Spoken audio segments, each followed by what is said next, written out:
One station focusing on business, economy, and development. With global digital reach, we connect Africa's pulse to the world stage. Welcome to SOUQ News Television, and here we go beyond the headlines. From breaking news, in-depth conversational programs, to market analysis and indices. From policies affecting growth to unique documentaries, from live event coverage to bespoke productions, we deliver content that connects you to the world. At SOUQ News Television, we provide news surrounding business, economy, and development, infomercials and jingles that stand out, short and long-form documentaries crafted to international standards, independent production spaces with full technical support, special coverage for individual and corporate events, a special form of documentaries through our prestige package, Immortals, where we tell your story the way you'd love it, and business support services tailored for small enterprises. SOUQ News TV, powered by FemWatch Limited, also home to the Isle 95.9 FM Lagos and Kasua 99.7 FM Kano, and Emirate News Television Abuja, together forming Africa's trusted media powerhouse. Storytelling, coverage, and connection that matters. SOUQ News TV, your home for business, economy, and development. At the Africa Development Studies Center, ADSC, we are committed to driving sustainable growth and development across Africa through innovative training and research. Our mission: empowering leaders, policymakers, and professionals with the tools they need to create lasting change. With customized training, dynamic research programs, and study exchanges on leadership, management, and other critical development topics, ADSC offers a platform for exchanging cutting-edge ideas and global best practices. We provide comprehensive services in research and consultancy, capacity building and training, education programs, publishing, and knowledge sharing. Our esteemed faculty, composed of seasoned experts and researchers, ensures a learning experience that is insightful and practical. We specialize in policy development, implementation strategies, monitoring, and evaluation. At ADSC, learning is engaging and enjoyable. Our unique methodology includes talks, interactive exercises, games, video screenings, and lively seminar discussions, all in a comfortable and friendly environment. Ready to make an impact? For more information, email us at info@adstudycenter.com or call +234 912 439 2362. Visit us today at www.adstudycenter.com to explore our programs and upcoming events. Africa Development Studies Center, rethinking development for Africa. Fellow Nigerians, did you know that constituency and executive projects in your communities are not gifts from your legislators? They are projects sponsored by the legislators and funded by the federal government to improve your life and the lives of those around you. These projects belong to you. Without your vigilance, they might never be completed. Don't allow them to fade away into unfulfilled promises. Stand up, take ownership, monitor their progress, demand accountability, and report concerns to ICPC. Call our toll-free line now on 0800 2255 4272 or WhatsApp only on 0806 656 4726. This message is brought to you by the Independent Corrupt Practices and Other Related Offences Commission, ICPC, with support from MacArthur Foundation and the Center for Democracy and Development in Africa, CDD.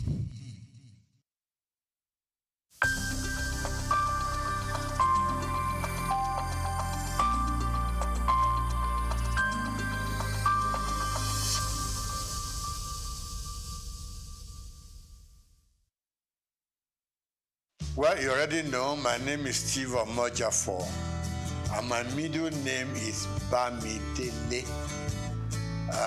That was the name that my parents gave me at birth, because it was like they regarded themselves as not Lagosians.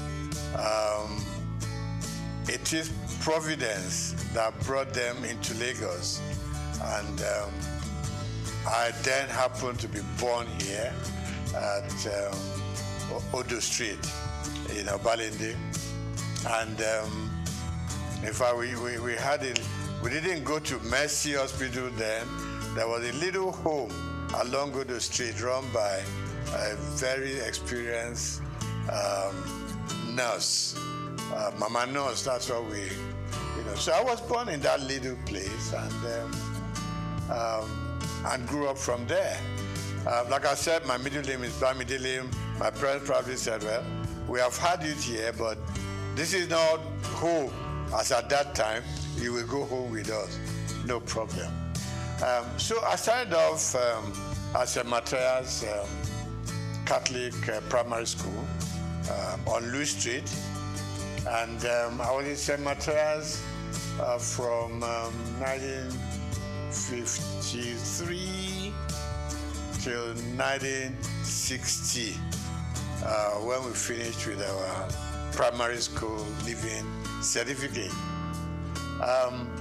Then from there, an extra year at Holy Cross School. We needed that extra, they call it prep class. Prepare yourself to go to the secondary school. And from Holy Cross, for 1 year, I moved on to St. Gregory's College, Lagos. Now, growing up in Lagos was one of the best things that happened to us then. Life was good, life was easy, life was safe, life was like everything that a young man could aspire to. We went to school with scholars bus, which was virtually provided for free. When scholars bus was not available, it was fun walking from Obalende, firstly to St. Matthias, and then from there to St. Gregory's College. Life was good, life was safe. You could go out any time of the day. You could play from house to house. Parents knew each other very well. And so, in fact, when you were late somewhere on your street or in your neighborhood, you could sleep there because they would send a message to your home that Dele is here, so don't bother. The next morning you wake up, have your bath, have breakfast, return to your home. There was this community life that we all lived. Parents could discipline children of their friends, okay? Not like these days, you dare not touch any other child. The parents will come and, do a battle with you that I didn't send my child to you to be flogged or to be beaten. So it was a very beautiful life. So went to St. Matthias, went to St. Gregory's College, and then from there to University of Lagos. We were brothers keepers. School was fun. Teachers were all there just to teach you. There was no messing around. There weren't any bad habits that people could be developing along the line, So that was my life growing up. So we were all walking through Balinde to Lafiaji, to Campus Square, to Tokunbo, Okekpopo, So we were children of the neighborhood. We were children of the area. So I'm never ashamed to say I'm an area boy in Lafiaji. Today it has become a taboo, but then we were proud of our origin. We were proud of our place of birth, and we were proud growing up in the neighborhood. So today, still believe me, I get up on some Fridays, I just go to Lafiaji, I stay with the guys. Okay, not all of us were fortunate enough to go through the system. Okay. Okay? So those who, in quote, we left behind, we still, a lot of the time, we still talk to them. We still relate to them when there are problems that we could fix. You know, we help out. Because, I mean, it wasn't their fortune to be able to have gone. I know some dropped out, you know, on their own volition. But generally, we all like the idea of going to school. Some couldn't make it. But we still relate to them. We are still friends. So I'm not surprised I leave Holy Cross Cathedral and I just hear people call me my names. And I know these people are those who knew me when we were growing up.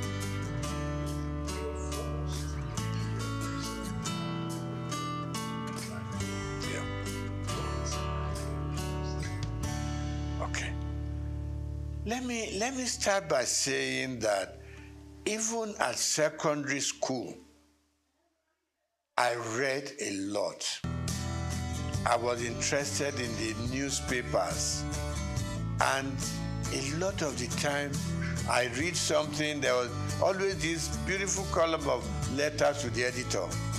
So anything that I read that I liked, I sit down, 2-3 paragraphs letter to the editor to compliment what they've done, to criticize what I didn't like, and these things were published, and I liked it. Okay, you open the papers and you just see, contributed by Steve Omojafo, or some will call me Bamidele Omojafo. So that kept me getting interested in the media. So when I left secondary school, after higher school, I would just pay a visit to Daily Times, which was in Tinubu, Kakawa Street. I just pay a visit there, you know, and I got talking to people. They would take me to the newsroom, you know, they would just show me how newspapers are produced and all that. That ignited my interest. So when I left higher school, mass communication was what occurred to me. I know that my uncle, you are not doing accountancy, you are not doing engineering, you're not doing medicine, you want to go and become a newspaper boy. I said, yes, this is where my interests lie. So I got admitted to Lagos University. I studied mass communication there. And while I was there, I developed a column in Lagos Weekend of those days. Every Friday I was contributing. And I was writing under the name of Akibodilon. Now, Akibodilon itself is a name that I picked up in a drama group. Because we had a drama group that we produced all kinds of little plays here and there at J.K. Randall Hall, you know. So one of the roles I played was Akibodilon. So when I started writing my columns in Daily Times and Lagos Weekend, I just used that pen name, Akibodilon. So I did the program and I started writing for Daily Times campus news, things that happened during elections, battle between the male and female, problems with the tutors and everything. So it became a very regular program. In fact, I inherited the program from late Golabo Ogusawo, you know, who was my boss in the Daily Times. So I did that program for 3 years. It became very popular. It got to a point, Vice Chancellor would call me to say, there's a little thing going on in the university. I hope you have covered it for your paper. And I said, I'm not even employed there. I'm just writing, you know. So I left the University of Lagos, had all kinds of jobs that one could do, but I headed for Daily Times because I just had developed a path for myself, and that is journalism. Okay. So while in the Daily Times, worked with the Lagos Weekend, went to Daily Times proper and worked there. I was a columnist, I was a sub-editor, and also a reporter. Combined everything. So that was where my interest grew and grew, and it was very painful when I had to leave the Daily Times organization. And what did I go to? Linters advertising. When I walked into Linters, and I said to the chairman managing director, and I said, I want a job. I said, just like that? I said, yes, sir. Then it was easy to communicate with people. We're not too many, so they listen to you. So he said, what are you doing? I said, I'm a sub-editor at the Daily Times. So why are you coming to advertising? I want to broaden my space. I want to broaden my experiences. It took about 3 months, and I got a job in Linters. And I remember Alhaji Babatunde Joseph, when I was going to leave, said, look, Steve, where are you going? I said, I'm going to Linters. I said, well, we do the same thing. They package programs commercially. Here we do our papers and we go sell, So I said, okay, sir, let me just go gather some experience at Linters. And Linters and Daily Times were just 5 minutes walk from each other. And I said, sir, if the editor needs me for anything, trust me, I will spend my time and money, do write-ups for Daily Times. So I was like working in advertising and still writing for the Daily Times. So that was my life. From Linters, we set up our own company known as Roosevelt Advertising Limited. And Roosevelt, was formed by 3 partners, two friends of mine.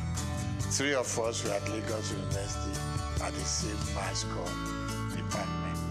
So we came out, and I left Daily Times to set up Roosevelt.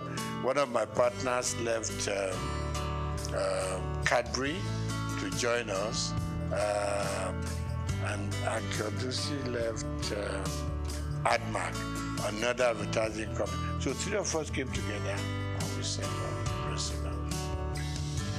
We call ourselves second generation agencies, because before then we were the Ogilvy, the Linters, Grant Advertising, and so on.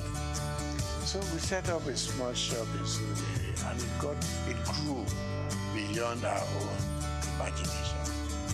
From Roosevelt, we set up a second line agency called McCann, STB McCann. Got affiliated to a company in America, McCann Erickson. So that was how it all went on. Now, I didn't do banking, and I didn't work as a banker. The interesting story is that one day, while still at Roosevelt, STB McCann then,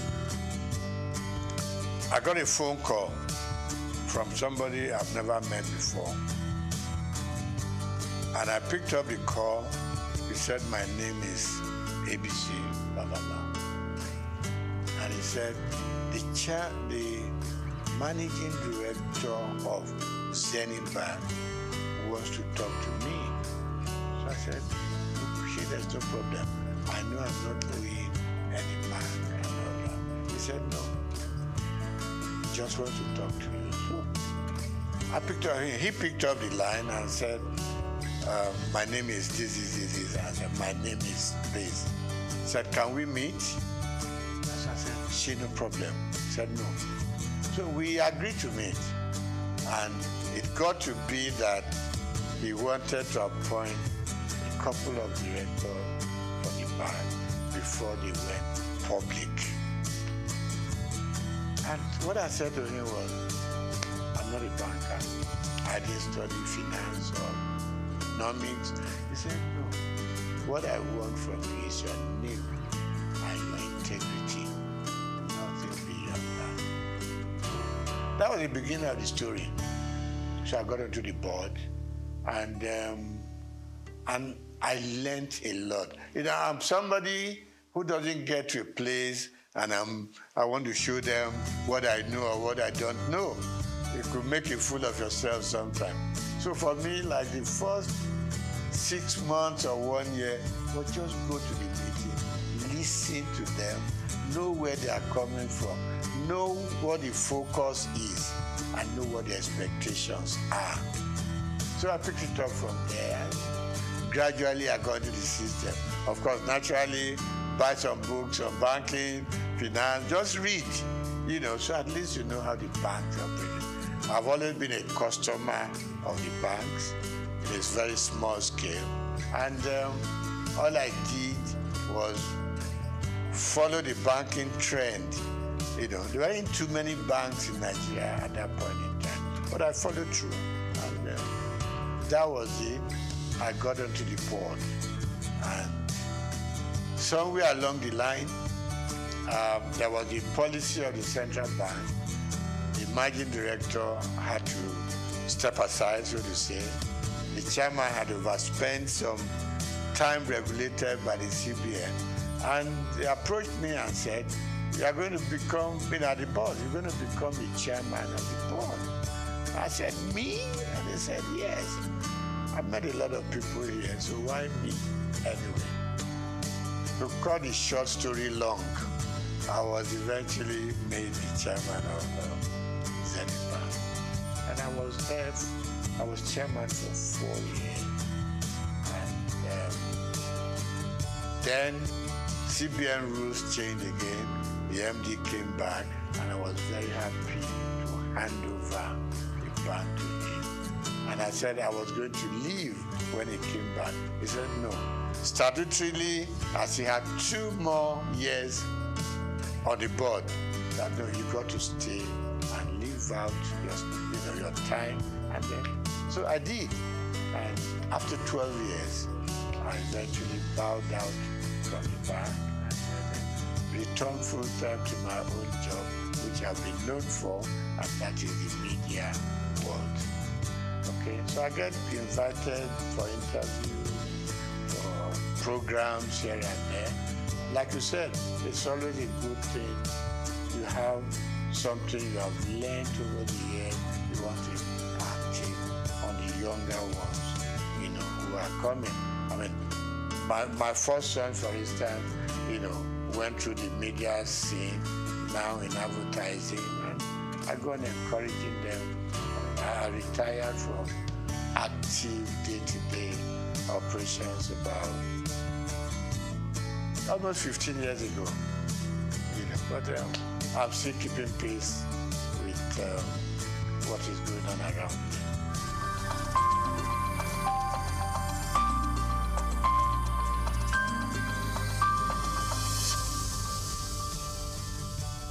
Yeah, I mean, the society is very dynamic.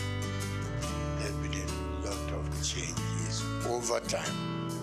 I mean, I look back to during my own time in the newspaper world, and I can count just about 4 or 5 newspapers then.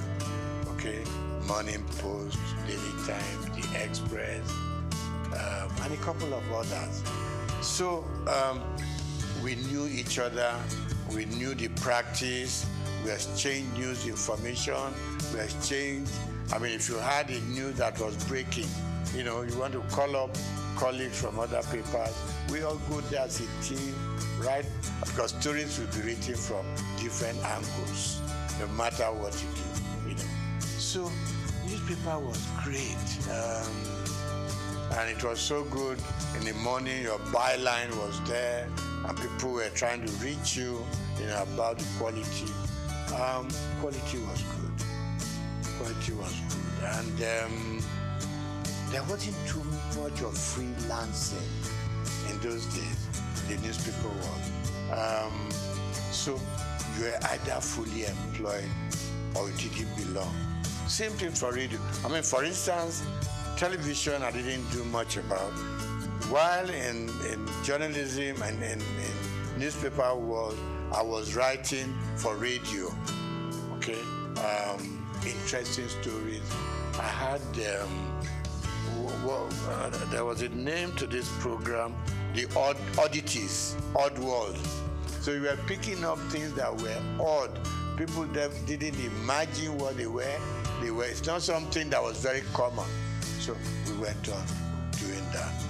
So newspapers were growing, radio was growing, television was growing, and out-of-home media was also growing.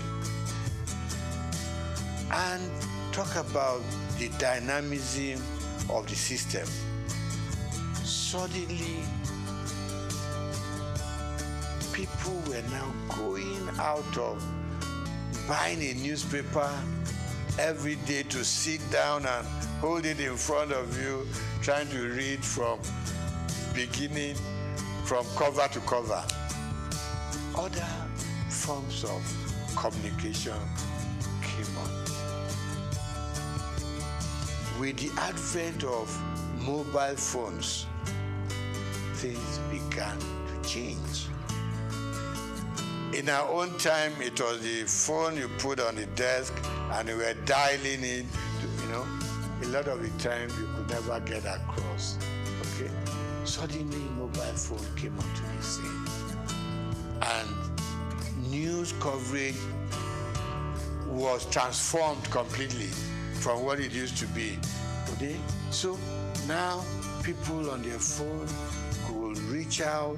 You could touch Germany, touch America, touch all parts of Europe, just sitting down in your office to gather information, gather news, what is new, And then, of course, we now had more television stations, no longer NTA alone, okay? Now, with the news stations, things were just expanding. Things were broadening up, and news gathering became something new altogether, and everybody was heading for a new phenomenon altogether. So today, you don't have to be a big guy to be able to tell your stories. Little children tell their stories, females tell their stories, So really we have moved from the days of waiting to read your newspaper to gather your news. Now, with your phone on your palm, you could do wonders all over. But of course, standard also, in some areas, standard will improve. In some areas, standards will go down. Because the multiplicity of media sources create problems. The kind of quality control we used to have in those days was disappearing. And people can build up stories without even being there to know if it is factual or not. So of course, the turmoil that we are going through in the media space now is better imagined. But I still believe that for those who have structures like the one you are building up now, will enable people to know that you've got to check, you've got to cross-check. Okay? We have laws that control what we say, what you do, what you publish. Of course, they are not as rigid as they should be.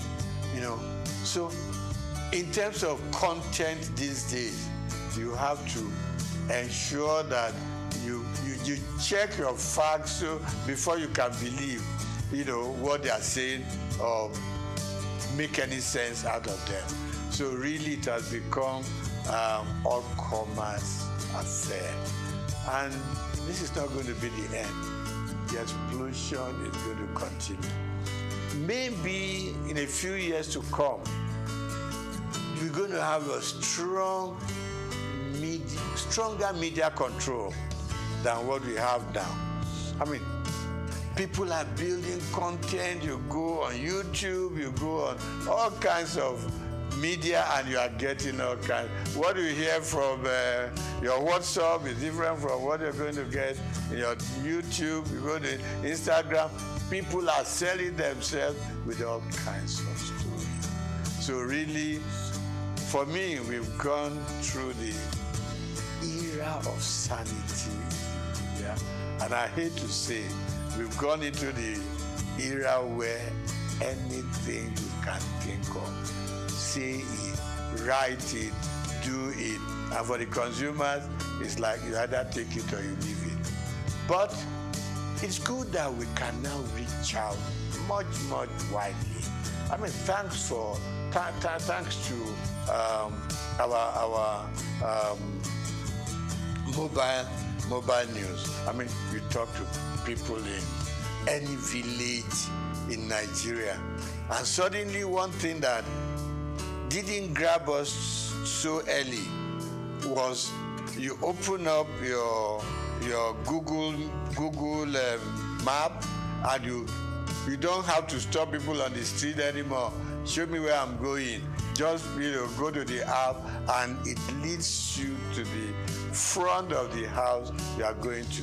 So we have a lot of improvements, and I think it's going to be improving some more. All we just need to watch is to ensure that we remain truthful and we remain factual, so that we don't mislead people on the street, particularly people in the rural areas. One day you just see everybody running helter-skelter because somebody posted in news that is not correct. So we need to watch that and put some more control. But I like the growth in the media space. Let's get back.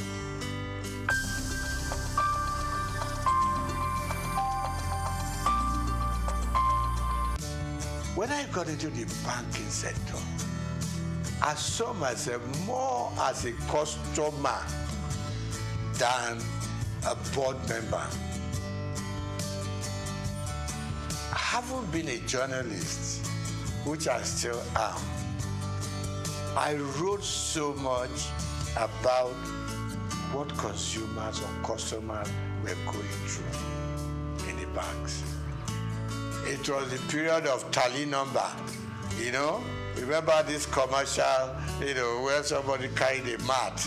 I said, what are you carrying a mat in the bank? I said, I want to lay down here because I know before I get my money, I will have slept once or twice and woken up, So I was very consumer oriented.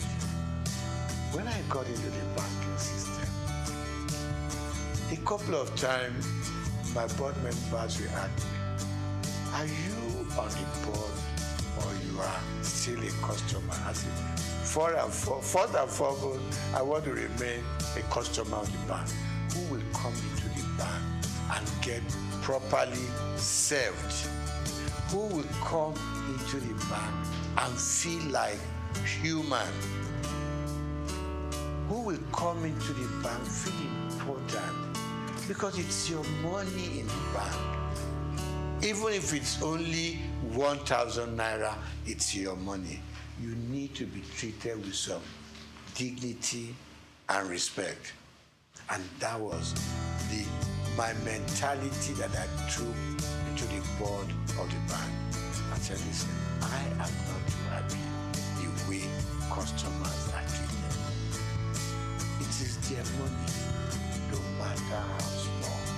Treat them with respect, treat them with dignity. So they started listening to me after some time. And I said, look, customer service is extremely important. In those good old days, you will hardly hear about customer service in any of the major banks. It wasn't there. But gradually, people started being important. It was more of retail.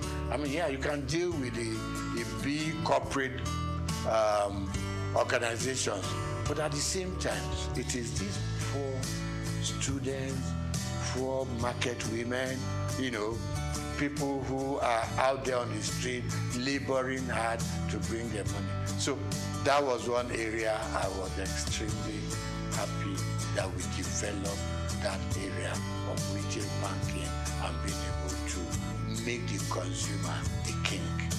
Okay, so that was part of it. Then, of course, I said to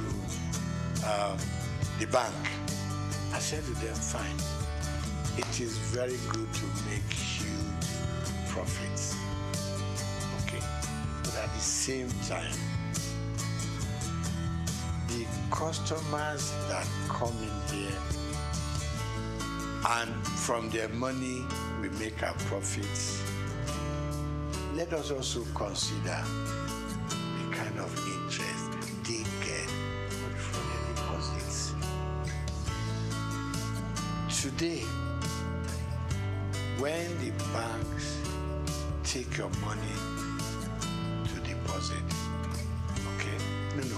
When you go to the bank and say, I need assistance, I need a loan, and you tell them, give them all the facts and figures, okay? They will tell you, you are going to pay interest, 20%, 23%, blah, blah, blah, blah. When they take your money to put in the bank, they give you an interest of 2%, 3%, 4%.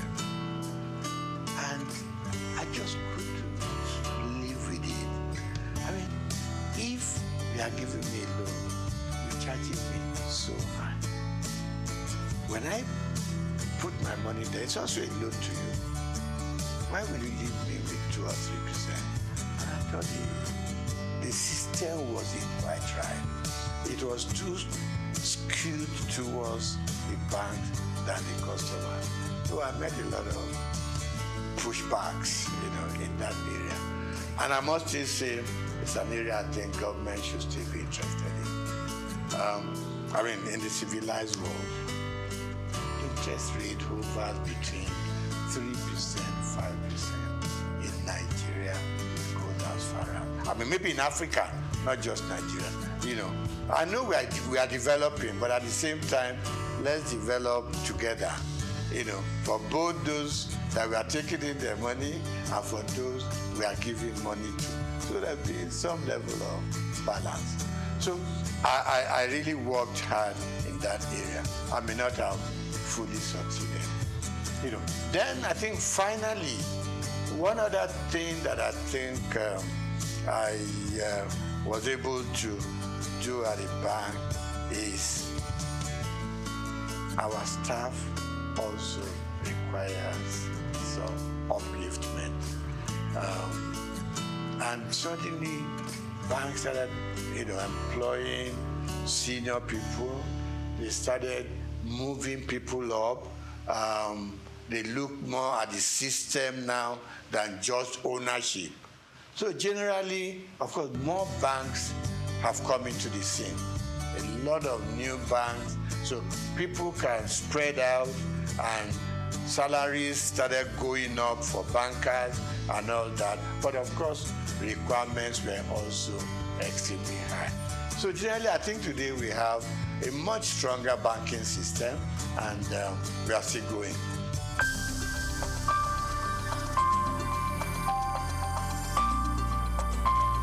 Now, the banks for a long time have been let loose to do whatever they want to do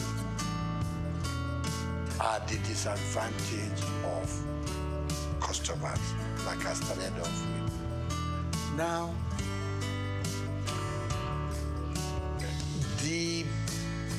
our leaders, and when I say leaders, let me point on just our presidents. The system was such that our presidents could do anything they like with the banks. It was almost an extension of the State House. You just pick up your bell and you ring, and the governor of Central Bank will come shaking it, because you had the power bring him in and fire him. So he had to respect everything that the president wants. And it's wrong. This time around, I can say, even in some parts of Africa, you couldn't run the central bank the way we run it here. All the CBN governors wanted to do, please the president, and you are free to do whatever you want to do. And it's wrong. It's wrong. I mean, take even Britain here. Have you ever heard this kind of relationship between the Prime Minister of England and the CBN? No. Everybody has his mandate. In places, in climes like that, the president doesn't call up the central bank governor, go and do this, go and do that. Exchange rate should be done. Change your policy to be done. I mean, that's part of the problem we've had in this country. So the last government and their CBN just ran this country to their whims and caprices. You leave your monetary policy. In fact, you were running both monetary and fiscal at the same time.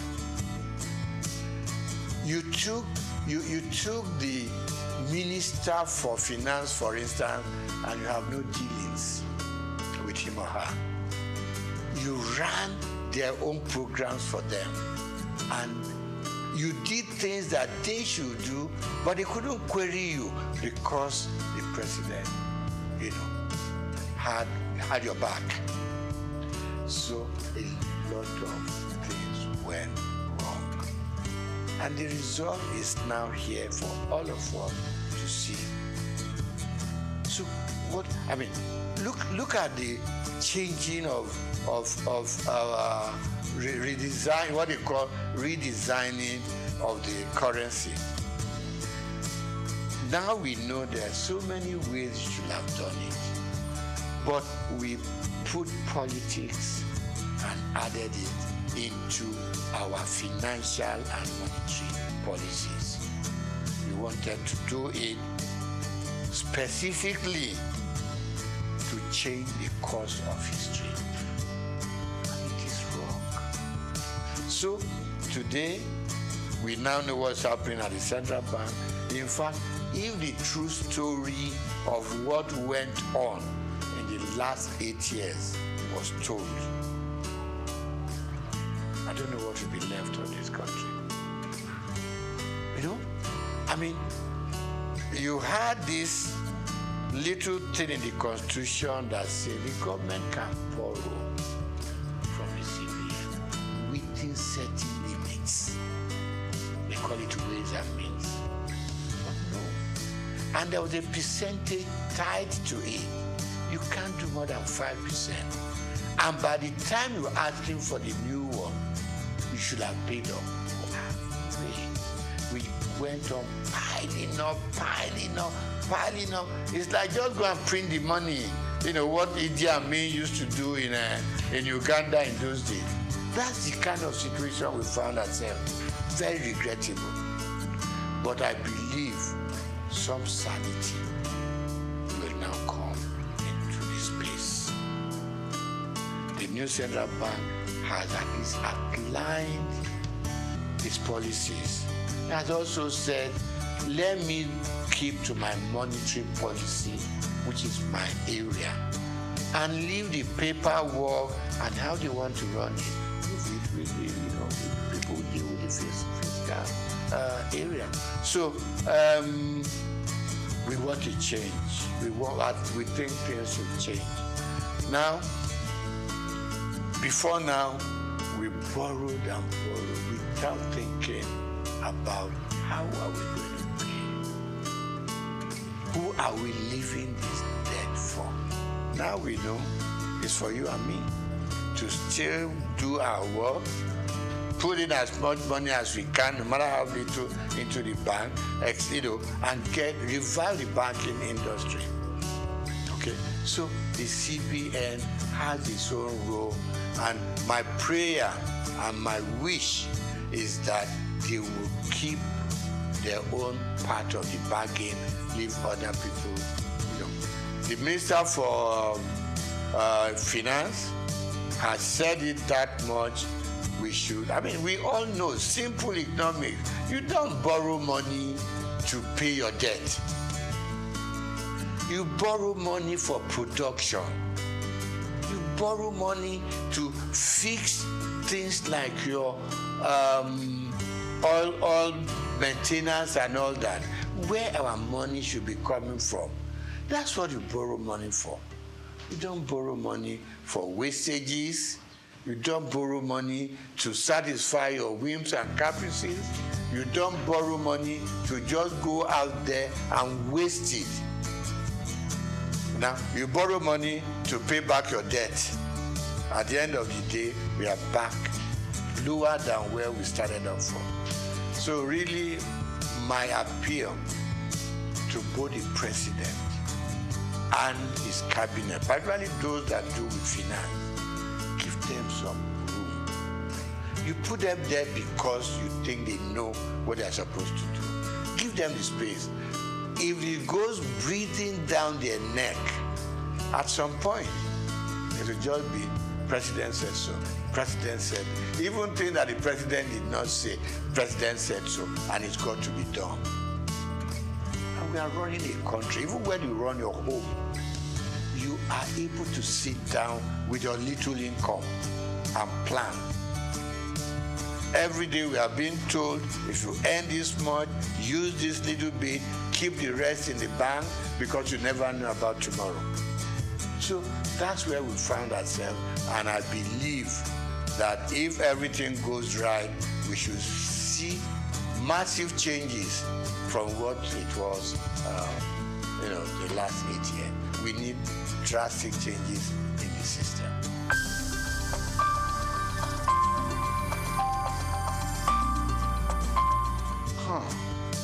My mom in Abalinde used to say to me, when I want to be lazy, he will make sure you do what she wants you to do. And he will remind you that hard work doesn't kill.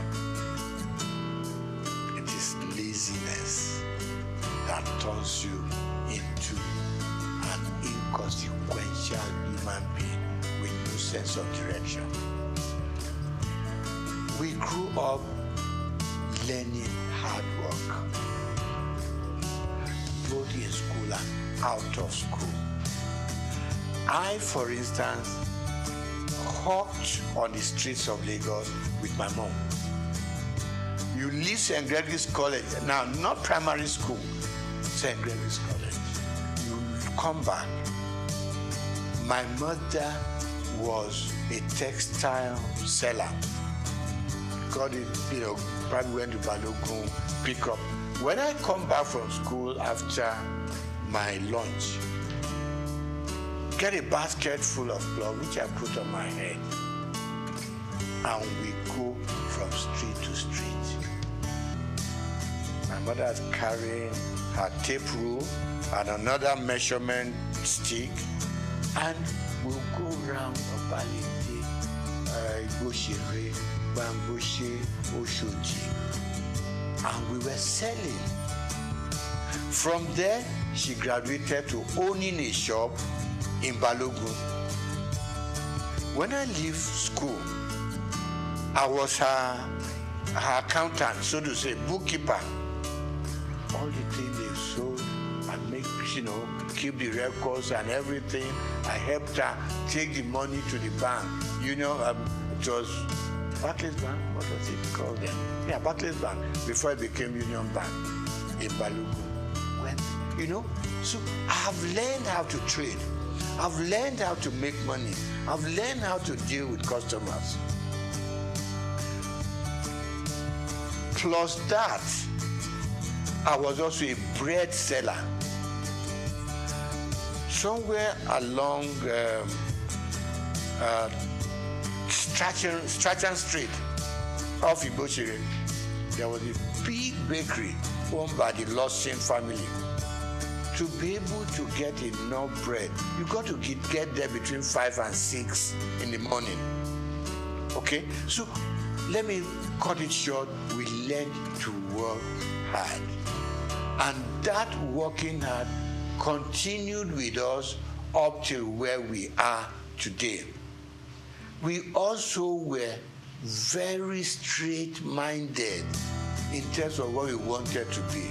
We played pranks, so we went out to play football, we went out to, to play with the girls and everything. But at the end of the day, you returned home.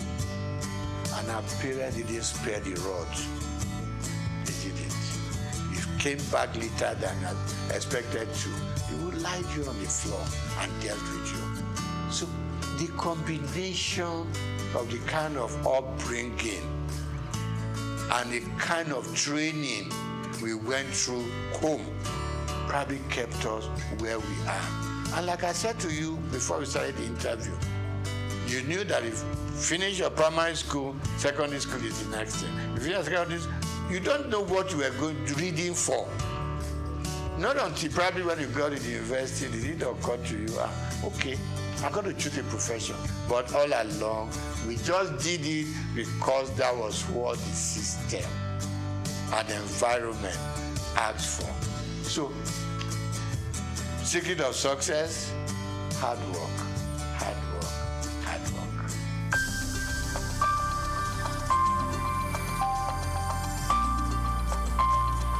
No. I had a father who was very finicky about appearance.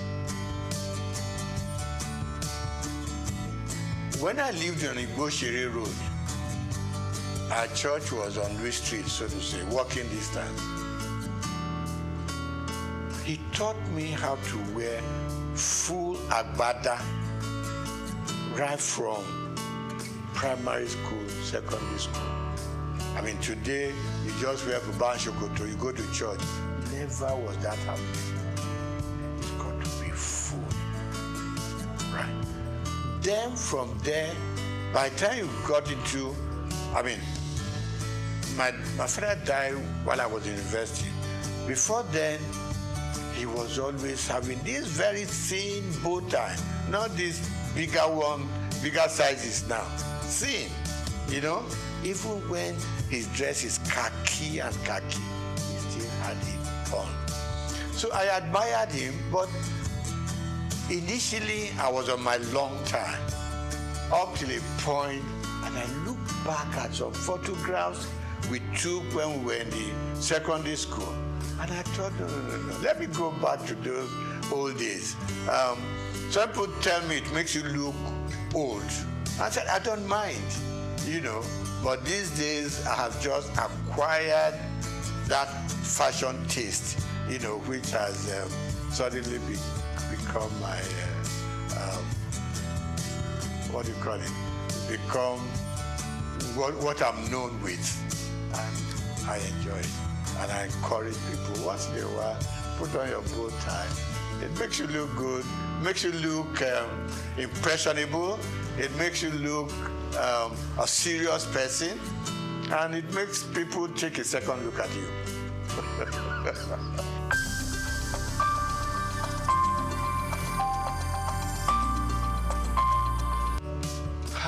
I think, number one, parents started sparing the rod. Call it civilization, call it growing up and all that.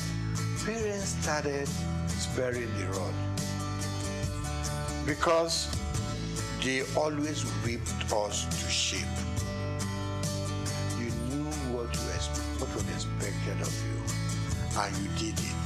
Because if you didn't do it, your punishment is waiting for you. But as we grew up, you probably will ask me today, do I use the rod for my children, for instance? And the answer is no. And why it is no is that these days the children look up to you. They are more exposed than what we were. More exposed. They know what daddy does. If you show them a bad example, they will repeat that bad example. If they know that when daddy wakes up in the morning, before he goes anywhere, he needs time to say his prayers. They too unconsciously will copy you. If they know that when dad goes out, he comes back certain time. He doesn't come in at 1 a.m., 2 a.m. Subconsciously, they too will know there's something that this old man sees that doesn't make him go out all night. So they copy from us. But then, like people say, I don't know how correct it is, that these days people are so busy looking for money. They all over the place. They abandon the home to nannies and housemates and all that. And the children a lot of the time are on their own. But people like you and I, for instance, probably had housemates in the house. You see, but the work that the housemaid does, we were also made to do it. Right? Washing our plates, staying in the kitchen to see how things are prepared. They took us through it, even if you didn't have to do it yourself. And that's why you and I are what we are today. But for the modern young families, most if there's some money to back it up, no, the children don't touch a lot of housework in the homes. They can go out anytime they like. They can wear, I mean, you see some little young girls and what they wear. In fact, even to the church, you want to ask yourself, where did their parents go to see what the children are wearing? Primarily the female. Even the guys wearing what things they don't use the belt, the trouser would just be somewhere on their hips and all that. Yeah, I mean, we want them to express themselves, but within control. So, wrapping up on that, I'm going to say, yes, we grew up under stronger control. Today's parents are so much in love with their children. They don't want to make them unhappy. You don't want to, pick up a stick and hit them. But I don't quarrel with that. But please be there for them when they need you. And don't be scared to talk to your parents. To talk to your children. No. We should never be scared to talk to them. Because they are not going to take us over. They are our children. So what you don't want them to do, communication, extremely important. Talk to them. Let them, because peer pressure is extremely strong out there. They're mixing with so many guys from much even richer homes who have more to spoil their children with. Now you are a moderate family, your moderate children have to mix and relate and go out with guys with stronger economic background. There is, there is some disconnect there. Let's bring our children closer. Let's talk to them. A lot of parents don't talk to their children, and it's not right. Because the more you talk to them, the more they have that empathy for you. They know you care for them. They know you, because you have been moderately successful, for instance, they too want to be successful like you are, and all you are saying to them, follow my footsteps and you may not go wrong. And don't make wealth, money, the thing that should govern your homes. No, don't spoil the children. Give them adequately what we all need to survive, and they will survive. In those days, while all you needed to take to school was 1 shilling. Okay, you still see children from rich homes who came with £1 and stuff like that. But let's be contented. Let's teach the children to be contented with what we have. Families are growing, society is expanding, and we can reach out to any part of the world. Now, we need to bring them closer to the home.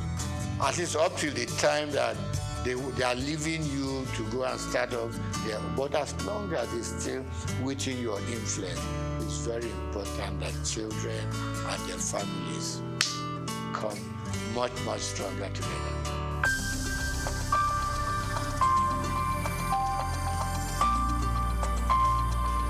I'm going to start with sports. I was an avid squash player. Okay, back in school, a bit of football, a bit of tennis, and all that. But when I started growing up seriously, I loved squash. And I played squash until I was over 50. Okay, and the doctor said, slow down on squash. So today, I do my swimming. Okay, I still do my swimming 2-3 times a week. Okay, and then of course I walk.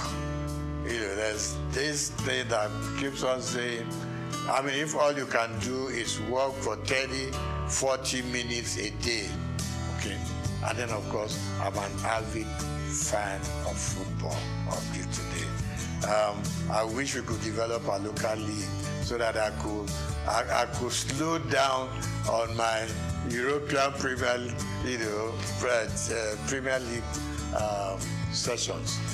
So I love football and I love lawn tennis up to now. Now, favorite color, subdued. Okay,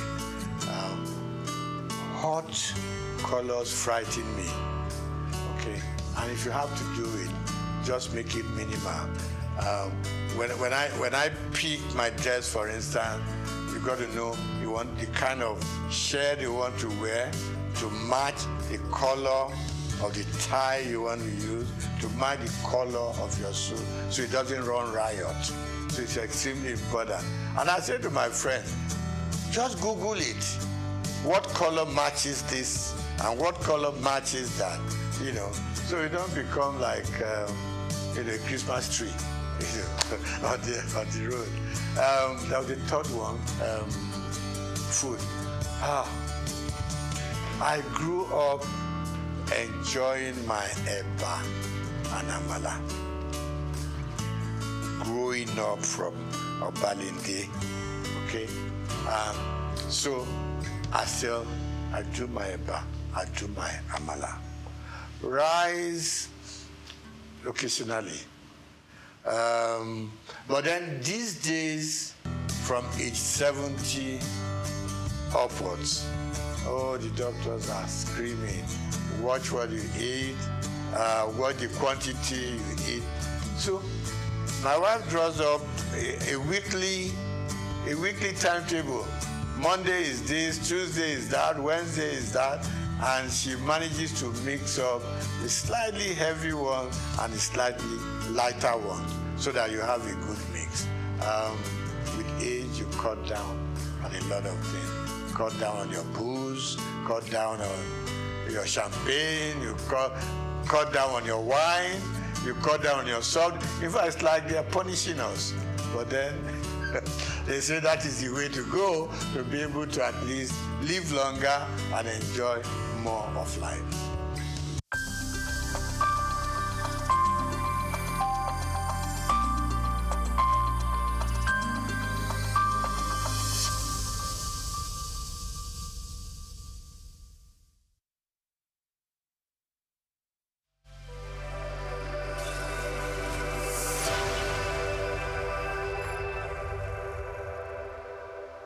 Muhammad Yunus was born on the 28th of June 1940 in the village of Batwa, Chittagong, a British Indian colony which is currently known as Bangladesh.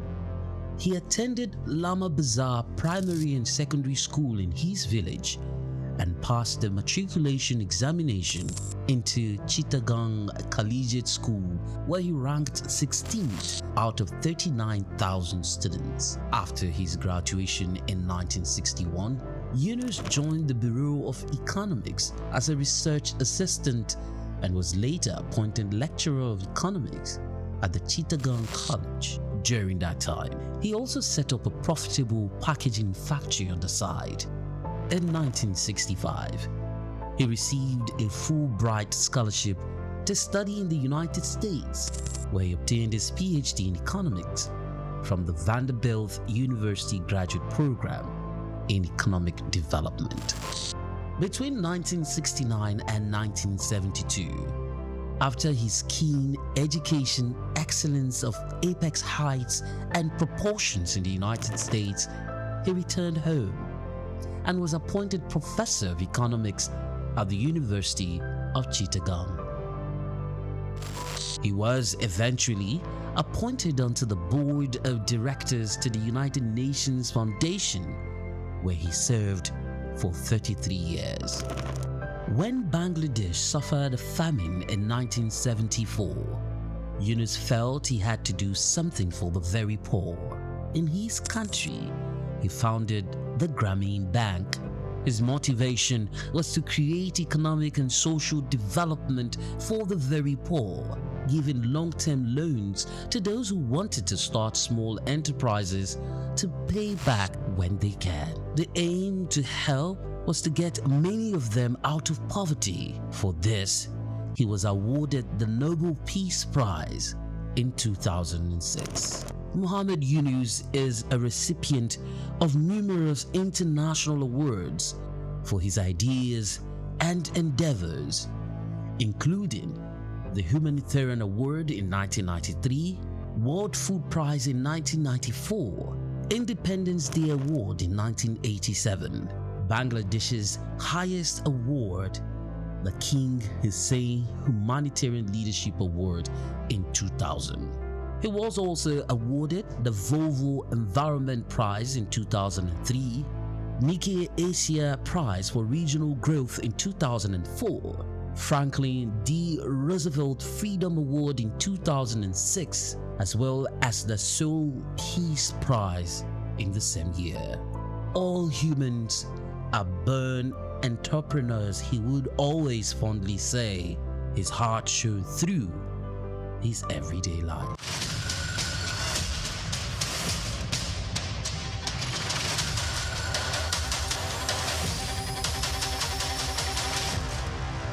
Anthony Onyemaechi Elumelu was born on the 22nd of March 1963 in Jos, North Central Nigeria, to Susanna Dominic Elumelu, originally from Delta State. Tony earned a degree in economics from Ambrose Lee University, where he laid the foundation for his future career, and then furthered his education at the University of Lagos, where he obtained a master's degree in economics.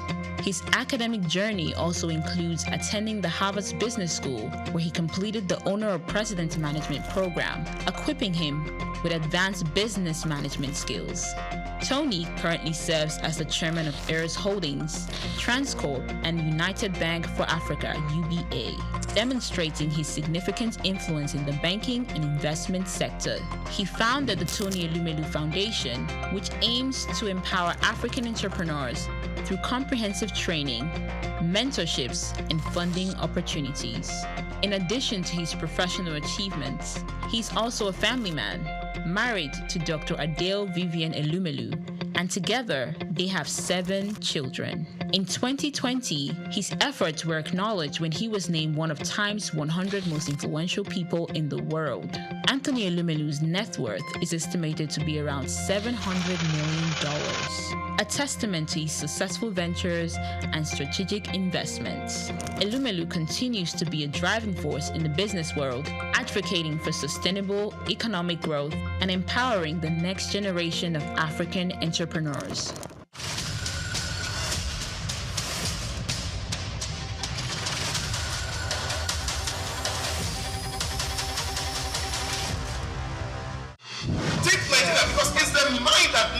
First of all, be rebranded. Idris said he's going to be putting Nigerian labor, Nigeria content and materials first. If we say Nigeria first and it is just us down here that, are pushing that agenda, it's going to be a big struggle. Do you think Nigerian firms, Nigerian organizations should start looking at getting their staff involved in this market or buying to keep it for their staff? Within this side, let's also learn citizen diplomacy, see something. This is SOUQ business landscape. Good morning and welcome to your regular breakfast. This is SBL, SOUQ Business Landscape. We are reaching you from Lagos, Nigeria, and this is SOUQ News Television. Today we will be looking at FCCPC. You and your lenders. Now we're not talking about not just the big banks, but macro and micro lenders in Nigeria. How regularized are they? We'll be talking about that on the table today. And Davos is still on the front burner. What is Trump saying? What is Europe saying? How is NATO responding to issues of Greenland? You need to be part of the conversation today to know. Also, refineries are shutting down in Europe, in the Americas. How is it affecting our own production, homebound, and exports of petroleum products? These are issues we'll be talking about today on SBL, so you have to be here. My name is SOUQ, John Rogers SOUQ. I'm blessed to also have on this table today the Oracle himself and the Knight. So, Your Excellencies, please join me as I welcome. Olumide, good morning. Good morning, SOUQ. Good morning, Doctor. Good morning and welcome to SOUQ Business Landscape. I am Olumide Shopaya. Let's get talking. You're welcome. Yes, the Oracle himself is here. He has not disappeared on us, and we still have him for now. Good morning, Doctor. Just good morning, Olumide. Pleasant morning. Good morning, Nigerians. Good morning, Africa.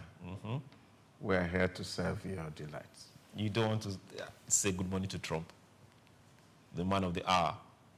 Well, Trump is an African, at least he's our in-law, so if I greet every African, I think he's included. Okay, yeah.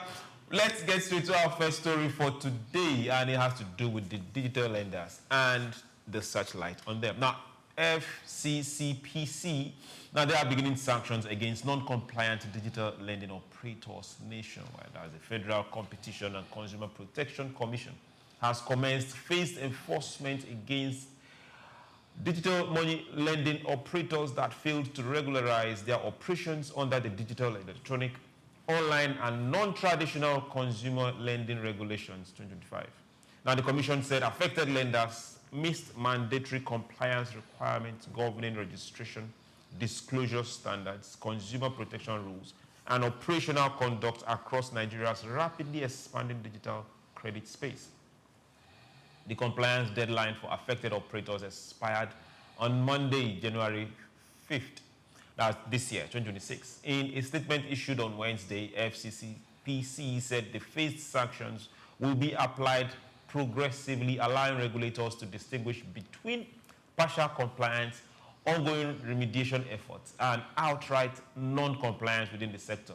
According to FCCPC Director of Corporate Affairs, Ondaje Ijagu, the enforcement drive aims to restore regulatory continuity, protect consumers, and rebuild confidence in Nigeria's fast-growing digital lending market, while signaling that unlicensed or abusive lending practices will no longer be tolerated by authorities under the new regime. We have this particular issue that cuts across the country. Banks find it difficult to lend without collateral because of the risk percentage, the high risk percentage, and the high failure for monies that have been out there. This particular space was filled a bit by microfinance banks. Them now had lenders come in, and a lot of them were licensed. But right now, we've still had issues with registered operators, non-registered operators. And with advent of phone apps and easy internet apps, it makes it easy for people to just wake up one day and become lenders. Now we are having FCCPC saying, okay, good and fine. We've been doing regulation before, but hey, they were giving 5th of January to every one of them to regularize their registration. Yet some have not still done that. Is it a case of business not wanting to be registered, or a case of people not just being honest with what we're doing? Well, I think there are two basic issues here that needs to be clarified. I don't know why it's FCCPC that will be demanding the registration. And you know, money is involved here. They have to pay ₦1 million to register with FCCPC. And I think that these are fintechs that are supposed to be CBN regulated, I guess, and these people are not big players in the industries. They are just small players.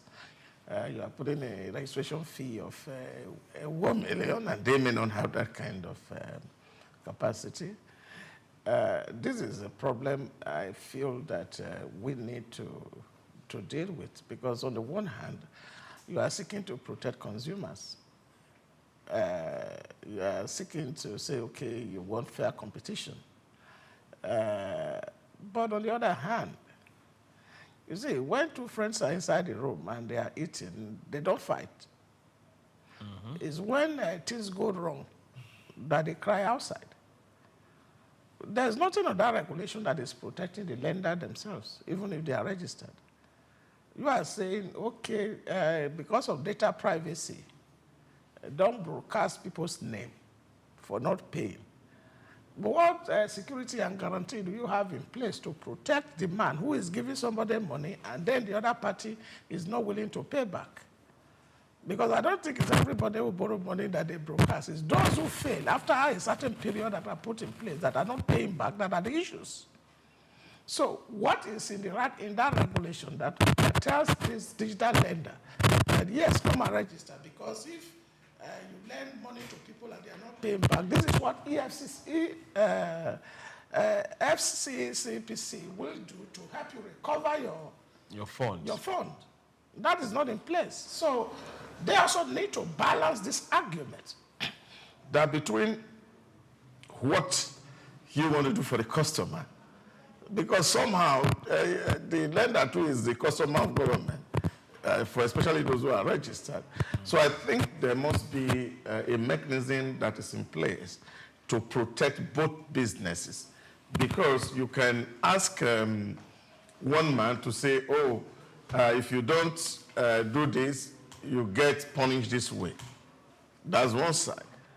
But on this other side, I also feel that the registration fee, there are some of these people may not be as big as we look at it.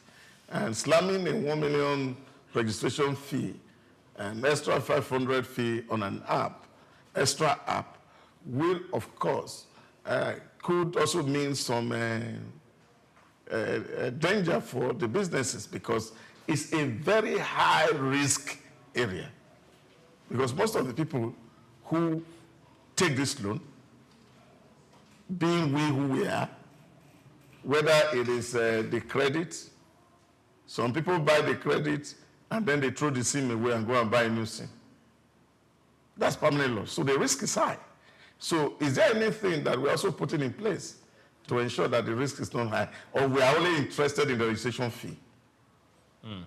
So these are questions we should ask. So if we are saying we are creating an environment, and especially in a situation where the president is saying that he doesn't want to tax seed, he wants to tax fruits, then I think we can lower the guards, just like what it costs to register for a CAC, and ensure that they have enough fund to be able to lend within the capacity they want to operate, and not necessarily slamming a ₦1 million registration fee on a business that may not have capital itself.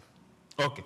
Now, you brought up the issue of the cost of registration, and you also brought up the very cogent one, because for them to operate, which means they are registered with CS in the first place. Yes. So there's a registration that has happened already.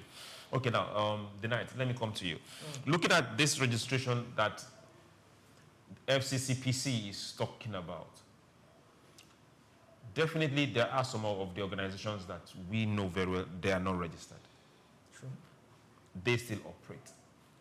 And they are not operating like cooperatives or the personal estate kind of cooperative.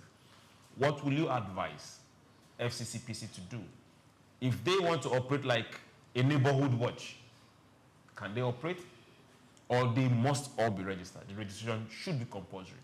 I think the registration should be compulsory to track them down, because when the FCC came up with all, started going after digital lenders, if you notice, they were doing a lot of raiding and they were posting on their social media. Much of these digital lenders were situated around that Ikeja axis, and they were going there, you know, sealing down their offices and all that. I think then there was this, what do you call it? They clamped down some of the apps via the application portal and all that. And so what happened was some of these apps started going down, some of these apps. Then we also put on their social medias that if you have any problem and all that, you can always reach out to them. So I think these are some of the things that they have been trying to do, and you know, they should also continue to do. Doctor also made mention of how to protect them. I know CBN has this policy called the GSI, this Global System Recovery, whereby if you are owing, the Central Bank of Nigeria can give your current bank an instruction to deduct that particular amount that you are owing, and it to be deducted. It's all accounts linked to your BVN. They would deduct that amount. That's one policy that is in place, and it's working. It might not have, it might not be fully functional, not fully functional, but people might not have felt it, but it is actually working. So that also is a system that can actually protect some of these digital lenders. With the global, doctor is laughing, but it's true. I'm laughing because I'm also looking at Olumide saying this, because the people who are buying credits online for free or cashback transactions, they don't even have money in the bank in the first place. And that is the point I'm making. Because a lot of people who are patronizing this thing that is responsible for this bulk SMS are people who are on the way, who take facility and they don't have any money anywhere. There's no way you can deduct. And so the only way to capture these people is to go after the people who know them. And that's why you see when they see this thing, they declare them as criminals. Because I have occasion where some people who went into this app to do borrowing, and they borrowed this money, and I was asking, what will you do with the money? Because some people just think that this is the thing that you just take and you eat it and go away. So this is the problem that you find with some of these lenders. So it is not, there are people who are genuinely interested. Take for example, where you have a bank app that gives you advance. They can be monitored, they can be regulated. So when you go into those apps, you regulate them. I've even seen situations where people went to bank to actually borrow this money, and some people went even to the extent of changing their name to go open a different bank account in a different bank. With the same BVN or another BVN? Yeah, that was, yeah, of course, you see, this is the issue. Same BVN. Same BVN. And one day the bank wrote us a letter to tell us and said, this person, we see that he has changed identity, but he's working with you. And he's now using a different bank, but he's owing us and he refused to pay. So that criminality in the lending and borrowing ecosystem, I think is what we should address. You see, you can say, okay, where they have money, you can deduct it, but these guys are taking the money and they borrow from this app today, and then they throw the SIM away, buy a new SIM, borrow in another app.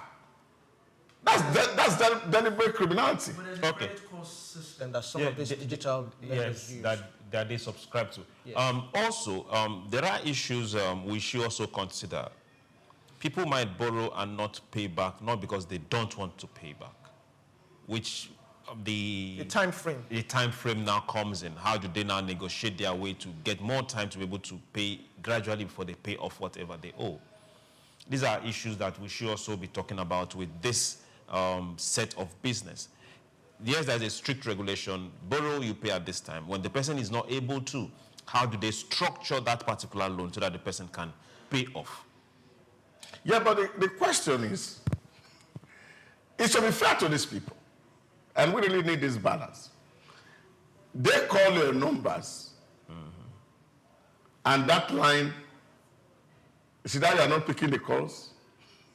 They are sending you SMS, you are not responding.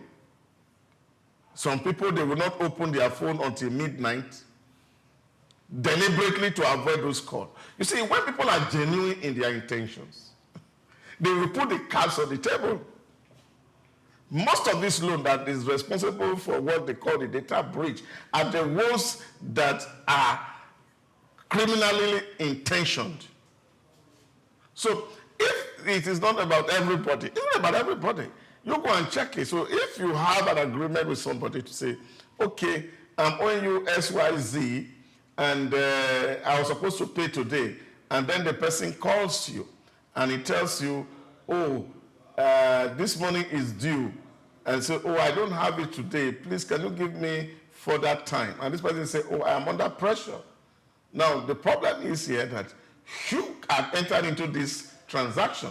Now they are calling your telephone. It's either permanently switch off, or they call your phone, it rings out. You are not picking the call.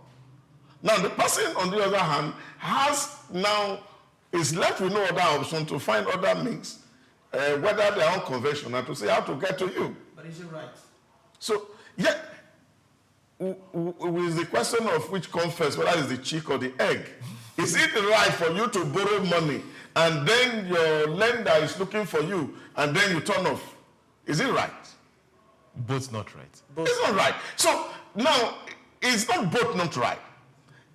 Because the borrower has no right intention, the lender is forced to use unorthodox means to get at the man who borrowed your money. See, nobody prayed for his debtor to die because you want to recover your money. Because we must understand this reality. It's not just starting today. Now, if you know the piggy environment in our culture, you know these things have always been there. It's not today starting. It has always been there. I grew up in a community where you see people come into cooperative. People come into cooperative. And somebody perpetual debtor. And their name has become debtor that every time they take, they don't want to pay. So you see that you have to exclude them from the system. But what we're seeing here is that because there are a lot of options, you borrow from this app, you block this, you go to a second app, you borrow, you block it, you go to a third app, you borrow, that's criminality. And then we must find a way to see these persons, how do we get this person? Even including, what do you call it? What do they call intelligence in criminal fighting? Is he not looking for unorthodox means to get to the criminal? This person is a criminal. So as long as it's a criminal, because you are taking somebody's money, I don't want to pay back. And then you are dodging and you are hiding. So any means that is available to be able to reach you, if it's to know people who are associated with you, it's also to let you know that. And I think this is what some of these things are actually up to say to people that, look, this person you are dealing with is not the kind of person you think he is. That everybody should even take precautionary steps not to deal with those people. So that if you have money, there are some other people today, and I say to people, say, oh, this person say, I want to borrow money. I say, please don't go and borrow because you will not recover it. Because to be forewarned is to be forearmed. Okay. To FCCPC, thank you for doing your job. To the micro and digital lenders, also thank you very much. To everyone that is using that particular system, we say thank you to. But we want to see some stability. We want to see a bit of not just arbitration, but a bit of negotiation whereby whoever is owing can pay. And for the banks have less of this issue because you have more leeway to either get a collateral or get some bits of stability from either the person's account because you are the bigger bank. So we have and need this whole chain to work. So we all must play our part. We won't stop talking about it, and we'll continue making sure that both the FCCPC and the digital lending apps are in sync. For those not registered, please go ahead and register. And if it's possible to just make the CAC registration once and not just register here and register in the other place. Yeah, I think this idea of taxing seeds have to stop. Every agency of government should not become a revenue center. And this is a very big problem because everybody is thinking, because you can't create business that is surviving, that you are imposing very huge fines on people to be able to register, and then you are killing initiative. So you should also understand that some of all these things, this app are created inside one room, and these people may not even have an office. So how do we also encourage that these people, because we're talking about coding, the app is coded, and that may not take too much money. May not take too much money, but the person you are asking to pay 1 million, you have to also assess that he has 1 million to pay. Because this guy is just entering into a business and he feels that if I create this app and I have something that I can lend out, people are doing business with me, I can get bigger. But we can also give room for small business to grow, and as they grow, they can become bigger agency. Because if they are making contribution to actually the drive for digital inclusion or financial inclusion, and I think government also have responsibility to also guide them. If registration is formal, you know, to say, okay, you register with FCCPC with 10,000, 2,000, 30,000, that makes some sense. When, of course, you know that they are not standard bank, and these things are done by one person, really, they are not a system that you say you are looking for business structure, you want to know who are the people who are contributing money to do this business. And I think those, they must also have to do their own homework to be sure that this is not a corporate entity. Some of these things are woman business, so proprietorship. So you may not even say, okay, you have a board that is governing this thing. How many even big businesses have boards? Okay, these are still matters of great discourse. Now we're still in the financial system. Now let's talk some more. Nigeria recorded 51% drop in digital payment fraud losses. That's a good one. Nigeria recorded 51% decline in digital payment fraud losses in 2025. This reflects improvement in identity management, transaction data standards, and deeper collaborations across the financial system, according to Central Bank of Nigeria. The CBN's Deputy Governor for Financial System Stability, Dr. Philip Ikeazo, disclosed this on Wednesday in Lagos during his keynote address at the 2026 Nigerian Electronic Fraud Forum Technical Keynote section. He said coordinated reforms across banks, regulators, and payment service providers have strengthened fraud detection and prevention frameworks. Data released by the Nigerian Interbank Settlement System at the event showed losses from digital payment fraud fell to 25.85 billion in 2025, down from 52.26 billion in 2026. The previous year's figure was significantly inflated by a single 31.1 billion fraud incident involving one banking institution. Officials said the latest data confirms that systemic safeguards are beginning to deliver measurable results across Nigeria's fast-expanding digital payment ecosystem.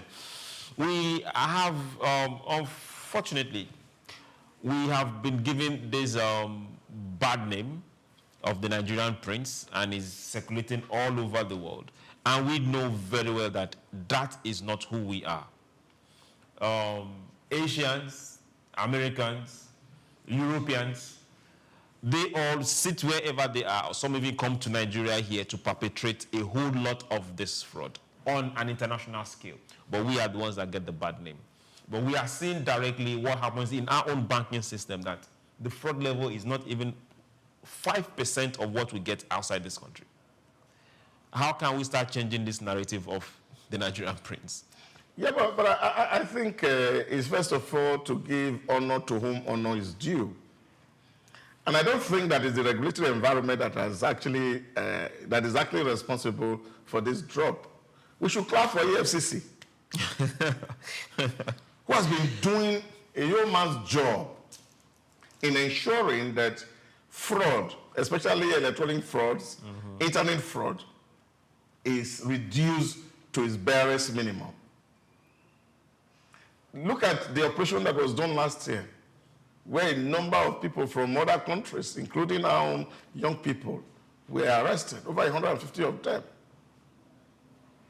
So they have been busting this area and centers where this thing is happening. And I think they should also be appreciated for the good work that they are doing. Because in terms of fighting the crime, I don't think it's regulation. Because as we speak, those things are still happening, even with the regulations and all the technology that they put in place. Because the fraudster is always a step ahead of the system. So I think for me, first and foremost, is to commend the EFCC of the good job that you're doing to ensuring that Nigeria is financial crime free. There's no doubt about that. And I think, in my own personal opinion, these must have been responsible for the reduction in these incidences of fraud in the digital platforms. And I think that's sad. But you see, I feel that there is a whole lot of things that we need to deal with. Yeah, because there are a lot of things that we tolerate. And I think this is what a number of criminals are also taking advantage of. You see, there's what they call the fraud triangle. When you have a fraud triangle, they say that there's a pressure somewhere, and then you have opportunity on the one leg, and then you can rationalize. Then, of course, fraud happens. Now, that third leg of rationalization, and I think that's where we need to actually have to work on. Because the fraudster is very intelligent. He looks at the consequence vis-a-vis what you gain. So when you have a system that is now used to so much of plea bargain, for example, somebody steals 200 billion, and then you say, well, if you can return 120 million or 200 million, it's okay. And then we write an agreement and say, okay, all these other things that you have said, then, of course, you refund it, then you become free on the street. That's an incentive for fraud. Huge incentive. Because you're weighing the options. So if you go to places like China, and you know that when you steal 10 naira, that the chances that you are not going to be seen anymore, you have to think twice before you do it. Yes. So how do we elevate consequences for criminal behavior so that people who participate in crime understand that when they are caught, that there's nobody to call anywhere, that you have to face the law. And the cultural inhibitions to consequence management is our problem. Because when a system catches up with a criminal, the criminal has one big uncle somewhere who can be called, who can speak to the law enforcement agents so that we can mitigate the consequences of this crime. These are the ecosystem that's actually making it appealing that even for foreigners to come and say, well, these people, they can condone. So we must have to develop a culture that does not condone crime, no matter how small. That when people know that they are going to pay so much. You remember those days when road safety started, and you commit a small crime, traffic crime in Lagos, and then you have to travel all the way to Maiduguri to go and pay 100 naira fine. Then the fear of road safety was the beginning of wisdom. Because people were thinking, because it's not the fine that was the problem. What was the problem was the fact that if you commit a crime in Lagos, you have to travel so long. You look at the cost of traveling, because at that cost you are not going to be working. So people, then the fear of road safety was the beginning of wisdom. Now we have POS. That when crimes are done, they can do transfer on the spot. People will just commit crime and then pay you and then move ahead. So consequence management is our problem. And until we start to manage consequence very terribly, that people see that, look, you cannot rationalize going into it. That if you are trying to commit crime, you know that you have signed your own personal death warrant. The environment will still be conducive for crime to happen. Okay. While we are looking at the environment being conducive and trying to see how we can manage consequences, like Doctor said, let's make this comparison. Our major issue right here is majorly younger people or even elderly people, it doesn't matter the age now, being able to access payment portals or being able to go through the back end of a lot of payment portals or selling you products or services that are not there. We have not had major issues of identity theft like you see in Europe or other Western countries. Yeah, we do have a bit of it, but it's not.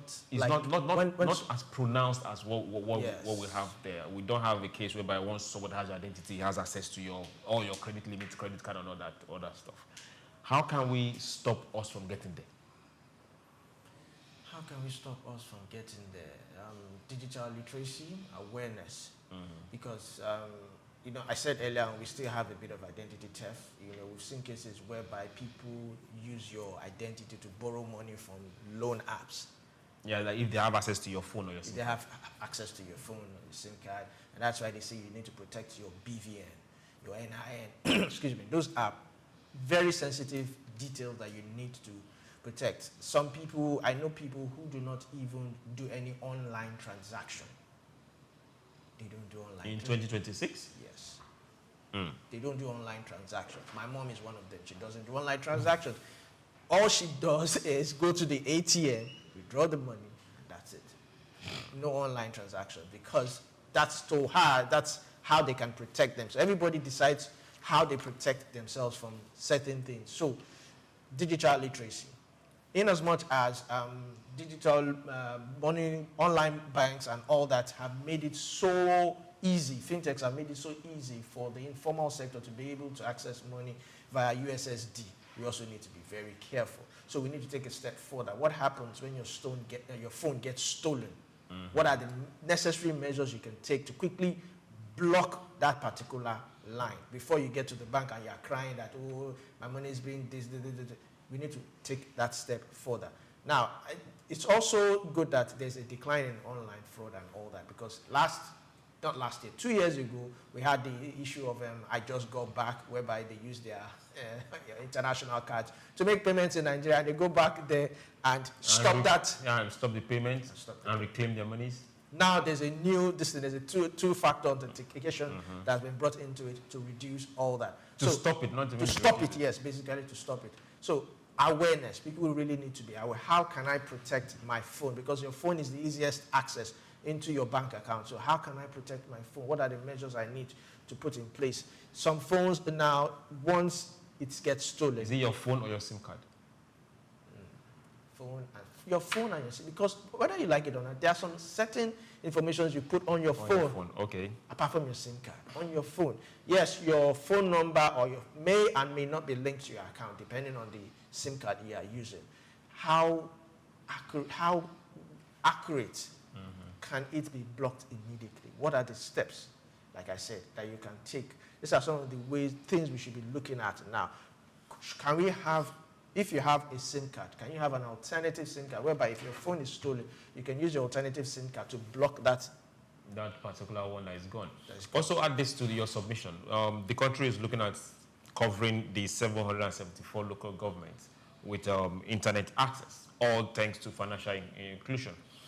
With this particular agenda seeing the light of the day and working, do you see us also being able to clamp down or completely, at least to a large extent, also stop fraud from happening? Because a lot of these people that we are going to in rural areas are not as aware as those in the commercial cities. Yes. So what can we do as we are getting them into the financial system, into the banking system, to also make sure that they're protected? Yes, we should also make sure that they're protected. We still have an issue of how many people actually have BVNs. Now, that's one of the issues we need to also look at. Once you have a bank account, you have a BVN. You have a BVN. And we've also seen cases whereby two names, or one name has two different. If you remember this particular artist who complained that someone opened a bank account in his name and were using it to one of the P-Square twins. He came out to say it. He called the bank. We are Nigerians. We are Africans. We see. So we should be responsible. We see a lot of people that bear same names. Okay. It's all over the place. The same. Yes, exactly. The same three names. Yes, same thing. I've seen that. So what necessary step can the financial institution now, do? what differentiates now is now age, language, place of birth. Yes. That's why you have that on your age, date of birth. But this person said that this particular person was using. That's for fraud. Yes, and he called the bank. That how would the bank register this particular person, knowing fully well that there's someone else who bears this name with this particular account, and this person was using that same name to commit all kinds of fraud in his own name, in the actual person's name. So I think the bank also needs to tighten up their own end. Also, they need to tighten up their own. As you are bringing in the informal sector, you need to also educate them. You need to let them know that certain informations are not to be given out. A lot of people go online and they do all kinds of registration, and most of these registrations require your BVN, NIN. So you have to be very careful where you drop them. We also hear of Google having certain access to your personal account. And we've seen whereby influencers have come out now to tell you that there are certain things you need to do on your phone to block even Google and the rest of them from having access. Because once a scammer or a fraudster has or hacked, we've seen whereby even Apple was hacked. There was a time, I think 2 years ago, when Apple was hacked and a lot of celebrities had their whatever on social media. So we need to take that step further. In as much as these banks are bringing in the formal sector, you need to ensure that they are also protected. And digital literacy must be included.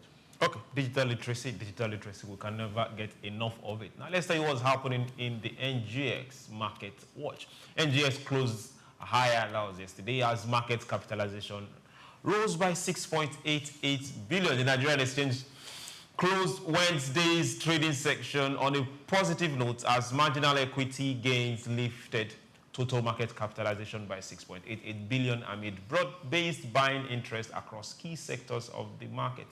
At the close of trading, total market capitalization rose by 106.44 trillion naira, up from 106.43 trillion recorded in the previous section. The all-share index edged higher by 10.77 points, or 0.01% to close at 166,267.6 compared to 166,256.83 on Tuesday. Now, this reflects cautious investor sentiment. Market activity was mixed. A total of 822.76 million shares valued at 24.93 billion naira were exchanged in 43,514 deals. This represented a 3% increase in trading volume and a 25% rise in turnovers, while the number of deals declined by 4% compared with the previous section. Analysts say this season reflected selective positioning rather than broad risk appetite. This is one of the beautiful highlights of 2025 for those that are looking at the exchange, whether you're investing or just studying it. It was a very, very beautiful 2025 for the exchange last year. Are we expecting the same momentum for 2026? Well, since you are not a player, if you are playing, you will know that the momentum is getting higher and getting bigger really by the day. Because there's a whole lot of opportunity that is happening in Nigeria at the moment. And I think it's the best market so far, globally, not just in Africa. Because there's no market today that has the kind of return that the Nigeria market is offering. And even stocks that you don't even believe that they should be doing as much, they are doing excellently well. And I think Thanks also to the fact that 10 years is now properly very structured. Regulatory environment is okay. And there's also the confidence of the investor, especially with all the reforms that is going on within the system. So these are things that, of course, will always whip investors' sentiments. Okay, we've come a long way in the end. It was Nigerian Stock Exchange before. It was even a group before, from the days of Ndi Okereke to Oscar Onyema to the present administration. Are we going to look at government's policies or look at market stabilization to see, or say, okay, good and fine, these are the things that have given the market this bite? Is it just time, or it's just a matter of policies of government that are really shaping up this institution? Yeah, policies and reforms. We have to also, let me toe the line of doctor. Let's give honor to whom honor is due. We have to thank this administration with the policies and reforms that they have put in place. I think that's one of the things that is actually yielding profit that we can see now. The reforms are actually, helping some of these institutions to sit up and come up. It's bringing, it's boosting investor confidence, because right now our currency has been stable for about 18 months or thereabout. It has been relatively stable. That would give investors confidence that, okay, yes, because investors were also looking at your currency, they are looking at your administration, that can they trust your administration? Can they say that in the next 8 years, this administration would remain relatively stable, nothing, we will not wake up to any shocker. So I think the reforms and every other thing that is put in place for this year, and if every other thing that has been put in place or that's been established for this year goes on, we follow it to the letter, I believe that the capital market will really boom. Okay, capital market really booming. Doc, let's ask this question off the table. We've not seen ways and means in the last 2 years. Well, of course, like this current regime says that they are going to employ so much unorthodox means in terms of financing their budget. I remember that a journalist was asking the finance minister in Davos 2 days ago about Nigerian debt to a revenue ratio that he felt that was so high, and was asking the minister if they were still willing to borrow, given the fact, and he said the administration is downplaying borrowing to a very large extent. And I think in that interview, the reporter specifically mentioned and said, are you going the way of Eurobond again this year? And he said, well, I can't say for now, because it will depend on what happens as the year progresses. That what the government is actually targeting is that they don't want to borrow more. Because the reforms are working, finances are coming, and they are trying as much as possible to reduce borrowing. And so to that extent, we see that the fiscal policies of this regime has yielded some very positive results, and so there's no need regime going to do the ways and the means. And you remember that what actually led to the ways and the means was the fact that we were in a certain we're walking a certain tightrope. And I think these are the things that many analysts really never acknowledge, because Nigerians, we are only very quick to condemn people, but we also don't look at the context in which some certain things happen. Now, when you look at the context in which the ways and means came to be, you will realize that we just came out of a financial crisis between 2009 to 2015. And then, of course, that was also supported by a dip in the price of oil, given the geopolitics at that time. And when the oil was dipped, the state even couldn't pay. And then the new regime that came in has to spend a whole lot to see how to ensure that salaries were not owed, even at state level. Because at a certain point in our history, toward 2016, some states were owing 9 months, 16 months that they could not pay. And so they have to experience bailout on 3 different occasions. And then, of course, no sufficient revenue was coming from oil. And there, of course, we're also not able to meet the quota that we're producing of crude, so money was not coming. Now, we saw that immediately that was happening and government was thinking of recovery, then COVID came.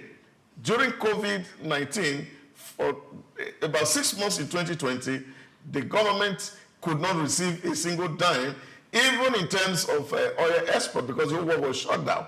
But then, of course, there was some demurrage that government was paying. And so some analysts valued that at that point, we were actually having minus $15 per barrel at that point. And then government was able to sustain operations, pay staff salary. We're also able to do some few capital projects here and there between that 2020 to 2023. That was the fiscal environment in which those decisions were taken. And I think we must not lose sight of the fact that people don't just deliberately say, oh, we want to do ways and means. They were conditioned to do ways and means. And don't also forget that twice in that same period, government attempted to see, let's even take subsidy away from petrol. And of course, there were mass resistance. Labour didn't want that to happen. So protest was everywhere. They were asking government to fix the refinery before subsidy would be removed. Government didn't have money to fix the refinery. They had bills to pay. So all these conditions were the environment in which the ways and the means became like what was normal. Because if government was not able to pay at that time, the same people who are the activists who are protesting in the TV and radio station will still be the same people who will be condemning the government that, oh, they are not paying workers. But people think that government just pluck money. They can't pluck money. So what led to the ways and means was the environment that the government found itself at that material point in time. And so when this regime came in 2003 and they say subsidy was no longer necessary, and they had the courage to take it off, and sure, you remember during his campaign, he actually said that even if Labour is going to protest for 2 years, he will take it down. And this is what actually had happened with all the protests here and there. But now we have seen that the price of petrol is now market-driven. So government is receiving more money. And we can see that in the SOUQ allocation that comes every month. And states are getting better money. Okay. So in that environment, I don't think ways and means will become an option.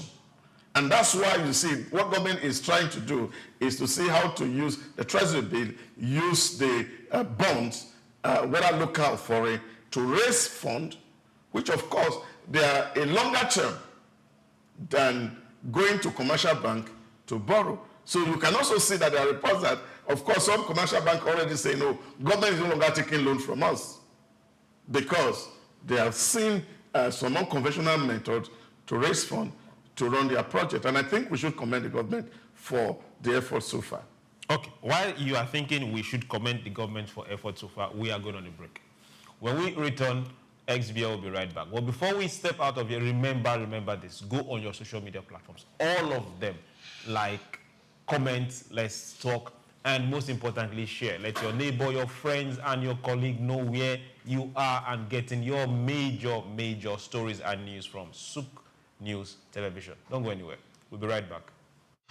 Take Nigeria because it's the mind that needs to first of all be rebranded.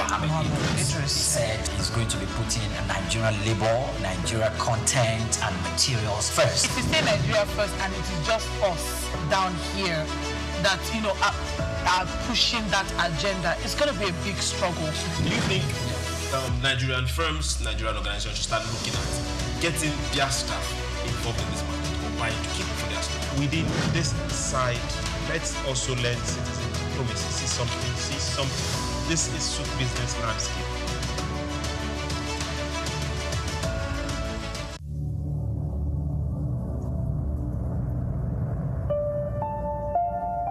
It begins with the ordinary.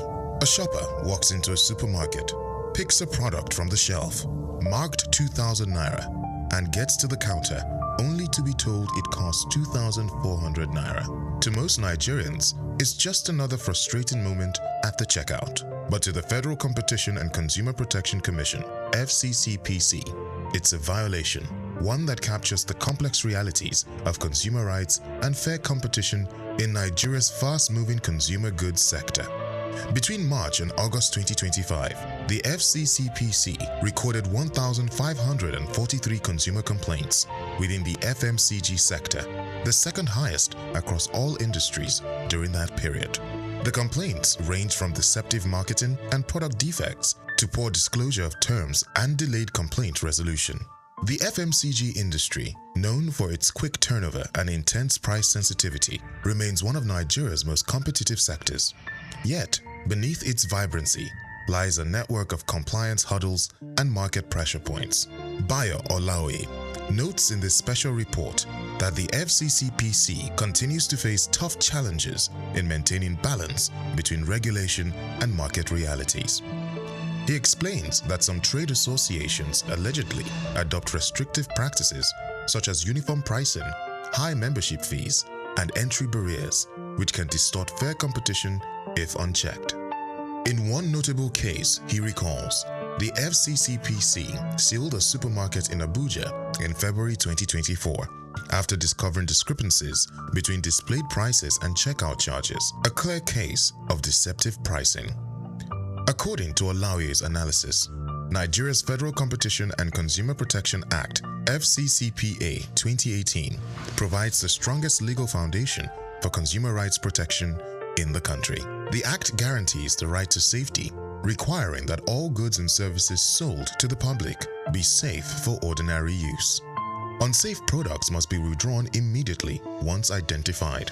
It also guarantees the right to information, ensuring that consumers receive accurate details about price, composition, quantity, and use conditions before purchase. Where goods turn out defective, the consumer is entitled to repair, replacement, or refund. Sections of the FCCPA further prohibit false representation, bait advertising, and exaggerated claims, with sanctions reaching up to 10% of a company's annual turnover. Olaoye points out that state agencies such as LASCOPA complement FCCPC's efforts, helping consumers access information, redress, and awareness of their rights. Despite these laws, FMCG companies operate under immense economic strain. Rising inflation, forex shortages, and unpredictable input costs have made compliance increasingly difficult.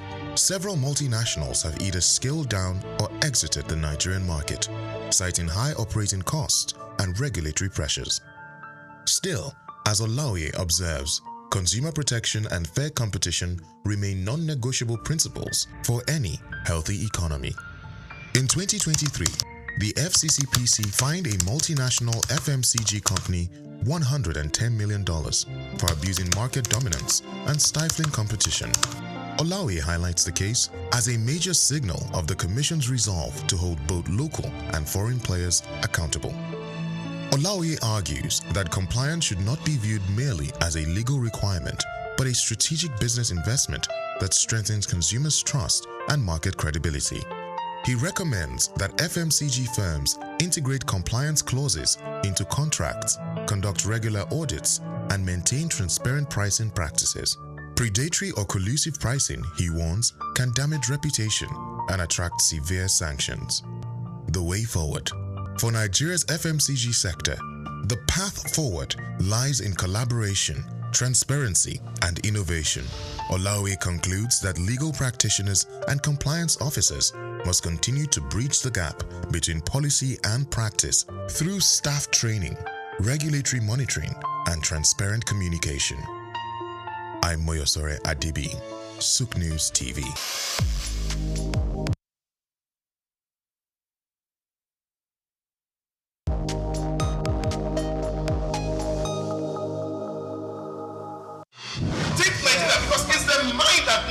First of all, be rebranded. Idris said he's going to be putting Nigerian labor, Nigeria content, and materials first. If you say Nigeria first and it is just us down here that, are pushing that agenda, it's going to be a big struggle. Do you think Nigerian firms, Nigerian organizations should start looking at getting their staff involved in this market or buying to keep for their staff? Within this side, let's also learn citizen diplomacy, see something. This is SOUQ business landscape.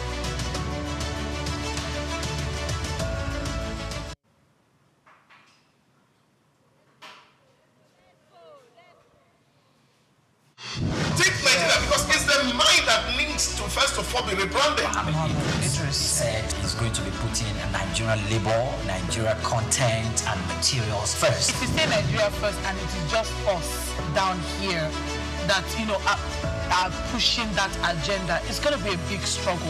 Do you think Nigerian firms, Nigerian organizations should start looking at getting their staff involved in this market or buying to keep for their staff? Within this side, let's also learn citizen diplomacy. See something. This is SOUQ Business Landscape. Anthony Onyemaechi Elumelu was born on the 22nd of March 1963 in Jos, North Central Nigeria, to Susanna Dominic Elumelu, originally from Delta State. Tony earned a degree in economics from Ambrose Ali University, where he laid the foundation for his future career, and then furthered his education at the University of Lagos, where he obtained a master's degree in economics. His academic journey also includes attending the Harvard Business School, where he completed the Owner of President Management program, equipping him with advanced business management skills. Tony currently serves as the chairman of Heirs Holdings, Transcorp, and United Bank for Africa, UBA, demonstrating his significant influence in the banking and investment sector. He founded the Tony Elumelu Foundation, which aims to empower African entrepreneurs through comprehensive training, mentorships, and funding opportunities. In addition to his professional achievements, he's also a family man, married to Dr. Adele Vivian Elumelu, and together they have 7 children. In 2020, his efforts were acknowledged when he was named one of Time's 100 most influential people in the world. Anthony Elumelu's net worth is estimated to be around $700 million, a testament to his successful ventures and strategic investments. Elumelu continues to be a driving force in the business world, advocating for sustainable economic growth and empowering the next generation of African entrepreneurs.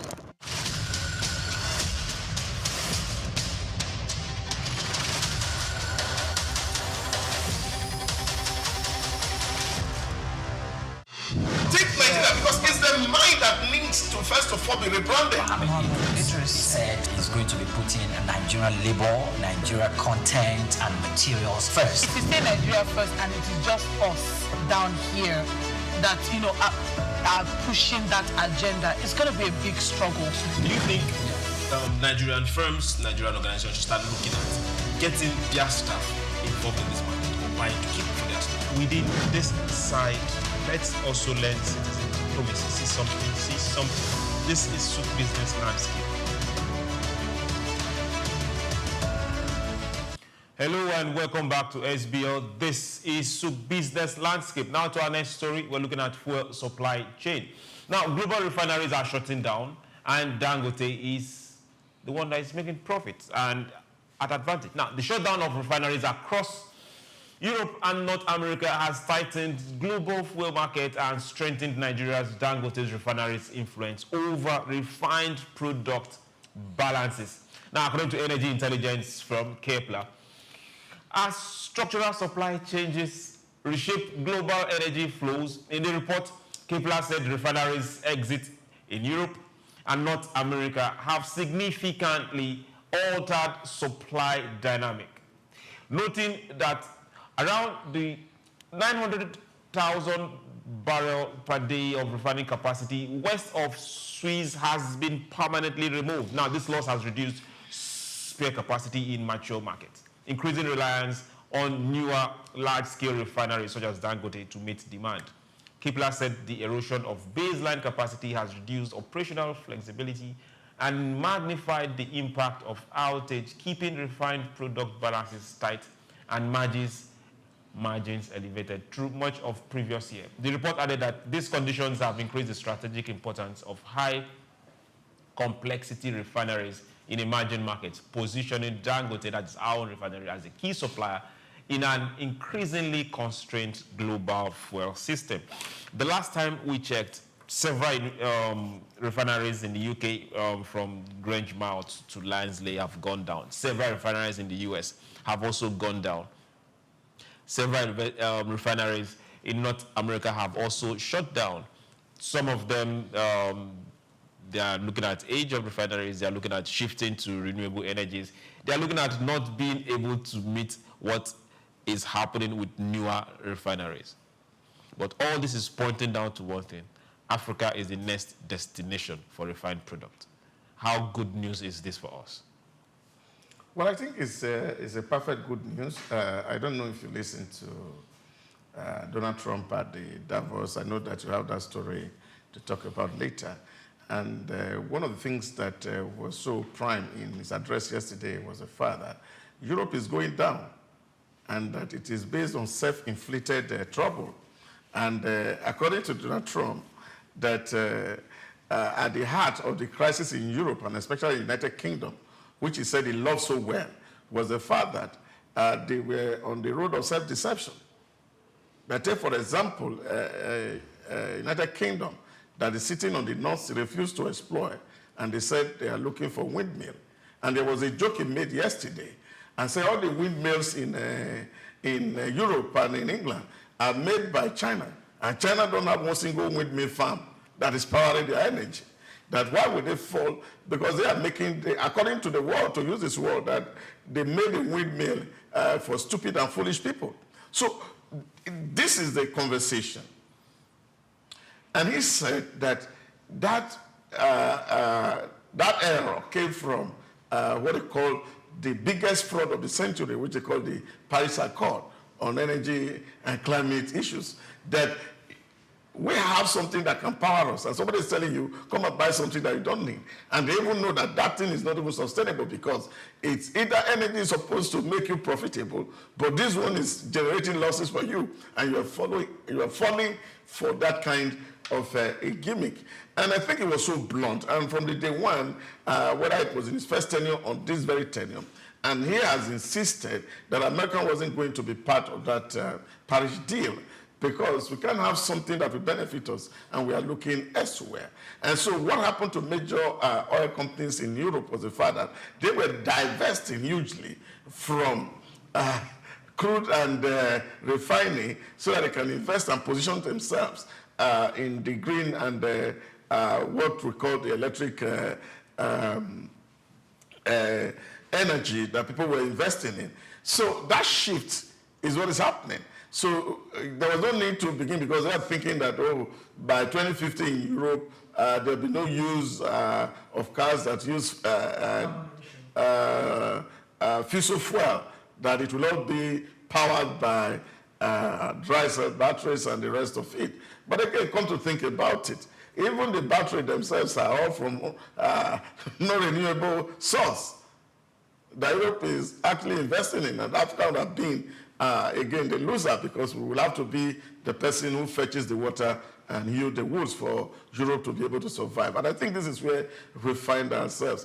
Africans should make most of this opportunity, and I think that is what it is, because like they said in a good book, the race is always not to the swift, battle is always not to the strict, food does not come to the wise. It is time and chances that happen to them all. I think this is African time, this is African chance. We must leverage it and make Africa look like Europe also. Time and chance happen to them all. Now, let's flip this a bit. The refineries on the other side are shutting down.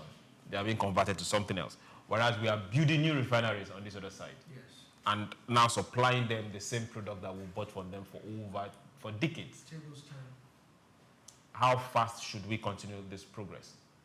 As fast as possible. We said it yesterday, even when we were talking about Dangote having the capacity to provide locally, to feed local consumers before exporting. And I said that the only way we can shore up this is if we start drilling more, if other drilling companies come into the force. So if we drill more and are able to get more crude, we'll be able to supply locally and also have some to sell out, because whether you like it or not, Dangote cannot get all the crude he needs from NNPC or from Nigeria. He has to still source. But if we drill more, and when we are giving out licenses, we should also maintain that if we give licenses and in the next 2 to 5 years there's nothing, that license should be taken back, because we're not just giving license for you to just be selling. License to drill or license to build a refinery?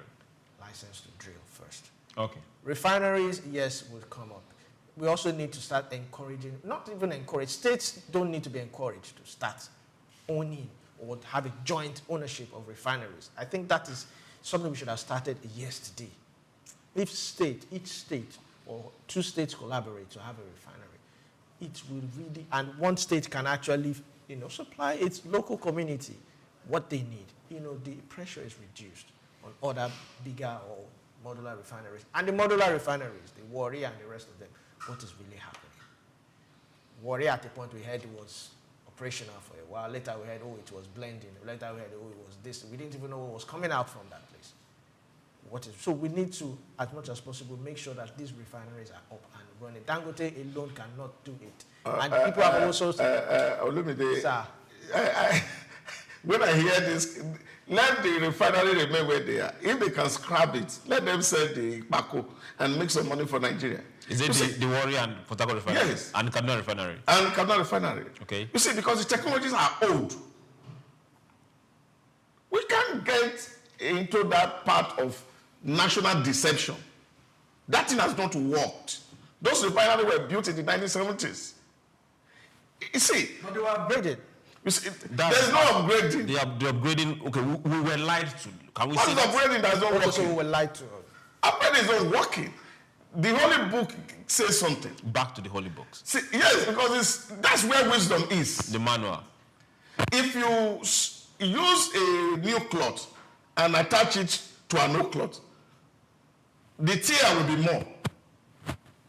Or you put new wine inside an old wine skin, it will burst. It's simple. That's common sense. So why will we be wasting money on something that we know that it will not work? Calculate how much we have spent on turnaround maintenance. It's more than what Dangote has spent in building the 650 barrel per day single train refinery. And yet it's not producing diesel, it's not producing kerosene, it's not producing gases. So I think they should scrap it. So if there are people who can, those people who buy iron condemn, can come and take it. It's not that. No. It has not got to that. It's not that. No. We have to be realistic. We have to be realistic. That thing cannot work. Let us not be deceived. NNPC know that thing can't work. So the people who have been feeding fat on it, they have eaten enough. Okay. They should allow the rest of us to rest. And I think if NNPC has enough money, they can decide to build a new refinery. Well, not fixing those old ones. We don't even want them to build a new refinery. So if they have resource and then of course they are not market ready, why not? They can build a new refinery since they are a business now. But for somebody to be putting taxpayers' money or our crude oil money into that scrap, I don't think it's anything that anybody should encourage, because the technology are different. Times have changed. So let's invest in something that is worth the while. You see, that mistake was made in 2007.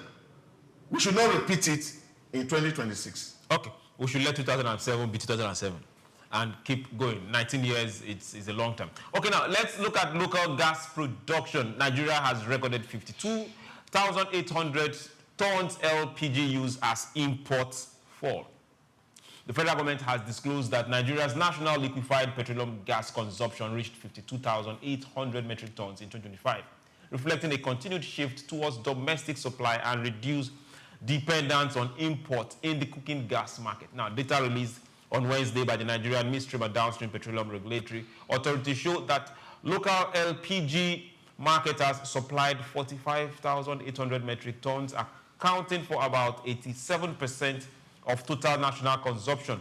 Import contribution just 7,100 metric tons, underscoring the expanding role of domestic operators in meeting household and commercial demands. Regulators said the declining share of imported LPG, now roughly 13%, reflects steady growth in local production capacity, infrastructure investment, and policy supply for gas utilization. Okay, dear Doc, aside PMS, AGO, and jet fuel, okay, PMS is one of the highly used, then followed by AGO, diesel, then jet fuel. There is one that affects everybody, is in most homes in Nigeria, and that's LPG. We have not seen the amount of of talks, discussion, and negotiation that happens with PMS on LPG. But that is what that affects the food, the closest food everybody eats or buy in the market. And that particular price has really hit hard, especially in 2025, where we had to buy LPG for as much as 2,100 naira per kg last year. But we also saw Dangote come out to say that his was going for less than 1,000. Why are we seeing this disparity between the supplier and the marketer? A lot of them refused to lift from him. It took grace for him to even say, okay, good and fine, I'm going to push to the market. But still, we still see that divide from his side and the people that are selling and the people that are importing. Is it that we that are using the gas, we're not strong enough to come and say, no, we're not going to buy again? Or what exactly is the issue? Well, Nigeria is a free market economy. And to that extent, I believe that people should be free to do their business. I also believe that consumers are intelligent enough to discriminate prices. Are we? Yes, of course we are. But we bought gas for 2,100, 2,200 per kg. Yeah, that is what I'm saying. We are intelligent enough to be able to discriminate prices. Is it intelligent or choice? Did we have the choice to buy it cheaper? Exactly. You see, the issue is simple. Dangote has its own supply chain. Other people who are also importing have their supply chain. They want to make profit. The goal of every businessman is profit making. We were taught that in elementary economics and commerce. So if people get into investment, they want to make profit. So you cannot say, because somebody has a channel and therefore I don't want to make profit. So why is it? Is the distribution that is the issue? And if people feel that importing will give them more value and they will have more competitive advantage than buying locally, why not?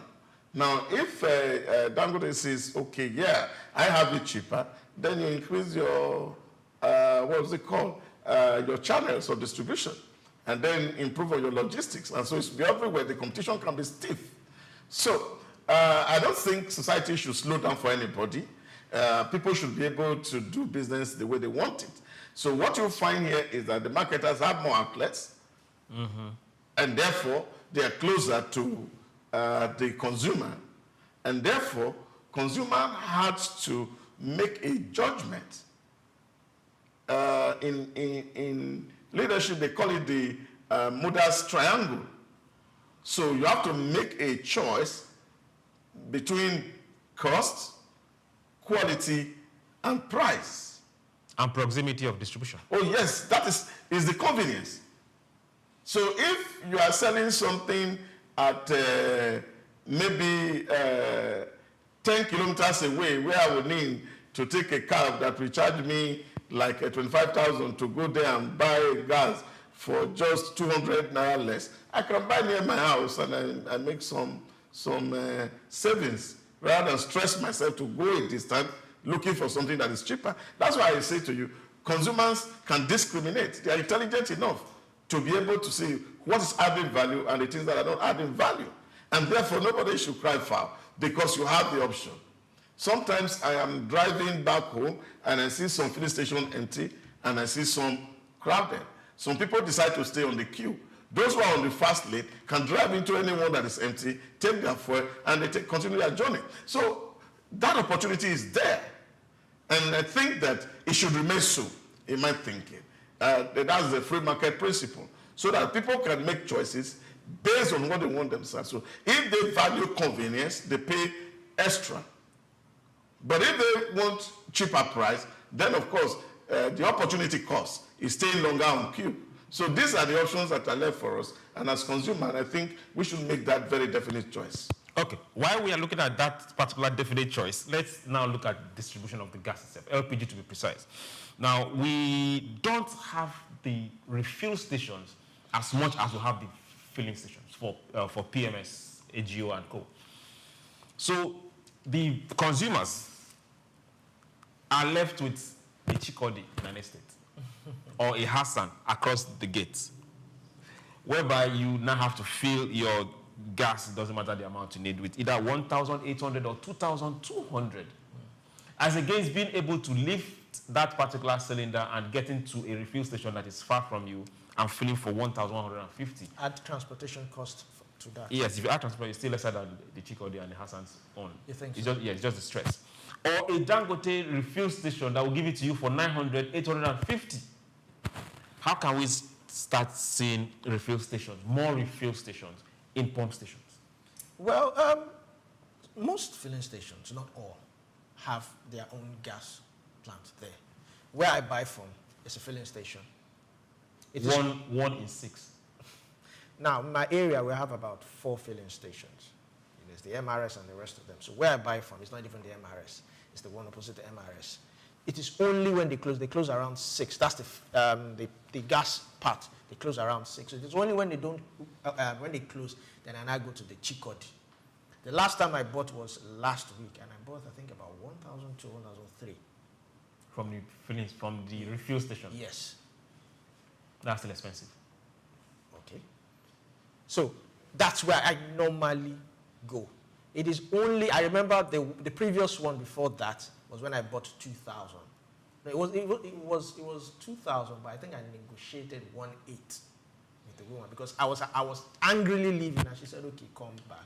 I will sell for you 1.8." And at that point, I did not have a choice because she was the 3rd person that I went to. So, and they're everywhere. They even do home sale service. The woman, my neighbor, they have it brought to her. You pay premium. Yes. She sells food and all that, so, and she prepares it in house. So she doesn't have the luxury of, so they bring it to her. So they are everywhere. In fact, there was a day I was going to fill my gas, and I took the keke and paper and all that. And one of them was calling me that, "Bros, how far now? Where you they go? Where are you going to?" So they see you leave and they are wondering where this person go. So it's just like doctor said, it's a matter of convenience and the urgency of it. If it's convenient for you to drive very far, sometimes, which I do, I leave my street to go to 2 to 3 streets away where the filling station is to buy it at a cheaper rate. And some who do not have that luxury to just carry it to the next 2 to 3 houses and, do anything. And there's also the issue of whether they sell the actual amount of the gas. That's for the roadside. It's also for us to also look at, you see, for every business, people always think about investor bringing money.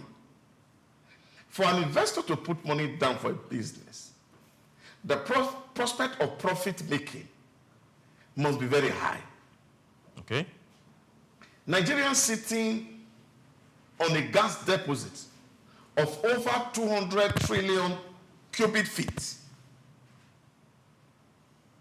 And we are still importing gas. And we are still importing. Tells you the level of profitability in that sector. Because we have to also look at that.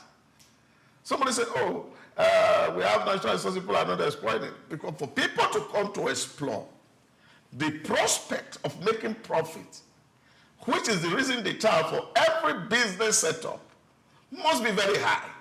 So if the prospect of making profit from gas refill stations is not as lucrative as it is, what happened?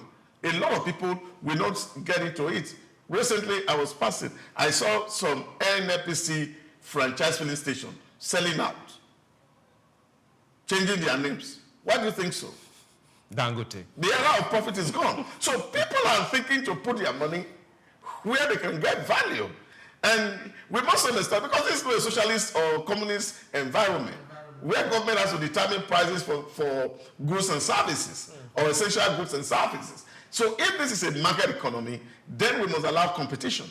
And therefore, what fuels competition is the fact that people are looking for opportunity to earn more. Now, if that sector is not as lucrative as it may seem, SOUQ may need whatever he thinks he wants to get in that place. He may not find it because the investor is calculating what's the cost of capital.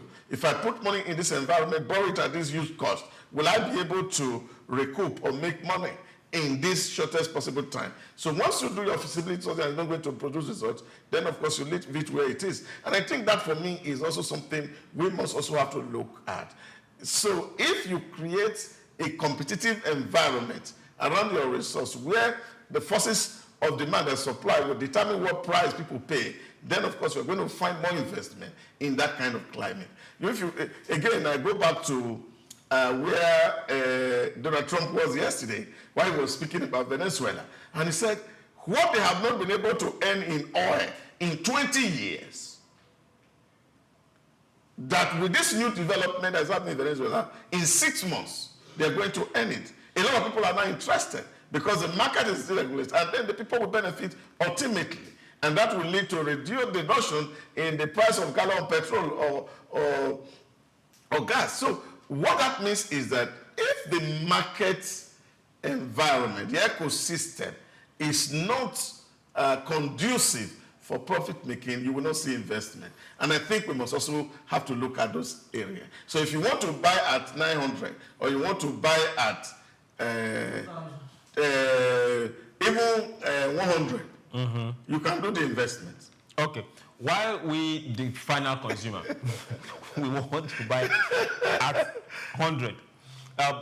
This particular gas sector happens to be a very, it is in the front burner of the federal government. To be specific, we are supposed to be in the decade of gas. We are in the decade of gas. And a lot of investment is needed in that particular sector. Not just exploration, but also distribution for the final consumer.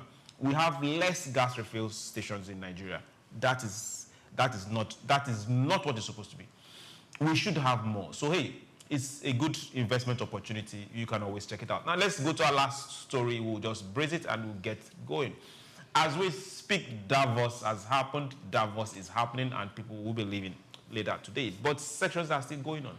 Trump was at Davos yesterday, and he announced a framework for Greenland Arctic deal. That particular Greenland issue has brought issues between the U.S., led by Trump, and Europe and NATO. Now, the U.S. president announced at the World Economic Forum in Davos that he and NATO Secretary General Mark Rutte agreed on a framework of a future deal covering Greenland and the wider Arctic region. Trump said the understanding led to him to cancel threatened tariff on 8 European allies that had been set to take effect from February 1st, easing the transatlantic dispute.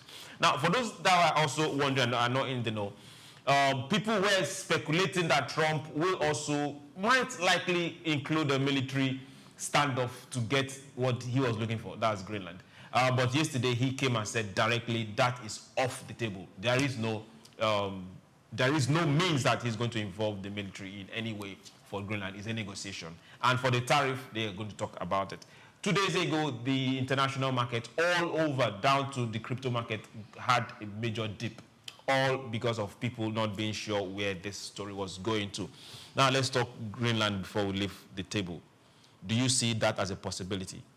Do you think America will get Greenland? Do you think Denmark will surrender, sell, or just hands off? Well, I've always said to people, you must understand the nature of the President of America. He's a hard negotiator. He has 3 years. And most of the time he gets what he wants, whether by hook or crook. And I think Europe should sit down to actually negotiate with Donald Trump. Negotiate for or negotiate against? Yeah, but I don't think it's desperate in having Greenland. It's just understand that, look, the value that is in there is the win-win environment that, of course, the Americans think that is possible. So I don't think that Donald Trump is really crazy about taking over territories, but he just wants a situation where, at the end of the day, everybody is a beneficiary, and especially America. So these are the conversations. So we get to dialogue. And it's even fine that the theme for this year's Davos conference is returning to the path of dialogue, in the spirit of dialogue, that nations should be able to sit down around the table and work things out. So we don't need to resort to either geopolitical tensions around things that can be talked over over a teacup or a coffee cup. So these are, for me, what is necessary. He has what he wants. He has a mind, and he has made it very clear. And I think it is a turn for Denmark and Europe to sit down around the table and say, look, this is what we feel we can do. We're friends. We can sort this thing out.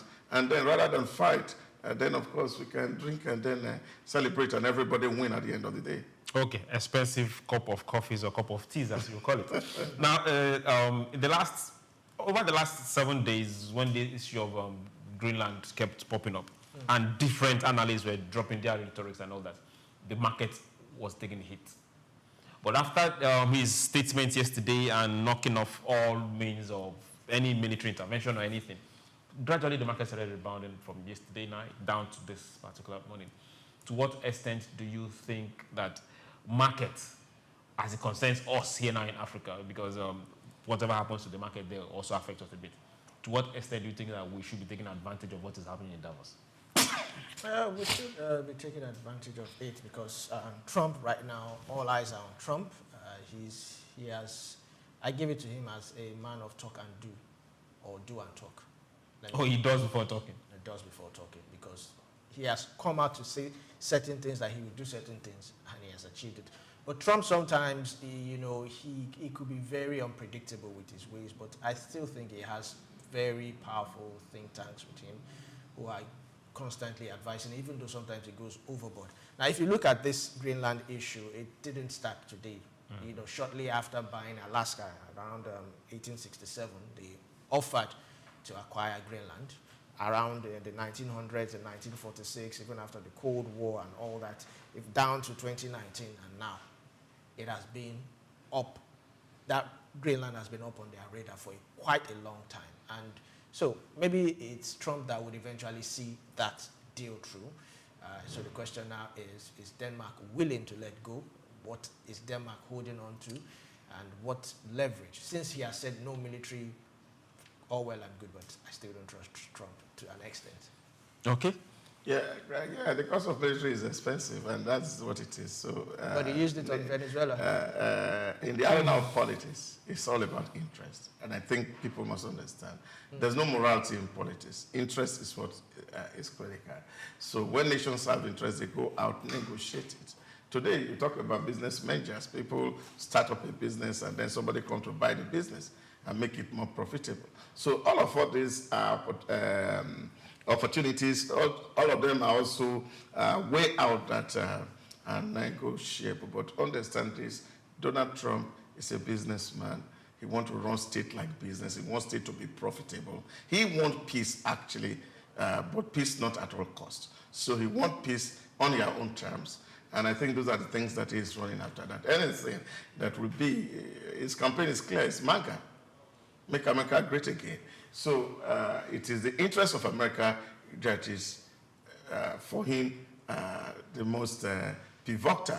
And once that interest is threatened, then Trump doesn't mind to use the sledgehammer to kill his fly. Okay. Dear Trump and dear owner of the sledgehammer, please keep your sledgehammer in place. Don't lift it.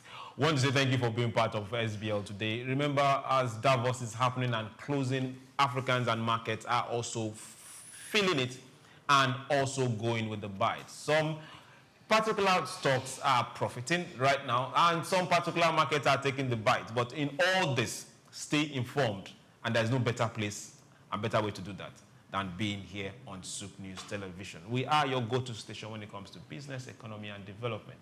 Your finance will not be your direct financial advisors because you're not paying us, but hey, get informed. My name is SOUQ, John Rogers SOUQ. We'll do this again tomorrow, but remember, nobody is more Nigerian than you. Build your economy and build ours at large. We'll do this again tomorrow. See you tomorrow. It's been a pleasure staying with us on SOUQ Business Landscape. The conversation does not stop here. Let's go on to our comment section. Drop your comments. Whatever topic you feel we should actually treat on this table, please drop it there. Like, comment, and share. I am Olumide Shokoya. Keep watching SOUQ News TV. Dear Doc. Peace will forever be cheaper than war. And therefore, wherever there are tensions globally, let's get into dialogue and then find peace. And all, of course, we make progress. Stay positive. Don't fight. Tomorrow is always better than today. Take Nigeria because it's the mind that needs to first of all be rebranded. It said it's going to be putting Nigerian labor, Nigeria content and materials first. If you say Nigeria first and it is just us down here that, are pushing that agenda, it's going to be a big struggle. Do you think Nigerian firms, Nigerian organizations should start looking at getting their staff involved in this market or buying to keep for their staff? Within this side, let's also learn citizen diplomacy. See something. This is SOUQ business landscape.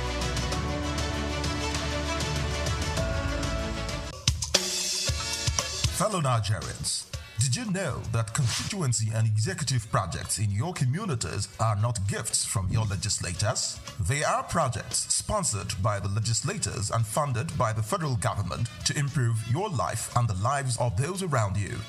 These projects belong to you. Without your vigilance, they might never be completed. Don't allow them to fade away into unfulfilled promises. Stand up, take ownership, monitor their progress, demand accountability, and report concerns to ICPC. Call our toll-free line now on 0800-2255-4272 or WhatsApp only on 0806-656-4726. This message is brought to you by the Independent Corrupt Practices and Other Related Offences Commission, ICPC, with support from MacArthur Foundation and the Center for Democracy and Development in Africa, CDD.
My name is Shino Ogbadegeshin. I'm the CEO of Gozi Micro Insurance. Continue to watch SOUQ News. Adenike Adeyemi, Executive Director of Faith Foundation. Keep watching SOUQ News. My name is Shepherd Michael Adewale Onofuye. I enjoy you all to always watch SOUQ News TV. Hey everyone, Majuli Obaje here representing Gigi. Keep watching SOUQ News, okay? Stay updated with SOUQ News. My name is Aton Keme. I am the head of MSME Banking. Please keep watching SOUQ News and stay glued to SOUQ News. I recommend that more and more people should watch SOUQ News because they deal with business news. Hi, my name is Amaka Wokolo. I am the director of the Faith Institute at Faith Foundation. Keep watching SOUQ News.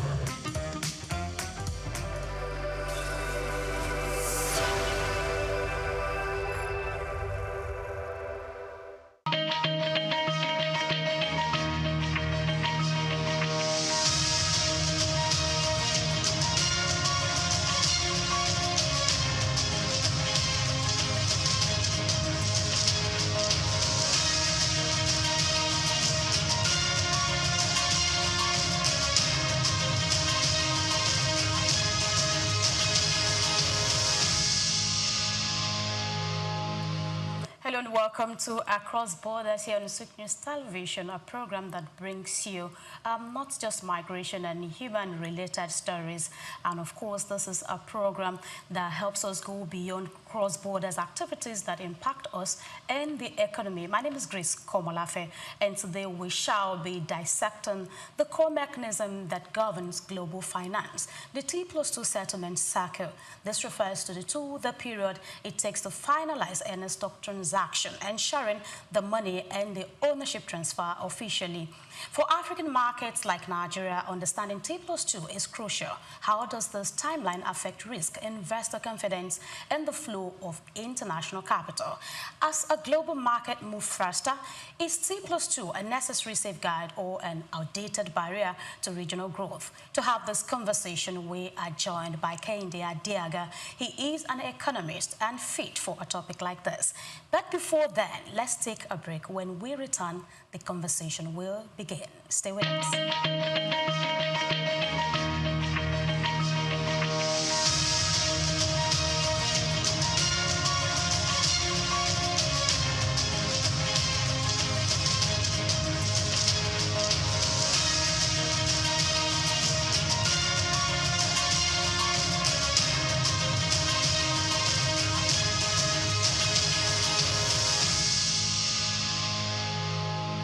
Welcome. If you're just joining us, this is Across Borders, a program put together to help you understand migration issues and cross-borders activities. Before we went on that break, I told you we have a guest who is readily available for this conversation, and he's joining us actually here, not virtually, he's in-house today. Kehinde Adiaga is with us, and he's an economist, and I am certain he will be sharing insightful information with us today. A very good morning to you, sir. Good morning, Grace. So pleased to have you. It's my pleasure to. Yes, despite the struggles, challenges, at the end of the day, we're able to make it. Yes, it's even better to be in the studio than the virtual thing because of the internet and the network crisis that we've been having in recent time. I agree with you. It's good to be here now. Thank you so much. Thank you. And so we're just going to get into it. I want to ask you, T+2 settlement or T+2 transaction, what exactly does this mean? What T+2 means in the capital market is transaction, date, and delivery, meaning that if you want to buy any stock, you place your order, and the next day you get the purchase. Of course, it's a case of you having the money to buy in the depository, and then the delivery also is also in the depository, where once you made payment, you get instant payment. I mean, instant delivery to what you are looking for. Before now, we were operating we started with a T+5 transaction cycle, and then we moved to a T+3. While we were operating a T+3, I recall that while I was in the US some years back, they were operating T+5. And as at that time, we were operating T+3. And I was wondering, in fact, to the point that the Director General of the U.S. Securities and Exchange Commission was asking, is it really true that we're operating T+3? And I said yes. And he tried to know whether we actually understand what T+3 was, because we were journalists that went for an exchange program in the U.S. then. And I told him yes, that we are just there. We know it all, because what that means is that you do a transaction today, in 3 days you get delivery, and a week after you get payment for that transaction. And so he was shocked and surprised. So when we now heard, when the CSCS, that is the Central Security Clearing System, now said they are ready and able to go for T+2. It was amazing news, because it means that there is the level of transparency is increased, the level of trust is increased, the level of delivery is increased too. So what that means is that you make a transaction today, you are hopeful of getting payment or backup for whatever you are buying almost the next day. It's as seamless as it is, so to say.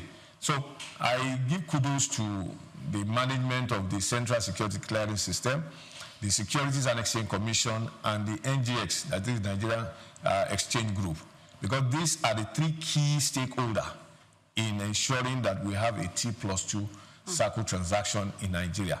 And of course, when it was launched, the managing director, CEO of CSCS, if you permit me to mention his name, Mr. Aruna Jalo Waziri, did say that come next year, we'll be operating T+0. meaning that you do your transaction today, you get service or payment the next day. So I'm going to ask you that because we're going to get to that question. And yeah. I mean, you're saying that we're going to be operating T.0. Yeah. We're going to get there because I want to understand, are there no dangers? Are there no challenges? There are challenges, okay, but they have looked into all this. And that is the reason why they were able to launch T+2. Okay. They have put together a system that will mitigate against any unexpected challenges. Okay. Because infrastructure is very key in this regard. And so they from what they have said, that it took them time. Ordinarily, while they were planning or tinkering with how to start this, ordinarily they should have stopped transaction, okay, so to say. But they didn't. Why? Because they had to do it overnight, almost every day, 24 hours, not stop. Yes. And so they were putting all the infrastructures together so that it doesn't affect transaction on a daily basis. And at the time they were able to come up, they were sure that this transaction, there won't be any itches. They came up to launch it. Okay, so let me ask you. So presently, Nigeria, we're running the T+2 settlement system, and you have mentioned that we have countries that still operate T+5, +3, right, and all. Yeah, so yeah. Are you saying that we are far ahead of all of this? That is what it means. We are ahead of. And what does it mean to the global stage? Well, when it comes what that means to the global market, yes, is that our market is a seamless market where you can do your transaction without any itch. Because, for instance, the T+2, what that signifies is that you place your order today, your broker buys or sells for you, and then the next day, which is the second day, you get payment for it. There can never be any better time than this. Okay. And that will increase the volume and value of transaction in the market. Because, for instance, if the total market transaction in a day, we have, just recently we saw a transaction of over 2 billion shares being traded in a day. And the next day, they got value for the transaction. So it's a case of saying there's no hidden place for any operator in the market to say, oh, I didn't get this stock to buy or I didn't get this stock to sell. That's the reason why you cannot get your money. Okay. What it means is that there's transparency and efficiency in the marketplace. So for all the operators and the regulators in the market, they are on their toes to ensure that transaction is seamless, and then investors are better for it. So talking about investors, yes, how does the settlement timeline, how does it affect small investors and institutional traders across borders? Well, it's an almost immediate thing. Both small investors and institutional investors. The important thing is you are placing your order in the market space, and that transaction is going almost online, real time. And so you get value for it. So there's no distinction between small investor or institutional investor. Okay. In as much as you are doing any transaction on our market, you are sure of getting value for for the transaction you are making. And so it's better for us. And for me, I think investors should be happy because of this transaction cycle. Because what that means is your money is not being kept somewhere, or your money is not being kept somewhere and somebody is using the money for other things. So brokers these days will not tell you that, oh, sorry, because the transaction system is a long period, I can't sell or I can't buy for you. No. Okay. What that means is you book in, you place your order, and it is kind of purchased for you. So you get value for it. That's the important thing. I mean, the important aspect of the market. All right, so let's look at this. In a way, you've mentioned risk and trust and all of that, but I want to ask, when it comes to T+2 transaction, who is more exposed to risk, especially during settlement period? I want to mention, like you've mentioned broker, so I really want to know brokers, agents, and the dealers. Yeah. Who is more at risk? Well, I find it difficult to say this person is at risk more than the other, for the simple reason of the fact that an investor does his or her transaction through a broker who is an operator in the market. And in as much as he's doing that through such a broker, the broker also know that the regulator are watching. And so there's no, except if the investor does not give an order, so to say. For instance, you want to buy a certain stock, and you did not tell your broker the stock you want to buy at whatever price you want to buy or sell it. So that can cause a delay, and that can lead to a risk. But if there is instruction as to what you want to buy and what you want to sell, it will not affect, or it will not bring any risk in whatsoever way. So I think it's better for both operator, investors, and everybody in the market. So I don't see any risk attached to it. The only place where we could find risk is from the operator, that is the Central Security Clearance System. And they have said the infrastructure they have put in place to do this is such that is, except there is a total blackout. And you know, they already have a backup, so to say. Okay. There are power generating system that can power the transaction, I mean, the engine they are using. So they are not solely relying on the national grid or whatever for them to be able to go online. Okay. They have the backup. So the gen are there for them to say, oh, there can never be any failure in terms of transaction. Okay. So there is no risk, so to say. There is no risk, so to say. So to say, yes. I want to believe that there is practically no business or operations that are no risk attached. And that's what I want to ask. I want to believe in a way there would be one or the other. When a transaction fails, or when there's a delay, who exactly is held responsible? Who's been held responsible? Because I want to believe there is no way. It could be minimal, of course, yes, you know. There will be risk. So who's been held responsible? It's going to be minimal. When there is a risk, they are able to trace where that risk comes from. Okay. Either from the broker or from the platform, which is the NGX. Okay. For the CSCS, what they are providing is to say, whatever volume of transaction you are doing, we are ready. We will ensure that that transaction scales through with our infrastructure. And of course, with this infrastructure, they have it linked with both the regulators and the operators in the market. So when we are looking at the risk is minimal, like I said, and the only way where you can get that risk or shortcoming will be from the broker, who probably may not have entered in his logbook the transaction of that investor, because there's no way you have an investor who has ordered you or who has instructed you to buy or sell on his or her behalf. Now the onus lies on you as operator, which is the broker now, to log it in, and that can be done even you do it online. The logging in is done online. So once you do it online, you get to the floor. You don't even need to be on the floor to do your transaction. You can be on the road and be doing your transaction because you are linked with the platform already.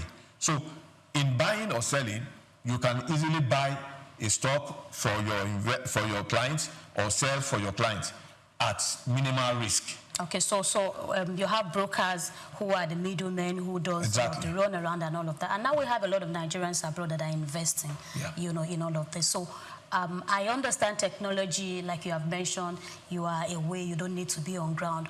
But are there things you think those abroad especially should be conscious of because they are not in the country, and you feel the brokers as well need to pay attention to ensure a smooth running, you know, operation? I think what those who are outside the country need to pay attention to is what are the prices of these stocks and what are the bottom line of these stocks, of these companies.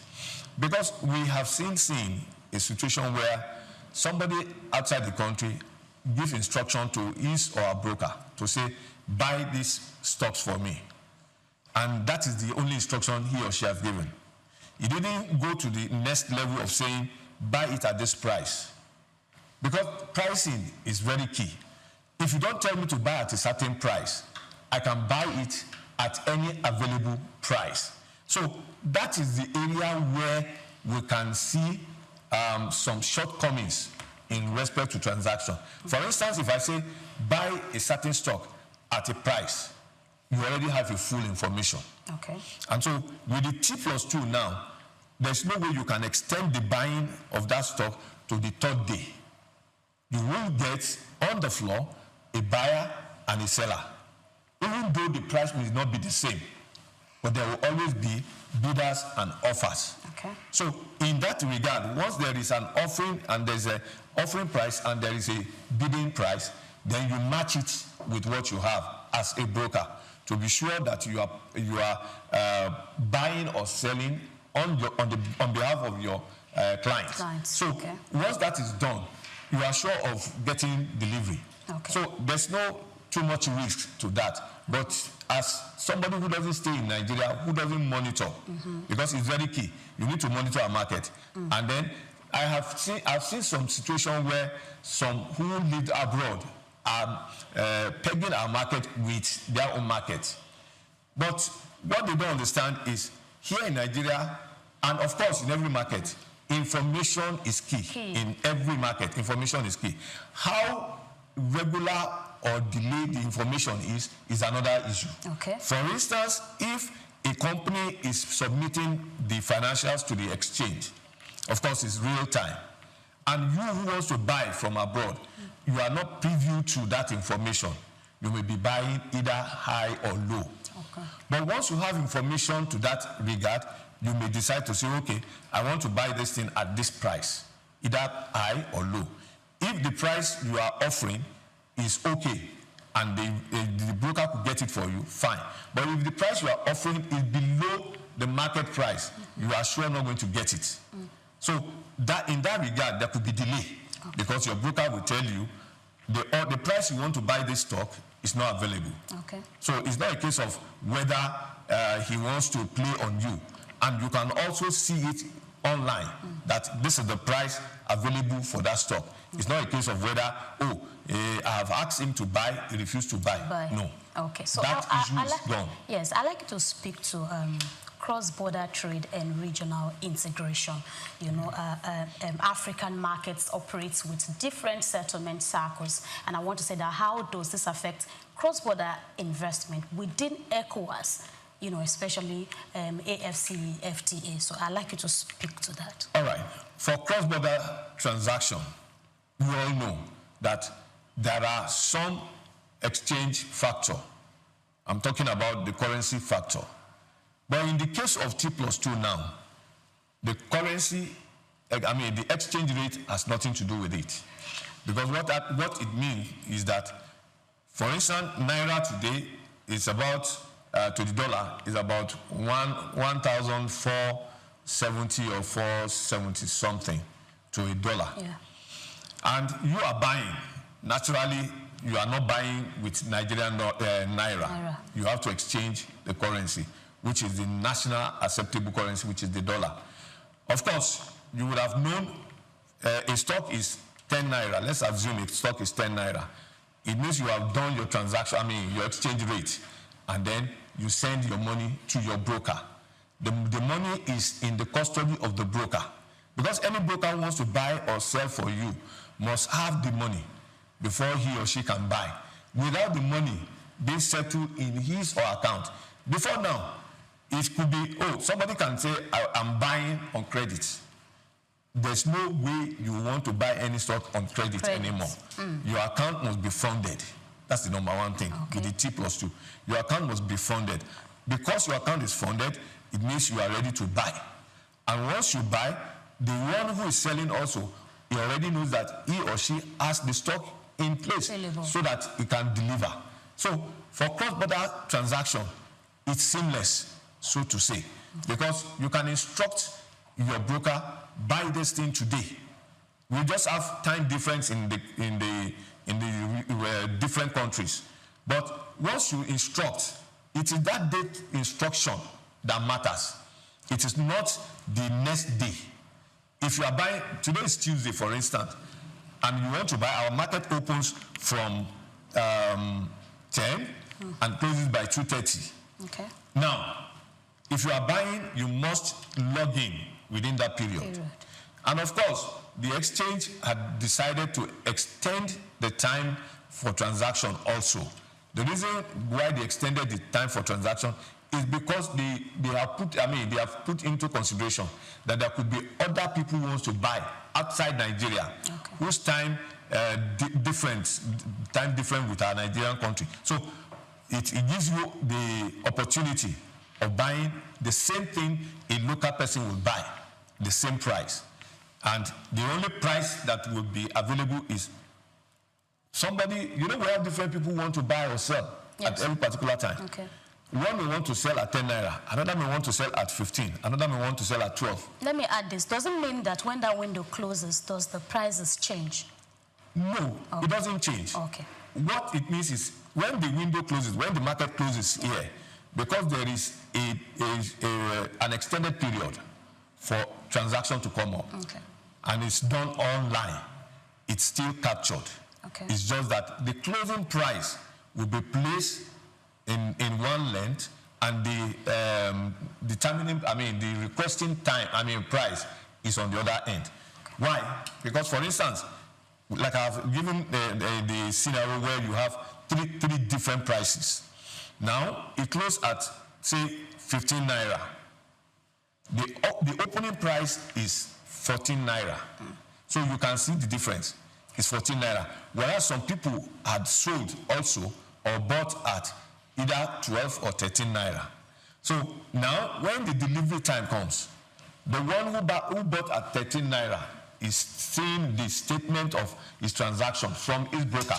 Okay. But what you'll be seeing on the platform of the exchange is the closing price, which is the 15 naira. But that is not to say that your broker bought for you at 15 naira.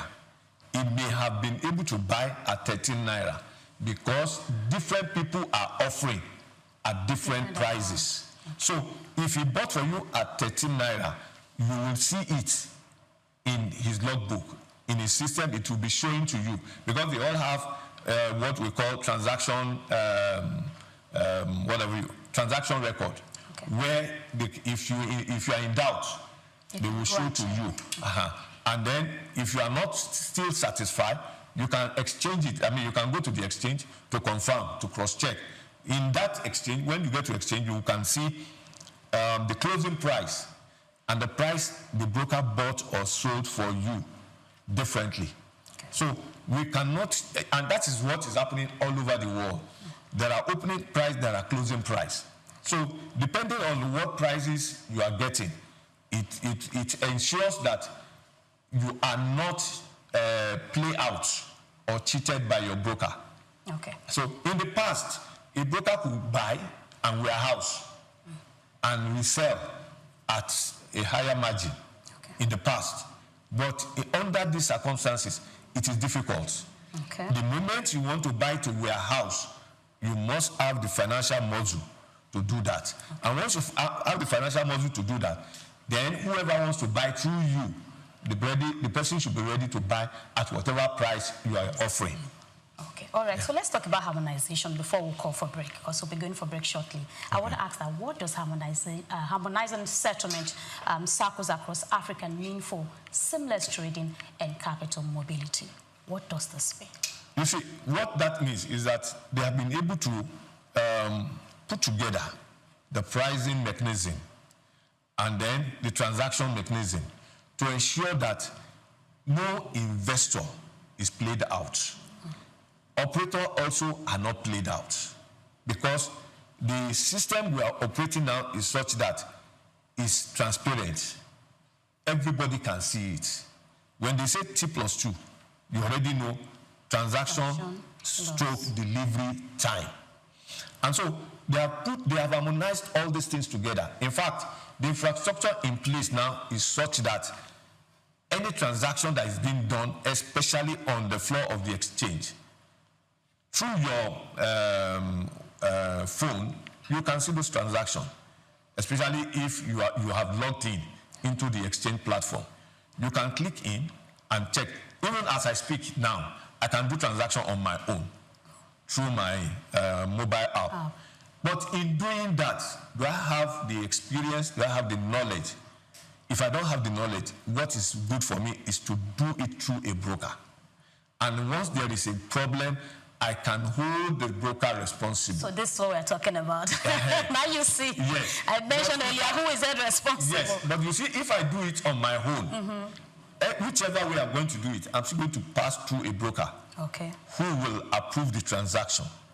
Now, if I'm doing it on my own and the broker is approving the transaction, what the broker has done is to say, oh, you are doing this thing through me, not me as a person now trading on my own. I'm doing it through a platform. Whether you like it or not, you must have a broker as an intermediary between you and the floor. The floor that I mean now is the platform, the trading platform. And so that's the way the CSCS can capture who are doing transaction. Because, for instance, I don't have a link with the CSCS, the provider of that infrastructure. I don't have a link. Those that have the link with it are the Securities and Exchange Commission, the Nigerian Exchange Group, the brokers, various brokers, the registrars, because these registrars are also part of the system. They are part of those who will deliver the stocks that are being bought or being sold. So all these groups are together. They have been able to bring them together under one umbrella. Let me use one umbrella. Because under the platform they are operating from, they already know that this transaction is coming from this place. And those who are in charge, that is, the one who is the custodian of that transaction is the CSCS. And so the registrar can see transaction, the broker can see transaction, the exchange can see transaction. The only thing that the investor will see, the transaction the investor will see, will be through the exchange board. That is the only public space that they can see as individual, as individual investor or corporate investors. That's the only way you can see it. Otherwise, it's something you also can check online. If you want to access any transaction, you can do it online through the CSCS or the exchange. And of course, all the brokers too are online.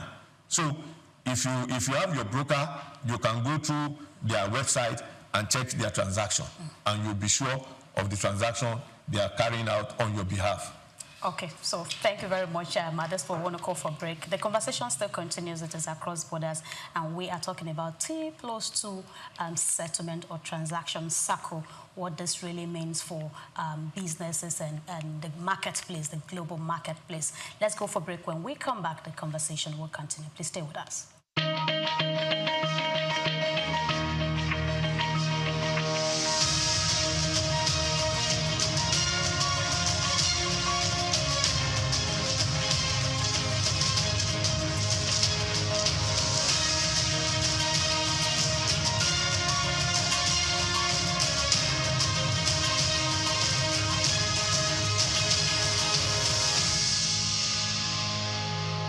This is Sound Man.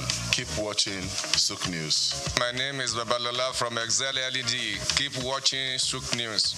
My name is Shepherd Michael Adewale Onofuye.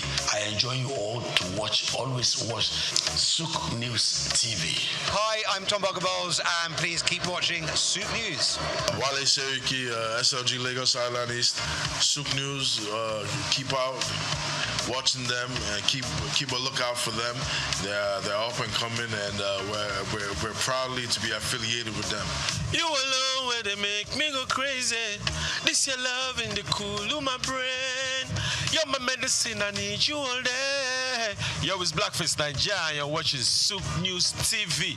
Keep it locked on this dial, don't change it. You know what I mean? I say Blackface Nigeria, love on the bad.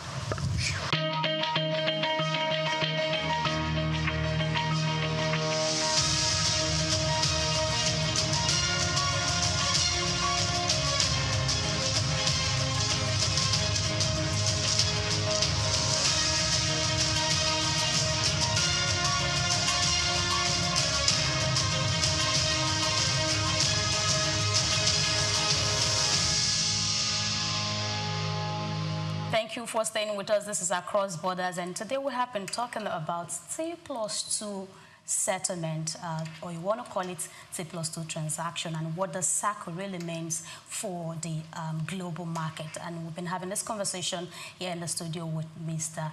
Kehinde Adeaga. He's an economist, and I trust me, like I said earlier, he is fit, for this conversation. So we're just going to take it from where we stop. I'd like us to move to the digital and technology and finance, if I'll put it that way. So, with fintech and digital clearing system rising, is T+2 still efficient or already becoming outdated? I remember you mentioned that there was a time you traveled, you had a conversation to the US, they were operating T+5, while Nigeria was operating T+3, and you mentioned that we are looking at moving to T+0. But I am asking, T+2, is it outdated? Probably want to look at it from the African angle collectively. What's your take? No, it's not outdated. Okay. It's just trying to move fast with the technology you have. What the CSCS has been able to do is to say, with the deployment of the technology we have, we are able to accommodate T+2. And so, aside from that now, they are also futuristic in the sense that they are already thinking ahead to say, can we do a T+1?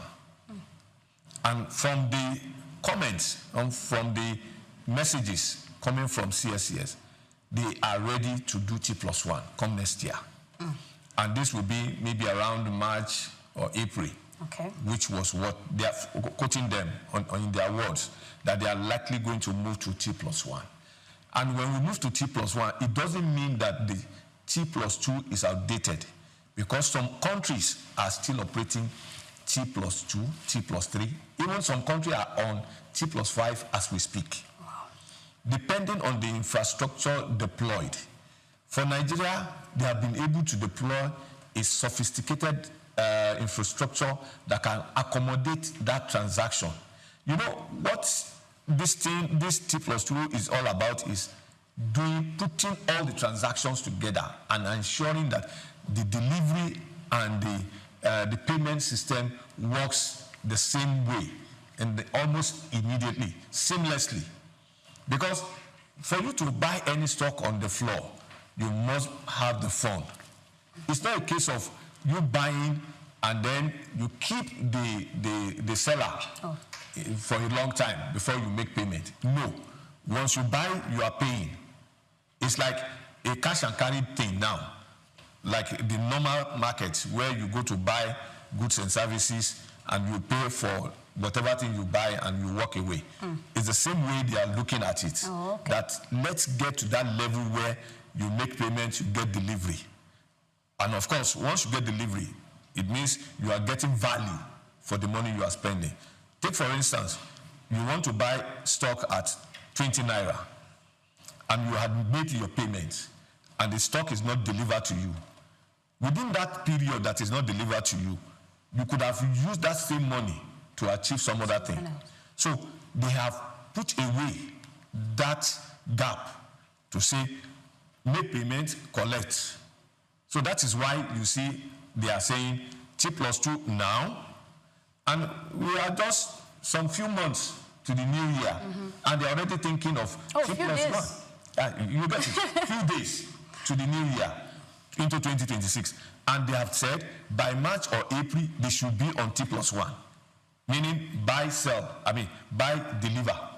Okay. So there won't be any itches. And it is simply because they have looked at the future and they have incorporated infrastructure that can meet that need, so to say. So we won't have any problem. The only problem we may have, and I don't see it as a problem because you already have a backup, which is the lights, the energy. So once you have for instance, you are transmitting now, you are not on power holding or whatever. You are either on the generator, alternative power supply. Why? Because you don't want any breakout. It's the same way. So For you to do your transaction, you are sure that nothing will stop that transaction. And of course, you may be looking at it from, the service provider, the telecom service provider, they already put that also into consideration.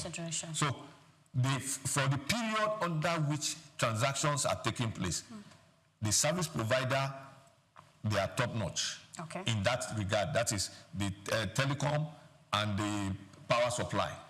These two are the things that can hinder transaction flow.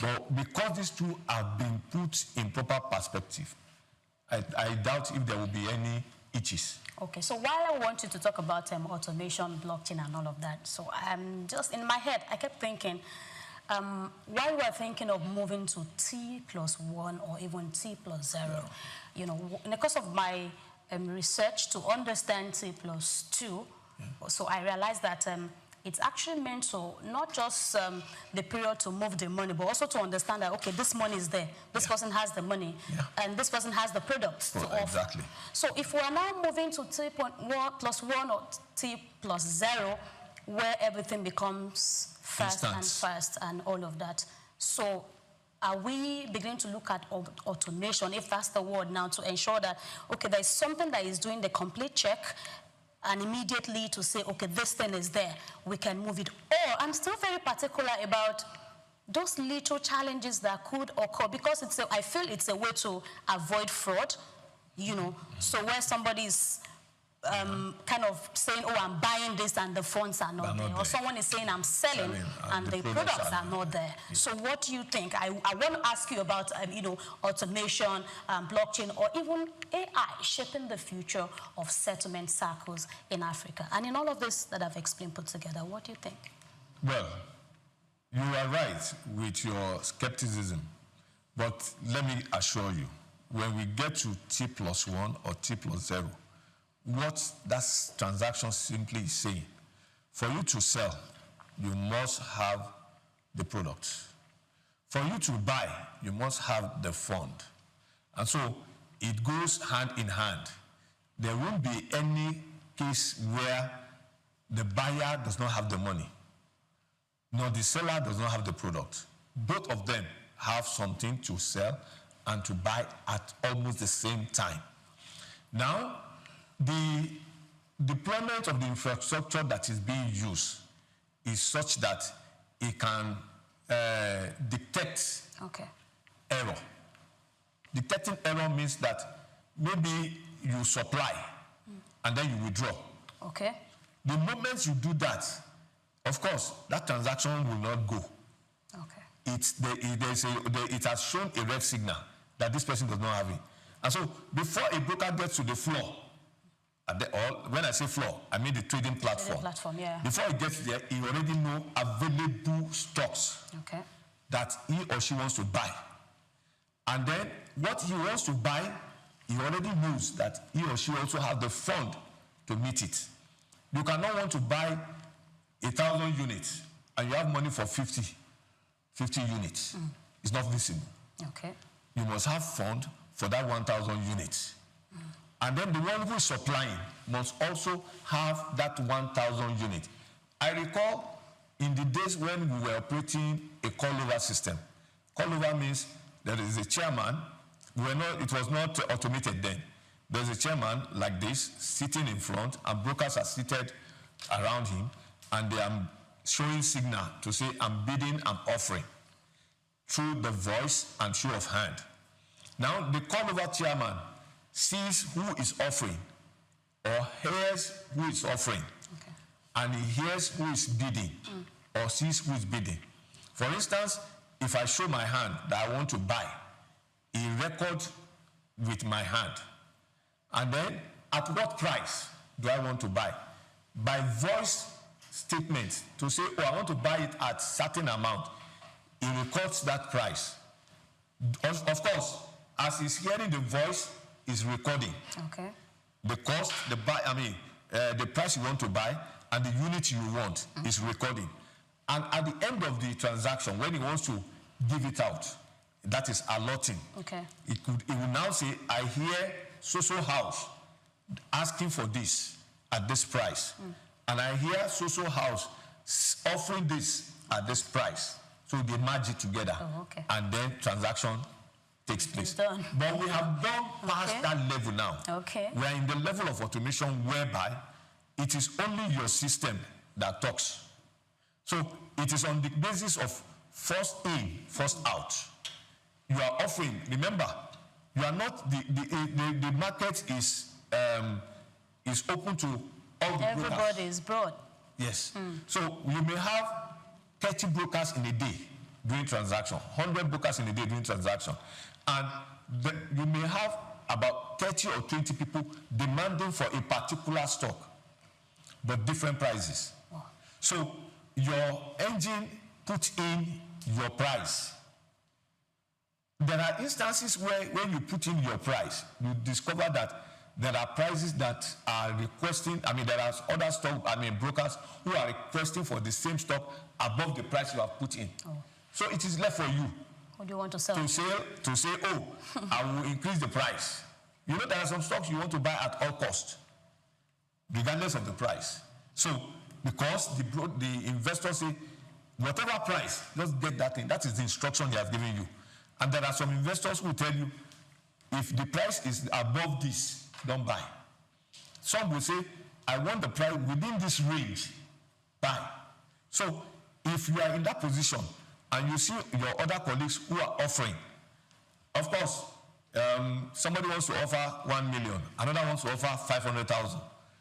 The volume that they are offering is dependent on the price. So if the one who is offering 500,000 is saying, I want to sell for 20 naira, and the one who is selling 1,000 is saying, I want to sell for 20 naira, definitely the one who has 1,000 will not get his transaction at that same 10 naira. Because, why? He has just limited amount. The one with 500,000 has much. So that one will get purchased ahead of the 1,000 own. So now, it is the 1,000 own that will now be like a support. In the event that somebody didn't get, and the person is still willing to buy, so to get it at that. So these are some of the things. Because give or take, the engine will supply the information that is needed.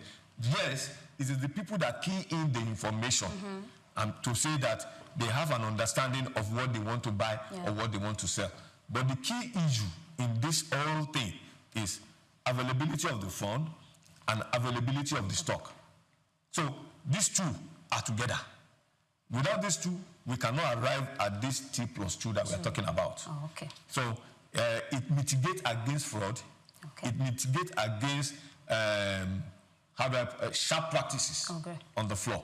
Because somebody can say, okay, I want to sell. I have this much to sell, but you may not have it. You know, he can, because he sees that there are demand for it, he can answer, oh, let me quickly supply it. No. From the moment the transaction starts or the market opens, you log in what you have. Although there is room for you to increase or reduce what you are offering. If you have other clients who comes to you before the close of transaction, they'll say, oh, I just remember I needed to sell this thing. Can you help me sell? Of course, he's already on the floor trading, so he key it in as an addition to what he wants to sell. So, and the pricing also will be in there. The price for this is this, the price for this is this. So whoever wants to buy will want to buy within the quoted price. Otherwise, if you quote out of the market, you may not get it sold at that day. It means that transaction didn't take place. But the moment a transaction takes place any day, you get the delivery and the purchase. All right, so we'll just move to the next question. So obviously, would say from this end, Nigeria, I mean to say that we're not doing badly when it comes to when it comes to trade. I feel we just need more enlightenment to make people understand what this trading is all about. Because I want to believe that there are different information out there. Of course, you see people even on social media pushing all sort of information, but you see a whole lot aligning with trading, most importantly. So let's talk about Africa generally. Nigeria is not doing badly. You understand? So I want to ask, many developed markets are moving. They are moving towards T+2, where we already are, where some are moving to T+1, or even faster than that. Some probably might be thinking of T.0 already as Nigeria too. Nigeria is also thinking. There's no market here that is operating T+2. T.2, yeah. So Nigeria is still there, but of course a lot of them are thinking of moving, just the same way Nigeria is thinking ahead. So I am saying, Africa as a whole, Nigeria, we are not doing badly, but Africa as a whole, do you see the continent also having this energy, moving faster? Well, what I would say in that regard is, because we have started it, they will want to think or believe that it's an easy thing that they can also do.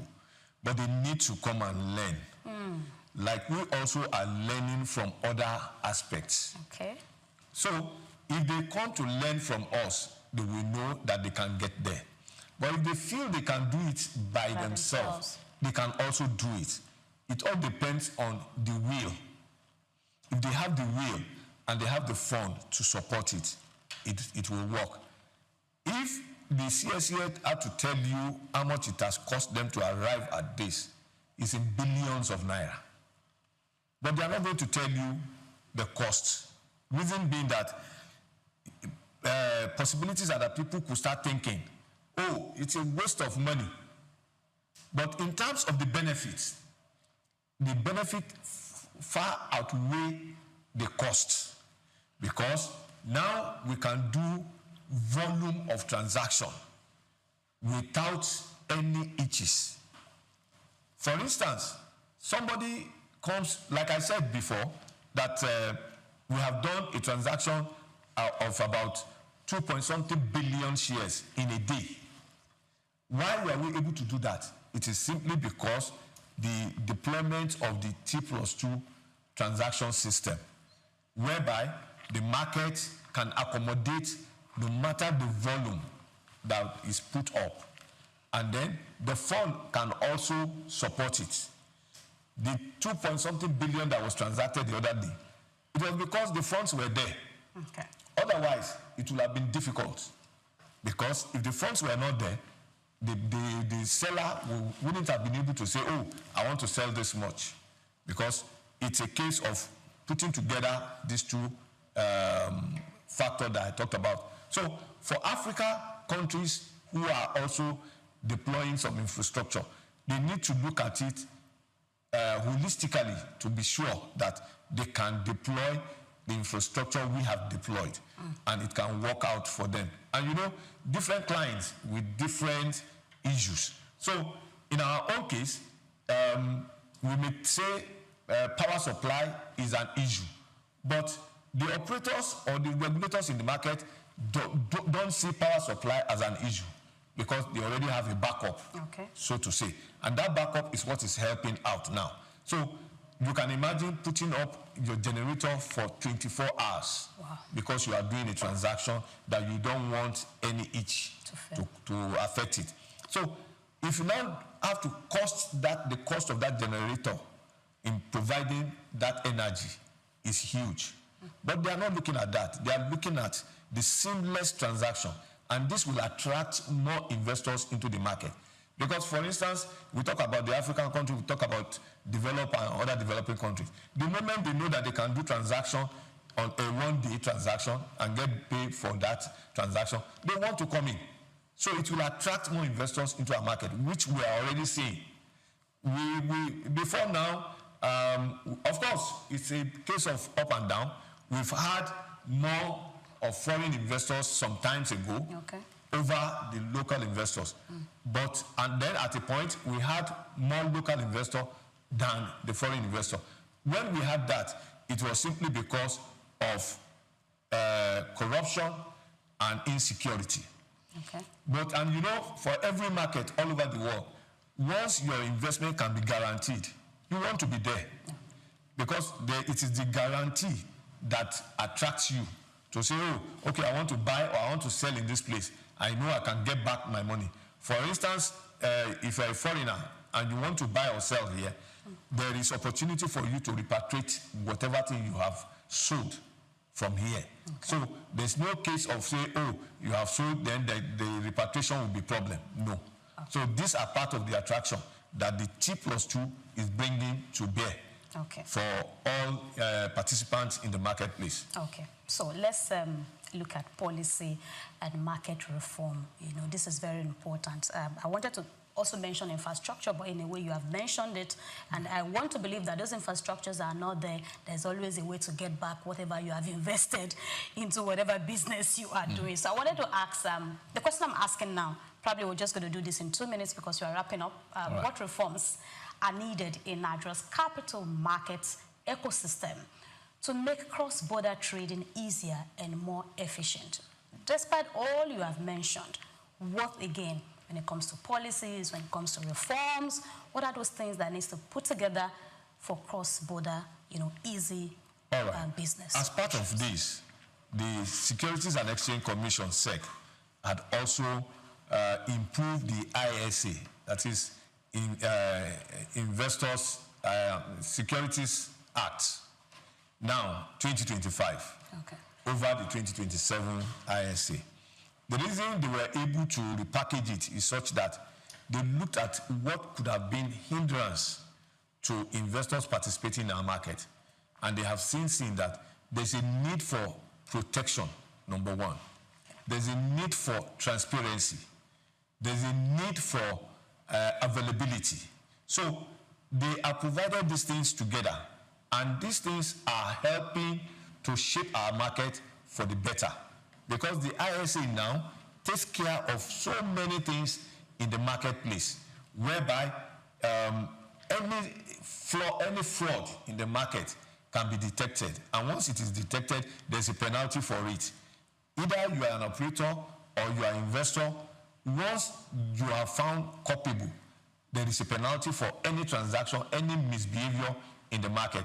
And so, because of that ISA that is launched and signed into law, it gives our market what I would call trust and transparency in the eye of any investor globally.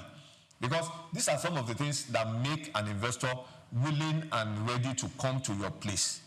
In as much as he or she knows that the transaction he or she is doing is protected, devoid of any discrepancies or any fraud, that person will want to come. Okay. You can imagine if a foreigner wants to buy now, and he buys and is not getting value for what is being, and then there's no penalty for it. Yeah. There's no justice. It will go away. Yeah. Regardless of whether he has lost or not, it will still go away. But the moment he knows that he will get justice for whatever misrepresentation that is done or fraud that is done through on him, he will get justice for it. He will want to come. And so that is that is what I would say is bringing attraction to our market. The ISA right now is a protective law that will protect both operators and investors in the market. Okay, so I think we are done, but I'd like you to just say one thing. I don't know, one key information that you want to pass out, while I also add that if the settlement cycle, becomes faster, what does it mean for, liquidity, volatility, and of course, investor behavior? Let me quickly respond to that one. Okay. With the transaction system we are operating now, there will be more liquidity in the system. Oh, see. And then there will be attraction price-wise. What that suggests is that you can buy something at 10 naira and you are able to sell at 15 naira in a day. You can imagine if you buy something 10 naira, by the close of business, you are selling it for 15 naira. So you have made an appreciation, a gain of 5 naira. And there's no business that can give you such gain without itches. So that, I think, is a good story, is a good news for all investors because of the transaction system that we are operating. And what I would tell the investing public is, in spite of all these regulations, in spite of all these new system reform and what have you, that is not enough to say that you should not have a better understanding of the market. And also for you to know that it is a long-term market. Key, number one, once you believe that capital markets is a long-term market, you would have enough to play around with. Of course, you can make gain from the short end or the medium end, that notwithstanding.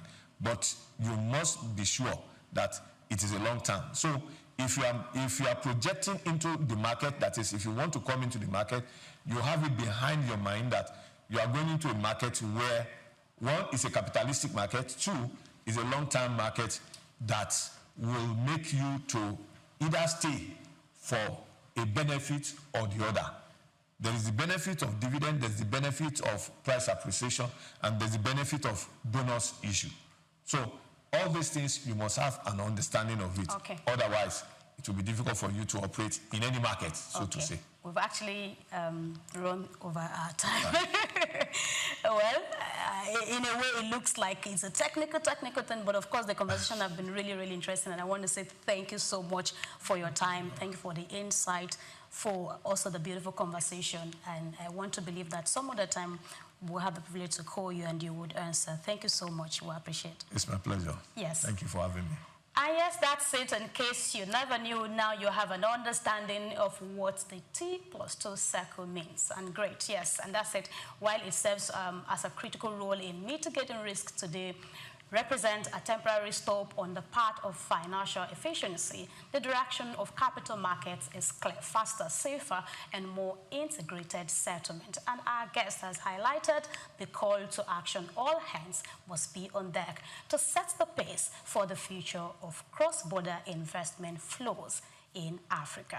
And that's it. Until next time, we'll see you again on Across Borders. Don't forget to follow us via social media platforms at SOUQ News TV. Subscribe, like, and share. On behalf of the Across Borders team, I want to say thank you for joining us today. My name is Grace Komolafe, and do have a great afternoon. Bye for now.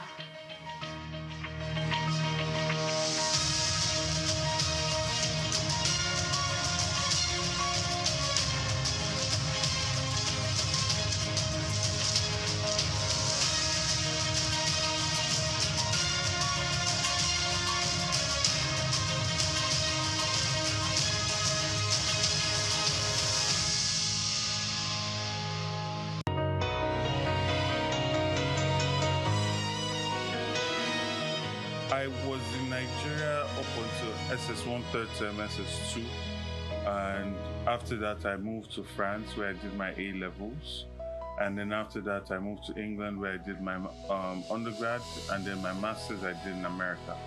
And European culture is European culture, right?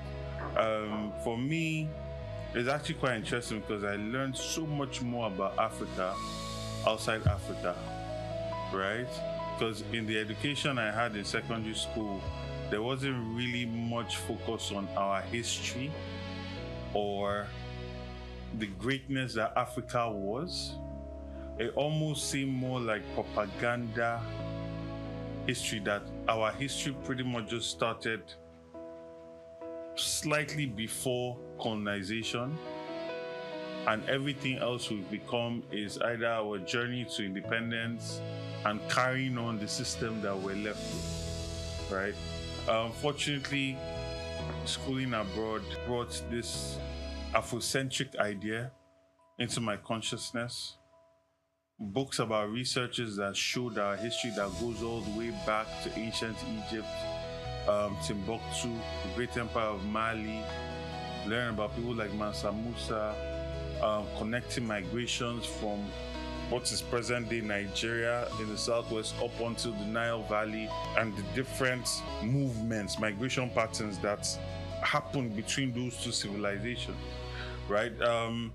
Aside that, the governance, giving one a higher expectation of what one should expect from government, giving one a higher expectation of what democracy should be or what it should look like, because you can't really operate outside of what you've been exposed to. You know, when the mind has been expanded, it cannot go back to its former size, right? And experiencing what quality education is like, experiencing what good governance is like, experiencing a health system that works, a health system that is checking on people before they get sick, because they know that on the long run that will keep the cost of healthcare coverage lower. Preventative medicine as opposed to constantly solving problems as they're happening. Understanding the value of data, data-driven policy, and how all these come together to create a system that works and that people can thrive in. Understanding the value of people paying taxes, right? And the services they get in return of those taxes. I think these are some of the things that I got from my exposure schooling abroad. And then when I moved back to Nigeria, I did my NYSC, and then I started working. I worked in some architecture firms while also running mine and getting some projects, and then went into business.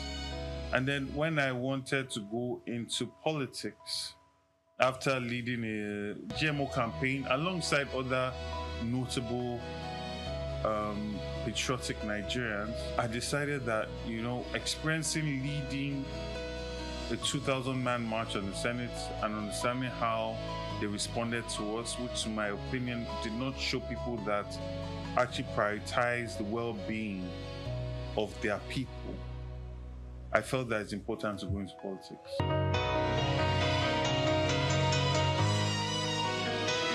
Okay, so I ran for student council president in high school and won. So politics that way, yeah, you can say since I was 19, having an idea, having a manifesto and selling that idea, understanding problems and proffering solutions and implementation strategies. Yeah, so I can say 18, 19. When I came back and after the GMO, for those that don't know, genetic modified foods, we led a 2-year campaign against the Ministry of Agriculture that was chaired at the time by Akinwumi Adesina to prevent the adoption of genetic modified foods in Nigeria. And that process, engaging with politicians and our representatives, I felt that Nigerians deserve better. And I'm not one to just complain and point fingers or tweet on social media. I believe if you engage in something, you need to see it all the way. So I ran for local government chairman. But before that, I actually went to Unilag and got a master's in research and public policy. Now, I had some very brilliant professors, without a doubt, some very, very brilliant professors. People like Professor Jikutu, people like Professor Logbenla, Onoha, a number of very brilliant people. But at the same time, in relation to the level of organization, there's still a way to go, you know. And I think this also comes down to funding our universities properly, ensuring that our professors are well paid, ensuring that we have enough professors, because a lot of our professors, they are taking so many classes with so many students and they have to bring in their A game to all of these things. We need to prioritize education a lot more in this country, you know.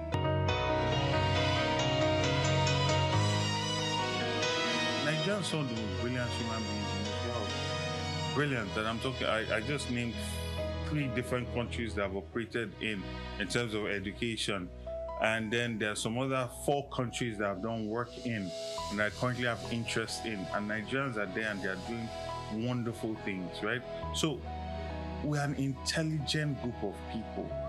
What we need are the structures and organization that create an enabling environment for us to thrive. I mean, think about what it takes to be successful in this country today. Think about what it takes to be successful in Lagos. Now, imagine a government that puts everything in place and is more like a partner than, you know, this person that's just trying to take from me, right? You would experience an exponential increase in wealth. I think that a person that values education must have had a very good education. If you don't value education, it's a reflection of your own education. I can't think of somebody that's experienced good education that will not prioritize education, because you will know the power of education. And this goes to show when we talk about how it's okay for someone with a NEPA certificate to be our president, and we see the ruin that it brought Nigeria to, or a person that's using lawyers to hide the certificates, right? It will reflect in the quality of your education. So I feel that we need to start demanding more from people that aspire to lead us. Go and look at the quality of education that the leaders of America got. They either went to Yale or Harvard or recently Princeton, Ivy League schools. The top of us have to lead. This idea that you can just pick anybody to lead you to where? This person is like this with you. Where is he leading you to? What vision is this person bringing that is outstanding? Your leader should be outstanding. He cannot be, or she cannot be part of the flock. You understand? They must be outstanding, either in their strength of character. So you look at America when they want to select their president, George Washington. Why? Because when there was war, the man stood in front. He was a leader. Intelligence, he was a leader. These were people that were inventors. Benjamin Franklin. These were people that were inventing things. They were not just thought leaders. They were on ground. They were policy leaders. They were kings in their own right. It was not a commoner. And I don't mean commoner in the sense of money. You see, people think it's just about money. No, it's about what are your values? What are you willing to stand for? What do you stand for? Right? If the wind blows, you just move to the place that favors your pocket. You clearly don't have a backbone. So how can you lead?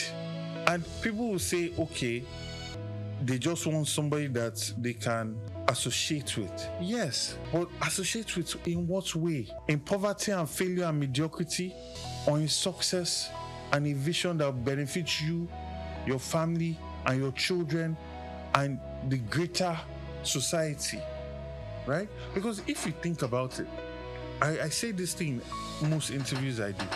My father tells me that his father told him that Nigeria was better in his day. My father told me Nigeria was better in his day. My father graduated, there were jobs, you could get a car, like only the man had to work, the wife could be a housewife, and they were comfortable. They did not need to steal, to travel, to go on holiday, right? He came into that, quality education, there was public education, right? His father was a judge. His father's driver who sent his child to the same school as his boss's son. And they got quality education. Now, I can tell my children that I remember a time when Nigeria was better. When I would change 1 million naira and get 4,000 pounds. I can barely get 1 million naira now with 500 pounds. Do you understand? So it's perpetually in a nosedive. And why is that? Lack of continuity in quality leadership and visionary leadership, right? No leader that is truly focused on creating a Nigerian identity that celebrates our uniqueness and our differences and sees that as a resource as opposed to something that divides us, right?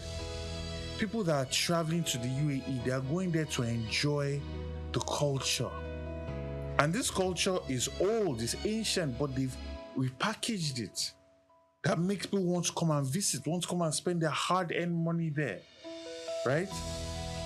And this is the visionary type of ideas I'm talking about that will create jobs, right?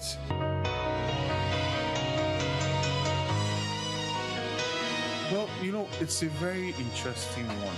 I grew up in a Nigeria where I went to ISL, and speaking traditional languages was called, there's a word for it, starts with C, not vernacular, there was something else. There's another word, it starts with a C. You could not do that. It was against the school rules, right? And you get punished for that. And then even at the time, there was this whole idea of this person, this is local. Like young people, I remember young people saying that is local. The people were not interested with identifying with Nigerian music. Then it was hip hop, it was about Biggie, Puff Daddy, you know, international music. I'm sure I'm betraying my age now. Well, my age is not 80 now, 42. But I'm talking about the time where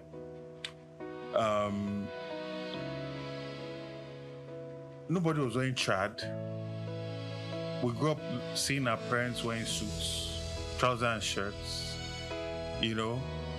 And like I said, I don't feel that the education that we got in Nigeria really laid any foundation for you to look deeper into our history, into our culture. And I know this now because I've experienced education elsewhere. And I know how the British lay emphasis on their history. So that even if you're an art student or a science student, you had an in-depth knowledge of the history of your people. And this history is not just a linear one. It's one that is connecting different events and moments and always trying to show your people to be great, right? So you see the British will hide the idea of the part they played in slavery and enslavement. It will not be prominent in the history, but where they conquered or where they uprooted slavery from the African continent, the role they played in doing that will be highlighted, right? That is curated. Now you might say that's not right, it's not fair, but they're programming their citizenry. And that is what a thinking government will prioritize. Same thing with America, right? So I don't really feel we had that in our education system. But then there was an Afrocentric awakening that happened later on. And this had also happened earlier. The kind of thinking that informed people like Nnamdi Azikiwe when he traveled to America, the kind of thinking that informed Fela Anikulapo Kuti when he traveled to America, or even to England, where he met Afro-British people that knew the histories of Africa, that awoken that idea in him, in Fela, in Nnamdi Azikiwe, in a number of Africans, in Kwame Nkrumah, right? They didn't get it at home, they got it elsewhere, and they came and they brought that, we are African, we are great, black is beautiful, you know? And when you open that doorway, it then starts to lead you into understanding your culture more, understanding the depth of it, you see? And it's not our fault, right? We're conquered, our kings were removed. At least the kings that had the courage to fight, they were removed, they were exiled, some were killed. Our people were kidnapped with the collaboration of some Africans. Our people were kidnapped and sold. Some of the strongest men were kidnapped and sold. So you have diaspora cousins and everybody outside of the country, the few that were saved, you know, were brought back. But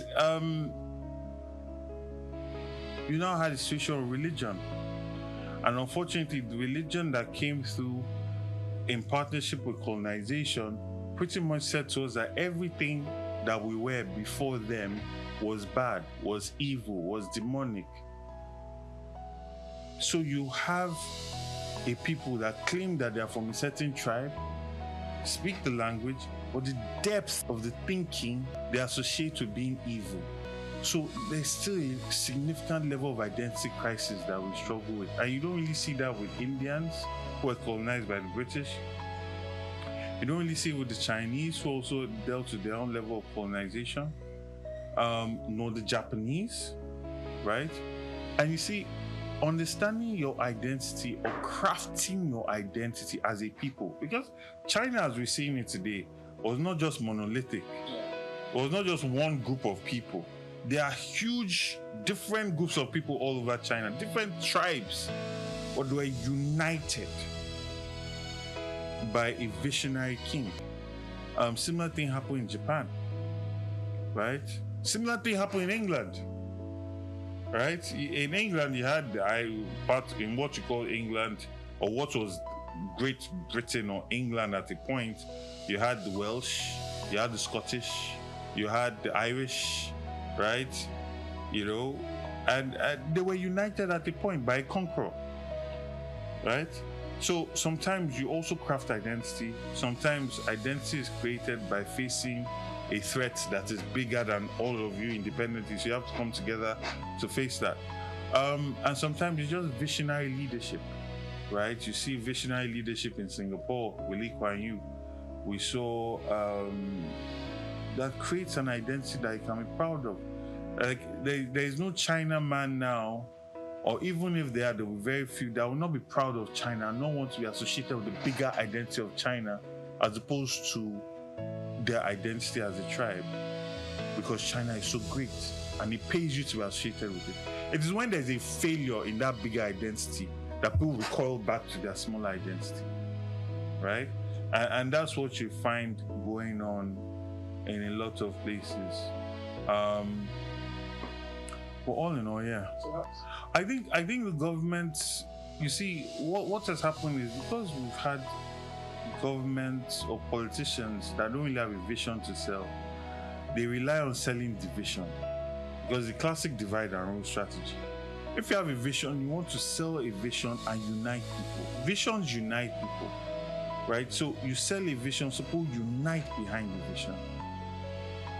When you don't have a vision, so you sell the vision so that people can be separated. When you separate people, it's easier to rule over them. And you see that has happened significantly from the last election, right? And you then see in how the government has ruled this country.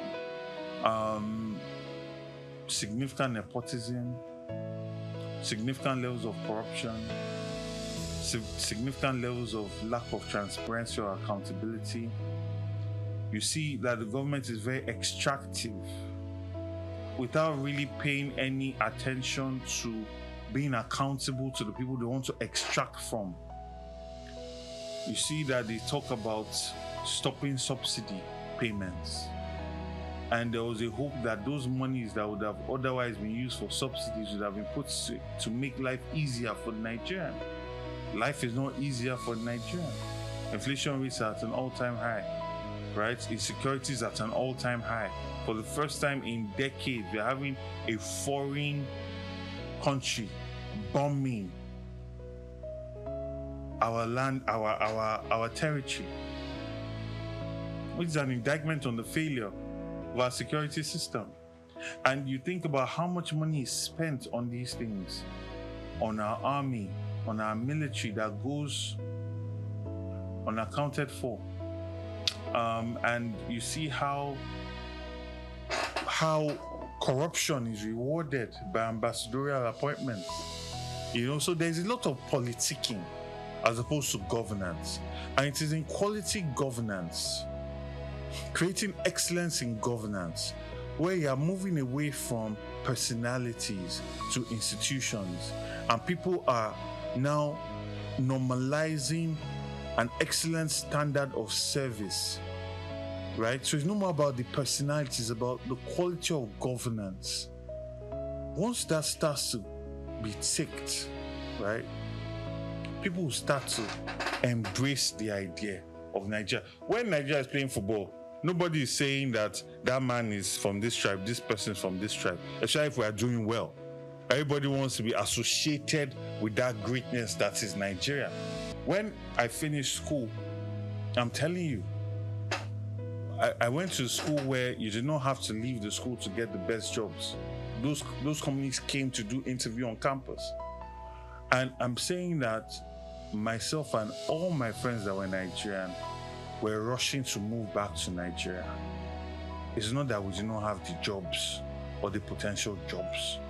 We were so excited about Nigeria at the time under President Obasanjo, what he had achieved, the quality of his governance, the quality of his ministers, that there was a significant fear of missing out. And so many people, and I tell this to young people today, that there was a time where people were rushing back from countries like America, from England, and they can't imagine it, you know? So it's about creating good governance, creating excellence in governance, and everybody wants to be associated with success and greatness.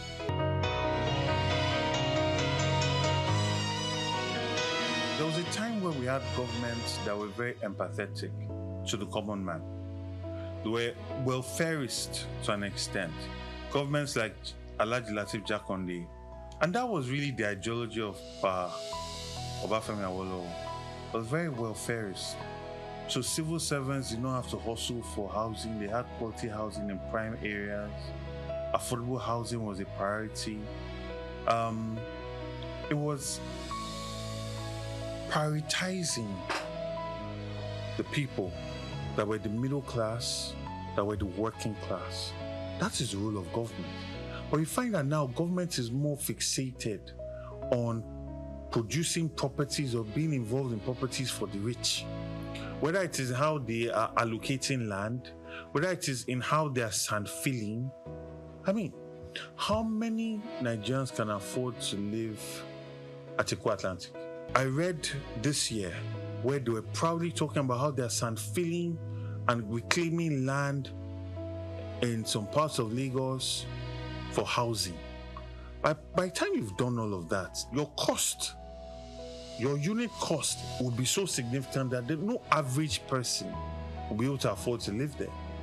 Meanwhile, we have huge tracts of land in Ojo, Amuwo, Badagry, Ikorodu, Ekpe, Ibeju-Lekki that we can channel proper urban planning, bring in industries there, and focus on creating infrastructure that makes people want to live there. And then creating local governments that are independent in themselves. So most of the major services you need are in there. So nobody's going from Ikeja to Yaba for school. These are things that cause traffic. It's like the boroughs in London. You cannot even get into a borough outside of where you pay your council tax. Why? Because your taxes are used to fund the schools in that community. So it's a direct correlation. So your child can get into schools in the immediate vicinity of where you live. And that local council is doing their best to create affordable housing, council flat, and unemployment benefits, things like that, from the taxes. You understand? And that's what is missing significantly here.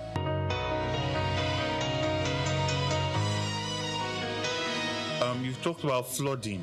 Flooding is tied to our drainage systems and it's tied to our waste disposal systems and waste management systems, right? That in itself is also tied to the traffic that we have, especially in rainy season. It's also tied to traffic outside of rainy season because if your water is not draining properly, it's destroying your roads. That's how we then get potholes. That also causes traffic. That also spoils cars. We then leads to cars breaking down the road. We then leads to traffic. So it's an entire holistic system that must be solved in a holistic way. And there's a famous saying that you can never solve a problem from the same headspace or mindset in which that problem was created. You must step out of it to solve that problem. So this problem must be solved in a holistic way. Why are our gutters still open? All these our elites, they're not even elite. Our politicians, our political leaders, they travel abroad. Shibe, our president, has gone to, I think he's gone somewhere to Europe and then the Middle East. I'm sure he's not seeing open gutters when he goes to Dubai, right, or England or France, right? I'm sure he knows of the proper drainage systems in these places, right? So we need to do better as a people.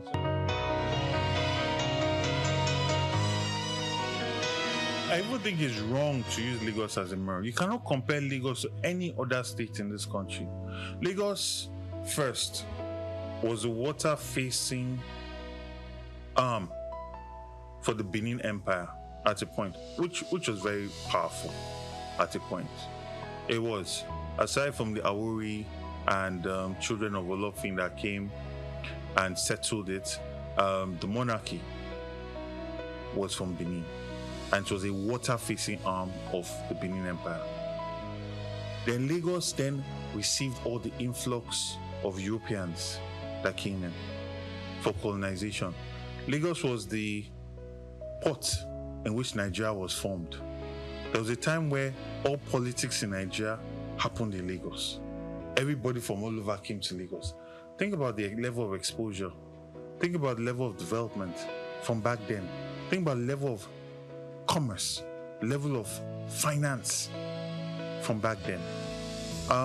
Then you now had influx of returnees that had either paid for their freedom or people that were saved, that were never enslaved and got education in Sierra Leone, because that was where the first secondary school was, and came back. I'm talking about people like Samajai Crowder, grandfather of Herbert Macaulay, Henry Carr, H.O. Davis, and so many others that literally laid the foundation for the freedom and independence that we then got later on. Think about the intellectual capital that came in here. Think about all the skill sets that came into Lagos, the buildings that were built, the level of development, the amount of resource that came into Lagos with that. Then after that, Lagos then became this capital. Think about all the investments that came with that, all the infrastructure that was created by the Nigerian state before it now relocated to Abuja. And then today, Lagos is now the commercial capital. Most companies that exist in this country have their headquarters here. So it's extremely unfair to compare. Lagos State is like that child that has been blessed and blessed and blessed. You know, it's like all the other children were on the farm and all the prophets were just coming and blessing and blessing and blessing. It's not fair to compare Lagos to any other state. It cannot be compared. But yes, that's the one side of the coin. The other side of the coin is the extreme need for infrastructure, right? Which, I mean, we have huge IGR because of the human beings that are here. So those money should be put into creating infrastructure for them to have a beautiful quality of life, to be more productive, to be able to earn more, which would then increase the IGR that Lagos generates, right? You know, so it's all tied into each other.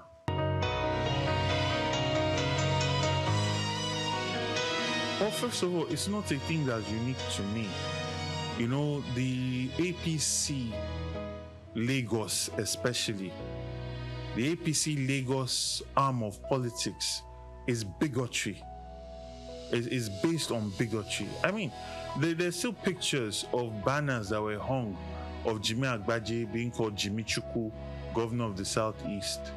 He's a man that is blue blood from Ikorodu.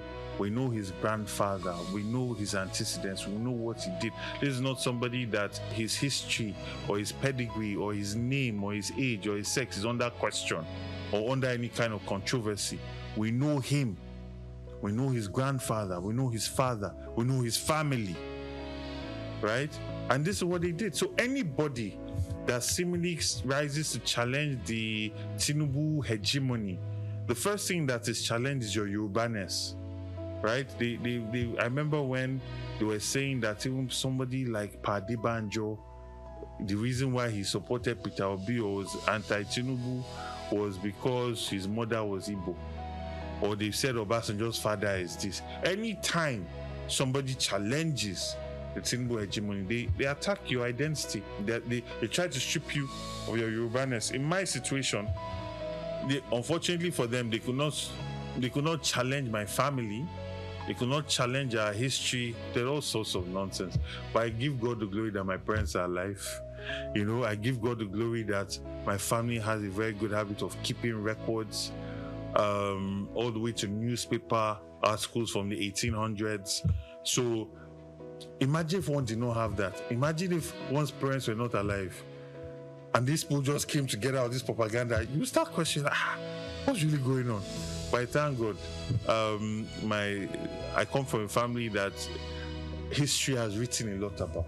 You know, so we know who we are. And as Lagosians, Amorawa, we know ourselves.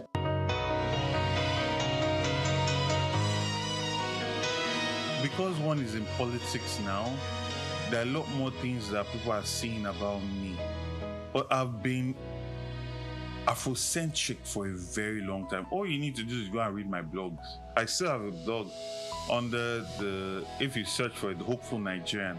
And I've been advocating for history to return back to our schools, our traditions, our culture.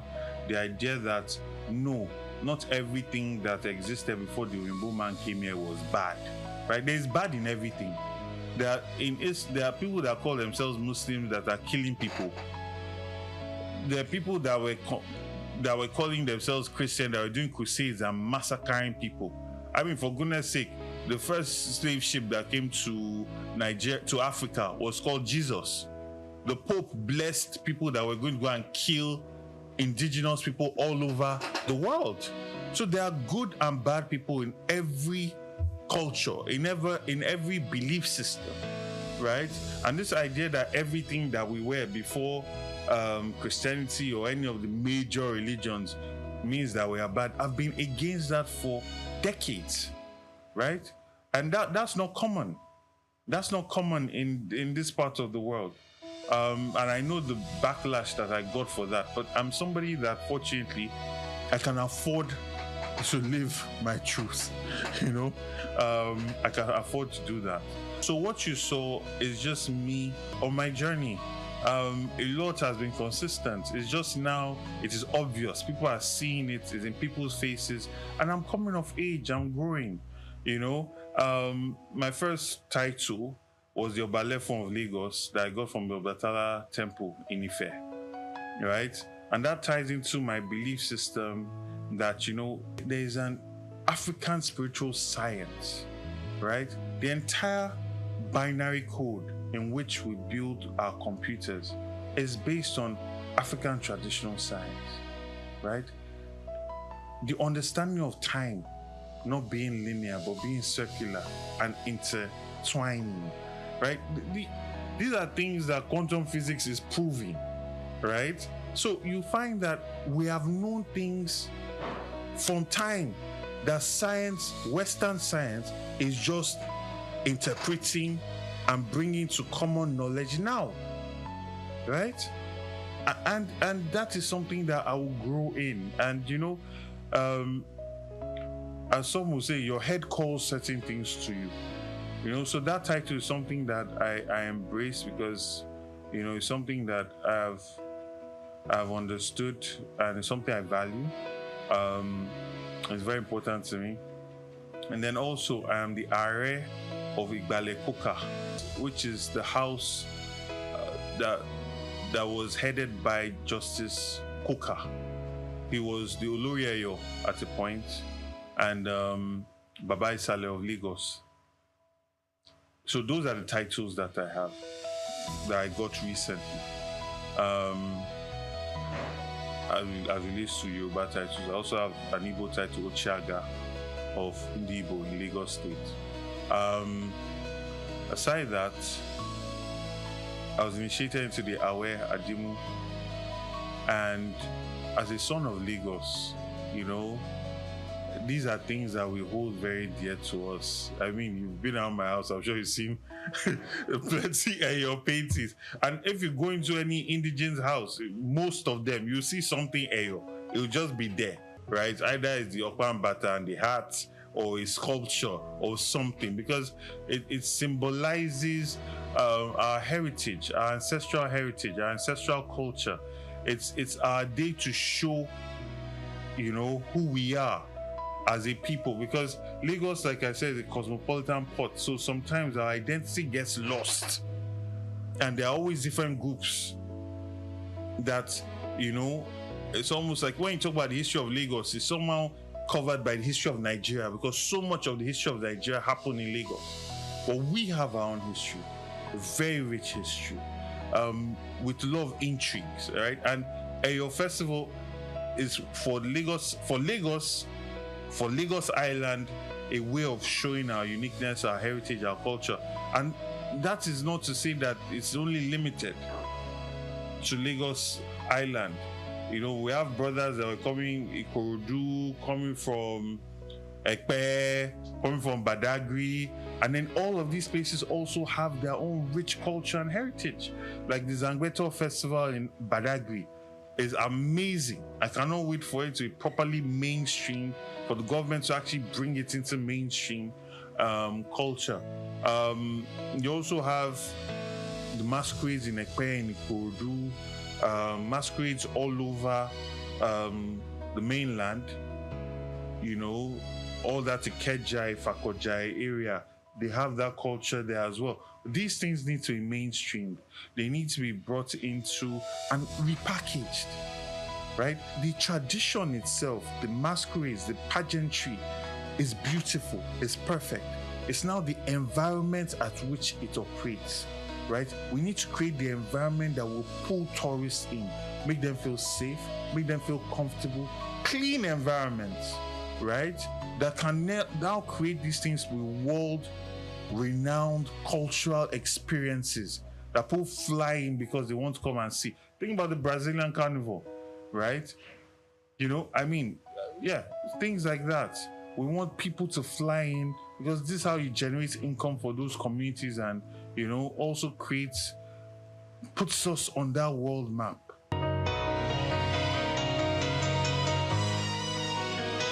So 2025 was a very difficult year for a lot of people. I mean, 2024 was difficult because that was the first shock. But 2025 has not been easy at all. A lot of companies have laid off staff, right? Things are extremely expensive. Go and ask anybody that's about to pay their rent. They've seen their rents double. People that rented a place for 3 million are now looking at paying 8 million, right? People that got a place for 500,000 are now looking at 1.5, right? I have to acknowledge that there is a new bill that's passed in the State Assembly that is pushing for monthly payments of salaries that's protecting tenants, and I think that's a very, very good thing. Implementation of it, our laws are not the problem, it's the implementation of it.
The bank was totally gone, so there was nothing to say they had.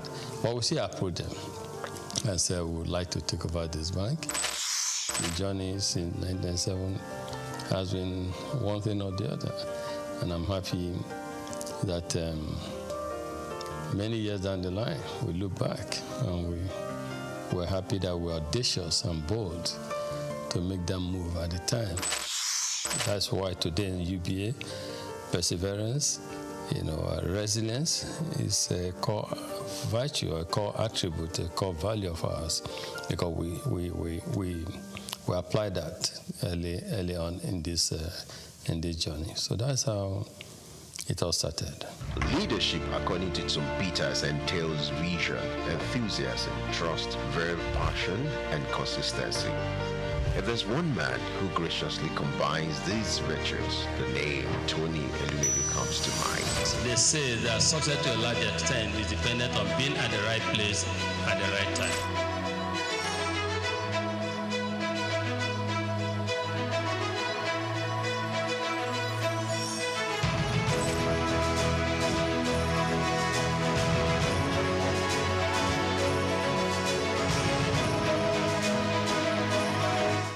I say to people, my elder brother, who is 7 years older than me, he don't have gray hair.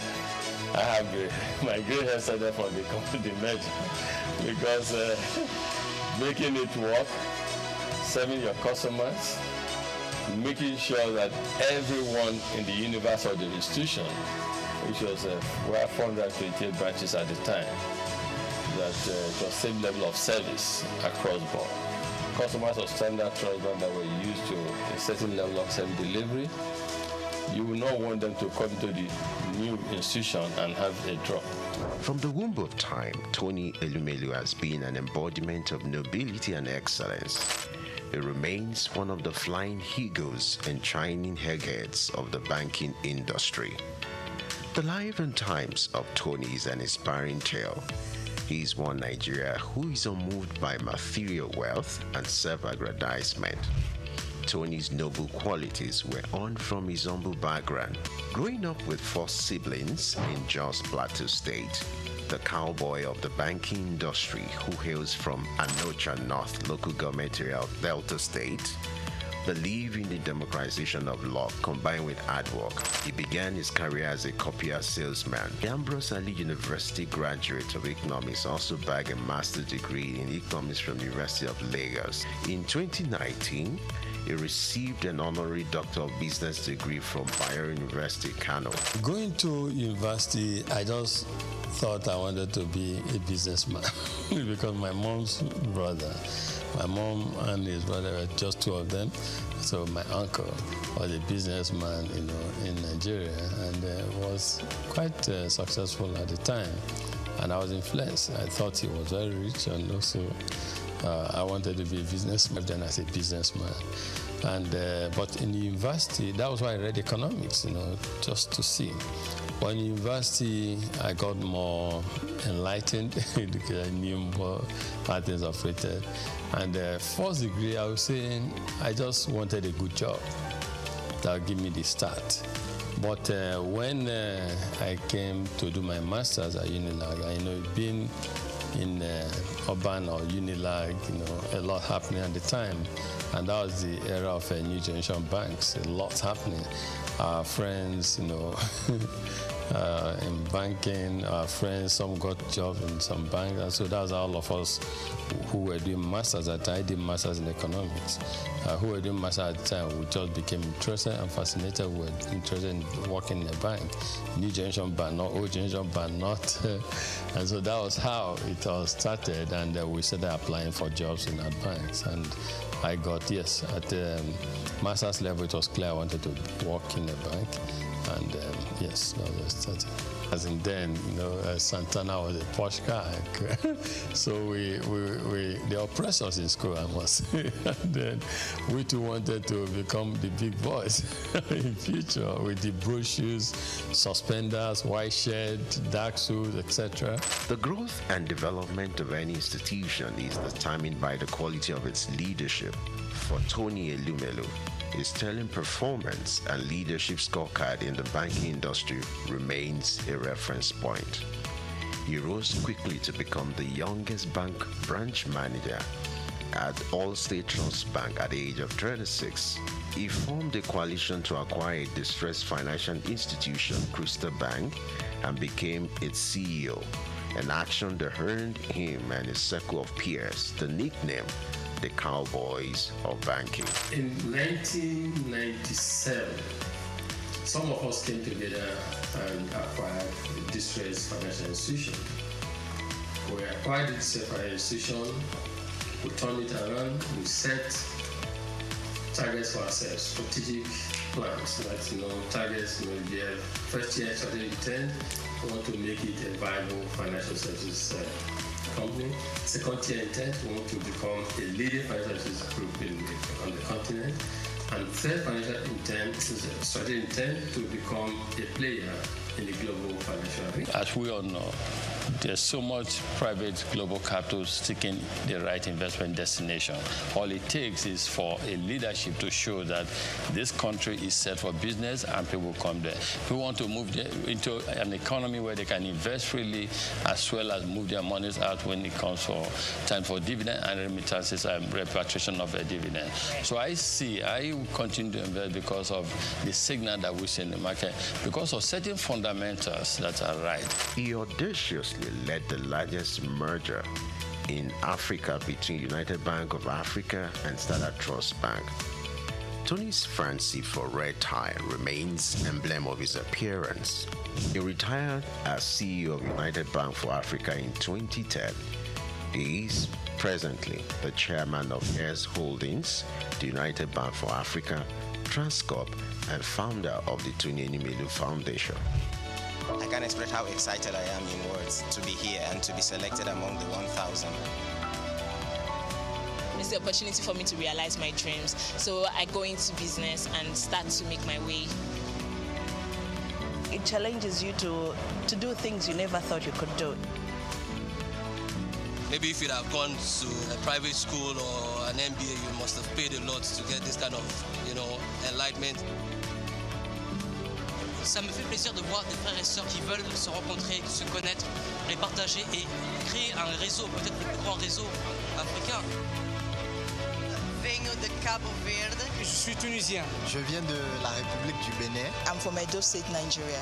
I'm from Ghana. Zimbabwe. Sudan. From Rwanda. Gabon. Uganda. Senegal. Niger. I'm from the Gambia. Welcome and thank you for coming to Lagos.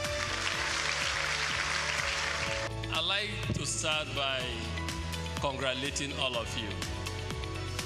You have done well. Most entrepreneurs are creative people. They have creative mindset. They're innovative. Those who dare to dream and who dare to innovate in Africa should have the opportunity to prove their innovation. And that is why we have $10,000 for these 10,000 Africans to help prove their concept and prepare them for bigger scale financial support. We don't give because we see it as a moral burden to just give charity. But we want to give people because we want to uplift them. We want them to be self-reliant. We want them to be fishermen. We want them to do what we are doing. We want them to prosper in life, become successful. Tony made a tremendous contribution to giving back to the society. His selfless efforts and huge investment into humanity through the Tony Enumelu Foundation is widely admired as the leading philanthropy empowering a new generation of African entrepreneurs, driving poverty eradication, catalyzing job creation across all 54 African countries, and increasing women economic empowerment. Since the launch of the entrepreneurship program in 2015, the foundation has trained over 1.5 million young Africans on its digital hub. Tony, the Nigerian economist, entrepreneur and philanthropist, holds the Nigerian National Honors, the Commander of the Order of Nigeria, CON, a member of the Order of the Federal Republic, MFR. He has been responsible for creating business that are critical to Africa's economic development. He is a proponent of Africa capitalism, an economic philosophy which advocates for the private sector's commitment to Africa's development through long-term investment in strategic sectors of the economy that drive economic prosperity and social wealth award. He was awarded the Daily Times the Nigerian Man of the Year in 2016. He was honored with the National Productivity Order of Merit Award in 2019. He is also on the list of Time Magazine's 100 Most Influential People of 2020. On October 11, 2022, Enumelu received the National Honor of Commander of the Order of the Federal Republic of Nigeria. Tony, as a staunch professional and chairman of Foremost Bank, may understandably runs a busy daily schedule like that of a bee, but he balances the equation with creating time for sports. His love for lawn tennis and football stands undeniable. My good workout is, I think I would say that I like to jump on the sports. I love yoga, as you said. Yeah. But these days I'm trying to get in the group of planking. Tony is not just a champion in the banking hall. He equally balances the equation when it comes to family life. For me, as a family man, though, I try to make sure I balance things. I try to make sure my family side is not survive. In that process, I was also growing a family, having my kids and co. So, but everything came together. Tony is happily married to Awele Vivian Elumelu, who is the chairperson of Harvey Medical Practice Limited. Vivian also oversees the healthcare investment of US Holdings. She holds a Bachelor of Medicine and Bachelor of Surgery degree from the University of Benin. The marriage was consummated in 1993 and blessed with 7 children. According to Forbes' list, Tony is among the top 10 richest entrepreneurs in Nigeria with a net worth estimated at $1 billion. We don't just preach. We don't just theorize, we practice. Tony has stooped to conquer not just in the banking industry, but in life. The strides of this living legend, popularly referred to as the Lion of Africa's financial industry, remains iconic. So entrepreneurs who are listening, quick one, short one, straight to the point. Entrepreneurship is a long-term journey. Stop seeing it as a short-term goal. Long-term journey. Great companies, great and accomplished entrepreneurs did not make it in 1 year. They didn't make it in 3 years.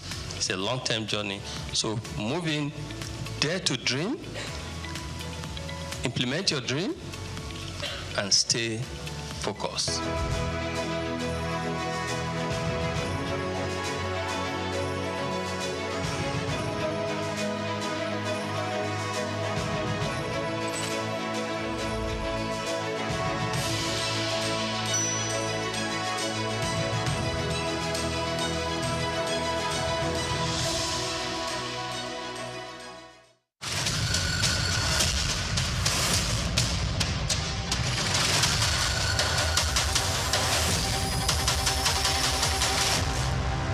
The Eyo Festival, also known as the Adamu Orisha, is a traditional Yoruba festival unique to Lagos Island in Lagos State, the center of excellence. It is one of the most iconic cultural events in Lagos and serves as both a spiritual ceremony and a public spectacle. Eyo dates back to the 19th century, though original tradition suggests its origin may be older. It began as a rite of passage for the transition of a deceased Oba or High Chief in Lagos. In today's special report, Bayo Olaoye traces the antecedent and the genesis of this renowned cultural event. The first recorded Eyo festival was held in 1854 to commemorate the passing of Oba Akintoye. Over time, it also became a celebration for the installation of a new Oba or to honor prominent Lagosians.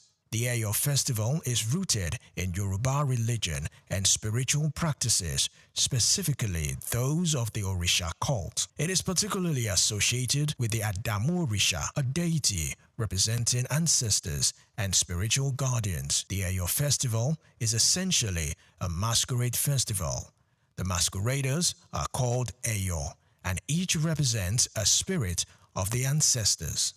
These Eyo figures are customized in flowing white robes with large hats and face coverings. They carry opas, known as batons or staff, used to generally discipline those who break festival rules. The Eyo festival can also be described as a spiritual cleansing of the land and people and used to escort the soul of a deceased noble into the afterlife. It invokes blessings and peace for the community, purges the city of evil spirit and misfortunes. The festival is organized by 5 major Eyo groups or Igas, also known as palaces, each with its own color and significance. Eyo Adimu, black, is housed in Iga Adimu. Eyo Laba, which is recognized by its red color, has Iga Idungoron as its palace, while Eyo Oniko, renowned for its yellow color, stays at Iga Oniko. Iga Ologede, with its green color, will reside at Iga Ologede, and Eyo Agere, with its purple color, stays at Iga Agere. The main day of the festival is called Oye Day, which falls on Saturday. Prior to this, there are several rituals leading to the Akoko Day, where announcements are made and various traditional rites are performed. What are the rules, regulations, and etiquettes? During the festival, what are the do's and don'ts? During the festival, certain items and behaviors are prohibited, such as wearing of sandals and shoes, since everyone goes barefoot during this period. Also prohibited is the use of motorcycles and bicycles, while public smoking is not allowed, as well as the wearing of hats and caps. Violators are often corrected gently with the okpa by the Eyo. What about the modern evolution of Eyo Festival as a potential for tourism development? While originally a sacred rite, the Eyo Festival has become a major cultural attraction prominently showcased during Nigeria's independence celebration in 1960, and in subsequent years, it has been used to honor dignitaries and promote the heritage of Lagos. It does not occur annually, but rather on special occasions, often at the discretion of the Lagos monarch or Bar of Lagos as the custodian of the tradition. The festival combines ritual, theater, music, and community spectacle, and it is often considered a precursor to the modern Nigerian carnival. The Eyo Festival has inspired modern performances and literature in Nigeria and reflects the depth of Yoruba spirituality, the importance of ancestors, and the interplay between tradition and modernity. Olumide Shokoya reporting for SOUQ News TV.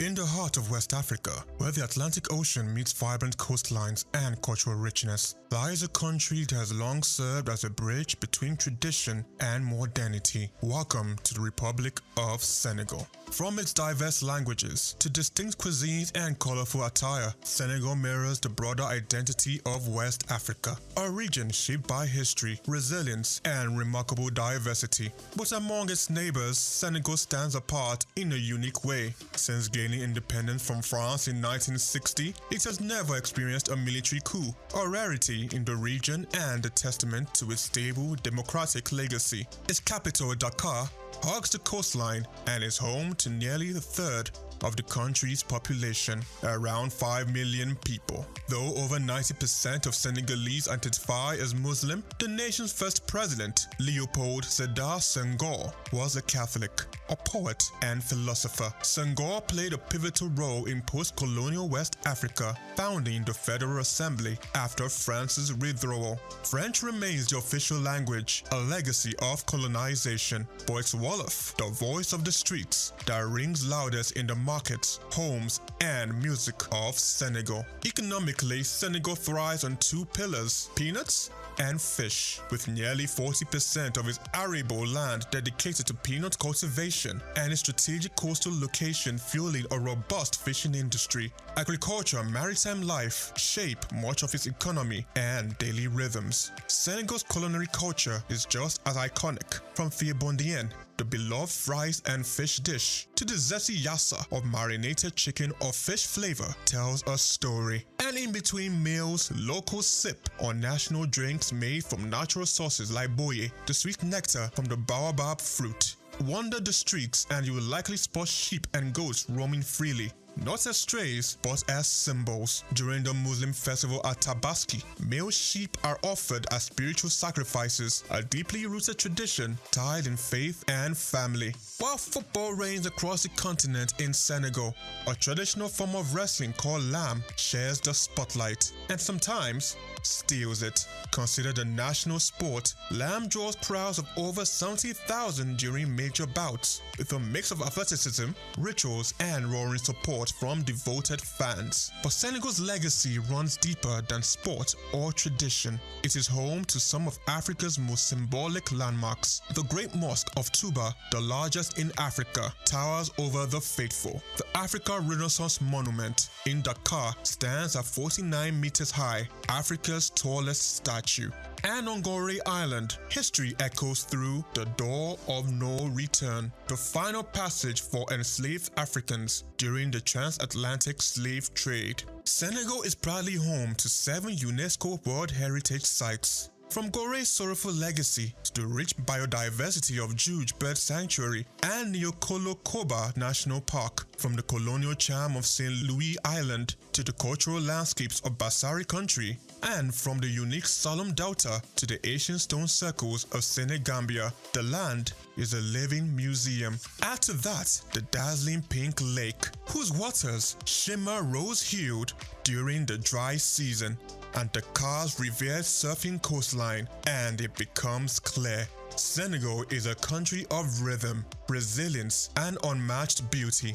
This is Senegal, the doorway to West Africa, where culture, history, and spirit converge to welcome the world. Chiki Okolo, SOUQ News TV.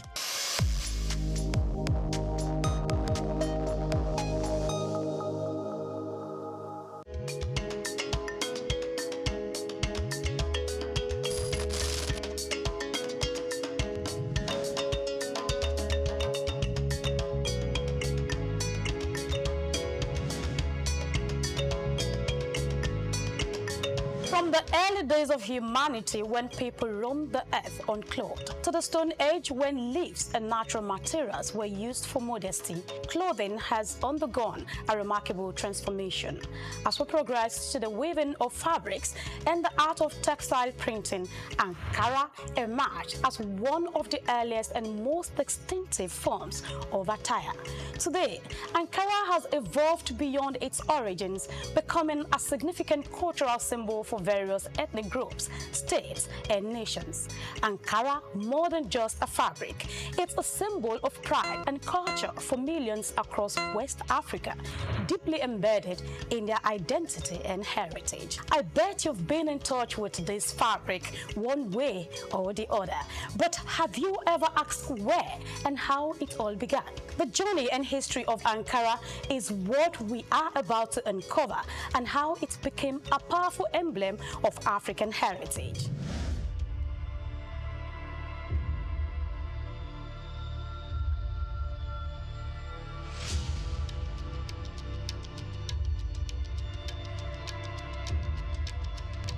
The story of Ankara begins not in Africa, but thousands of miles away in Indonesia, using the batik techniques. Batik is an ancient Indonesian art from where wax is used to create different patterns on fabric. The process involves applying wax to certain areas of the fabric to resist dye, creating elaborate designs. In the 19th century, Dutch colonizers who controlled Indonesia recognized the appeal of batik and then sought to replicate it. They adapted the technique using industrial methods such as roller printing to produce the fabric more efficiently and in larger quantities. Talking about its transition to West Africa, Dutch manufacturers initially aimed to sell the printed batik fabric in Indonesia and Europe. However, fabric found a more enthusiastic market in West Africa, where it was embraced for its vibrant colors and patterns. The Dutch prints, while not initially popular in Europe, became highly prized in West African countries, evolving into what is now known as Ankara. How about its cultural integration?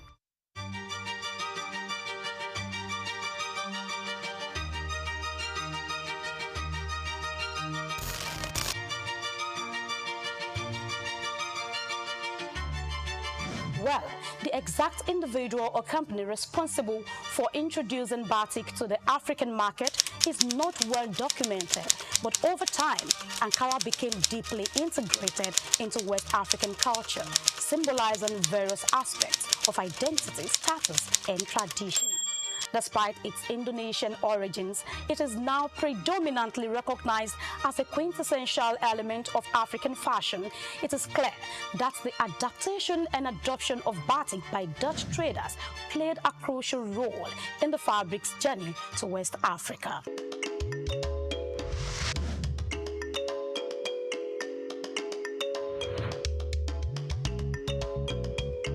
By the early 20th century, these vibrant fabrics had become deeply embedded in the West African culture, from bustling markets to family gatherings. Ankara was more than just clothing. It was a statement of identity, social status, and unity. Even today, Ankara continues to hold a special place in West African society, alongside other widely recognized fabrics, reflecting the region's rich textile heritage. Talking about human civilization and the remarkable transformation of covering our body, Ankara fabric stands out with a deep historical root. Let's take a look at some of the beautiful collections and hear from one of the biggest retailer in Balogun Market, Lagos Island. I deal in what you call it, Ankara fabrics. We have the big one, which is vegetable block wax. That's the bigger range. You have the medium range. There are also vegetable block wax. So those are the two types of category that we sell. We buy from wholesalers, which is on the mainland. Then we resell. Like people use it for ashwebi. Some people use it for ready to wear, like tailors. They use it for ready to wear. And some people just buy it for maybe like a mini celebration or in short, all celebration, ceremony and celebration.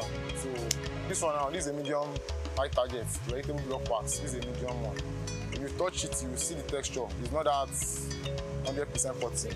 So compared to this one is a big one. Yeah. So when you touch it, you see the difference. This big one, this medium. This is big, this is medium. Yes. That's the difference. This has more quality than this. So that's the difference. And it's not that this one is bad. It's just that some people's pocket that will determine if you can go for big. Some don't like the medium one, so they go for this. They base on this. Why some that can't afford this, they just buy this. So the rest is just about design. Yes. The two types that you have here. Yes. The rest is just about design, different designs. It's not.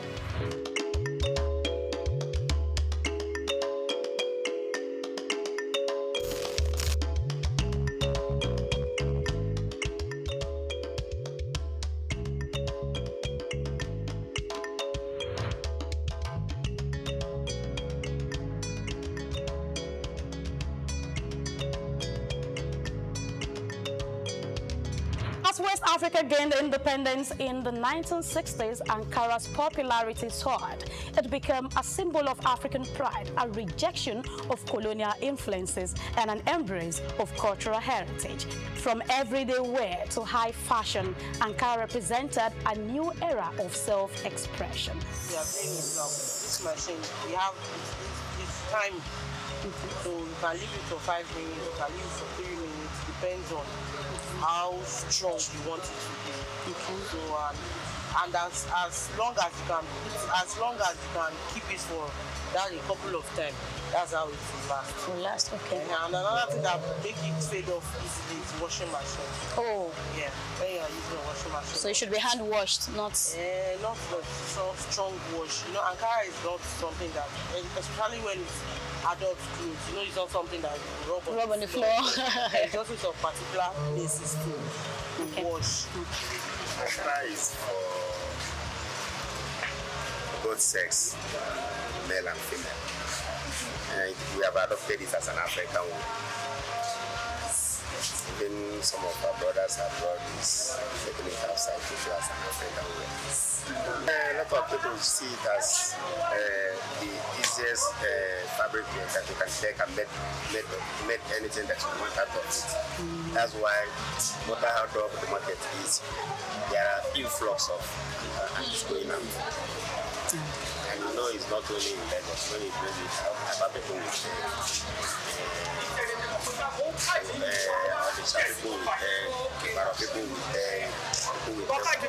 all sorts of places.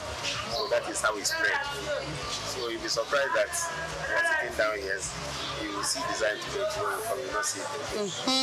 So there are some trends in Ankara, there are some outfit that is like, well, you can't specify now because anybody can wear anything, but you see some colors that are too sharp. You say that is outside color. Igbos like dull color, yellowish, and you know there are some like this one that is here now, is an Igbo uniform. That's the current style. An Igbo uniform. If you see, go to. Okay. If you go to function, you see things like that. And if you go to market, it's a separate and the price is different. It doesn't move like the others. Okay. So you have to buy with caution.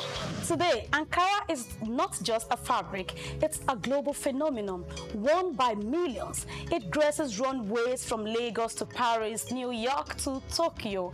As a symbol of African pride and identity, Ankara continues to evolve, influencing fashion, art, and culture worldwide.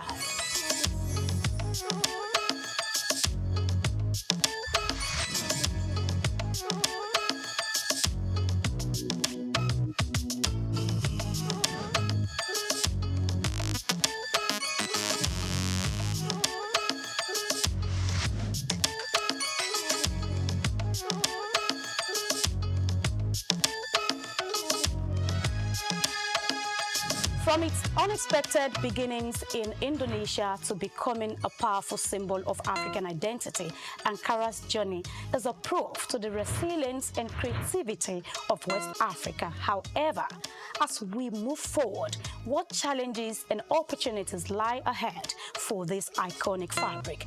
Join us in the next episode as we explore the current state of Ankara production and the hurdles it faces into this global market. I am Grace Komalafe. See you again.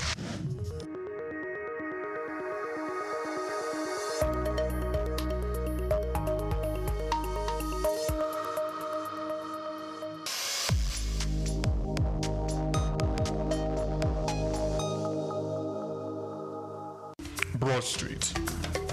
Broad Street, situated in Lagos Island, is steeped in Nigerian history.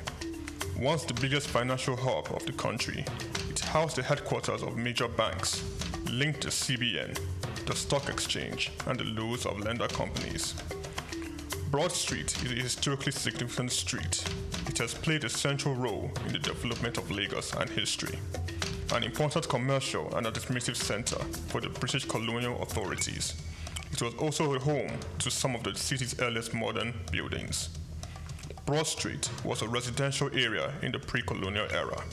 With the British came the Methodist Boys High School in 1878 and the Broad Street Prison in 1882, renamed Freedom Park. The General Hospital, which was a British military hospital, was built in 1893, being the first general hospital in Nigeria. The old British Secretariat building, which is now the Federal Ministry of Justice, was built in 1906.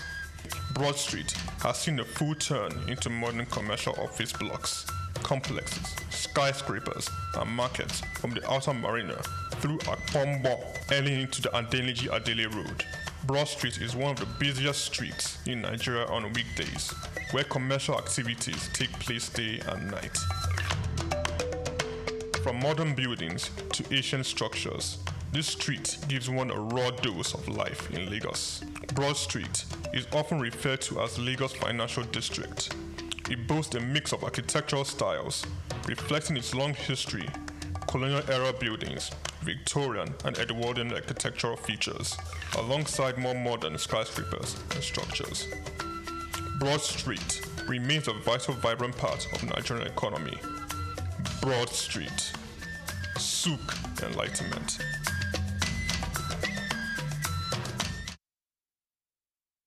Tafawa Balewa Square, TBS. Tafawa Balewa Square was initially used as a horsing ground called Lagos Race Course. The edifice was constructed by General Yakubu Gowon in 1972 and named after Nigeria's first Prime Minister, Sir Tafawa Balewa.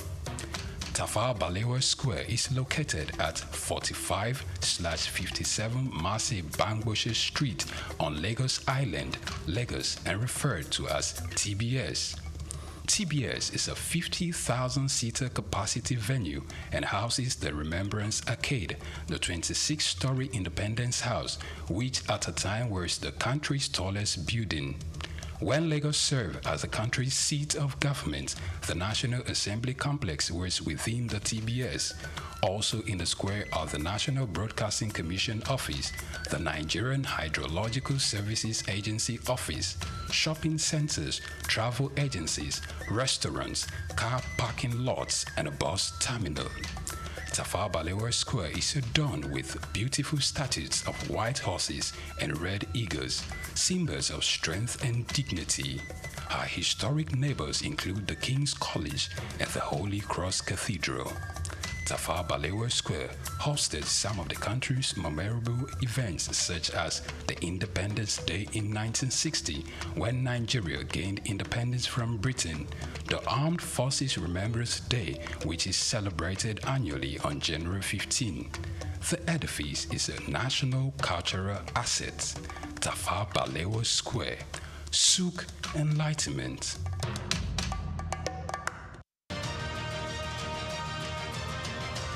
In the heart of West Africa, where the Atlantic Ocean meets vibrant coastlines and cultural richness, lies a... Anthony Onyemaechi Elumelu was born on the 22nd of March 1963 in Jos, North Central Nigeria, to Susanna Dominic Elumelu, originally from Delta State. Tony earned a degree in economics from Ambrose University, where he laid the foundation for his future career, and then furthered his education at the University of Lagos, where he obtained a master's degree in economics.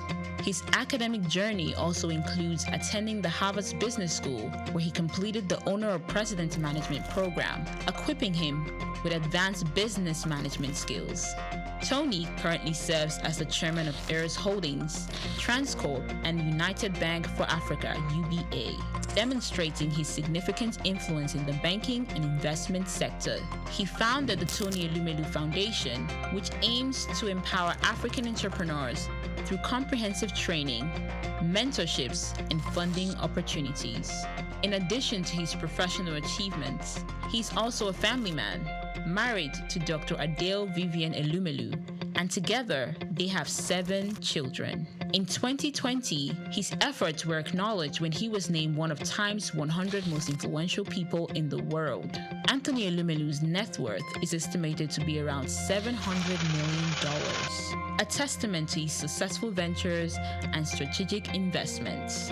Elumelu continues to be a driving force in the business world, advocating for sustainable economic growth and empowering the next generation of African entrepreneurs.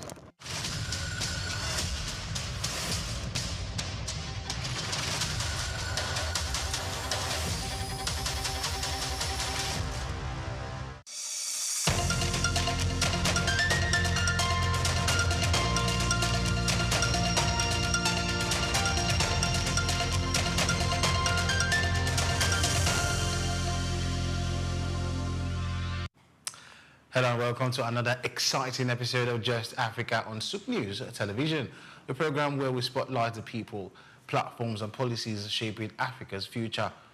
Across the continent, young Africans are no longer waiting for promises to turn into opportunities. They are building their own media houses, civic tech tools and advocacy networks to influence narratives, drive participation and create measurable impact. From elections to healthcare awareness to youth recognition and community engagements, visibility has become a strategic tool for influence. But visibility alone isn't enough. The challenge now is to turn attention into trust, systems, and sustainable value. Today's episode of Just Africa focuses on how Africa's youth can move from being seen to being impactful. Through his work with Niger Spirit Multimedia Services, We Vote You, Media Aid Plus, Efico NG, and the Ultimate Award, our guest has built platforms that combine media, technology, civic education, and youth empowerment. Before we unveil him, I am Emmanuel Amelo, and of course, I have my wonderful co-host looking very colorful today to join me, Omevi Iloro. How are you, Omevi? Good afternoon. Yeah, I'm super excited. I can already know why, because he chose one colorful dress to put on today, and I'm like, God, Jesus, what's going on? Good afternoon, Yeah, good afternoon, Lagos. Good afternoon to you, Nigerians, Africans, and to you from wherever you watch it from across the globe. And welcome to Just Africa. Of course, your favorite program. At midday. Yes. At midday show. Yes. I love what you said now. Impact, youthful impact. I think the youth voices have been heard enough. They've been talking. We talk too much. Yes. We talked so much. And I believe that those that needed to hear us, they've heard us. And so the impact of what they heard, yes, is what I want to say. Youth are doing a whole lot right now. Youth are doing beautifully well. They are in fintech, they are in the health sector, they in creative arts, crossing the globe. Adding the voices to electoral practices in Africa. So right now you hear youth telling you, they are leading movements, just like the guests we have in the studio with us now. They are leading movements, and I believe that their voices will be heard. Yeah. If within a short period of time, yes, they may say that powers are not given to people. Yeah. You have to take it, right? Good. I believe that the youth, the kind of movement we're having today, before you know it, they'll take over. They will take over. Don't make it look like it's them. Hold on. When we say youth, what is the bracket? There's anybody less than 40 now. What makes you think I'm less than 40? Hello? Do I look less than 40? Someone will tell you at 50, I see young at heart, so you got to qualify. Anyway, the good part of it is we now see that young people are no longer doing alone. They've already been seen rather, but now doing, and a lot of activities now begin to transform into shared realities, so that the changes that we want to see on the continent, we are now being it and being a part of it. Anyway, our aim today is to understand how intentional platforms can reshape Africa's civic and media landscape, and what the next generation must focus on to create real, lasting impact. We'll go on this short break, and when we return, we'll be unveiling this enigma of a person who's our guest today. I'm not going to let the cat out of the bag. If you hear any meow, that was probably the cat that ran away. We'll be right back. Don't go anywhere.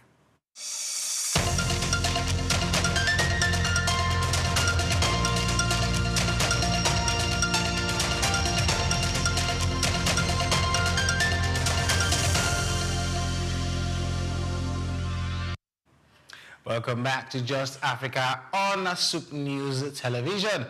Don't forget to follow us on all our social media platforms and subscribe to our YouTube channel at Just Africa Show.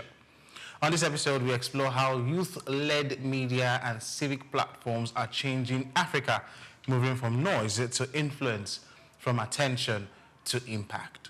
Our guest is Dr. Seun Paul Olatunji, a media entrepreneur, civic tech innovator, and a youth advocate. He is the CEO of Niger Spirit Multimedia Services, the founder of We Vote You, Media Aid Plus, Ethical NG, and the Ultimate Awards, as well as an ECOWAS Youth Ambassador. Seun has spent years building platforms that empower young Africans, foster civic participation, and shape credible narratives.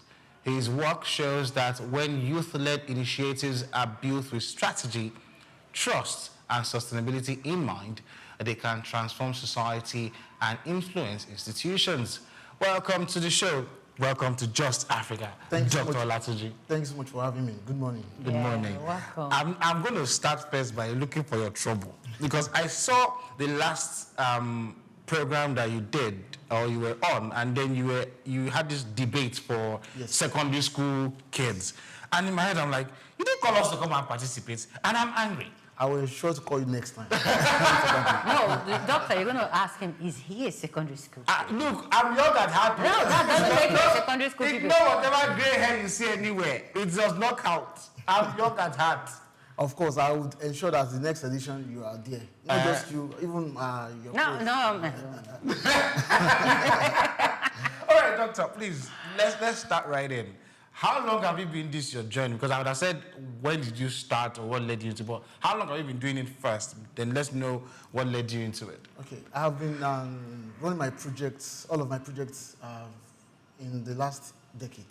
Wow. Yes, I've spent over 10 years doing this, doing those projects. What made you go into it, sir? First, I think the oldest of all of my projects is the Ultimate Awards, which is an award platform. Okay. I felt that individuals need to be recognized. They need to get that accolades that they truly deserve. Okay. So, which was why I introduced the awards. Ultimate Awards. Okay. Yes. And Ultimate Awards is annual? Yeah, it's another program. We are having the 10th edition this year. Oh, what? 10th edition. When is that? When is that? I'm sorry. I'm sorry, we're part of it now. That should be towards the last quarter of the year. Oh, okay. So Ultimate Award. Yeah. What does one need to do to merit it? We have different processes in getting our nominees, from the likes of general questionnaire that will be sent out to different feeds, different heads of heads of projects, for them to select or for them to suggest those are truly worthy of nomination. So also we go out to the streets to ask random people yeah. to ask them, okay, have you been visiting any photo studio before? Yes. Okay. Who and who have you met in the photo production scene and all those things? Oh. So that's how we pick up and gather our nominees. So you've been doing media and civic platforms. I mean, please explain some of them, because I was reading some of them, something about Niger media. Niger Spirit. You've got a lot of these things. What made you focus on youth-led media and, of course, the civic platforms? Yes, Niger Spirit Multimedia is like the ground and father of all of my brands. Okay. So all of those brands are within the Niger Spirit space. Okay. However, talking about other projects I have done, I think it was during the COVID-19 that I had to get involved with more of it. I introduced 2 different brands during the COVID-19 era.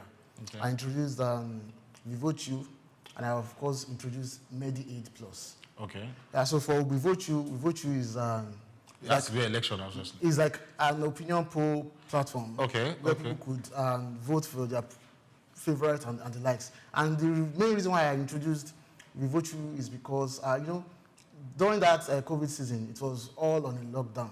People cannot really go out or anything. So I felt like, okay, what if we even need to conduct an election in the country? How do we go about that? How do people vote? How do people suggest who they want, that and all those things? So that was why I introduced Vivochu, which is a civic participation platform. Also, the MediAid Plus. MediAid Plus is an EdTech platform, whereby people does not really have to go to the hospital. What they have to do is just to visit the platform, the digital platform, make consultation, seek for real-time appointment bookings and all those things. So I would say those are the 2 major platforms I introduced during the COVID era. Okay. So after the COVID era, and when I studied that, okay, even after COVID-19, people are back to school, things are not, students are really finding it so difficult to get back into the game, like studies and all. So that was when I thought of SOUQ NG. So SOUQ NG is an educational platform, an educational digital platform, whereby students, even after school hours, they could visit the platform, get to do some courses. Okay, they get materials on it, you can study on your own. Yeah, they can study on their own. And even after every module of the lessons they are taking, they get to do test, exam, and after the whole modules, they get certified. Okay. From that platform? Yes. So interesting. Those are the things I put in place. That's beautiful. So at the beginning, Amolo introduced you as Dr. Shion Olatunji. Yes. Olatunji. He didn't tell us if you were a medical doctor or a PhD holder. Okay. Now you know why I'm asking. Okay. Yeah, I am actually an honorary doctor. Okay. I got an honorary doctorate degree from Prowess University in the US. That was in 2024, and that was the result of my contributions in the African continent. Oh wow, that's beautiful. Now, why I asked. You created a platform for the med sector. People don't really have to go to the hospital before they can use the platform. How effective? Because if you're not a medical doctor and you just created something and you're not in that field practicing, how would people be able to say, yes, this thing is trusted and not for me to use? Thank you for that question. What I did, not just myself now, what my team did was that we partnered with thousands of hospitals. Okay. We we introduced the platform to them, we got them involved. So when I talked about appointment bookings earlier, when people visit the platform to book appointments, they are booking appointment directly with their preferred hospital. Oh, yeah. okay. So it's a real-time booking. So whatsoever hospital that is online, they get to see it on the platform. Wow. So they can book directly with those hospitals. Yeah. Is that applicable to the educational part? Ethical. The ethical. The ethical is basically for students to go and it's like a library where you go there. Okay. Sorry, Amolo. I heard that people who create this kind of platforms are really into money. I cannot really categorically say if they are or not. Okay, but here's the thing, right? You've done politics with a platform. You've created one for health. You also created one for education. What really shaped you to do all this? Because I know you mentioned experiences, but which one made you go after particular ones? And what made you understand that, look, we need to begin to go beyond saying and now doing? Because all these things are doing. They are coming from trying to solve a problem. Of course. You have not gone beyond, look, let's talk about it. Now you're doing or creating the platforms. What made you say, okay, no, let's do this? It is because I wanted to create impact. And as this saying goes, that visibility opens doors, impact keeps that door open. Also, visibility is about being seen. Impact is about being felt. Even after many years to come, people would still make reference to that. There was this time someone created this and that, and that this and that is still very functional till now. So, which is what I am really after. I just felt that, okay, we have statistically, we have over 150 million youths in Nigeria, and which represents a larger amount of youths in Africa. Yeah. So I felt someone has to do something. Yeah. And now, with my own platforms, with my own initiatives, there are several other youths from Nigeria and even from Africa that are as well creating different projects, different scalable projects across the continent. So it is basically for the fact that I just want to impact my society. These are your programs, these are your platforms, they are accessible across Africa. Anybody can access it. Yes. Once they want something like this, they can access it from anywhere. Of course they can. Where do you hope to see each of these platforms get to, say, in another 10 years? You started 10 years ago. Where do you want to see it to be in the next 10 years? I just want it to keep on being sustainable. Because, if it is not sustainable, then we are not making progress. If it is not scalable, we are not making progress.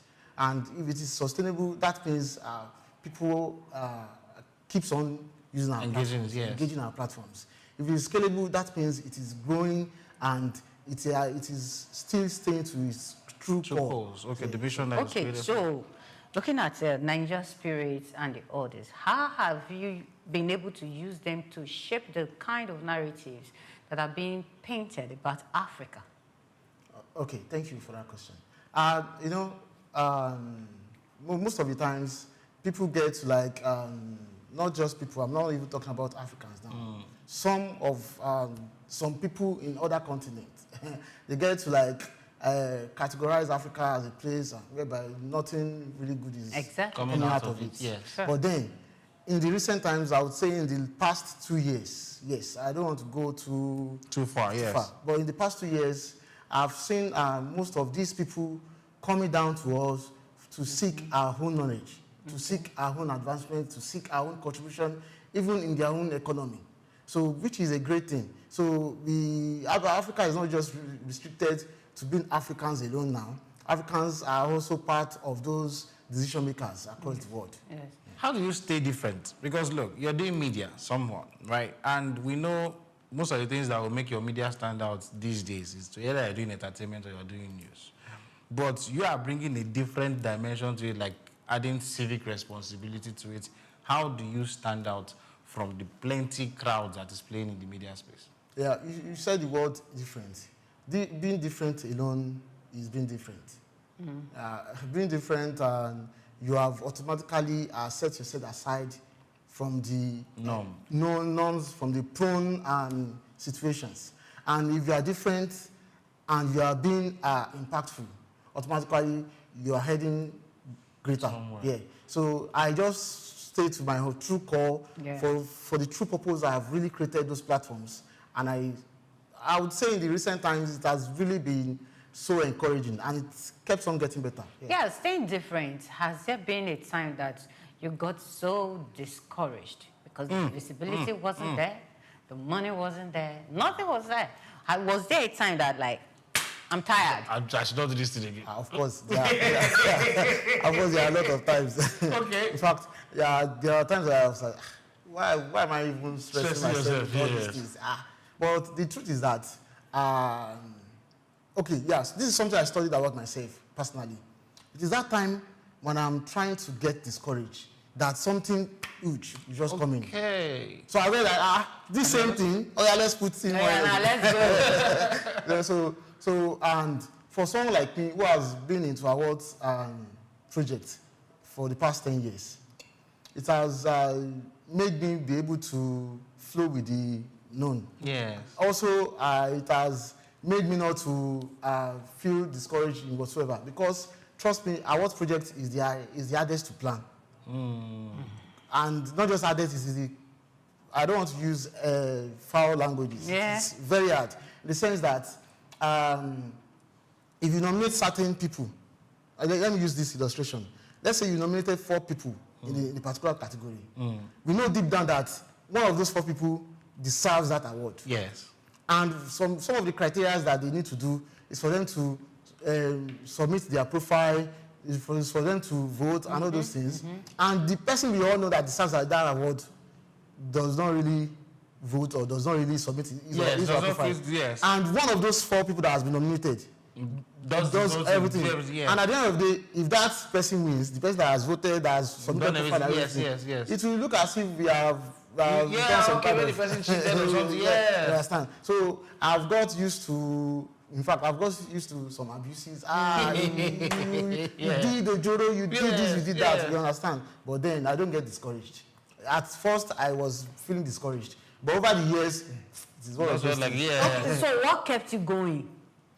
Since you didn't get discouraged, there must be something apart from the huge thing that normally happens. Yes, there are some things that kept you going. Yes, something kept me going in particular.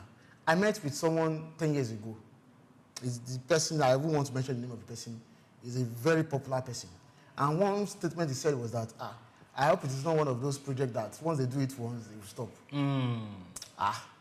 What he said was like a challenge to me that, every year when I remember, I'll be like, what does this man mean? So I kept on using that statement. Well, what he said that year, I'm very sure that he won't even remember now. Of course. Yes. But he does not know that word has kept on encouraging me over the years. Wow. So, how do you translate visibility, or how do you say it, something to visibility? Because look, you mentioned in your earlier statement that visibility is very, very important. It opens doors for you. As a young person, or young people listening now, essentially they want to be seen. Yes. What advice would you give them as first? Okay, this is your first step, so that you can start to make impact. First thing I tell them is to keep on being consistent. Because if you are not consistent, then you are not really planning to go anywhere. Irrespective of what you are doing, just be consistent. Yes. Even if what you are doing is not making money at the end of the day. Of course, it will eventually make money. The truth is that some of those people that do irrelevant activities and they are being consistent with it, you eventually find out that they would eventually make money out of it. Okay, so like some set of content creators, if you go to YouTube, you get to see different content creators. Some of the content that is being created, it can be so funny. But for their consistency over time, they will eventually get to make a whole lot out of it. So the most important factor is to be consistent. Yes. Okay, I will take you back to the awards thing. Okay. So when you said when planning award, it involves a whole lot of things. Can you take us through some of them? The breakdown? Yes. Okay. I think the first thing for awards project is the idea generation. First thing, what theme do we want to use this year? Do we want to seek to the... Because what I do on a yearly basis is that I will give every year a theme. We started the first edition as a Shushatement edition. The second edition, it was the Champion edition. In fact, there was this year that even with my costume, I had to dress like a pilot to the podium. And that was because the documentary we released for that particular year, we said that it was just like all the means were on the flight, then we eventually landed at the venue. So for a pilot that is dry, that is sailing through, so I had to dress like a pilot. So it all involves processes. Now for nominees, what we will do is that we ensure that finally, just like I said earlier, we do our own general review to bring in all nominees. After bringing in all those nominees, then we send out letters to them, notification, via online or even offline. We send out letters to them to get them notified. Of course, we will get to see some people that would withdraw automatically. So for those that withdraws automatically, we just say hello to them as usual. Then we work with those that does not withdraw. For example, we work with 2 categories of people: those that send us messages to accept officially, and those that does not even respond. Probably they've seen the letter or not. Okay. So those are the category of people we work with. So after sending them the nomination letter, then we keep updating them for every process. The processes involve the voting process, the profile submission time.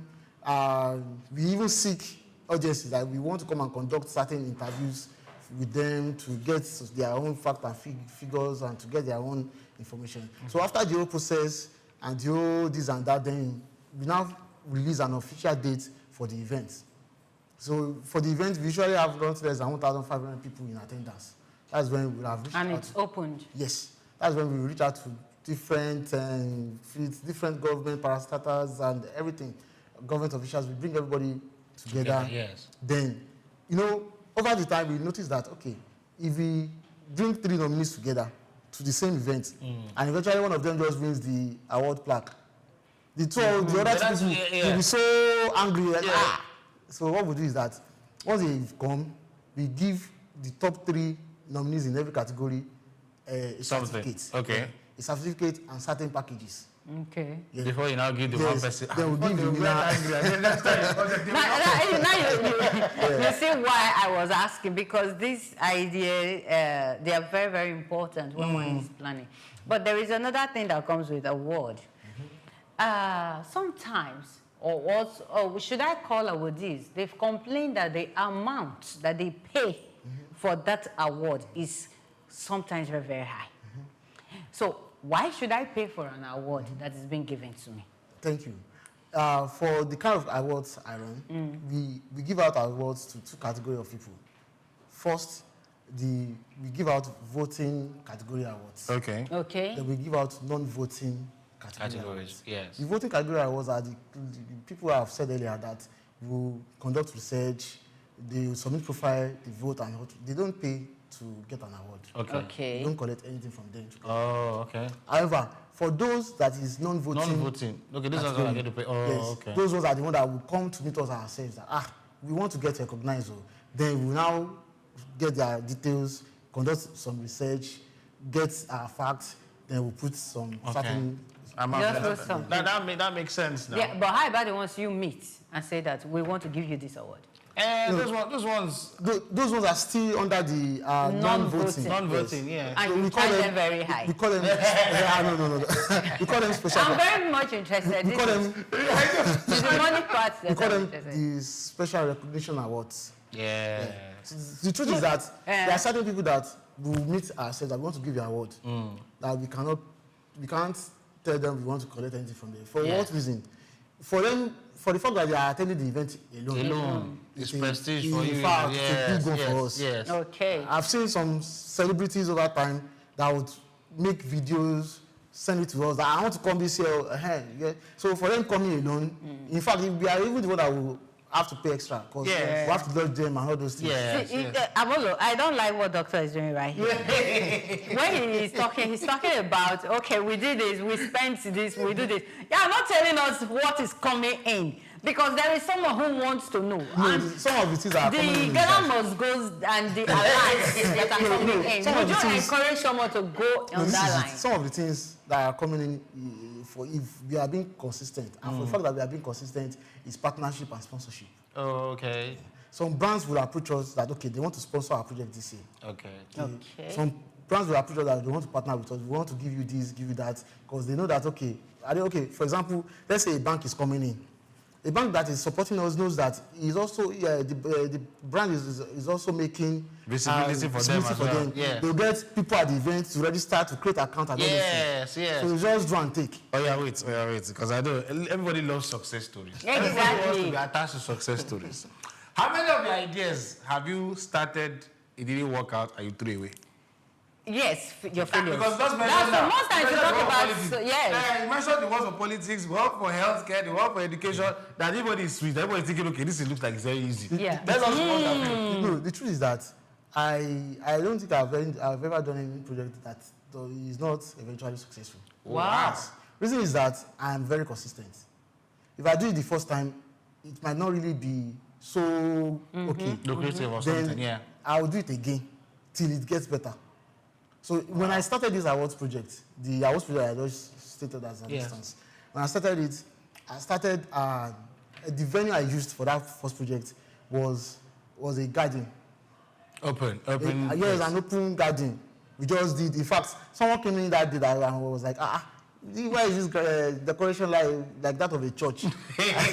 I was like, now you sabi. Let's just get this thing done. So then it keeps on getting better. Okay. Yeah. So most of the times, before I go into anything, I make a whole lot of research. Okay, unlike the literary and debate you I saw, yes, on social media. Yes, I have been nurturing that idea in the past 5 years, and I didn't take any step about it. I've nurtured it there. It was just a few months ago that you did it. I did it. How was it? How did the students feel? Because I saw some of the pictures and the kids were looking very excited. Yeah, it was a successful project. Because in fact, we also gave out free educational materials to students on that day, to over 300 students. How many of the schools participated? We had like 15 schools on ground on that day. And wow, that was great. Because I saw the pictures and I was excited to like, oh, okay, these kids, I want to be part of it. Yeah. That's what I told you. I said I'm going to from the beginning. Okay, so doctor, I want to ask, someone, a young person who wants to go having this kind of platforms, they want to be someone who organizes awards. What skills would you advise that young sharp to learn? I would say the person should be very conversant with social media at the first. Okay. Because social media plays a whole lot in the recent times. You know, you said just now that you saw some content on social media. Yes. You saw it is exactly the same way some other people will see it.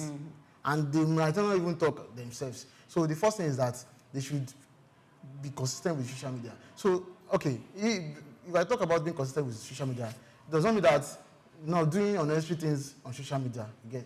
About 4 years ago, I was using TikTok every day. And I was using it for like 6 hours every day.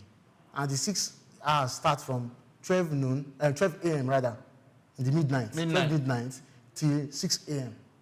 And what I do is I'm not doing tap. I'm not doing all this live. What I do is that I get a whole lot of information on TikTok. Okay. TikTok is a very good platform to get information, to get yourself informed. If you need to learn anything, TikTok is very, very good. So I get to read a whole lot. So that is how I was doing it for more than 6 months, every day. 12 to 6 a.m. Yes. So, and I get to, in fact, it really helped in developing even myself. So, which was why I said social media. Social media is a very powerful tool, but it is not everyone that can really utilize that platforms. Okay, so basically that's a major skill. For now, yeah. And I said social media, and I'm sorry, I'll say something else come before social media, which is God. Prayers. So after that, then you play your own part. Yeah. You've been championing youth causes, young people, right? Yeah. Why did you first start? What was your aim to be targeting youth at first? Okay, I felt youth are the next powerhouse of any nation. Okay. In fact, those are in power. Currently, the likes of our president, they started at a very youthful age. and they are still here. So which is why if our youth also are quite lucrative from scratch, it helps them in time to come. So in your 10 years of working with young people, what has been their feedback to you based on the things that you've been putting out there? Yeah, I have always gotten very good feedbacks. The reason is because the content I push out are content that are very engaging.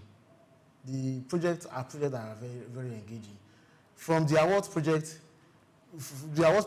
aside the whole awarding, I slot in some entertainment activities.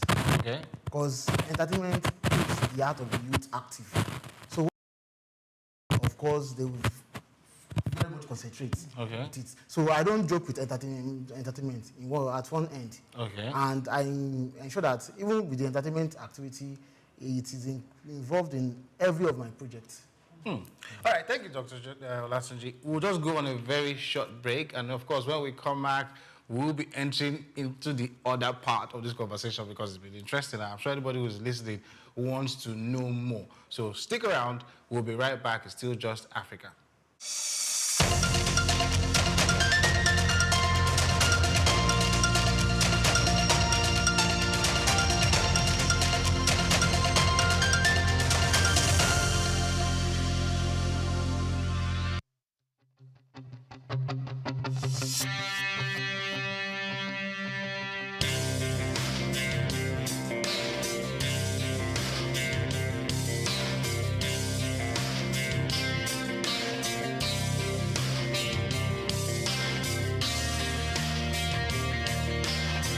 When you visit Lagos for the first time and Google fun or recreational places in the city, at the top of that list will be Freedom Park. Located in Lagos Island on Broad Street, Freedom Park over the years has become home to the Nigerian arts and the culture at large. From annual big shows like the Lagos Theatre Festival, celebration at the Lagos Poetry Festival, to local festivals that celebrate literature, music and arts, Freedom Park is one of the most visited recreational sites in Lagos, for both local and tourist people alike. A place to mingle, unwind, or simply just have fun. Freedom Park, however, hasn't always been a place of fun and games. It has a history that dates to 1861, when Lagos was made a British colony. In 1885, Freedom Park was built as a fortified prison from imported bricks. It was referred to as Her Majesty's Broad Street Prison. Some prominent political prisoners were held in the prison, people such as Herbert Macaulay, Michael Imodu, and Obafemi Awolowo. In 1979, Her Majesty's Broad Street Prison was destroyed, reduced to a dumping ground. It was later rebuilt in the 1990s, celebrated in 2010, Nigeria's 50th Independence Day. Freedom Park still holds a bit of its history within its walls. In the museum where there are pictures and artifacts. Some of the old prison facilities have been converted into leisure facilities that people visit and enjoy today.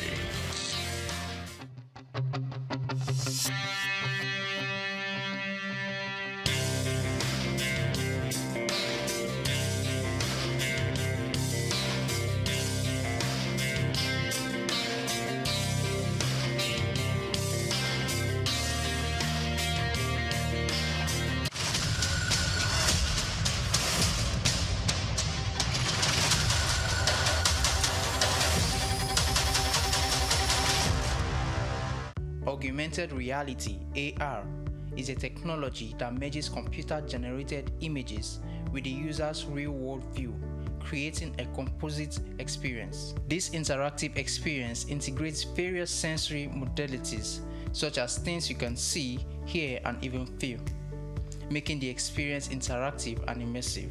In recent years, the emergence of this transformative technology has seamlessly integrated digital and physical realms. This groundbreaking innovation relies on specialized hardware like smartphones and smart glasses equipped with cameras and sensors, AR software, and Apple's AR Kit and Google's AR Core. Then creates immersive experiences by overlaying virtual content onto the user's real-world environment. AR software such as Apple's AR Kit and Google's AR Core then creates immersive experiences by overlaying virtual content onto the user's real-world environment. AR's applications span diverse industries from gaming to education, healthcare, retail, and manufacturing. In education, AR enhances learning through interactive and dynamic experiences, while in healthcare, it aids surgical planning and medical training. Retail experiences are transformed as AR enables customers to virtually try on products and visualize furniture in their homes. Despite its potential, AR faces challenges such as technical advancements and user privacy concerns. Overcoming these hurdles will unlock even more seamless and immersive AR experiences, making it an integral part of our daily lives. As technology progresses, the horizon for AR broadens, promising a future where our interactions with the world are richer and more interconnected. Augmented reality is not just a trend, it's a revolution shaping the way we live, learn, and work. Goma Fortune, SOUQ News. Lateef Jakande. Born Lateef Kayode Jakande in the Ekpetedo area of Lagos Island, Lagos State on July 1929. He studied at the Lagos Public School at Enowa, Lagos Island, then at Bonham Memorial Methodist School, Port Harcourt, King's College, enrolled at Ilesha Grammar School, where he edited a literary paper called The Quarterly Mirror. Jakande began a career in journalism in 1949 with a daily service and joined the Nigerian Tribune in 1953. The owner, Chief Obafemi Awolowo, appointed Jakande editor-in-chief of the Tribune in 1956. Jakande established John West Publications in 1975 after leaving Tribune and began to publish the Lagos News. He served as the first president of the Newspaper Proprietors Association of Nigeria, NPAN. Jakande ran for election as executive governor of Lagos State in 1979 on the Unity Party of Nigeria platform. His administration was effective and open and implemented the cardinal policies of his party. He introduced housing and educational programs targeting the poor, building new neighborhood primary and secondary schools, and providing free primary and secondary education. He gave poor people's children education, and many of them are now very prominent in the society today. Jakande established the Lagos State University and constructed over 30,000 housing units. After the military takeover in 1983, Jakande was charged, prosecuted, and convicted of treason and later pardoned. He served as Minister of Works under the Sani Abacha military regime. He died in Lagos on February 11, 2021. Lateef Jakande was the first civilian governor of Lagos State. Lateef Kayode Jakande, SOUQ Enlightenment. The story of Ile-Ife. Ile-Ife, often described as the spiritual heart of the Yoruba people, is not just a city, it is the cradle of identity, civilization, and belief for millions across West Africa. Located in present-day Osun State, Ile-Ife is revered in Yoruba tradition as the place where life began and where the gods descended to create the earth. Archaeological findings, however, suggest the city's origins date back to between the 8th and 11th centuries CE, making it one of the oldest continuously inhabited urban centers in sub-Saharan Africa. According to Yoruba mythology, Oduduwa is regarded as the progenitor of the Yoruba race and the first ruler of Ile-Ife. All traditions say he founded the kingdom, from which many Yoruba monarchs trace their descent. His legacy symbolizes unity and divine kingship among the Yoruba. Centuries later, under the reign of Obalufon II, believed to have ruled in the 14th century, Ile-Ife experienced the golden era marked by exceptional artistic and technological achievements. This period produced the world-famous Ife bronze and terracotta heads, celebrated for their realism and craftsmanship. Scholars have described these artifacts as evidence of an advanced mythological culture that rivaled any in medieval Europe or Asia. Recent archaeological discoveries at Igbo Olokun near Ile-Ife revealed ancient glass bead production sites, one of the earliest in sub-Saharan Africa. The finds, led by researchers such as Professor Adisa Ogunfolakon and Dr. Babalola Abidemi, confirm that the people of Ife were skilled innovators in trade and material science. Beyond its material legacy, Ile-Ife remains a sacred and living symbol of Yoruba spirituality. Its monarch, the Oni of Ife, is still regarded as a custodian of tradition and a spiritual bridge between the people and their ancestral heritage. According to Bayo Laoye, a veteran journalist with SOUQ News Television, the story of Ile-Ife is not merely about the past, but about continuity. Ife tells us how knowledge, art, and belief shaped the destiny of a people. It is a reminder that civilization in Africa didn't begin with contact from outside. It grew from within. Today, Ile-Ife continues to attract scholars, tourists, and spiritual pilgrims from around the world, all drawn by the enduring mystery of the source. I'm Moyosore Adebi for SOUQ News TV.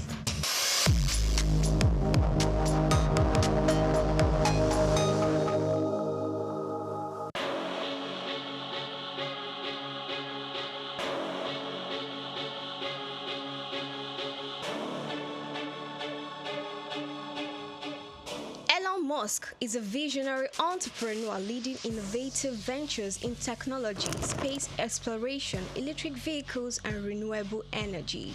Musk was born on June 28, 1971 to a South African engineer and his mother, a Canadian model and nutritionist in Pretoria, South Africa. His talents for computers and entrepreneurship emerged early, and at age 12, he created and sold a video game. Musk studied physics and economics at Queen's University and the University of Pennsylvania. In 1995, Musk founded Zip2, sold to Compaq for $307 million. He also co-founded X.com, which became PayPal, acquired by eBay for $1.5 million in 2002. Driven by a vision for humanity's multiplanetary future, Musk founded SpaceX in 2002, developing affordable rockets to support International Space Station mission and NASA's Artemis program. He became a major investor in Tesla 2004, launching electric vehicles like Roadster, Model X, and Model 3. Tesla unveiled the Cybertruck, beginning deliveries in 2023.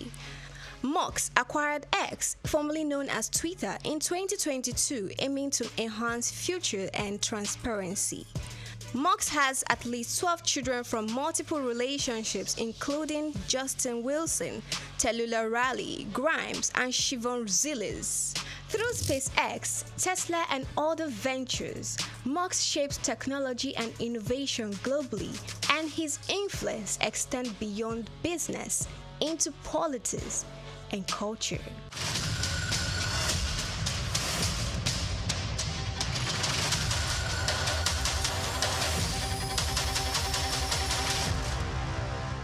Known as the father of African literature, Chinua Achebe was born on the 16th of November 1930 in Ogidi, now Anambra State, eastern Nigeria. He was born to Isaiah Okafor Achebe, a teacher and an evangelist, and Janet Anenichi Iluegbunam, a vegetable farmer.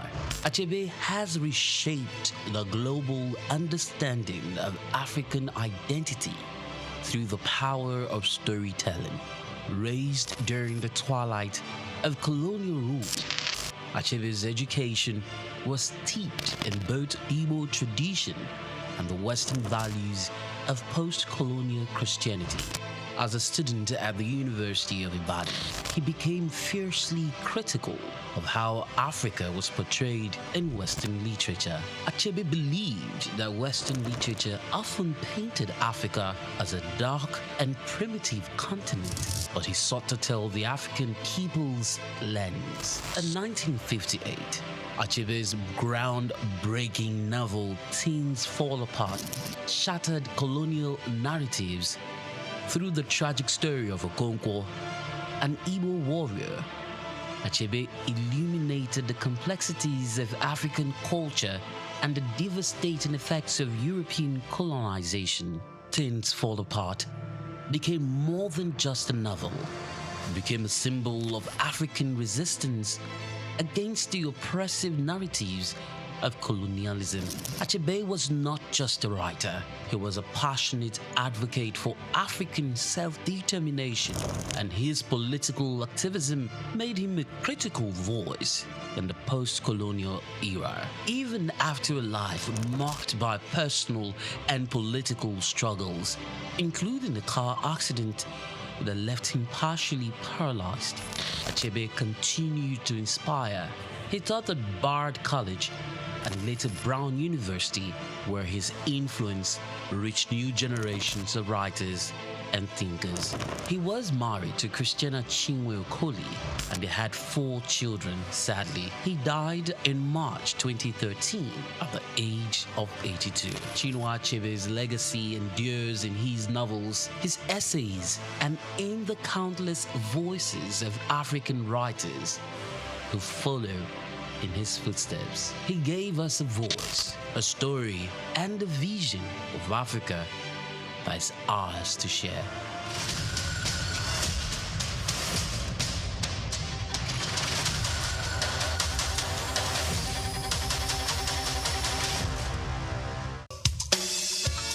Fellow Nigerians, did you know that constituency and executive projects in your communities are not gifts from your legislators? They are projects sponsored by the legislators and funded by the federal government to improve your life and the lives of those around you.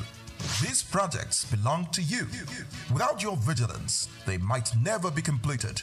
Don't allow them to fade away into unfulfilled promises.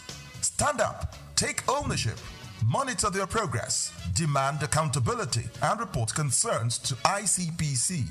Call our toll-free line now on 0800-2255-4272 or WhatsApp only on 0806-656-4726. This message is brought to you by the Independent Corrupt Practices and Other Related Offences Commission, ICPC, with support from MacArthur Foundation and the Center for Democracy and Development in Africa, CDD. Idumota Market.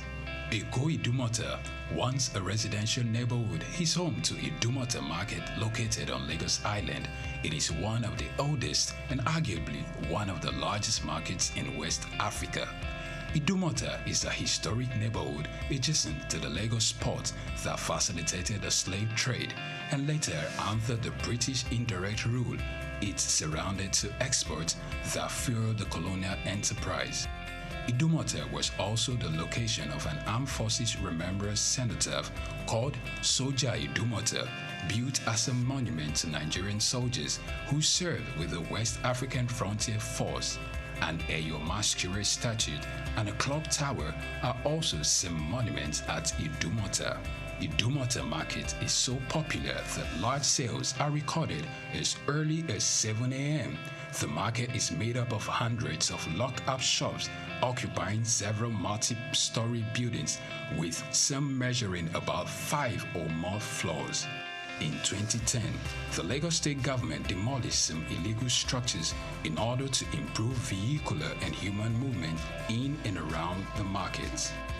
During weekdays, the neighborhood of Idumota is densely populated by shoppers, traders, and bus passengers. From the Carter Bridge, ascending into Lagos Island, passengers can see the neighborhood before disembarking at their final destination. Idumota Market accommodates the substantial inflow of imported goods. The bulk of import from abroad are routed first through Idumota and then on to other markets through Nigeria and other West and Central African countries. The energy of private Idumota traders and wholesalers facilitate this activity, where millions of US dollars worth of wholesale is exchanged daily. Idumota Markets, SOUQ Enlightenment. Tafawa Balewa Square, TBS. Tafawa Balewa Square was initially used as a horsing ground called Lagos Race Course. The edifice was constructed by General Yakubu Gowon in 1972 and named after Nigeria's first Prime Minister, Sir Tafawa Balewa.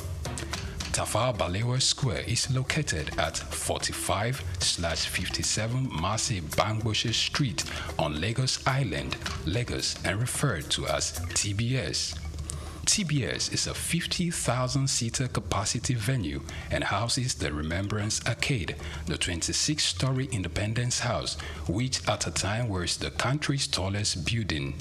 When Lagos served as the country's seat of government, the National Assembly Complex was within the TBS.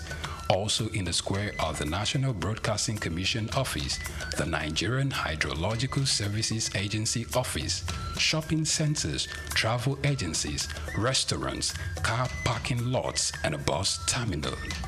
Tafawa Balewa Square is adorned with beautiful statues of white horses and red eagles, symbols of strength and dignity. Our historic neighbors include the King's College and the Holy Cross Cathedral. Tafawa Balewa Square hosted some of the country's memorable events, such as the Independence Day in 1960, when Nigeria gained independence from Britain, the Armed Forces Remembrance Day, which is celebrated annually on January 15. The edifice is a national cultural asset. Tafawa Balewa Square, SOUQ Enlightenment.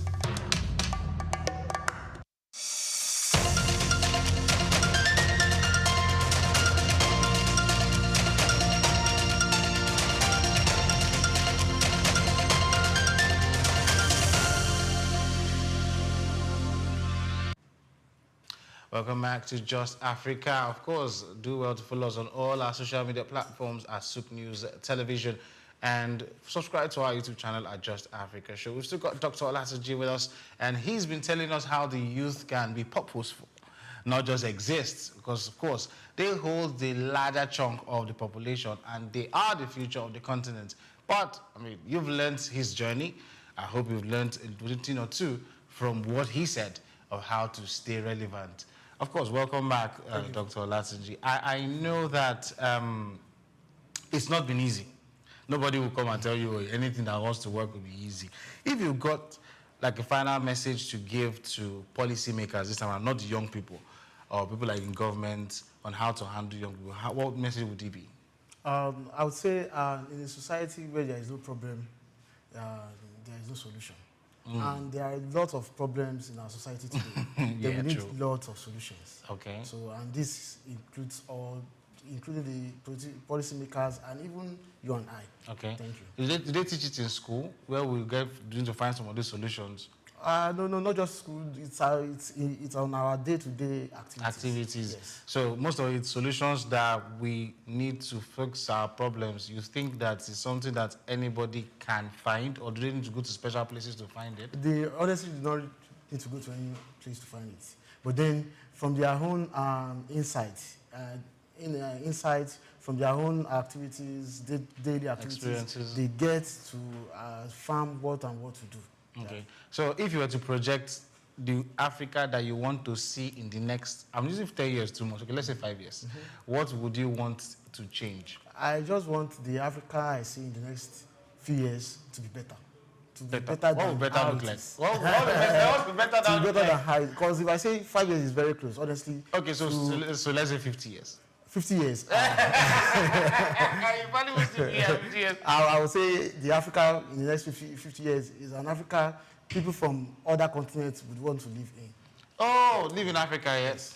Thank you so much. You've been a wonderful guest with us. Thank you so much. Of course, today's conversation reinforces an important truth that Africa's future will be shaped not only by governments and institutions, but by youth-led platforms built with intention, credibility, and purpose. Dr. SOUQ Olatunji's work shows that moving beyond visibility to real impact requires strategy, trust, and systems. For governments, investors, and partners, these platforms are strategic allies. For young Africans, the lesson is clear.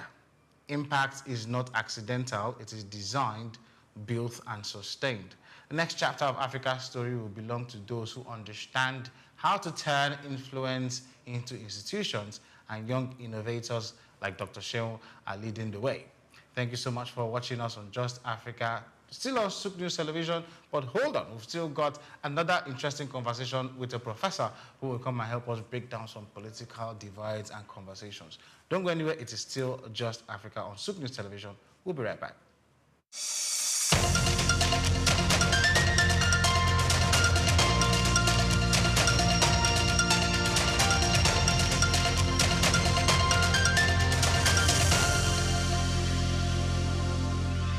Cashew nuts, ranked among Ivory Coast top cash crops, play a crucial role in the country's economy, generating substantial revenue and supporting livelihoods across the country. As the world's leading exporter of raw cashew nuts, Ivory Coast contributes an estimated $800 million annually to its economy and also serves as a vital source of income for over 410,000 families, particularly in rural areas where few other opportunities exist. Cashew trees flourish in Ivory Coast northern regions, including Bondukau and Savannahs, known for its high-quality nuts and extensive plantations, just as Worondogu and Bagwe in the north central and northwest are also emerging as key producers. These regions not only drive Ivory Coast cashew production, but also support local livelihoods and economic growth. However, the country with over 29 million citizens is yet to fully realize the potential of its cashew industry. Despite being the top producer, the country processes only 7% of its cashew domestically, resulting in lost opportunities for value addition and job creation. Specifically, a recent data reveals that only 22% of the country's cashew nut output was processed domestically in 2023, even as the volatility of global cashew prices poses risks to farmers' income and overall economic stability. Concerns also arise regarding labor practices in some cashew farms and the environmental impact of deforestation for new plantations. To address these challenges and maximize the benefit of its cashew industry, Ivory Coast must focus on key strategies moving forward. These include investing in local processing facilities to boost job creation, export value, and farmers' incomes.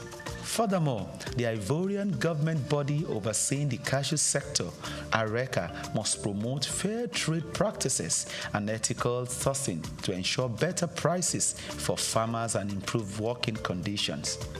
Sustainable farming practices will also help to protect the environment and ensure long-term cashew production.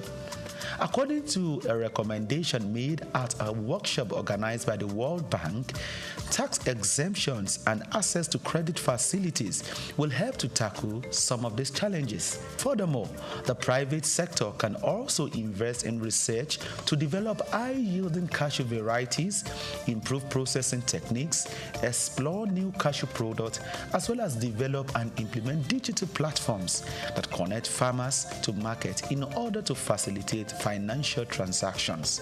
Organizations like the Africa Cashew Initiative, ACI, must also assist in data compilation in the value chain at macro, meso, and micro level. By addressing this and harnessing its cashew potential, the country can further enhance its economy and build a more sustainable future for its citizens. Israel Adeyemi reporting for SOUQ News.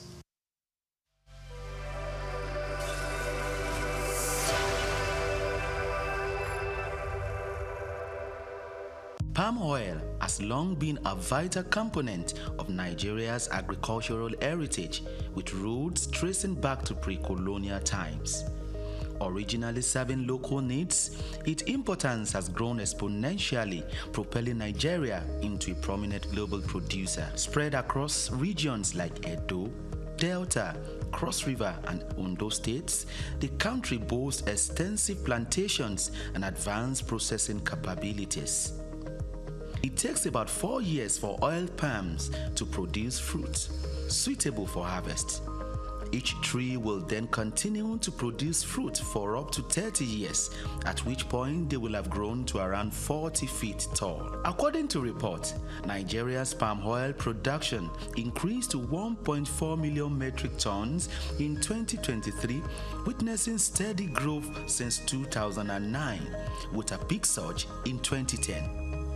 Despite a surge in domestic consumption, reaching 1.8 million metric tons in the 2021-2022 crop year, Nigeria still imports 350,000 metric tons, primarily from China and Malaysia. Similarly, some of the challenges plaguing the sector include declined production, outdated equipment, and insufficient financing, resulting in a notable production deficit. To address these challenges, government intervention is imperative, necessitating increased funding, favorable policies, and enhanced environmental protection measures. Furthermore, Nigeria and other African countries must move away from the local way of producing palm oil to a more mechanized method for effective and efficient production. Additionally, fostering collaborations among farmers, processors, marketers or consumers, and equipment fabricators is vital for sustainable production and value chain development. Israel Adeyemi, SOUQ News. Cocoa remains a significant cash crop in Nigeria, predominantly produced by small-scale farmers in the country's southwest region.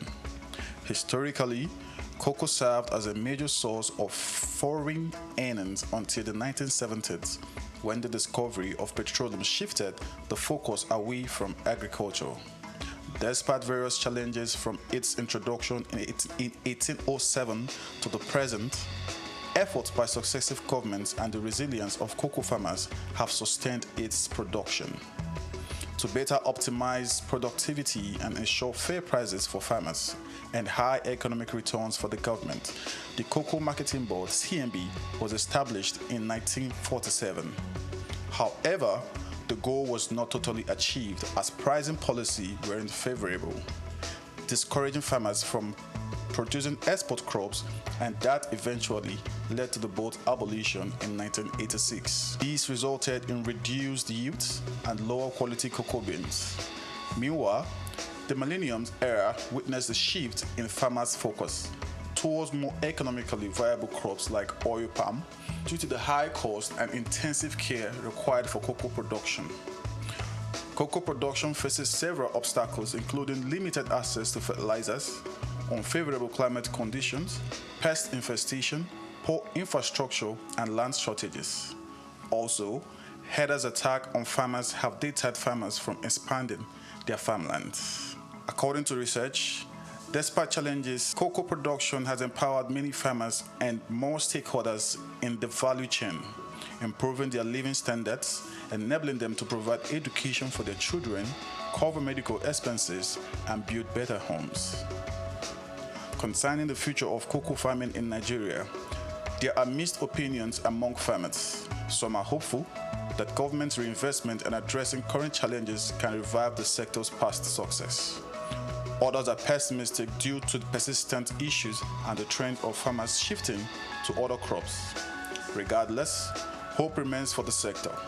Solutions like improving land-labor relations, infrastructure, and financial support could revitalize cocoa production, reduce out-migration, stabilize prices, and enhance value chain development, ultimately securing a brighter future for Nigerian cocoa farming and its stakeholders.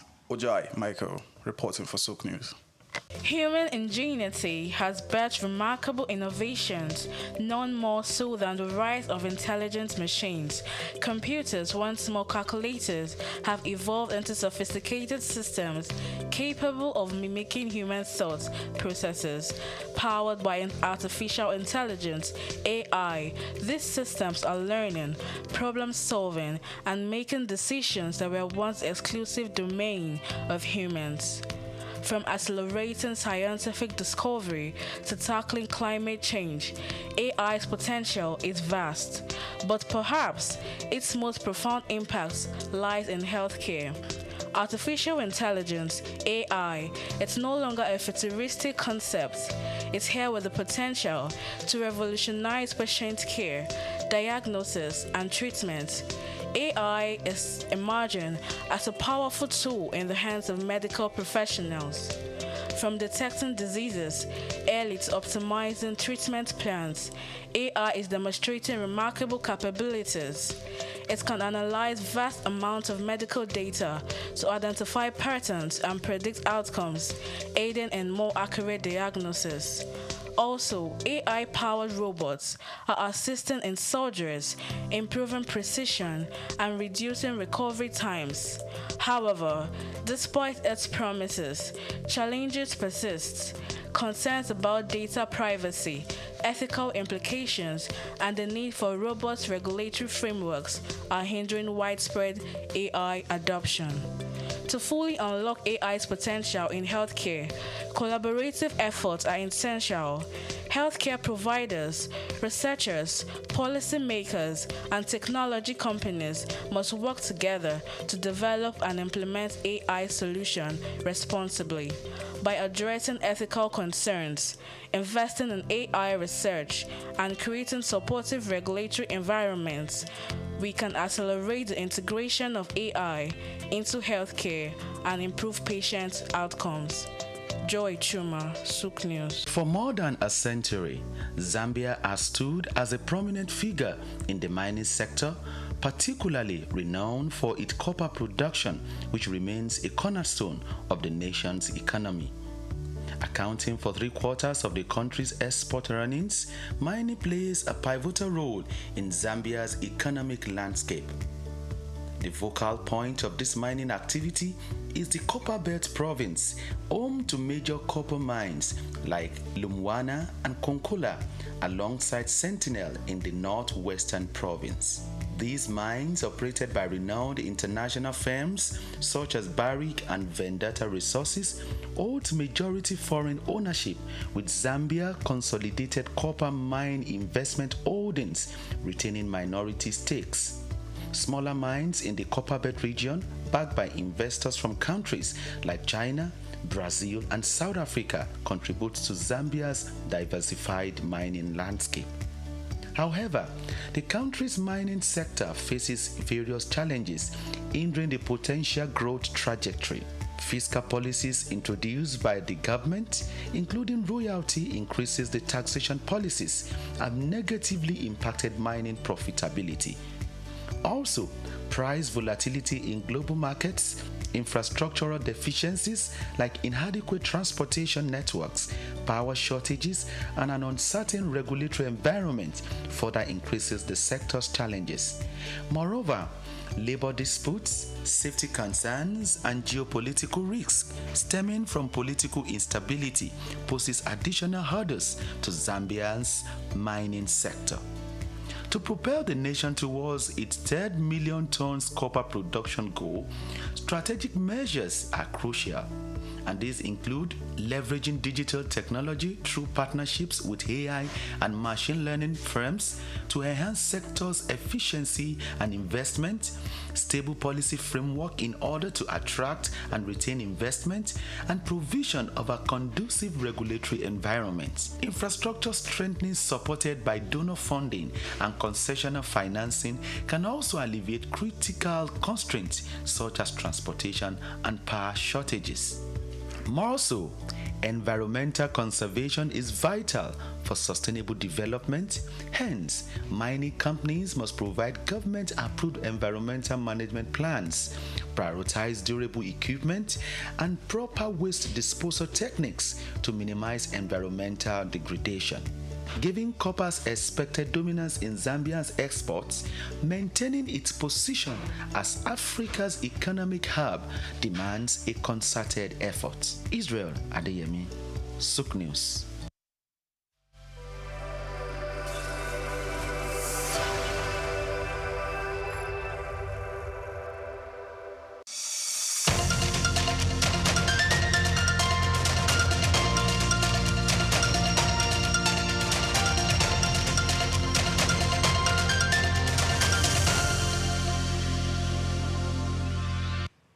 Welcome back to Just Africa on SOUQ News Television. Don't forget to follow us on all our social media platforms at SOUQ News TV, and of course subscribe to our YouTube channel at Just Africa Show.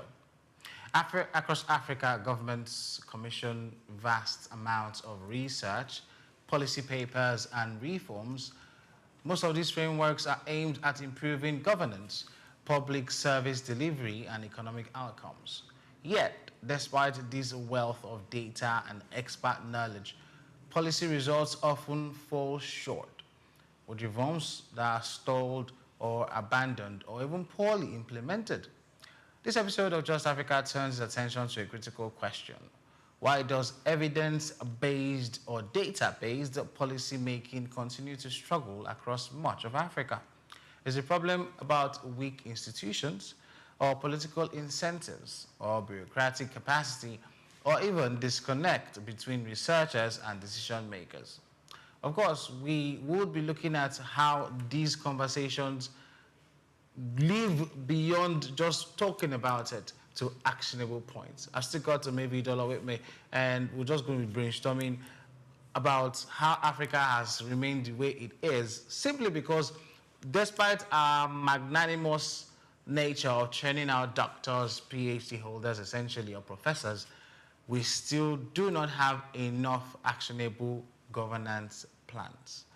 Why is it so is the critical question. The answer is clear. It's the amount of attention we pay to education. It's how we prioritize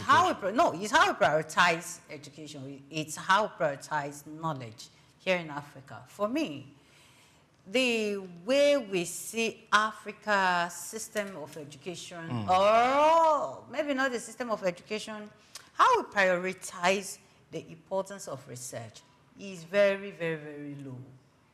And that's because people do not believe in certificates. That's because people do not believe in books. But it's not a bad thing. It is, no.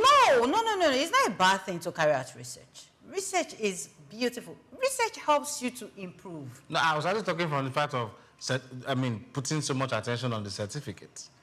Okay, so this is it, Amulu. In our system here, people believe that you just go to school for going sake. That's why anybody will tell you, go to school, go and do any course. When you're done, you can work wherever you want to work. When you go to certain places of work, they just tell you, so long you have a BSc, not necessarily related to that job.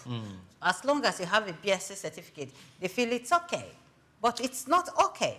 There's this analogy that, in fact, the federal government of Nigeria, I think as of yesterday or 2 days ago, again, I'll say it again because I've been hearing this thing since I was in secondary school, that they want to break the dichotomy between BSc and HND. Okay. Right now, they want polytechnics to now begin to award degrees as against the diplomas that they give out.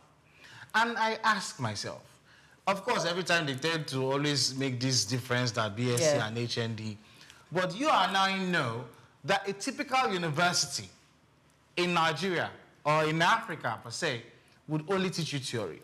Good. Polytechnics, monotechnics, whichever more into will teach you practicals.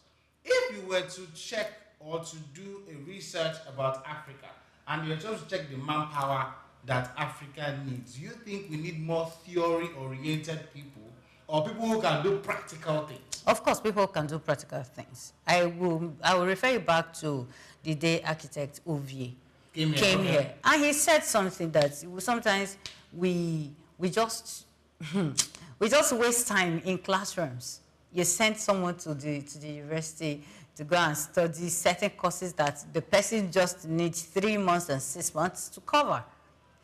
And a few days ago, I was going through something on social media, and I saw something, and someone was asking that the shorthand you were taught in your secondary school, what are you doing with it today? Now, those are the waste of time that we're talking about. Do you use it? Your school's preparing you for the workforce. Now you see, that is where I am driving to. We do the book work. We don't talk about the practical.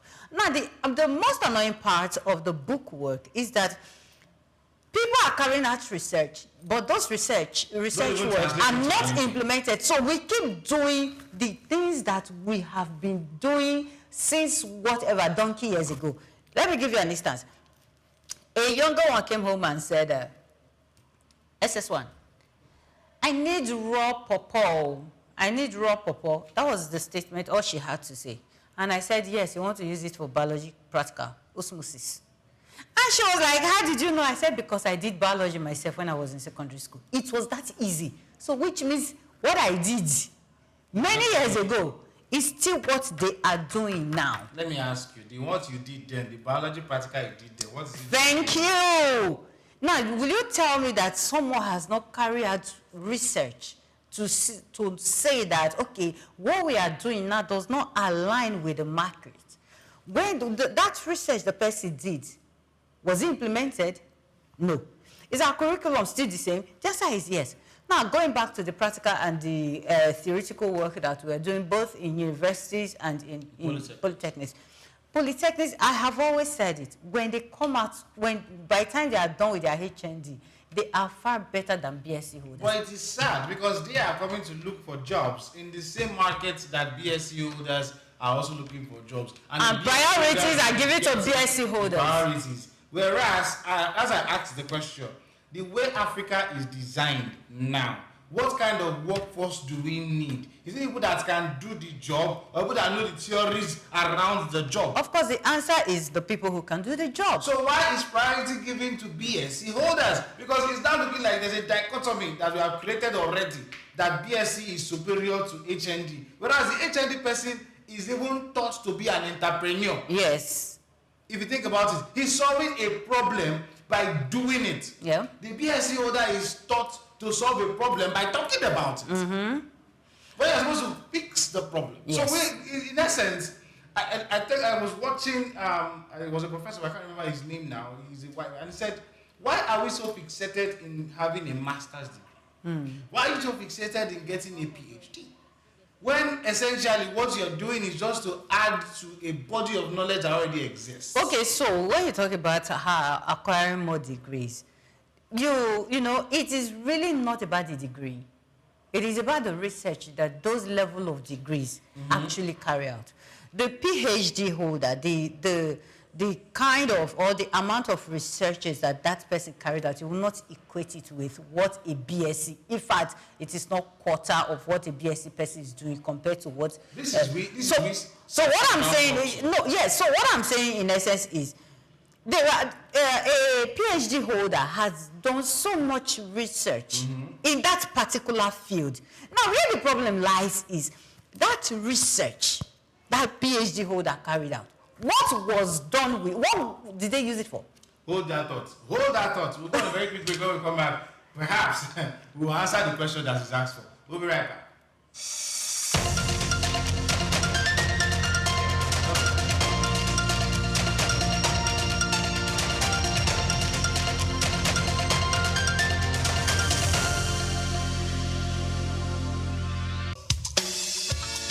Fellow Nigerians, did you know that constituency and executive projects in your communities are not gifts from your legislators? They are projects sponsored by the legislators and funded by the federal government to improve your life and the lives of those around you. These projects belong to you. Without your vigilance, they might never be completed. Don't allow them to fade away into unfulfilled promises. Stand up, take ownership, monitor their progress, demand accountability, and report concerns to ICPC. Call our toll-free line now on 0800-2255 4272 or WhatsApp only on 0806-656-4726. This message is brought to you by the Independent Corrupt Practices and Other Related Offences Commission, ICPC, with support from MacArthur Foundation and the Center for Democracy and Development in Africa, CDD. Hello Nigeria, hello Africa. Yeah, this is Sound Man. Keep watching SOUQ News. My name is Babalola from Excel LED. Keep watching SOUQ News. My name is Shepherd Michael Adewale Onofuye. I enjoy you all to always watch SOUQ News TV. Hi, I'm Tom Bogaballs, and please keep watching SOUQ News. Wale Seriki, SLG Lagos Island East, SOUQ News, keep out watching them and keep a lookout for them. They're up and coming, and we're proudly to be affiliated with them. You alone where they make me go crazy. This your love in the cool of my brain. You're my medicine, I need you all day. Yo, it's Blackface Nigeria, and you're watching SOUQ News TV. Keep it locked on this dial, don't change it. You know what I say? Blackface Nigeria, love no bad. My name is Shino Gbadegeshin. I'm the CEO of Gozi Micro Insurance. Continue to watch SOUQ News. Adenike Adeyemi, Executive Director of Faith Foundation. Keep watching SOUQ News. My name is Shepherd Michael Adewale Onofuye. I enjoy you all to always watch SOUQ News TV. Hey everyone, Majuli Obaje here representing Gigi. Keep watching SOUQ News, okay? Stay updated with SOUQ News. My name is Aton Kane. I am the head of MSME Banking. Please keep watching SOUQ News and stay glued to SOUQ News. I recommend that more and more people should watch SOUQ News because they deal with business news. Hi, my name is Amaka Wokolo. I am the director of the Faith Institute at Faith Foundation. Keep watching SOUQ News.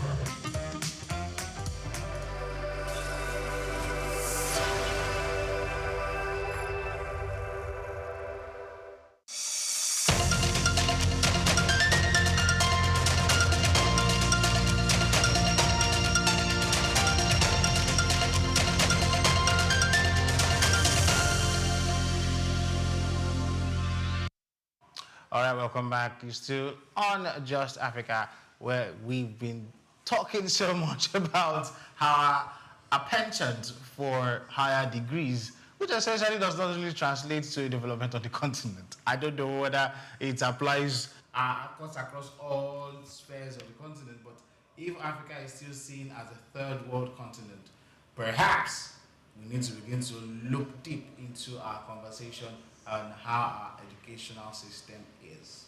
But of course, today we were looking at, or we were conversing, how we do so much research, right? If you want to calculate how many humans, how many young persons have gone through the higher education, whether polytechnic, whichever of them, each of these people has to do a form of research before they graduate and get a degree. Yes. How many of these researches has translated to making the African continent better is the question that we're asking now.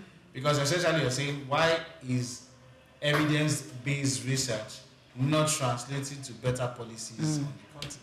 So it means we are doing so much talk, so much research, and it is not yielding any fruit. Why is this so? It is a very serious problem. And it's a very sad one. That is why we remain archaic. That's why we are still where we are. That's why Africa will still be where they are. Because research or researchers are meant to build on the existing one. You're supposed to improve, yes, on the existing one. This is what is here. When you carry out research, you find out that, okay, at this time, at this point of maybe right as it is now, this can't work anymore. So this is how it should be. You kind of, okay, so instead of, you throw away the old ones. That's when you bring in the new ones, and it keeps working. That's scientists. They will keep doing, carrying out researches, and they will keep bringing in new things. You know the sad part. So, I know you said it's the sad part, but you know where it's depressing. I remember one video started circulating from, I almost mentioned the school, but it's a very popular school. If I say here in Lagos, you guys already know. But I get the cat out of the bag. A picture was circulating online where students research from their BSc. The ones, you know, when you are submitting your final year project, you're supposed to do like 5 copies. Yeah. You hold a copy, Very cool. Yeah, exactly. So they had this heap in the dustbin of people's researchers. Obviously, as a student, you hold your own copy. That is the only saving grace. And maybe if you have a digital copy of it. But you had a heap of these things. And I asked myself and I said, that is people's work. Yes. That's people's stress. That is people's resources. Yes. Because they paid money to get these things. And that is also materials. Because papers are gotten from trees. That is how many trees people have wasted like that. But the knowledge that is in there, for you to trash it, you've essentially said all this knowledge is a waste. Exactly. You just said, if of course, if one is per person, and that it was a heap, if each of them represents an idea, and you people say none out of this multitude is enough to translate into something that can change, even if it's a corner of a place, not even the entire continent now, a corner of a place, are you saying there's none there that you can be? Because look, I remember when I was doing my first degree, one of the things my lecturer said that stuck, just like Sheon said that somebody told him something and that is stuck in his head. What stuck was from day one, the man said, I hope your research will be able to solve a problem. That's what he said. I hope your research will be able to solve a problem. So you will now sit back and say, how many problems does this society have? Okay, so how can I use this course that I'm studying to fix a problem? Interestingly, I can still, I never asked this question. Now, many people have done university. If I ask them what was their topic, they will not remember. But that's a different conversation entirely. Mine solved at least 3 problems for the newspaper industry. Because I was targeting how to create new readers of newspapers. How I was going to also create a reading culture, bringing it back, and how I was now going to create an avenue where you can make newspapers sustainable. Because in the digital age, at the time, when I'm talking like what, how many years ago, they were struggling to say people are no longer reading newspapers. We're now moving towards digital. Then phone just became a very popular device. So we're saying, how do we make newspapers sustainable? And then I did my research around that. Very fantastic one.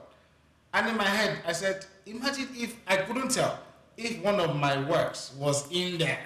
Because when I designed it, I did it so how like it was a proposal to even if you're going to get a job, somebody can pick that one and say this is a template. It was fantastic. I'm bragging my putting my own flowers, but that was how rich it was because I know I got my feedback from my lecturer to say, oh no, this was great. Now imagine me seeing my work in a dustbin. I solved a problem. Yes. Or I was aiming to solve a problem, and people are telling me no, it is trash. Okay, so it takes us back to where I started from. The value you placed on knowledge, the value you placed on education. You can't give what you don't have. If you don't have value for education, if you are just going, you are in that department as a HOD or as whatever, and let them just do it, you award a grade, and they're done, and they've gone, and you feel it's okay. Okay. So when the hard copies come, what do you just discard them? You understand? So discarding is to them, okay, maybe because this thing has been there since maybe 1985, 1980s, or whatsoever year, and so there is no need for them anymore. You discard them. You feel they are old. Now the problem is, did you put them in an archive, maybe software? No.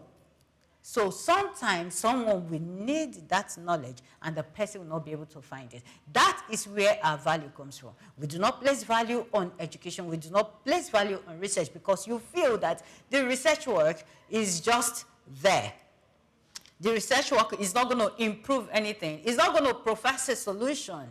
That is what most of them feel. So by the time you start saying it, that, okay, this phone has a problem and someone has carried out research on it and it can actually fix a problem, then you will say, okay, yes, it is. It's better we keep this. I use that part. Many African governments would love to always create committees to go and look for solve a problem.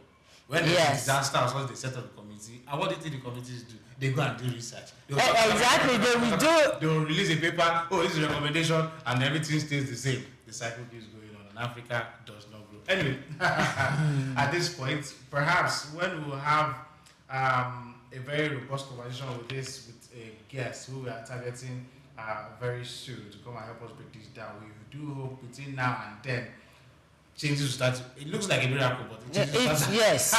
We need someone to talk about it. This conversation reminds us that Africa's governance challenge is not about the absence of ideas or data or expertise, but the failure to even align the institution, whether it's education with politics or whichever. The incentives are not even there, and of course the political leadership with evidence and long-term development goals are often lacking. But for policymakers, the takeaway is very, very clear.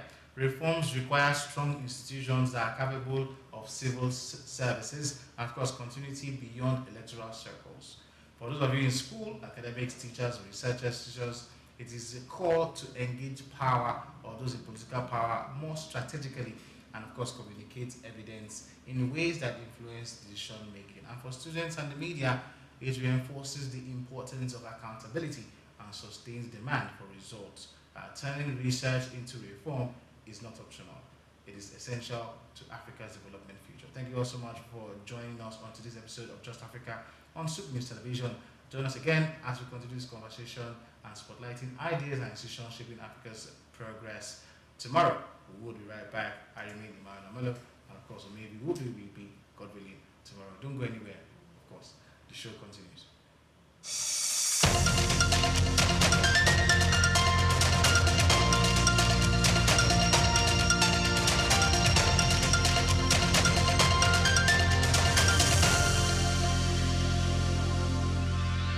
Housing infrastructure as a driver of economic growth. In virtually every nation, the discourse on economic growth often revolves around output, foreign investment, technology, and human capital development. Yet, one element that remains underexplored but profoundly fundamental is housing infrastructure. Housing is more than shelter. It is an economic commodity, a social stabilizer, and a catalyst for development. From job creation to stimulating demand in allied industries, and from serving as collateral for wealth creation to enabling urban renewal, housing infrastructure stands at the heart of sustainable economic advancement. At the core of modern economies, housing represents both a consumption good and an investment asset. For households, it is often the most valuable property they own. For governments, housing development is a visible marker of social responsibility, while for economies, it serves as a growth engine with multiplier effects across sectors. According to Bayo Olaoye, veteran journalist with SOUQ News Television, well-planned housing infrastructure is not just about erecting buildings. When integrated with urban planning, it prevents slum expansion, enhances livability, and boosts productivity. World Bank estimates show that the real estate and construction sector contributes between 7% and 14% of global GDP, depending on the region. In advanced economies, such as United States, housing-related activities, construction, real estate, mortgage finance, home improvement, and property services are major drivers of employment and wealth creation. In emerging economies like Nigeria, housing contributes about 3.1% of GDP, though with vast untapped potential. Its influence cuts across financial markets, labor absorption, raw material demand, and energy consumption patterns. One of the clearest pathways through which housing drives growth is job creation. Development requires diverse skilled and unskilled labor, from architects and engineers to masons, electricians, and artisans. The construction phase alone is labor-intensive and generates immediate employment. Beyond that, housing stimulates growth in allied sectors such as cement, steel, timber, and glass. Industries producing furniture, interior decor, and home appliances thrive as household spending increases, while financial institutions expand their mortgage and insurance portfolios. The International Labour Organization, ILO, estimates that each housing unit constructed generates between 5 and 7 jobs, depending on project complexity. In countries grappling with high youth unemployment, This represents a powerful avenue for labor absorption and poverty reduction.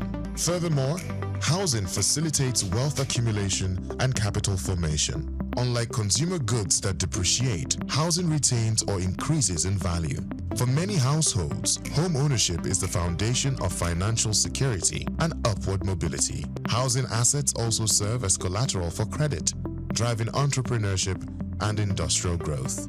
However, in many developing nations, underdeveloped housing finance systems limit credit access, stifling broader economic potential. Expanding housing infrastructure can therefore deepen financial systems, democratize wealth, and strengthen the foundation for inclusive growth.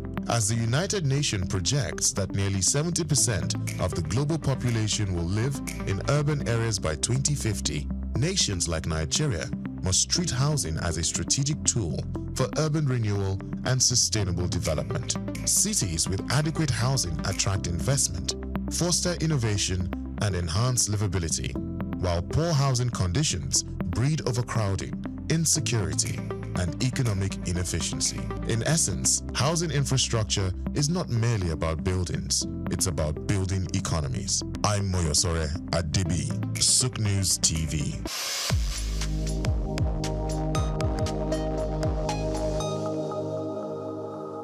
Egypt is a living museum where the past and present come together in a remarkable dance, and it is more than simply a nation. Egypt, which is well known around the world for its pyramids, pharaohs, and the magnificent Nile, is still transforming its rich historical legacy into a vital source of economic expansion and pride in the country. Egypt is a vibrant African country that is leveraging its historical heritage, tourism, the Suez Canal, agriculture, and a growing digital economy to drive its future. Let's start with tourism, which continues to be Egypt's most valuable economic driver.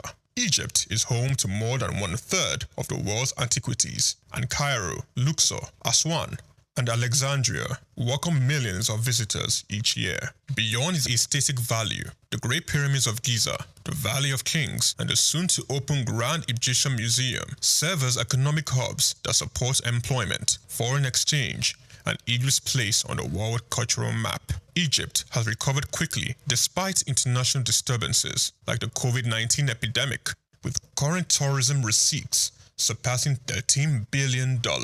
However, as visitors awe at history, international trade passes via Egypt's Suez Canal, one of the most important sea lanes in the world. The canal is a vital bypass for international commerce, connecting the Mediterranean Sea to the Red Sea across a distance of 193 kilometers. Suez Canal tolls brings in billions of dollars for Egypt each year, more than $9 billion in 2023 alone, making the canal more than simply a historical site.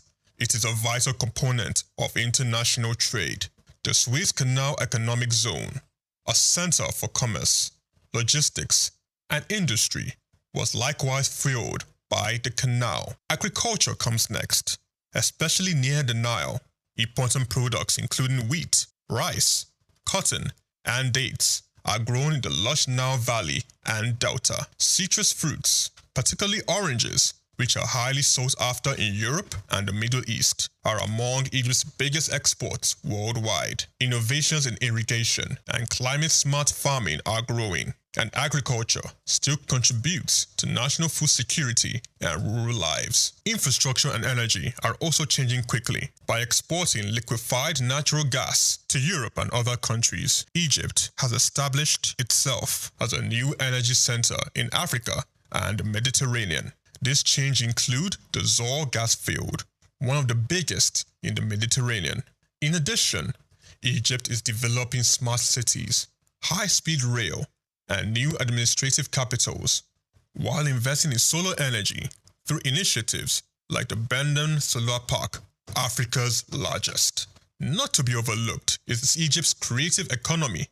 The film industry in Cairo is sometimes referred to as the Hollywood of the Arab world, and pop culture in North Africa and the Middle East has long been influenced by the Egyptian literature, music, and television. Young Egyptian creatives are already establishing new industries such as tech companies and fashion. Thanks to the growth of social media and digital storytelling,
Henry Itauma. I'm from Akwa Ibom State, Eke local government precisely. My primary school at Akwa Ibom Church Primary School, so young Eket, where I grew up in the early 70s. I moved into government secondary school at Eket. I finished my school set in 1981. It was a jolly good experience. Before I moved over to Lagos, where I did my higher school, Federal School of Art and Science, Victoria Island, and from where I took my JAM, then I got admission to study English and literary studies in the great University of Calabar. Growing up was fun, education was fun. We enjoyed the bits of our life, what we went through there, from primary to secondary school, the dormitory lives, my friends, my colleagues.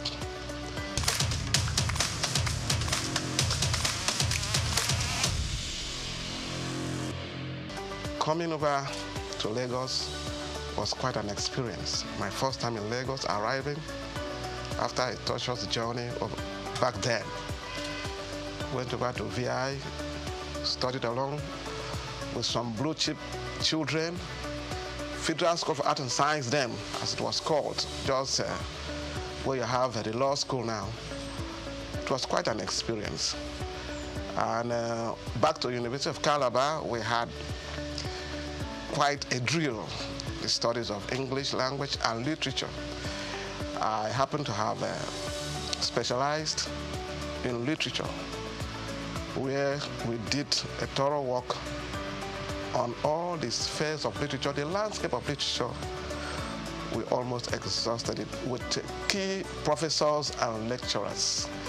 Talking about Afro-American literature, Caribbean literature, South African literature, Russian literature, literature of social protests. Then we come back to African literature, where we explored the whole landscape. African literature, African drama, African prose, and storytelling, folk tales, and trickster stories. It was a huge experience that changed my life. And coming over here, finished our youth service, did my youth service in Imo State then. We had respect as corporate. We were well treated. And came over back to Lagos, looking for work in Lagos, 1988, 89. We started a magazine in Lagos here. We call it the Hits magazine. It was tailored after the Right On magazine. It was a music magazine. We started that stuff in Lagos here, and then we couldn't sustain it because of the finances. Luckily for me, I was able to run, got a job with the bank, and then I started a marketing aspect for the bank. From the bank, the merchant bank, when the bank went under, I decided to go solo. That brought me to the book industry.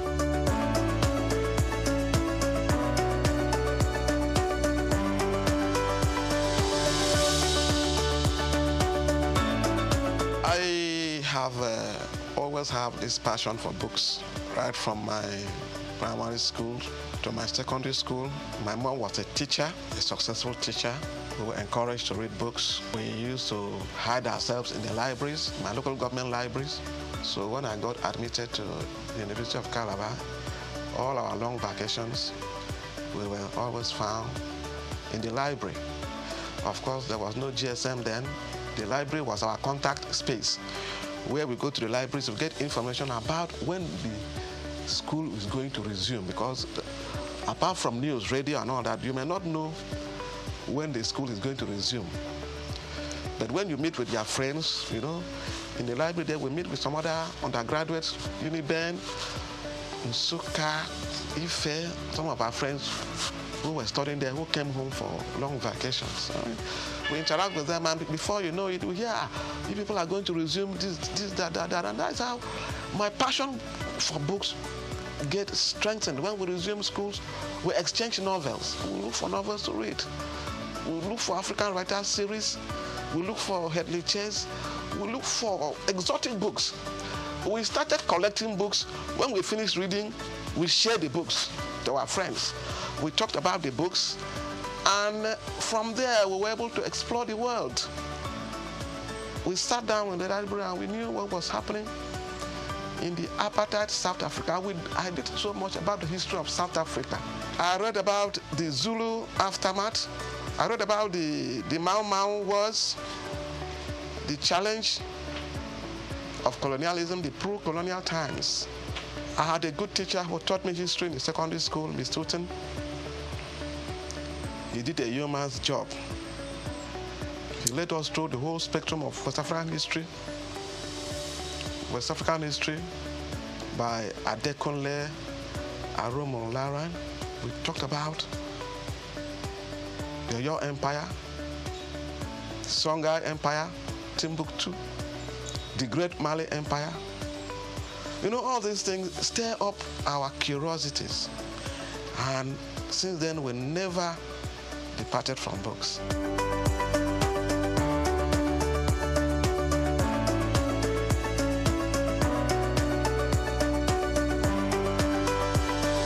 We have worked in close association with the Institute of Public Analysts of Nigeria, IPAN. These are people that do analysis for products, water analysis, analysis of waste and effluent, radioactive activity, food and drug analysis. We have worked with quality control experts across the industries. We have worked with establishments where they do root crop research. We have worked with the pharmaceutical research industries, medical research bodies, malaria research establishments, cancer research establishment. These people look for us for specialized information in the management of special disease and treatment. Treatment in oncology. People in the area of traditional medicine, alternative medicine, natural medicine. They look for it. We are partnering with the Nigerian Institute of Science and Technology, Institute of Natural Medicine in Victoria Island, to work with them in the area of the development of herbal medicines in Nigeria. We have books we partner with them to promote. You see, medicinal plants from eastern Nigeria, medicinal plants from the northeast, medicinal plants from the southwest, medicinal plants from the south-south. We market these books for people who want to know. No, we are working now on the production in partnership with relevant institute of the Nigerian pharmacopoeia. We know about the British pharmacopoeia. We know about the American pharmacopoeia, the Japanese pharmacopoeia, and herbology. We are working towards having the Nigerian pharmacopoeia. This is going to be a compendium of materials that talks about medicinal plants of value, medicinal plants that have healing properties. We are working with specialists, pharmacognosy, phytochemists, and by God's grace, this is going to come into fruition. We partner with the Pharmaceutical Society of Nigeria and all kinds of health bodies that we can't even mention. So many of them invite us for their annual conferences, which is rotated across different states in different years across the nation. So we've traveled, and in most of these conferences, you have experts, deans of faculties, heads of departments that reach out to us with informations in books and journals that are relevant for their students and for their practitioners. We don't only market reference books and textbooks in all fields of study, all fields of human endeavor. We also market relevant journals, research journals, peer-reviewed journals in sociology, in psychology, in law, research journals in oncology, in public health, community medicine, in nursing, research journals in nutrition and dietetics, food science, international relations. We partner with the Nigerian Institute of International Affairs in Victoria Island. We have key journals in world affairs, African affairs, and these journals will help them to distribute to all relevant establishments and departments that need it. So it has been a great job, very taxing and exciting.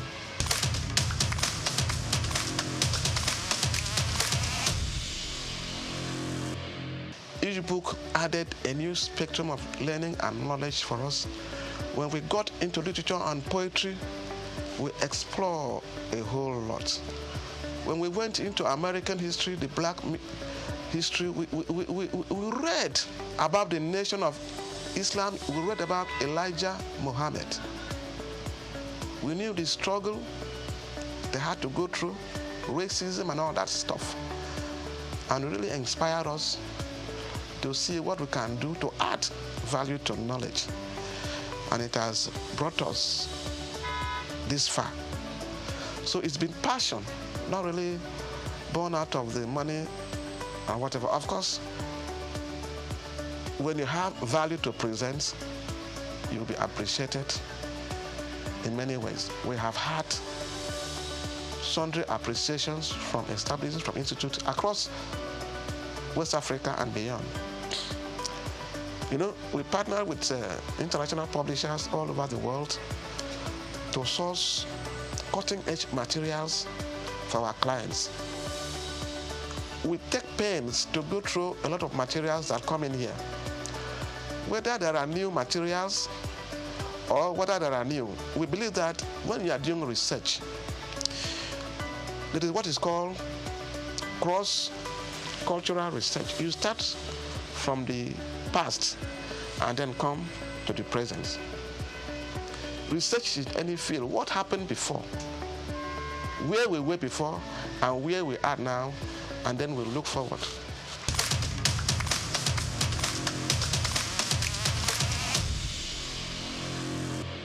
So we have a lot of materials for our clients, and we are on an endless journey of search. When we started this business, we came face to face with HIV.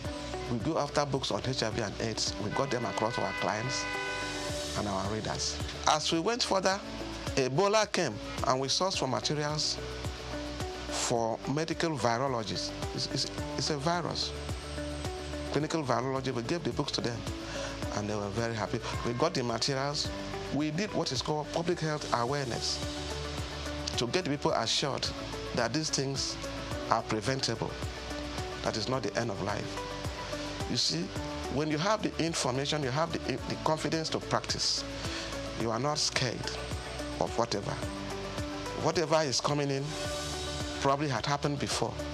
All we need is for new information to combat the emerging diseases.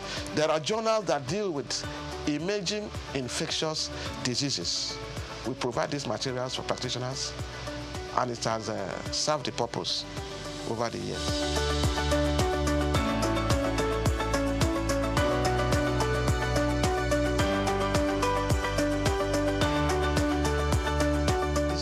Of my success has been the impartation of specialist knowledge, tertiary knowledge for professionals. You know, education and learning is a lifelong journey. People talk about continuous professional development. For instance, in the media world and the real estate world, we have partnered with people who are doing media studies, you know, the print media, the electronic media, mass communication as a whole. We have provided a lot of materials for them. So now we have specialists in the media, we have special editors, screenwriters, short story writers, photojournalists, you know, and we provide them these materials. In the real estate world, we have attended conferences of real estate practitioners, providing cutting-edge materials for them in real estate developments, information technology, property development, property law. All these materials assist them in the practice of real estate. We have gone far more. We work with people, the QS, quantity surveyors, town planners, environmental managers, people who do environmental audits, environmental impact assessments, you know, space planning. We work with them, you know. And these materials we get from all across the world. If you are practicing in this area and you need materials to improve your services and the value you are creating, you will need us. We have a whole list of experts in different fields that reach us when they have challenges, when they have need for special information to solve specific problems. They reach out to us. They call, yeah, a bookman, all range. We need books in this area. For instance, we had the former Minister of Health, that great woman, Ponja Iwala. She will always call us, look, all range, we need books on international economics. And we used to give her books on international economics. And many other experts like that. We have books for people who are doing radioactive interventions, people who are doing environmental management, people who are doing analysis, food analysts, all over the spectrum. We provide books for them. Food engineering, we give them books on food contaminants, food additives. These are not books to just go to anywhere and get. We have been able to interface with them, Nigerian Institute of Food Science and Technology.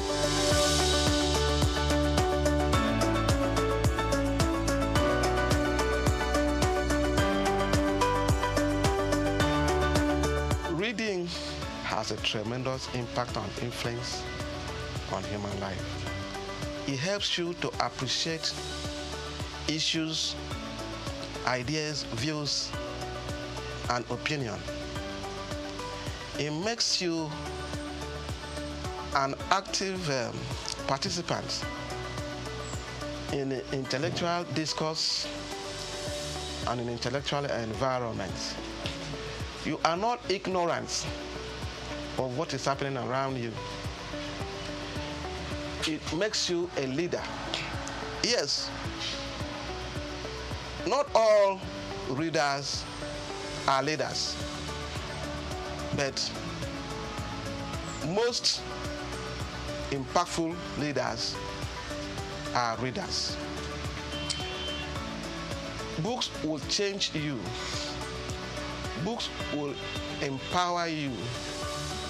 Books will give you self-confidence. When I sit down with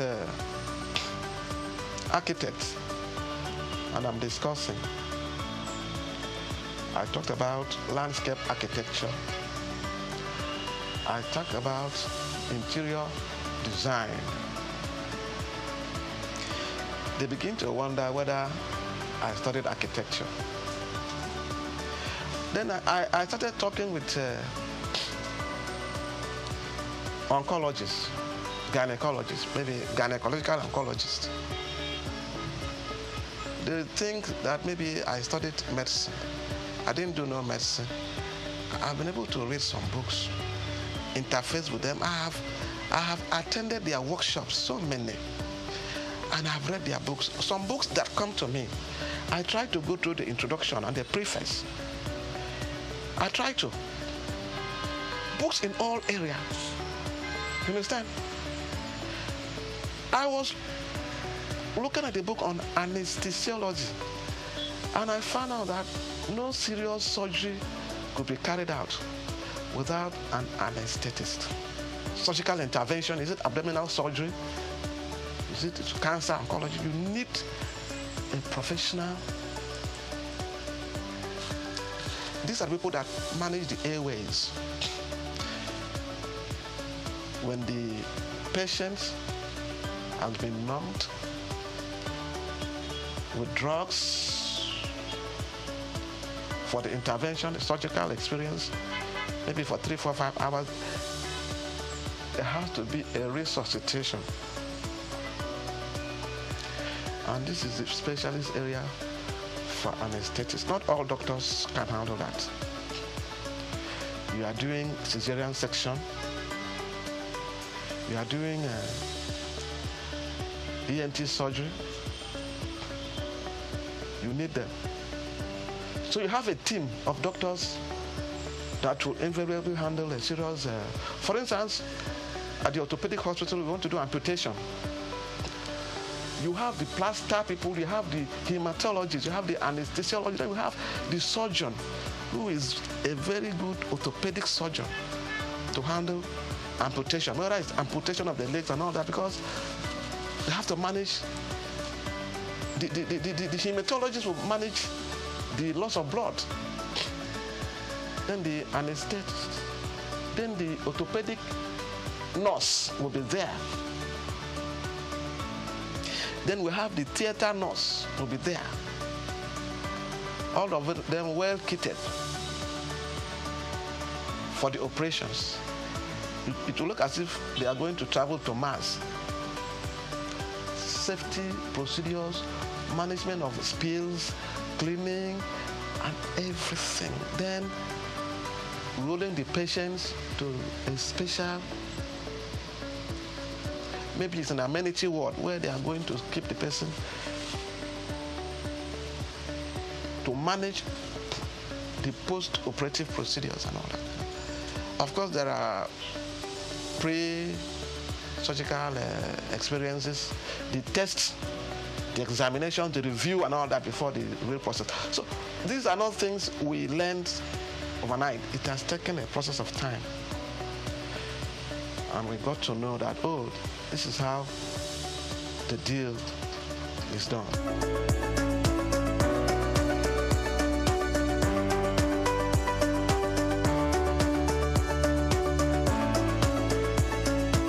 Great insurgents of e-materials, e-books, digital books, and of course, the World Wide Web. It has helped us to access materials easily. But you see, initially people were afraid that with the advent of the e-books and all that, that the textbooks the physical books will be phased out. But that is far from the truth. Libraries still get their core text and materials. They have the sections for the core text and materials and journals and serials. Then they have the section we call the digital libraries. Polytechnic libraries, university libraries across the countries, they have these sections. But my experience with these digital libraries has been the management of digital libraries, the power situation in Nigeria, and the maintenance culture. Most of the institutions that started with the e-library, they have always come back to complain that these materials, within a short spell of time, because of instability of power. You know, the computers and all the digital infrastructures, they need steady and standby power supplies. Most of them have acquired the solar systems to power these equipments, but truly speaking, it has not been sustainable. Sometimes we had some dubious students vandalize these facilities, and then people always have to fall back on books. With the smartphones now, students can get a lot of materials and all that, and they read, but I can tell you that people who are doing serious research, they come back to us for books. You are doing research, you have to do your references, your bibliography. You have to show evidence, materials you have read, both online and offline. You are doing your doctorate program, master's program, to whatever level.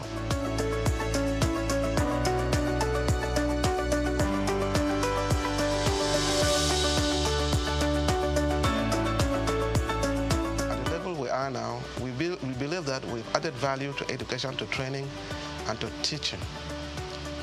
Our next phase now, we're trying to see how we can give back to the society through our interface with like-minded NGOs. We are started our book cafe, all-range book cafe, where we invite people. It's a private library to come and read and study in a relaxed atmosphere, where you can come in and do your book reviews. If you're a writer, you come in and do your book reviews, review your textbooks. Going forward too, we also have our NGO, which we are working on, that borders on environmental management. We call it the Campaign for Sustainable Environment. This is a program we have been running the last 5 years. We are talking about global warming and climate change. We do environmental education.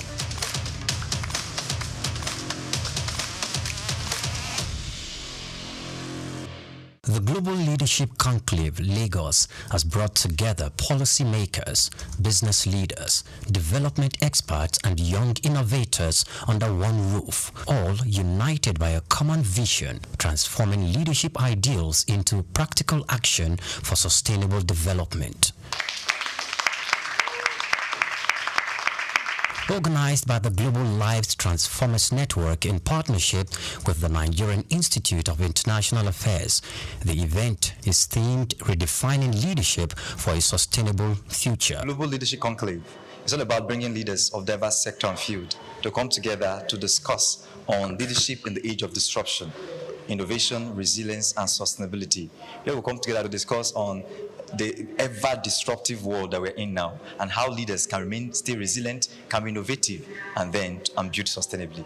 Speakers at the forum include Sir Victor Walsh, Mr. Tunji Ido, Dr. Patrick Uduma, Engineer Tony Obuigwe, and others. They emphasize the urgent need for transformational leadership that bridges the gap between policy, ethics, and enterprise, particularly in developing economies like Nigeria. Discussions also centered on equipping the next generation of leaders with global competencies, integrity-driven values, and digital age problem-solving skills to drive inclusive economic growth. Leadership is a topic that is very important for us as a nation and something that is very rare. The right type of leadership is not very common in our climate, and it's the wrong one that often hogs the limelight. So it's important that we're able to point to other models, other examples that have stood the test of time and that have helped other nations to get to where they are, and the kind of leadership we had before things went down in our nation, so that people, the young ones, can see alternatives and then they can be reset and redirected on the right path. My presence here is to contribute to the conversation on leadership, starting with self-leadership. How can young people drive change in the society and in our environment? How can we influence positively the polity that we find ourselves? We are heading towards elections, in another 1 year. How can we make a significant impact in that system, in that process? The conclave, holding at the Nigerian Institute of International Affairs Auditorium, Kofo Abayomi Street, Victoria Island, features panel sessions, keynote addresses, and networking segments designed to strengthen collaboration between government institutions, private sector players, and civil society actors. Yes, I think that these youth have the most amazing age, because not only have they found mentorship, they've also found real models, because I say that the quality of your mind determines the quality of your life. And the quality of information that they have can revolutionize their life, their family, and the entire nation. Participants said the platform reflects a growing recognition and that effective leadership is the foundation of national progress and international competitiveness. Oyinpriye Krumale, SOUQ News Television.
Let me first of all congratulate Nigerians for the 65th anniversary of our independence.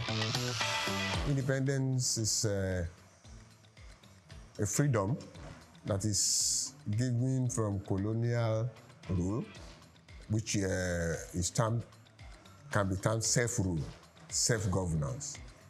And since 1960, we've been having self-governance. What is it really self-governance? That's another debate for another day. But from what happened, we were very young at that time when independence came to the country. I'm very, very aware of the 1963 declaration of Western Nigeria, declaration of republic when Nigeria became a republic.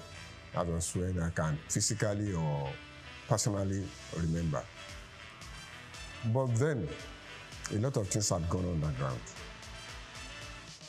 The joy of the independence has always been cut short and is not getting to the expectations of the people.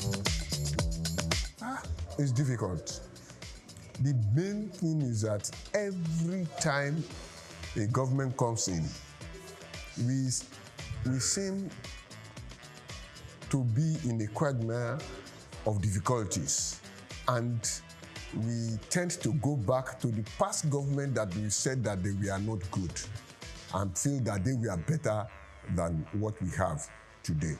It's not only, it's all governments are always better, except the one I can pick out is during the military regime, 1975 to 1976, about 9 months or so.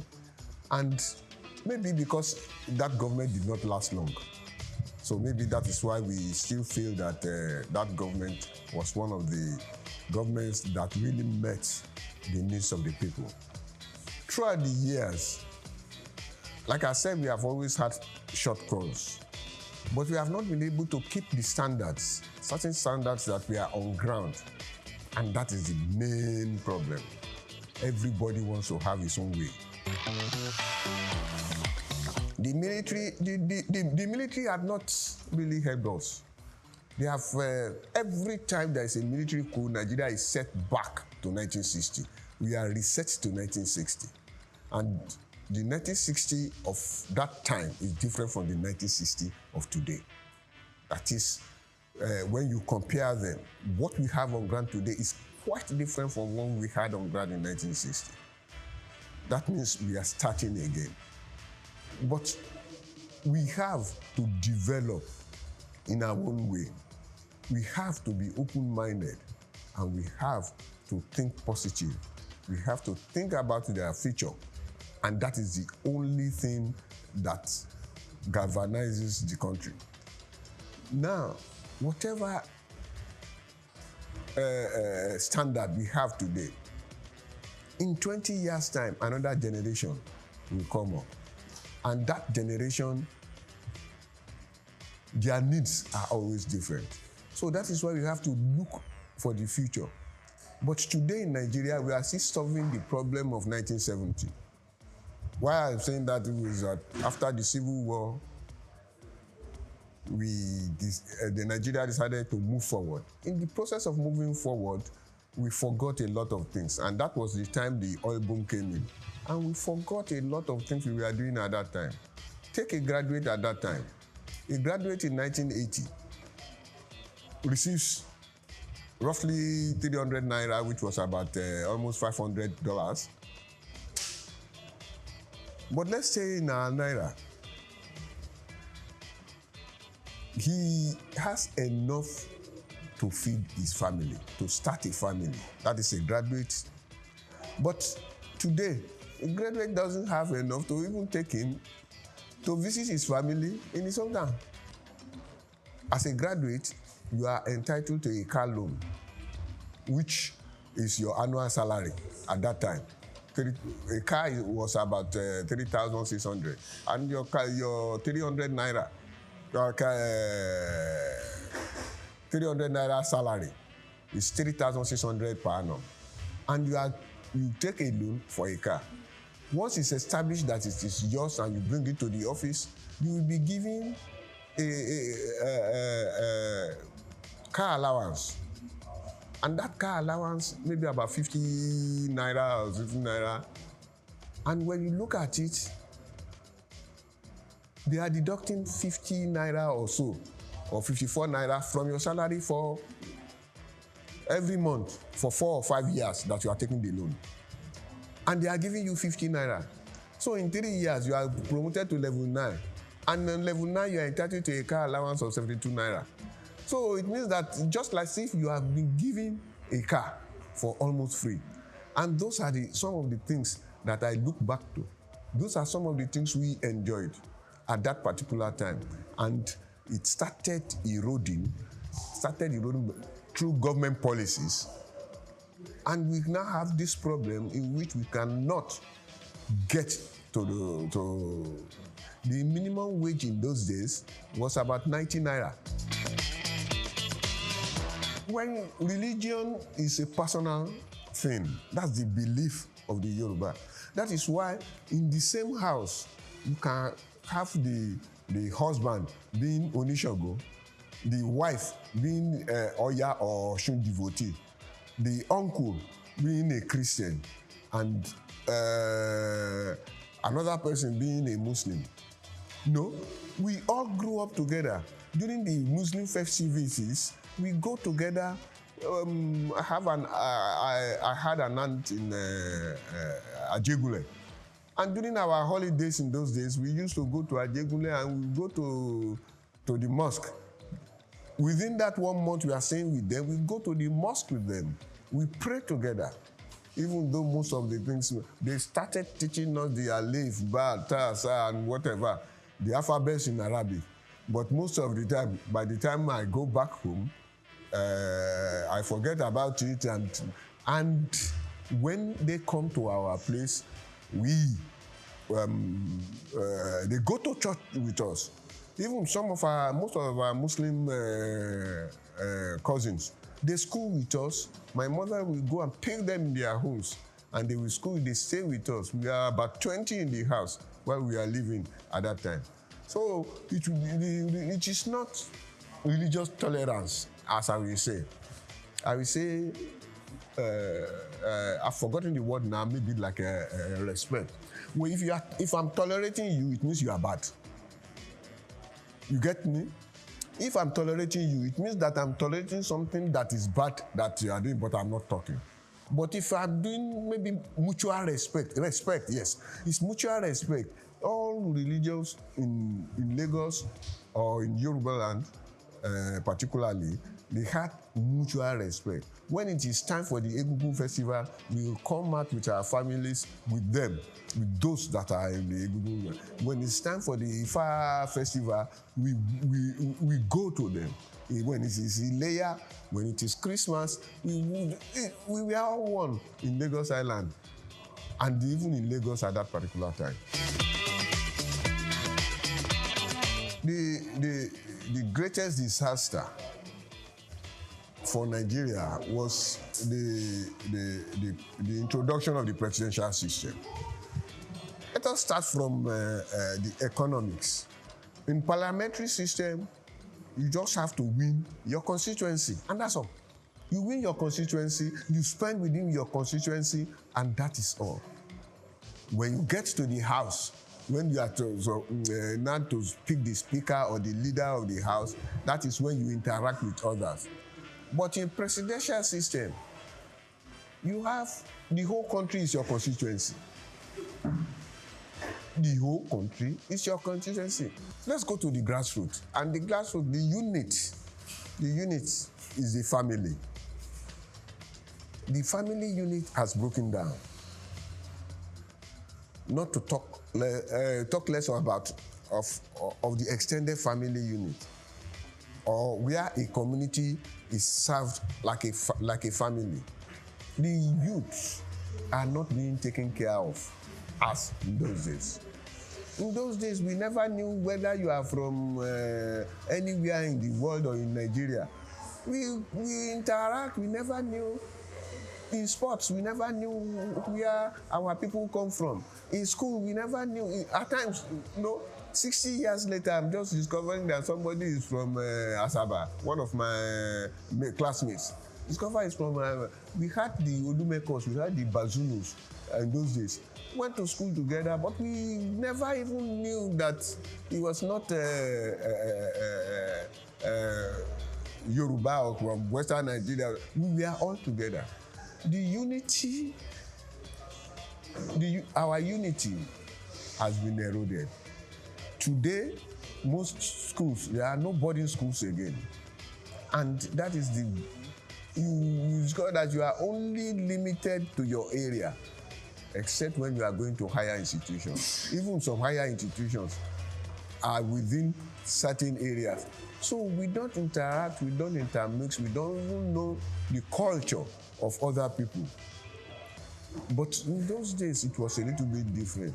We have to start reshaping a lot of things, and in the reshaping, it's not for us. It's not for the present generation. It's to look for the future generation. In the socialist life in those days, they used to talk about what do you call it now? Absence of manual labor. That is, machines will do the work. We are human beings will sit down and just be looking, and machines will do the work. We are getting to that stage very soon. Even we are almost there. In those days, we used to have what we call telephone operators. That type of job is gone. In those days, every office has its secretary, or what do you call it, a secretary that we type, do all these things. Now, that job is gone. The MD, the secretary is just to make arrangements. In those days, you have to have dictators, you have to dictate messages, you have to take minutes. Now, AI is doing everything. So there's going to be a lot of job losses. But in creating new jobs, that's a problem. The problem, and at the rate our population is going, is continuing to have a lot of jobless people. But how do we manage it? How do we get to that? That's the problem.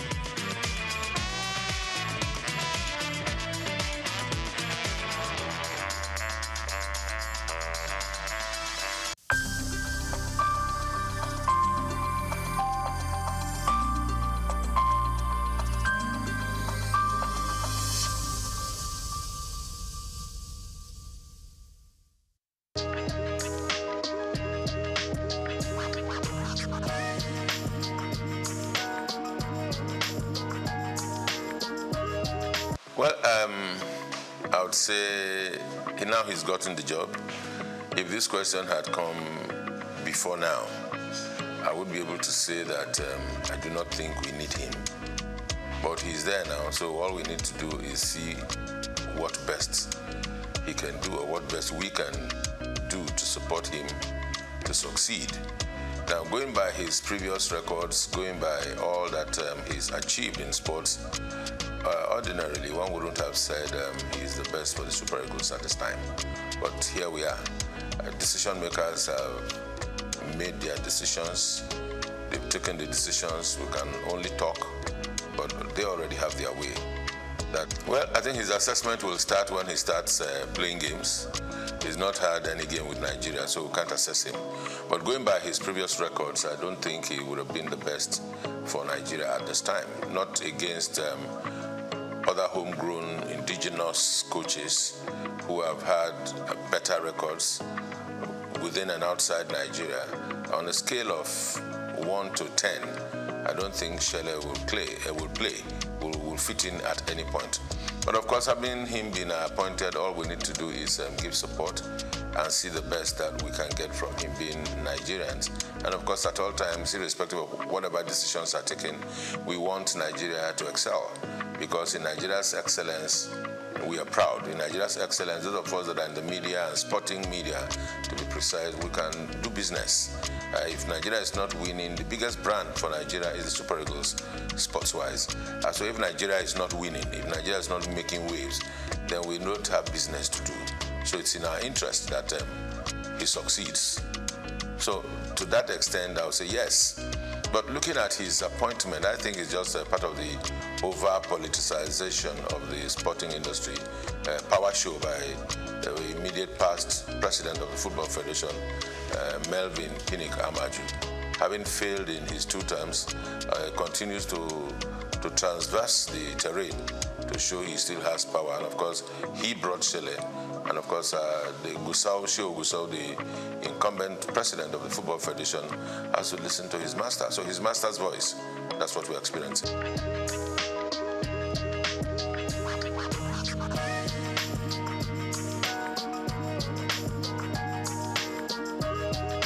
If they like, let them bring the Hirusadi. You see, there are things about Nigeria and Nigerian sports that should not surprise anybody. Politics are played everywhere, and balancing of acts are played everywhere. Federal character everywhere. And the federal character thing is just all very pretentious things they do. It's definitely not for the interest of Nigeria. Just to show that, okay, we've taken somebody from the south, or we've taken one from the west, or we are now taking from the north. Who will we take in the north? Let's bring Ahmed Musa. He's calm. He'll be able to talk to the players. What is he going to say to the players? He's past his prime a long time ago. So it's all politics and not in the interest of the nation. I can tell you that. But for Chelle going around Europe, yes, he has to. Because everywhere you go, to be the chief coach of the Nigerian national team, senior national team, can be a huge task. Because every day you have Nigerian boys showing up in big leagues, in small clubs, in championship clubs, even around the country. You find players everywhere. Nigeria, I think today, if we are not exporting oil, I think we are exporting footballers to everywhere, even those that are born abroad. I mean, you can imagine this young boy at Arsenal, 17, Ethnan Waneri, and there's Anokoli, there's Ndidi, both at Leicester City. So everywhere you go, you see Nigerian boys showing stuff. So to be the coach of a Nigerian team at the level of the Super Eagles is a huge task. One would expect that we should have a scouting department. One would expect that we have a department that should take charge of team psychology. We expect that we have the technical department or the directorate for technical at the Football Federation to be well equipped with people that are sound in mind, sound technically, and have capacity to work and deliver. With all of that put together, then they should be able to advise and situate the coach at the point where he can deliver and work well.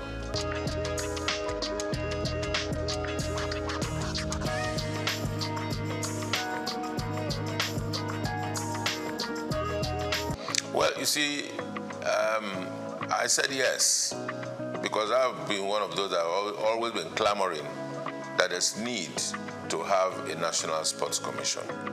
Now, having a National Sports Commission that is populated or that is headed by politicians is neither here nor there. It may not take us anywhere. We need to separate our sport. Yes, sports, you cannot do away with politics at some level. But in terms of the administration, in terms of the management, in terms of the execution, there's need to be able to separate sports and politics. In the days where we held sway in sports, where the National Sports Commission functioned effectively, all of those that occupied the position as Director General, as directors in the then National Sports Commission, were professionals. If you recall from the days of Abraham Odia, Awotro Eleya, and of course Isaac Akioye, that laid the structure and foundation for a proper National Sports Commission just after the All-Africa Games, was a thoroughbred professional from the University of Ife. And there are other such professionals all around this country. And you need to ask, if we are not able to seek and give these people jobs and give them tasks to deliver, we always will go look for political loyalists to put in positions so that they answer to us. Politics is just, to me these days, it's more like a window for public relations for political parties and individuals that are into politics to express themselves, or maybe also at the same time also reward loyalists. That's what we find. So in terms of the technicalities on administration and management of sports, in its true sense, we're still very far from it.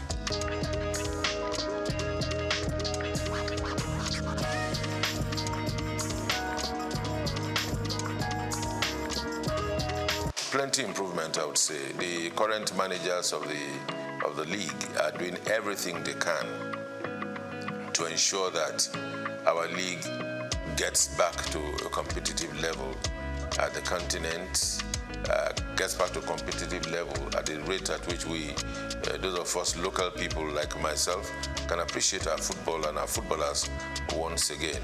The question to ask is to say, are we doing enough? The answer will be no.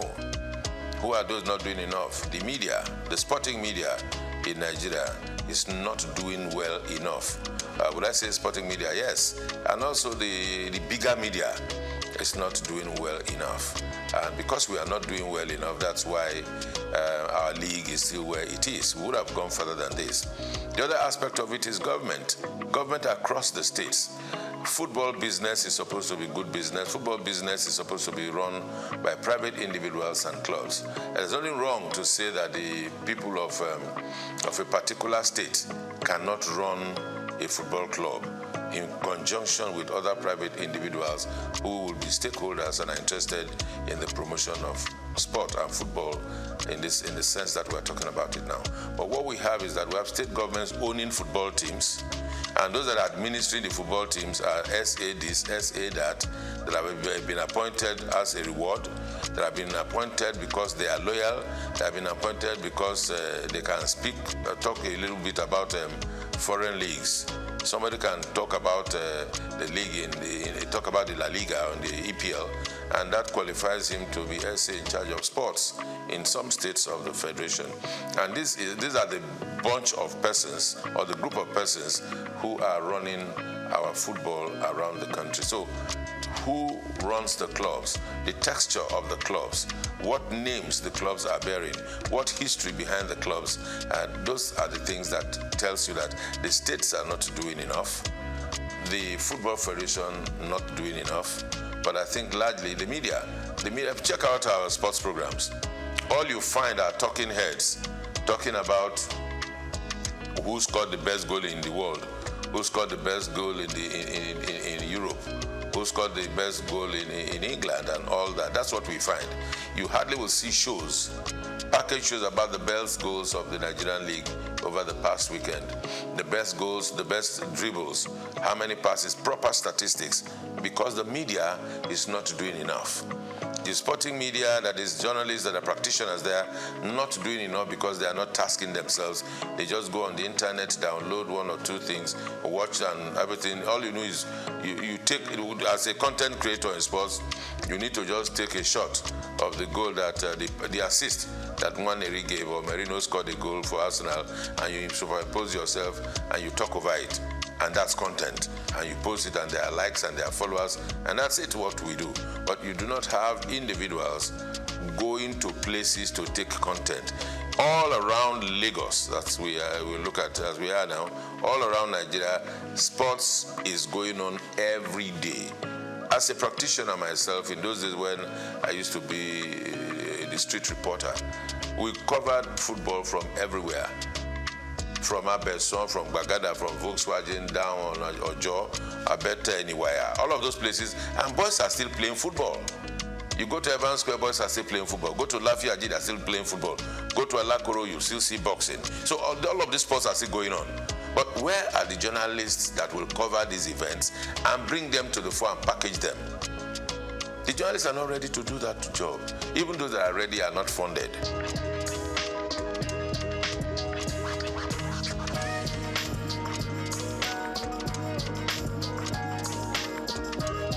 Even those that work are not paid salaries.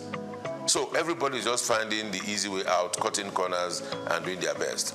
Now, for our league and our sports to grow, there has to be heavy investment in the media.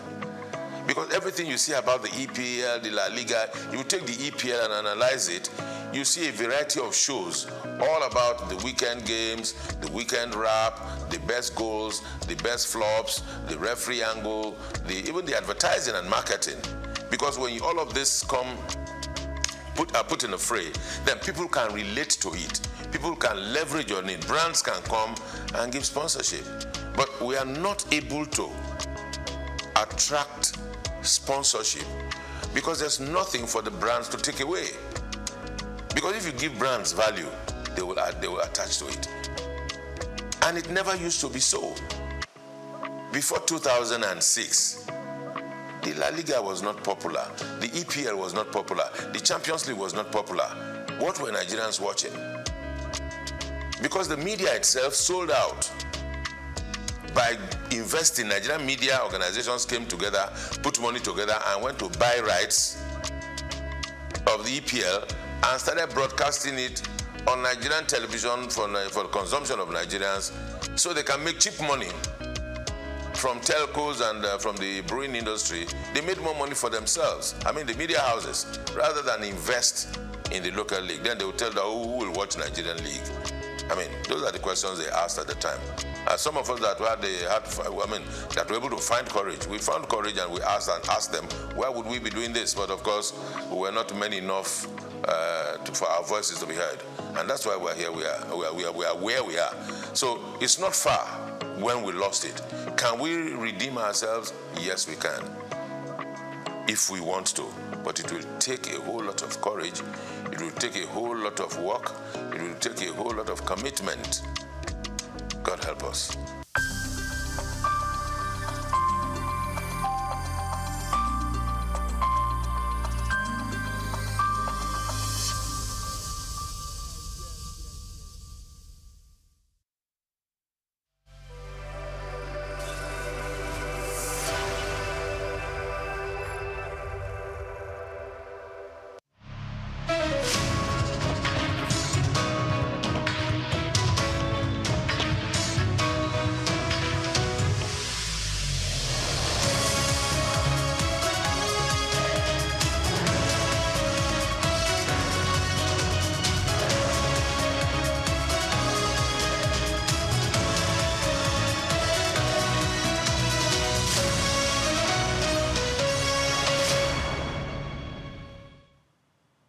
Hello and welcome to World News on SOUQ News Television. I am Omobola Sandra.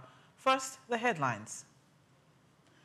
Fuel consumption drains wallets. Nigerians spend 1.58 trillion naira on petrol in December 2025, reflecting high nationwide fuel consumption.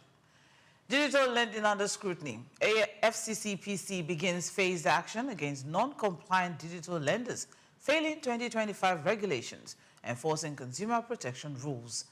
Trump intervenes amid tensions. Trump seeks to mediate Egypt-Ethiopia dispute over Renaissance Dam, addressing water supply tensions with Sudan. Rutte calls for Arctic reinforcement. NATO's Rutte urges stronger Arctic presence after Trump drops threats of tariffs and Greenland seizure. In sports, Super Eagles star honored. Super Eagles Akko Adams earns CAF top 5 goal recognition for strike against Algeria at 2025 AFCON. To come, stay with us.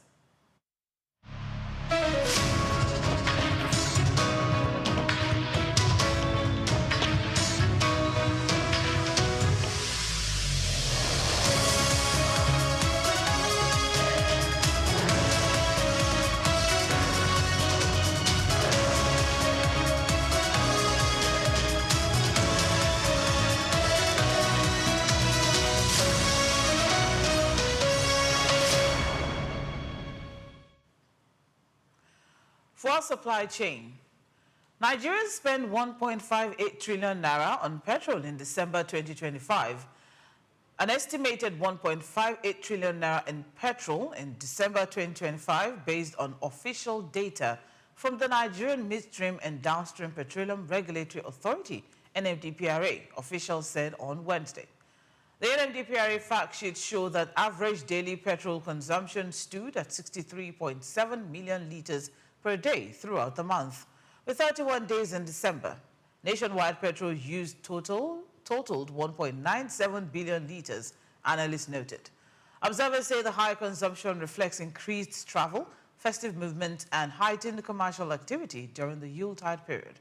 Experts added that the figures highlight persistent demand pressures on Nigeria's fuel supply and underscores the importance of improving domestic refining capacity and distribution efficiency to stabilize prices, reduce import dependence, and meet growing nationwide energy needs in the coming months. We'll go on a break, and when we return, more news.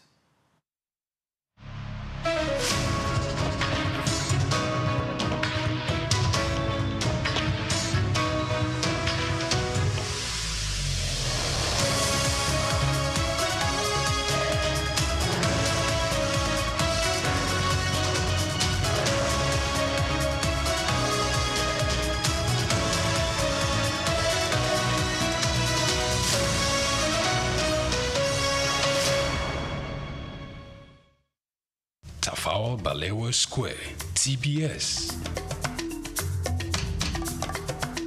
Tafawa Balewa Square was initially used as a horsing ground called Lagos Race Course.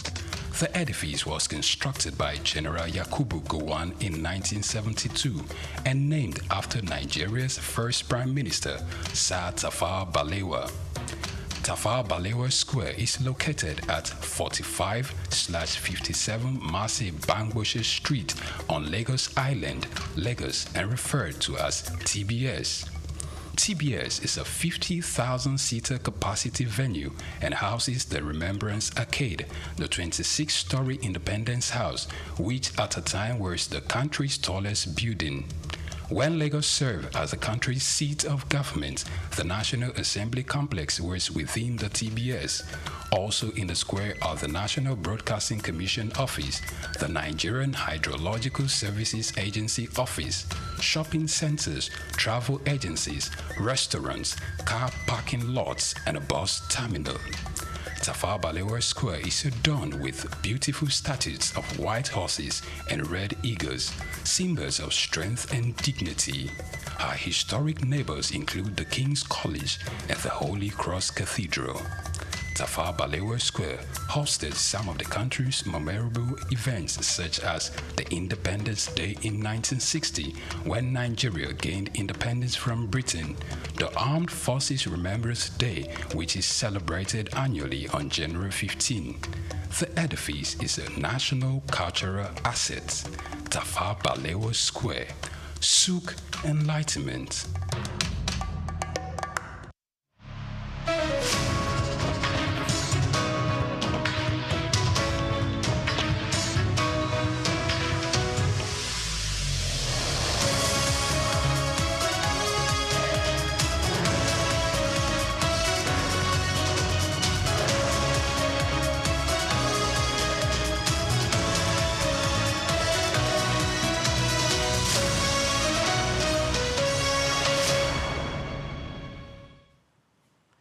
Welcome back.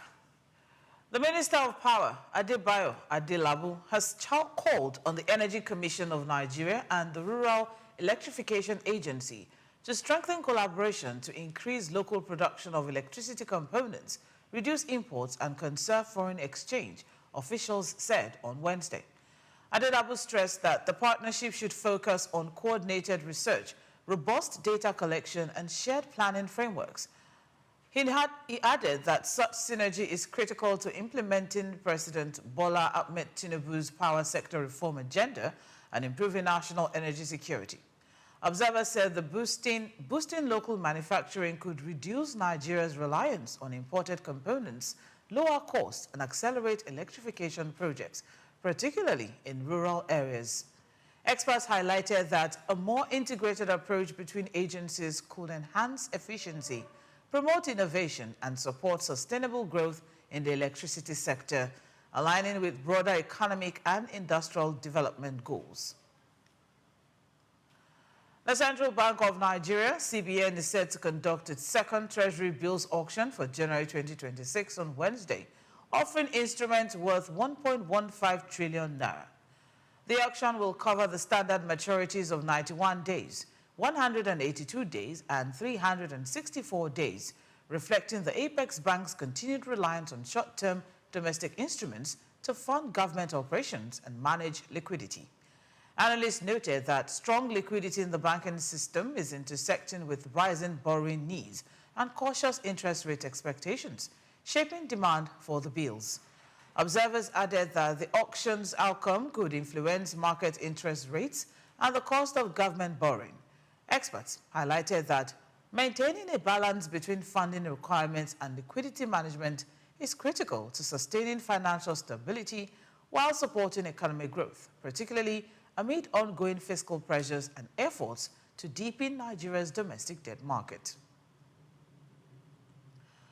The ambassador of Denmark to Nigeria, Jens Hansen, said on Tuesday that Denmark, through APM terminals, has invested approximately $1.2 billion in Nigerian ports, with plans for additional investments to expand operations, officials said.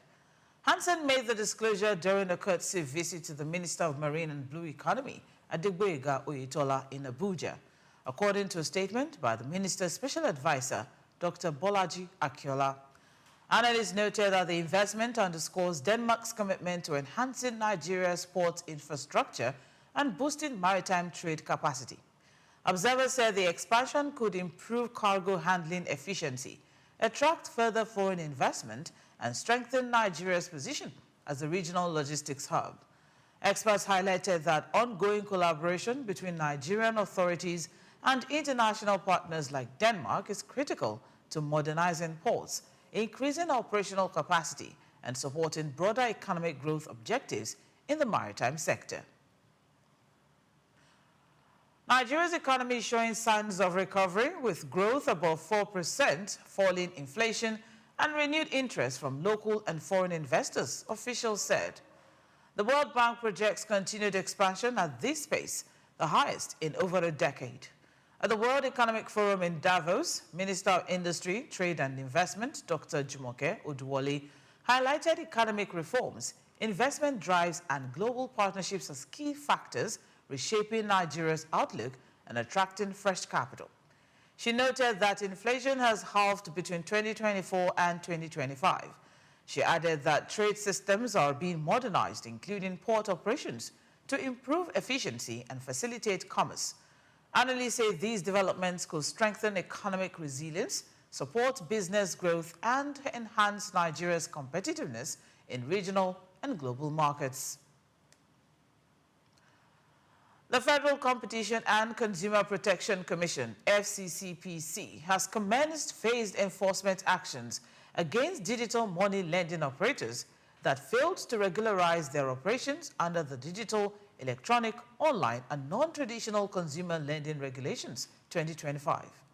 The Commission said affected lenders missed mandatory compliance requirements governing registration, disclosure standards, consumer protection rules, and operational conduct across Nigeria's rapidly expanding digital credit space.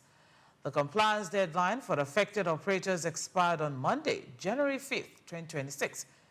In a statement issued Wednesday, the FCCPC said the phased sanctions will be applied progressively, allowing regulators to distinguish between partial compliance, ongoing remediation efforts, and outright non-compliance within the sector.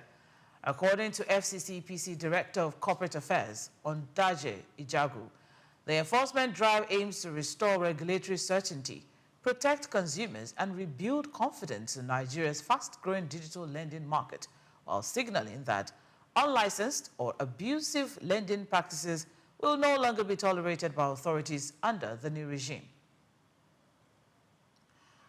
The federal government has disclosed that Nigeria's national liquefied petroleum gas consumption reached 52,800 metric tons in 2025, reflecting a continued shift towards domestic supply and reduced dependence on import in the cooking gas market.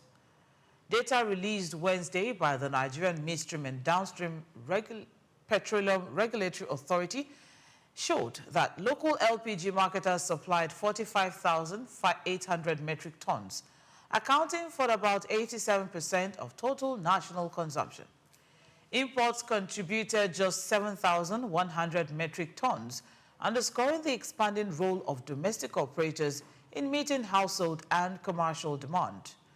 Regulators said the declining share of imported LPG, now roughly 13%, reflects steady growth in local production capacity, infrastructure investments, and policy support for gas utilization.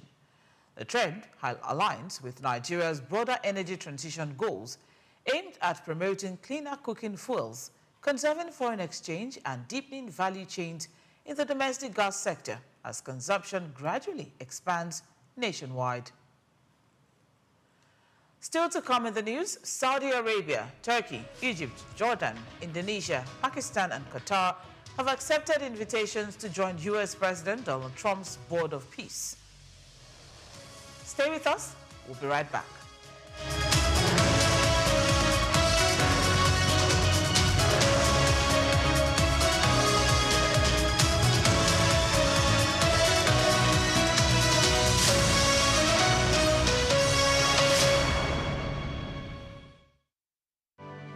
Known as the father of African literature, Chinua Achebe was born on the 16th of November 1930 in Ogidi, now Anambra State, eastern Nigeria. He was born to Isaiah Okafor Achebe, a teacher and an evangelist, and Janet Anenichi Iluegunam, a vegetable farmer. Achebe has reshaped the global understanding of African identity through the power of storytelling. Raised during the twilight of colonial rule, Achebe's education was steeped in both Igbo tradition and the Western values of post-colonial Christianity.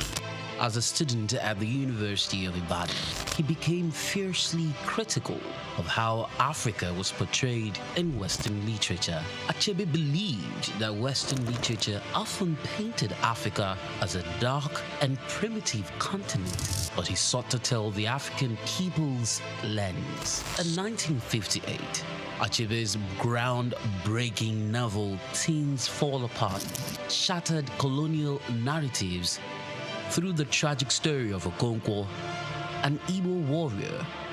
Achebe illuminated the complexities of African culture and the devastating effects of European colonization.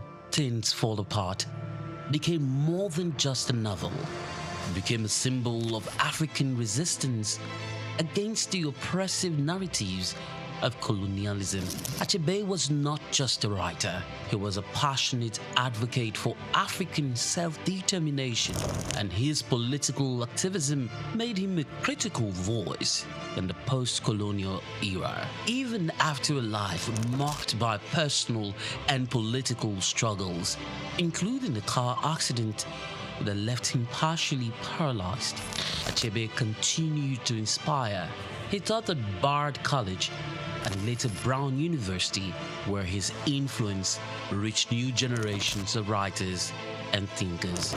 He was married to Christiana Chinwe Okoli, and they had 4 children. Sadly, he died in March 2013 at the age of 82. Chinua Achebe's legacy endures in his novels, his essays, and in the countless voices of African writers who follow in his footsteps. He gave us a voice, a story, and a vision of Africa that is ours to share.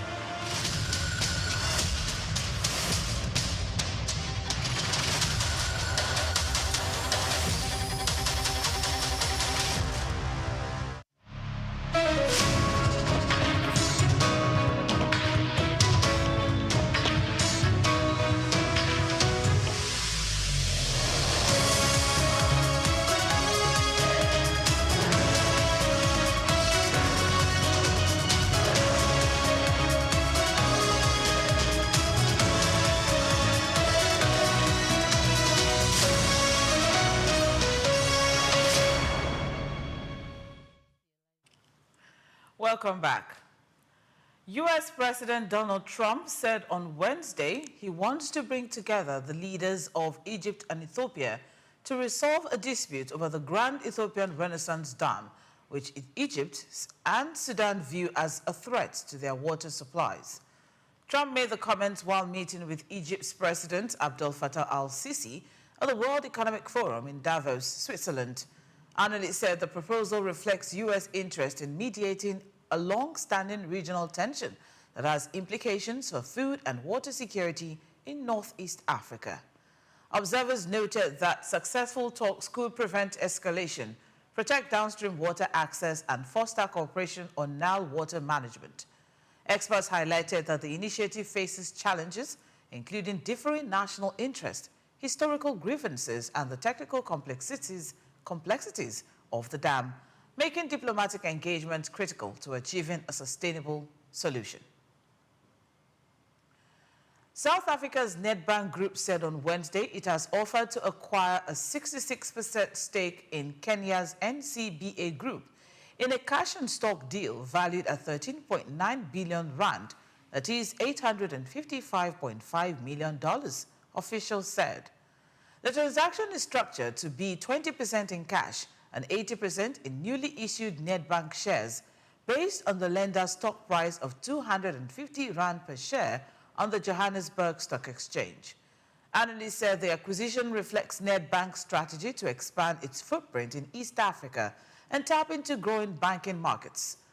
Observers noted that the deal could enhance cross-border operations, increase market share, and strengthen financial services integration between South Africa and Kenya. Experts highlighted that successful execution will depend on regulatory approvals and effective alignment of the two banks' operational and strategic objectives, with potential benefits for customers and investors in the region. The European Union has agreed with India to move forward with signing a new security and defense partnerships, officials confirmed. EU Foreign Policy Chief Kaja Kallas announced the development on Wednesday. The agreement aims to strengthen cooperation on defense, security, and strategic interests. Officials noted it could include joint exercises, intelligence sharing, and collaboration on regional stability initiatives. Observers say the partnership signals deeper EU-India engagement amid shifting global security dynamics. The deal is expected to enhance both parties' capabilities, support peacekeeping efforts, and foster stronger coordination on counter-terrorism, cybersecurity, and maritime security across key regions. And now China has said it is keen to deepen cooperation with Malta in shipping and port logistics, seeking to leverage the island's strategic position in the central Mediterranean. The Chinese Commerce Ministry disclosed this on Thursday after an economic and trade cooperation meeting held in Beijing with Maltese representatives. Officials said Beijing was willing to strengthen strategic alignment with Malta, an EU member state, across maritime transport, port services, and related logistics infrastructure. China views Malta as a key gateway linking Europe, North Africa, and the Middle East, and believes closer ties could support trade flows, supply chains, and investment. The ministry said enhanced cooperation could include port operations, shipping services, and logistics efficiency, though no specific projects were announced. The talks comes as China continues to expand its maritime footprint through partnerships along sea routes, while Malta seeks foreign investment to reinforce its role as a regional shipping and logistics hub. Also, China has expressed willingness to work with Britain on the basis of mutual respect to strengthen economic and trade cooperation, the Chinese Foreign Ministry said on Thursday. Officials noted that closer ties between the two nations could benefit their economic development while creating a more favorable business environment. The ministry highlighted that collaboration could inject stability and certainty into global markets. Analysts say the statement underscores China's interest in deepening trade relations with the UK amid ongoing global economic uncertainties. Observers suggest enhanced cooperation could support investment flows, trade expansion, and bilateral engagement across key sectors, including finance, technology, and manufacturing.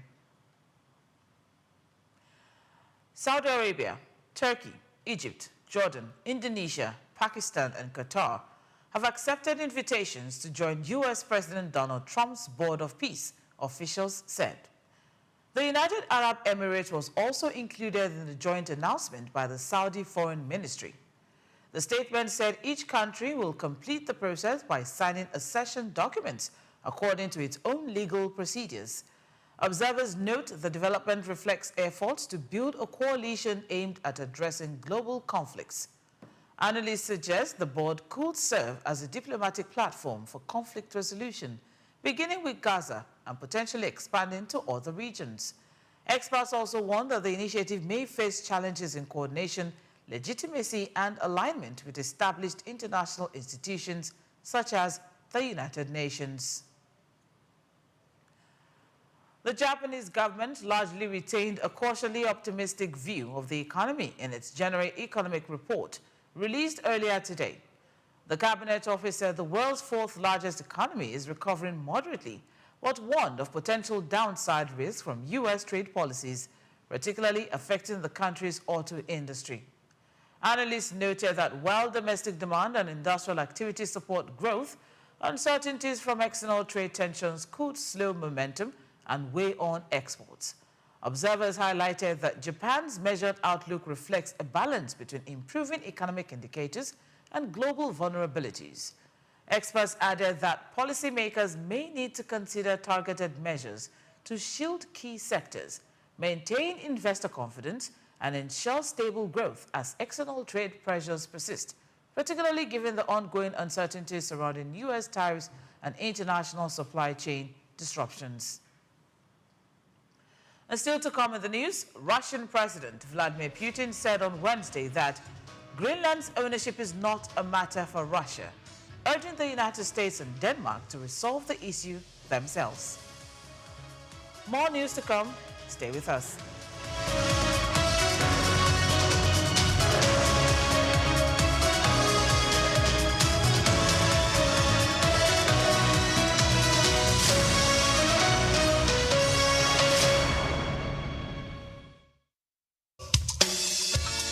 Fellow Nigerians, did you know that constituency and executive projects in your communities are not gifts from your legislators? They are projects sponsored by the legislators and funded by the federal government to improve your life and the lives of those around you. These projects belong to you. Without your vigilance, they might never be completed. Don't allow them to fade away into unfulfilled promises. Stand up, take ownership, monitor their progress, demand accountability, and report concerns to ICPC. Call our toll-free line now on 0800-2255-4272 or WhatsApp only on 0806-656-4726. This message is brought to you by the Independent Corrupt Practices and Other Related Offences Commission, ICPC, with support from MacArthur Foundation and the Center for Democracy and Development in Africa, CDD. From Dubai to Lagos, Nigeria, and across the globe, SOUQ News TV is your #1 station focusing on business, economy, and development. With global digital reach, we connect Africa's pulse to the world stage. Welcome to SOUQ News Television, and here we go beyond the headlines. From breaking news, in-depth conversational programs, to market analysis and indices. From policies affecting growth to unique documentaries, from live event coverage to bespoke productions, we deliver content that connects you to the world. At SOUQ News Television, we provide news surrounding business, economy, and development, infomercials and jingles that stand out, short and long-form documentaries crafted to international standards, independent production spaces with full technical support, special coverage for individual and corporate events, a special form of documentaries through our prestige package, Immortals, where we tell your story the way you'd love it, and business support services tailored for small enterprises. SOUQ News TV, powered by FemiWatch Limited, also home to the Isle 95.9 FM Lagos and Kasua 99.7 FM Kano, and Emirate News Television Abuja, together forming Africa's trusted media powerhouse. Storytelling, coverage, and connection that matters. SOUQ News TV, your home for business, economy, and development. We've got just what you need right here at FemiWatch Media. Call it the Midas Touch, and you wouldn't be wrong. Let us record, produce, mix, and master your audio like nobody does. Reach us on our contact today for the best quality job.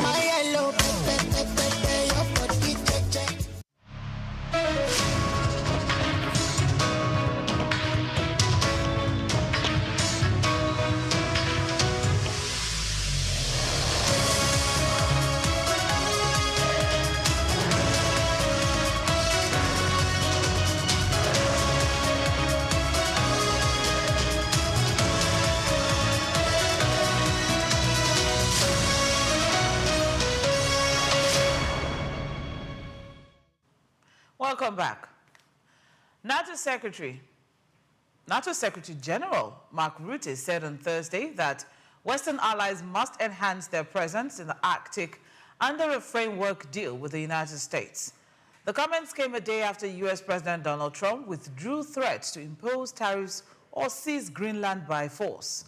At the World Economic Forum in Davos, Reuters said it is now up to NATO commanders to work out the details of additional security measures. He expressed confidence that non-Arctic NATO members would contribute to the initiative. Analysts note the plan underscores growing concern over Arctic security amid strategic competition in the region. Observers say increased NATO coordination aims to protect key interests, ensure freedom of navigation, and strengthen collective defense against emerging geopolitical risks. Spain is calling on the European Union to advance plans for a joint army as a deterrence measure. Foreign Minister José Manuel Alvarez said on Wednesday ahead of meetings in Davos. Alvarez suggested that the bloc should first integrate its tangible defense assets and coordinate its defense industry before mobilizing a coalition of willing member states, analysts noted. Experts said such a move could enhance the EU's strategic autonomy and reduce reliance on external security guarantees. Observers added that a joint European force would require significant political will, investment, and among member states' militaries. Analysts highlighted that the initiative could serve as both a regional security deterrent and a framework for long-term defense cooperation, while also testing the EU's ability to balance national sovereignty with collective defense ambitions in a complex geopolitical environment. Russian President Vladimir Putin said on Wednesday that Greenland's ownership is not a matter for Russia, urging the United States and Denmark to resolve the issue themselves. Putin criticized Denmark's historical treatment of the island while noting that Moscow has observed U.S. President Donald Trump's efforts to acquire Greenland with interest. Analysts said Russia sees the unfolding dispute as an opportunity to watch growing tensions between Washington and Europe, even as the Arctic region remains strategically important to Moscow. Observers highlighted that while Russia already maintains a strong Arctic presence, it prefers to avoid direct involvement in the Greenland controversy. Experts added that the U.S.-Denmark spat could reshape transatlantic relations, with potential implications for Arctic geopolitics, resource access, and regional security, even as Russia continues to strengthen its own influence in the polar region. Renewed verbal attacks from U.S. President Donald Trump are prompting Canadians to rally behind Prime Minister Mark Carney, officials said. Carney received a rare standing ovation in Davos for condemning powerful nations using economic integration as leverage. In a speech, Carney warned that the rules-based global order is under threat and highlighted Canada as an example of how middle powers can act collectively to avoid being targeted by American economic policies. Analysts know the reaction underscores growing concern over U.S. unilateralism in trade. Observers say Carney's stance could strengthen Canada's diplomatic influence, promote coalition building among like-minded nations, and encourage global adherence to multilateral trade rules amid rising geopolitical tensions. And now moving on to sports, Super Eagles striker Akko Adams has received continental recognition after his goal against Algeria at the AFCON 2025 was named among CAF's top 5 goals of the tournament. The Confederation of African Football compiled the list on the official Total Energies AFCON 2025 X handle on Thursday. Adams' strike came during Nigeria's quarter-final encounter with Algeria, where his calm finish and technical execution sealed a 2-0 victory for the Super Eagles. The goal stood out for its precision and composure under pressure, drawing praise from analysts and fans across the continent. It proved decisive in Nigeria's knockout stage and was a key moment in their campaign. Nigeria went on to finish third at the tournament, with Adams' contribution highlighted as one of the defining attacking moments of the competition. Manchester United reached the Women's League Cup final for the first time after edging Arsenal in a tight semi-final decided by a single defensive error. The breakthrough arrived when Arsenal goalkeeper Anneke Ball misplaced a pass straight to Ellen Wangenheim, who squared for Elizabeth Thurland to score from close range. Thurland then had earlier been denied a penalty after a challenge by Katie Makabe inside the box. Arsenal dominated possession and created the better openings, but their finishing left them down and they rarely tested United goalkeeper Fallon Tullis-Joyce. The host task became harder in the second half when forward Olivia Smith was sent off for a second yellow card following a needless foul high up the pitch. United nearly doubled their lead late on, but substitute Melvin Mallard blazed over when clean through despite Arsenal's territorial control. United defended and capitalized on mistakes to secure a place in the final. And that's a wrap on the news, but before we go, here's a recap of today's top stories.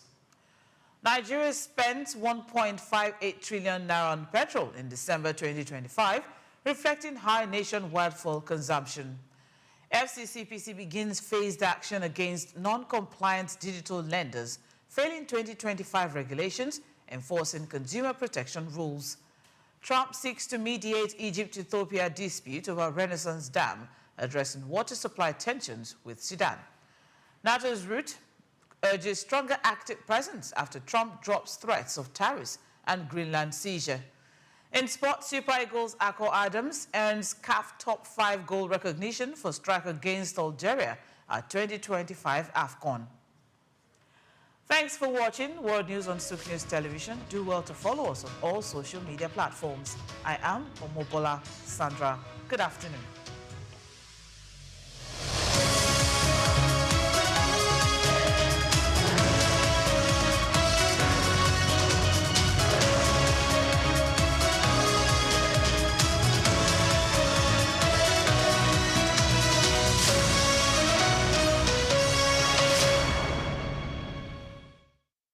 At the Africa Development Study Center, ADSC, we are committed to driving sustainable growth and development across Africa through innovative training and research. Our mission, empowering leaders, policymakers, and professionals with the tools they need to create lasting change. With customized training, dynamic research programs, and study exchanges on leadership, management, and other critical development topics, ADSC offers a platform for exchanging cutting-edge ideas and global best practices. We provide comprehensive services in research and consultancy, capacity building and training, education programs, publishing and knowledge sharing. Our esteemed faculty, composed of seasoned experts and researchers, ensures a learning experience that is insightful and practical.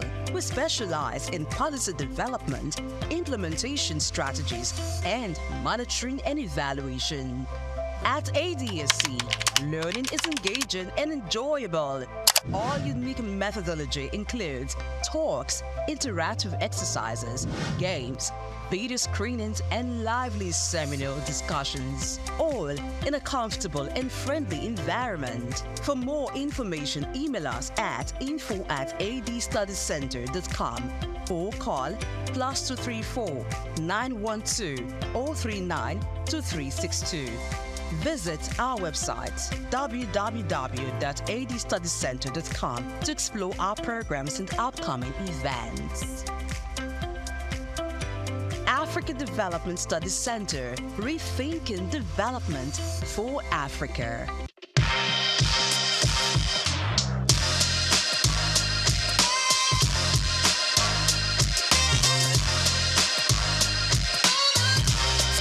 The unexpected rise of Ankara fabric in West Africa has transformed it from merely an industry into a vital part of culture, identity, and art woven into everyday life. This evolution has encouraged many to enter into the business side of Ankara. Today, the fabric is not only worn, but also used in interior decorations and artworks, making it a significant item in our changing world. Despite this, the industry stands at a crossroads, balancing tradition, modern challenges, and global market demands. My name is Grace Komolafe, and I invite you to join me on this second episode of Ankara as we explore the current state of production, the hurdles it faces, particularly in Nigeria, and the abundant opportunities that exist within this vibrant sector. Ankara's journey from West African markets to the global stage highlights its enduring appeal and the resilience of its producers. However, to fully harness its export potential, addressing quality, policy, and logistical challenges is essential. Ankara has become a global fashion statement with its bold patterns and rich colors now staples on international runways, reflecting a growing appreciation for African aesthetics.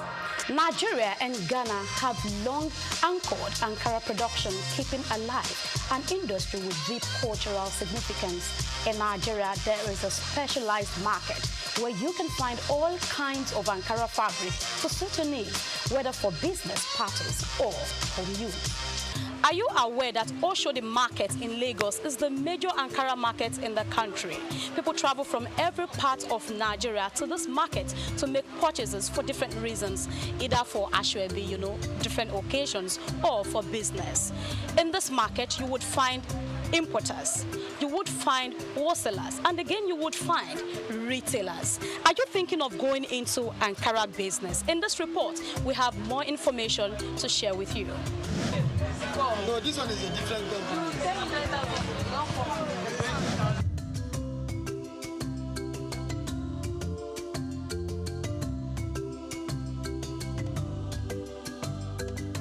Despite Nigeria's rich resources, skilled workforce, and a large domestic market eager for Ankara fabric, the country has struggled to capitalize on this potential. In the face of rising imports and global competition, the Ankara industry is looking inward towards alternatives that preserve cultural heritage while empowering local economies. Innovative approaches and traditional methods are revitalizing Ankara production across West Africa, particularly in Nigeria. While the future is bright, it is not without challenges. The high reliance on cheaper imports has led to an overwhelming dependence on foreign textiles, which now dominates over 80% of Nigeria's fabric market. How have Ankara sellers and business owners been able to sustain growth in the industry?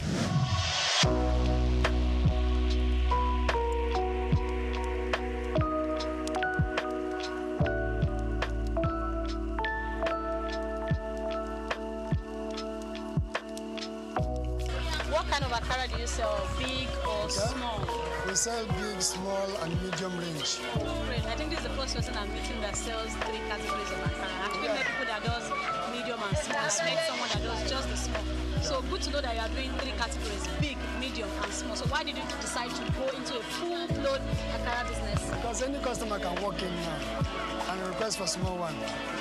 I will attend to the person. If you want medium, I have. If you want big one, I have. You don't want to lose anybody. I don't want to lose anybody. You like money. I'm people man now. I suppose like money very well. When someone is alive, where are you going to be saying? So for now, things are so high. When I'm still in this business, my master, that time it was 700 or 600 like that. So things started increasing every day. So that is the problem we have. The customers are complaining, this are complaining. Both people that are coming from far journey saying that after this, there's no much gain on it. So that's the challenge we have. Long before Ankara became a global phenomenon, West African textiles were celebrated for their craftsmanship and cultural significance, with Nigeria being a key player. Today, Nigeria's textile industry has faced significant challenges over the past few decades, despite the country's rich potential in cotton production and a historical legacy of vibrant textile manufacturing. Once a leader in the sector with over 180 textile mills in the 1970s, employing more than 1 million Nigerians, the industry has been in decline since the 1990s, grappling with issues such as smuggling tackling high production costs, outdated machinery, and inconsistent government policies. Instead of boosting the Nigerian textile industry, interest in importation continues to rise. With a renewed interest in textiles, including Ankara fabric, local production remains low. An influx of cheap imports surged over 100% to 365.5 billion naira in 2022, undermining the demand for locally produced textiles. As Nigeria strives to engage in the business, the high cost of importation negatively impacts their efforts. The situation is compounded by rising energy costs and a depreciation in currency, leading Nigerians to depend largely on imported Ankara to meet the demands of customers. Importation business now is a hell. It's very, very expensive. Just last month, the clearing of the goods was about 6 million naira. Overnight, it turned to 14 million. Should we stop selling Ankara? No. We have to go on, move. The price that we gave customer, in 1 hour, it changed automatically. But because we are into the system, we know how to manage the price.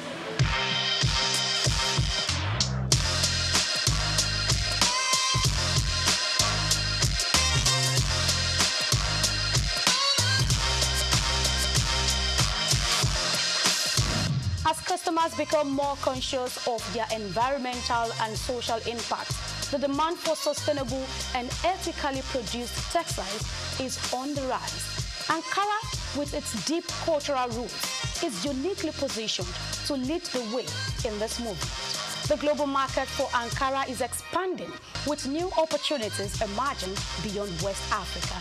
However, tapping into these markets requires strategic planning, quality assurance, and effective marketing. Actually, like, the person wants to do the business, it depends if you have the money, because this business now it's all about money. Capital intensive. Capital. No amount of money that is enough. No amount of money. If you have 10 million, 20 million, 100 million, you can start up something, because when you check this one now, this nylon now, per one nylon now is almost 40,000 or 37,000. So when you now calculate one line, two line, three lines, so you can see that it's millions of money. So if you want to go into the business, if you have the cash or you have the power, it's a nice business, but you must have money to rotate the business.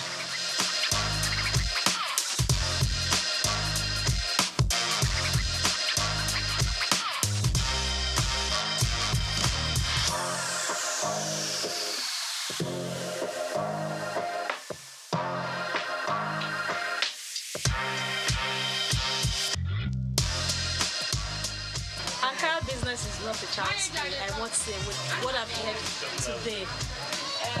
You want to go into Ankara business, of course you can start a very small scale. Do not say no to small beginning, do not despise little beginning, but I must say if you want to do a big time Ankara business, it's not a child's play, you must be ready for it, I tell you. So for instance, you have this line, like I mentioned earlier, you'll be having this pack goes for about 40-something thousand, and you're having a couple of them.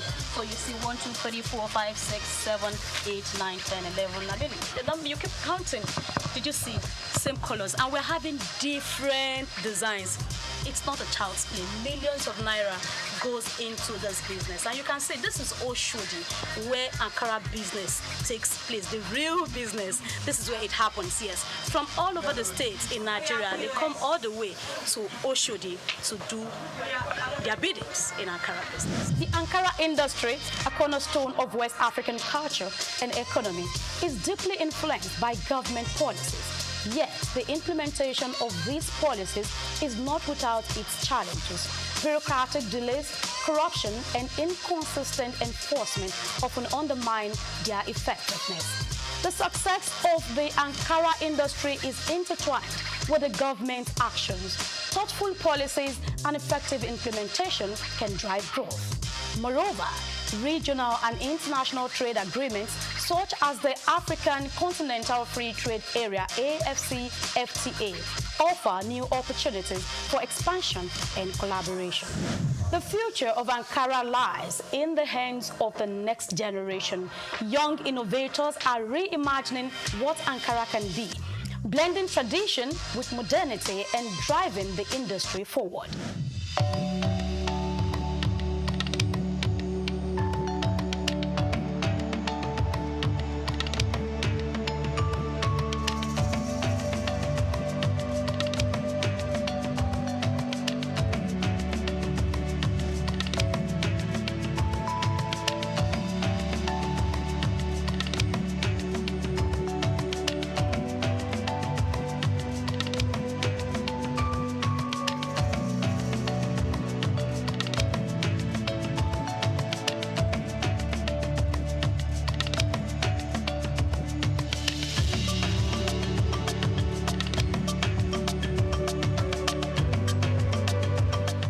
Is more than just a fabric.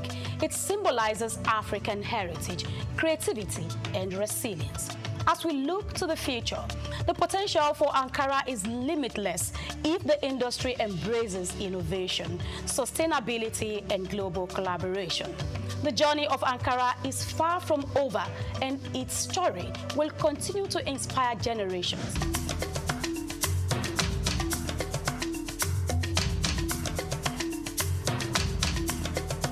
Conclude our journey through the vibrant world of Ankara, we turn our attention to the future. What lies ahead for this iconic fabric? How will it evolve to meet the demands of a rapidly changing world? And what opportunities and challenges will shape its future? Questions you may have quality answers for. See you again on another interesting topic on SOUQ Perspective. I am Grace Komolafe.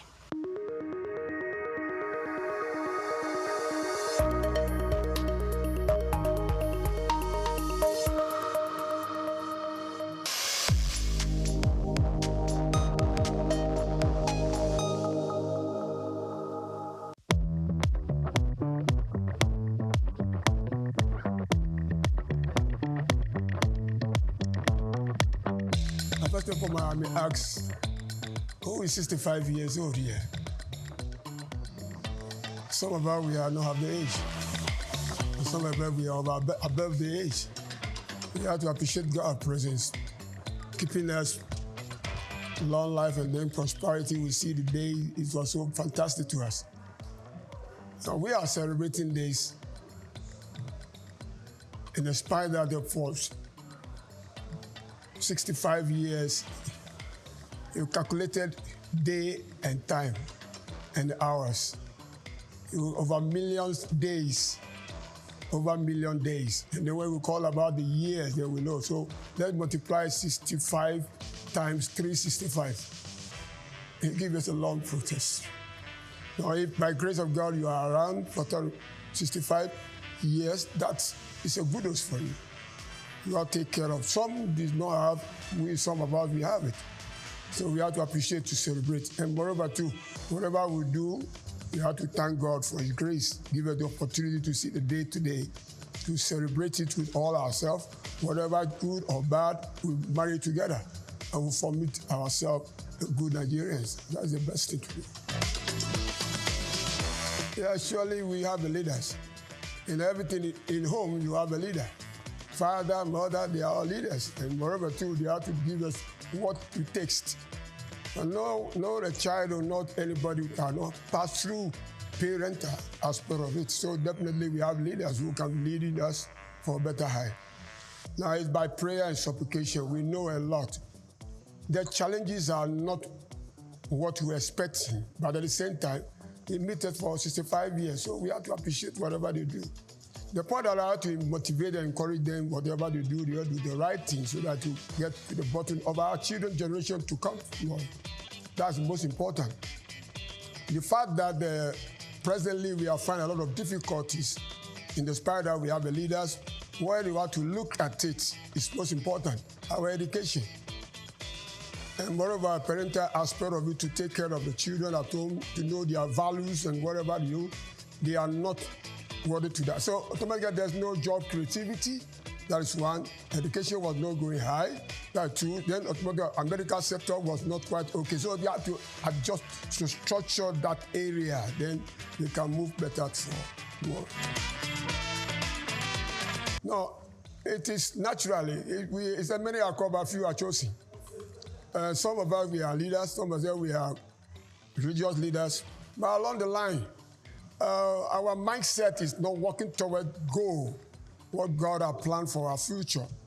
And moreover, too, we did not go to the right direction. The main fact that everyone have his own way of operating. Now, when you get to the Bible, there are a lot of things you can be able to quote, and you will see that most of us, we are interested in one particular area, not by godly. Particular, all of us have come short of the glory of God. Moreover, too, a Redeemer came to redeem us, probably if we have hope, and if we have trust in him, therefore we can make things different. But the point is that, are we able to submit ourselves? Then we can carry on the responsibility to make the world better tomorrow. Now, the government has to sit right because probably they take a mandate and power, so they do not listen to anybody's advice. Moreover, too, they are not reading. They are all part of political issues based upon their mindset. It is not today it was happening because the Pharisees and Sadducees are doing it in the past many years. They are now fine-tune things and put people away from the system wherever they know the right thing to be done, not be done. So automatically, those are the things that are giving us a step back. Now, area they have to come in to put things right, they are not there because nobody will checkmate them. They have power to even to question me or whatever they have. They are controlling the economy, whatever it is. That is the main fact. But the point is, they have to look down that the generation comes are most important. Now, in by and large, when you look at the Bible or whatever I can see, the Word of God is telling us, God gave us a commandment. In the first thing, we are naive. And moreover, when God created man, most of us are naive in a certain way. There's no law. And that law was broken down after Moses, before the law came to the world. But we turned the law to our personal self. Now we make our own law to define our law. But the law, what God gives us, we abandon it outside. So that is the reason why things are fall apart. And moreover, too, we didn't value those laws. But if we cherish the laws, by this time we can get better way of life to live. Because we don't care what is happening. We care for ourselves, self-centered. That's the way forward we are seeing today. So most religious leaders, many are interested in the world, not in spiritual. And when you don't have the spiritual backing, with the Holy Spirit has speak to us or anywhere, whether you are Muslim, whether you are Christian, when you know yourself that this body belongs to God, then there's no need to even to go beyond. We tackle it when we are all understand the fun factor. The problem we have in Nigeria is very simple. If all of us will understand that we are love each other, there's no love. We love money more than God. And naturally, when you look at Luke 16, it will tell you more about it. And when you look at the same thing, you look at Matthew 5, it will tell you something about this, it will tell you something about the same thing. We are interested in money. You go to the street and see. Some they died, they are dead, but they are living. That's what we see today.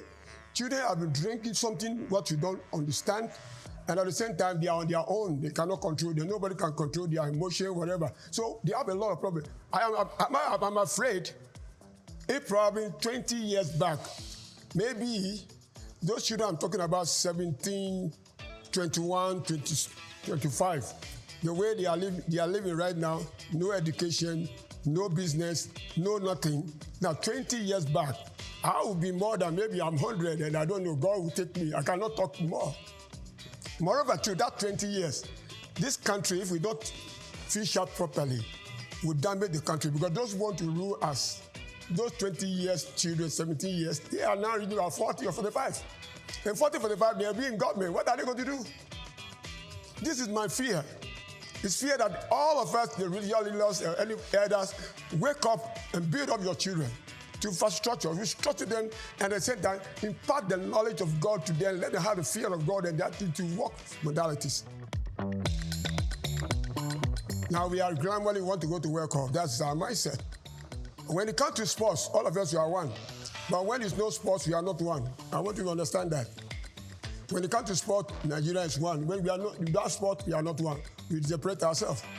Because once you are Nigerian, you have to support Nigeria. That's okay. Only sport brought us together and put sanity to our face. We smile by sports. When we win or we lose, we know what we do. It takes. Now, that's more. Grassroots football is most important. I can give an example for some people who have done it and they make it. Today, Indrusu were able to carry under 16 to 17 World Cup, and he's surviving it. He make the World Cup grand. Now we can talk about Yemi Teller. He did the same thing, under 21, under 17. He made it under the grassroots. Now, we don't cherish the grassroots football. We didn't value them, they are important.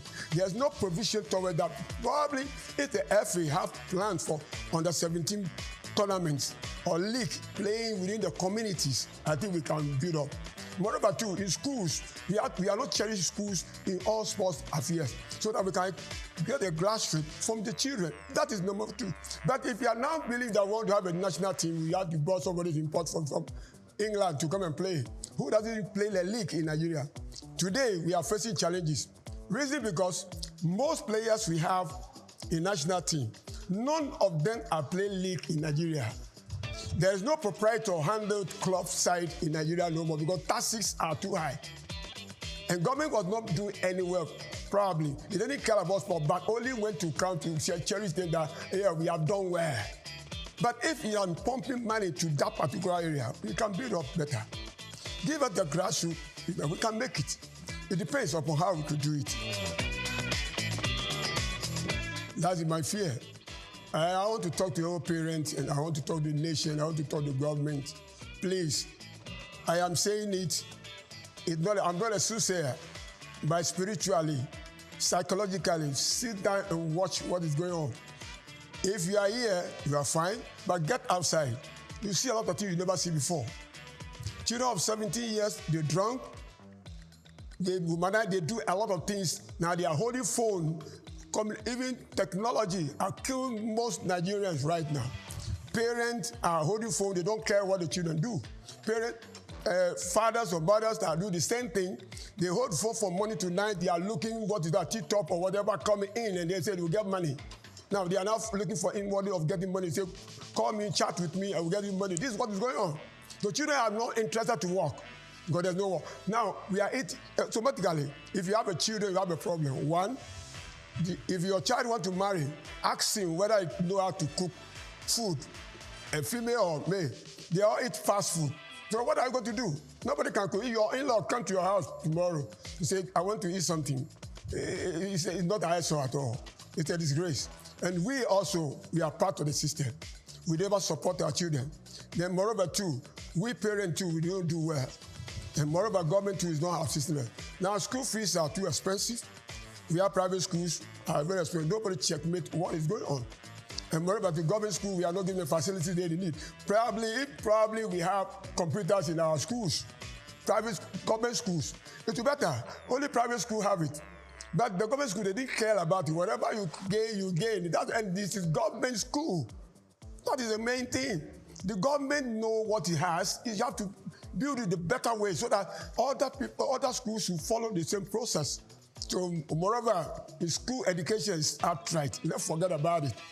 If we want to talk about education, because we are not ready. Everybody is now for business. And that business, illegal business, everybody is doing what is pleased itself.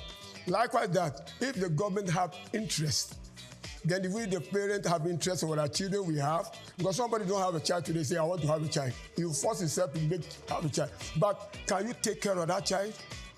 These are the main things we have to talk about. In the future, we are parents, we have not done well. So we have to checkmate ourselves that look at the mirror and look at yourself. I'm fine. The same fine, let's make sure the children will be fine. Everything God created is good.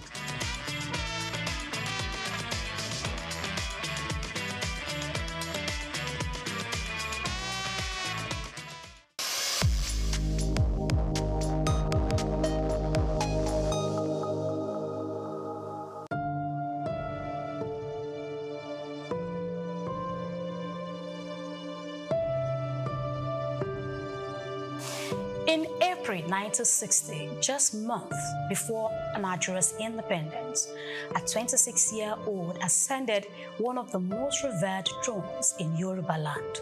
His name, Oba Sikiru Kayode Adetona. His reign, almost 65 years. His legacy, a modernized crown, a globalized culture, and an unwavering voice for truth.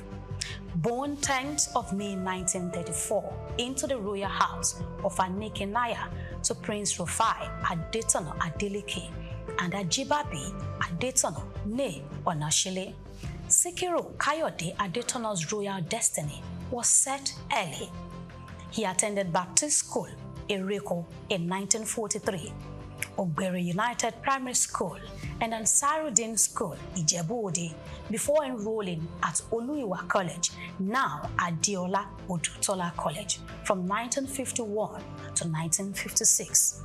He later worked briefly in the audit department of the Western region in Ibadan, before leaving for the United Kingdoms in 1958 to study accountancy. But history had other plans. On the 2nd of April 1960, he was installed as the 58th Awujale of Ijebu land, taking the regnal name Ogbagba Agbotewole II. Young, confident, and stepping into leadership just as the new Nigeria was emerging, marking the beginning of one of the longest and the most consequential reigns in Nigeria's history.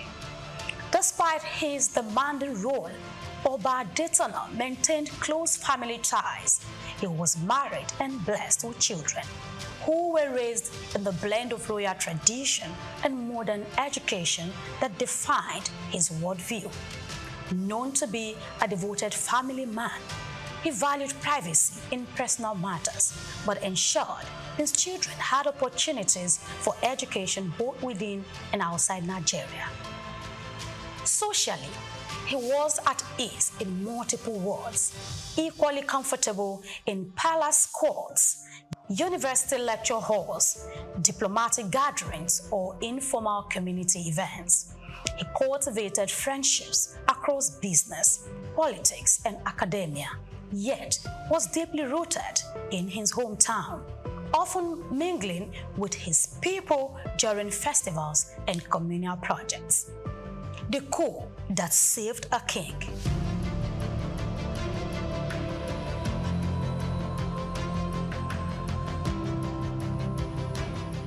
But destiny tested him.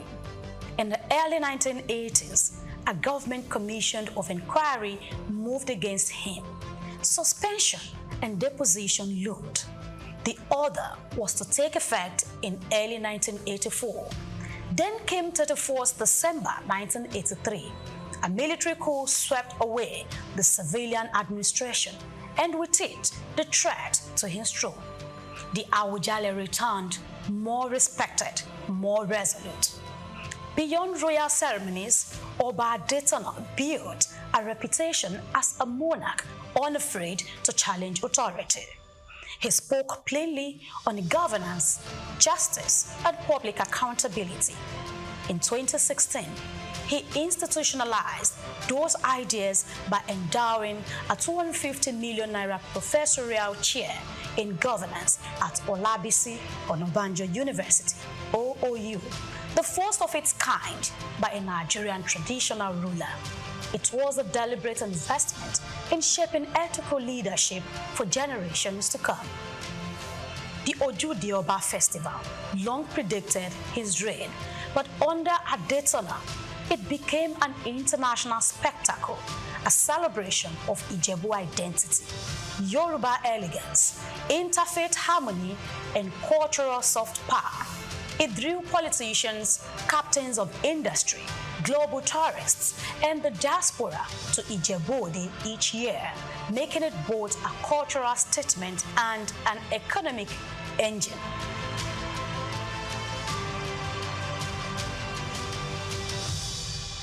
Adetono presided over a kingdom of religious plurality, Islam, Christianity, and traditional worship, often using his platform to advocate tolerance. Though a devout Muslim and president of the United Muslim Council. He regularly attended Christian events and encouraged interfaith harmony. And now, the final chapter. On 13th July 2025, Oba Sikiru Kayode Adetona Ogbagba Agbotewole II passed away at the age of 91. He was buried according to Ijebu customs in solemn rites, shielded from public view.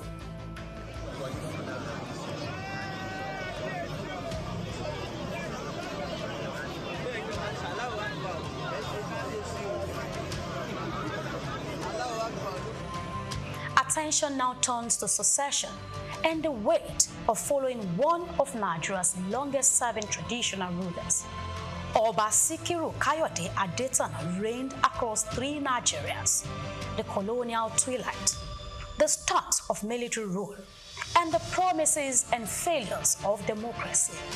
He proved that a throne could be modern without losing its roots, bold without losing its identity, and proud without closing its doors. His voice will echo in the university lectures he inspired, the festival he globalized, the cultural pride he nurtured, and in the personal values he instilled in his family. As Ijebuland turns the page, one question lingers: whether or not the next Awujale will match relevance with integrity and tradition with transformation, following the path of the past hero. Grace Komolafe, SOUQ Perspective.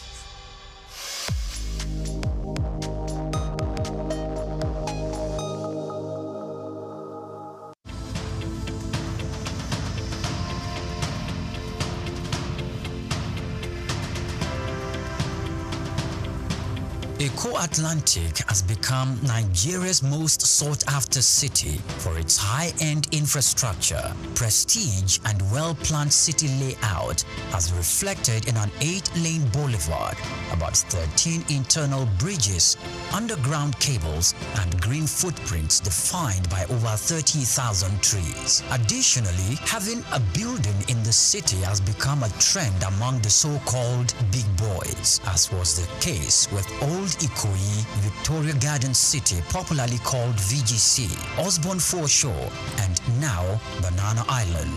In this special report, Bayo Olaoye states that this talk of "I belong" and the prestige mentality has also spread to the big firms. Before now, Kingsway and Ozumba Mbadiwe used to say that Victoria Island were the go-to locations for high-rise office buildings. These locations are home to iconic developments such as Kingsway Towers, Heritage Palace, Fanfare Towers, the Wings and the Waves, among others, making them Nigeria's equivalent of Silicon Valley. The Eko Atlantic City was modeled after the skyscraper district of Manhattan Island in New York City. It has become the new destination for big-ticket corporate firms which are building or relocating their new headquarters to the 10-square-kilometer city, rising off the coast of the Atlantic Ocean in Lagos. The city is attracting investment interests in both residential and commercial real estate, the latest being MTN Nigeria, preparing to build a new headquarters. MTN is coming on the heels of First Bank, which recently turned the turf to build a 40-floor corporate head office, making the city's most iconic development so far. Prior to this courageous and ambitious entry into Eko City by MTN, First Bank, Dangote Group, and the Embassy of the United States of America have taken positions there, developing a new head office and a diplomatic facility respectively. Much earlier, A co-development company had occupied the city as the developer of the Azuri Towers, offering both residential and commercial facilities for high clients and corporate bodies. Arcland Property Investment and Oak Homes are also in the city, developing A&A towers simultaneously. These are the residential developments that will be standing on the 22nd floor and the 33rd floors respectively. Other developments are the Pan-African Towers by Periwinkle Residences, Eco Pearl with Champagne Tower and Eco Pearl Black Tower, Amni Towers and Ani International Petroleum Development Company, and Louisville Towers by Total Energy Staff Cooperative and Multipurpose Society. Louisville will comprise 300 residential homes spread between 2 towers, a world-class sporting center and a club, retail outlets and other facilities. It is designed to employ modern technology to achieve smart living and high standards. Eco Atlantic is an exclusive luxury city with superior infrastructure that appeals to the kind of investors we have seen in the city so far.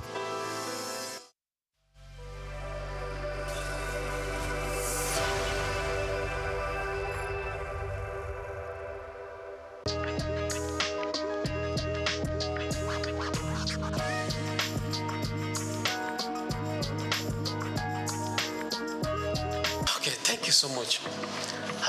I think the bill is a good one for Nigeria. And I think that the bill will be a catalyst for business to thrive in Nigeria.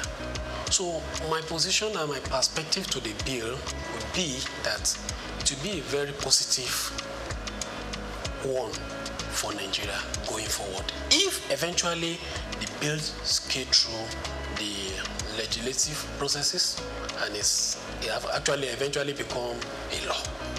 So that would be my position.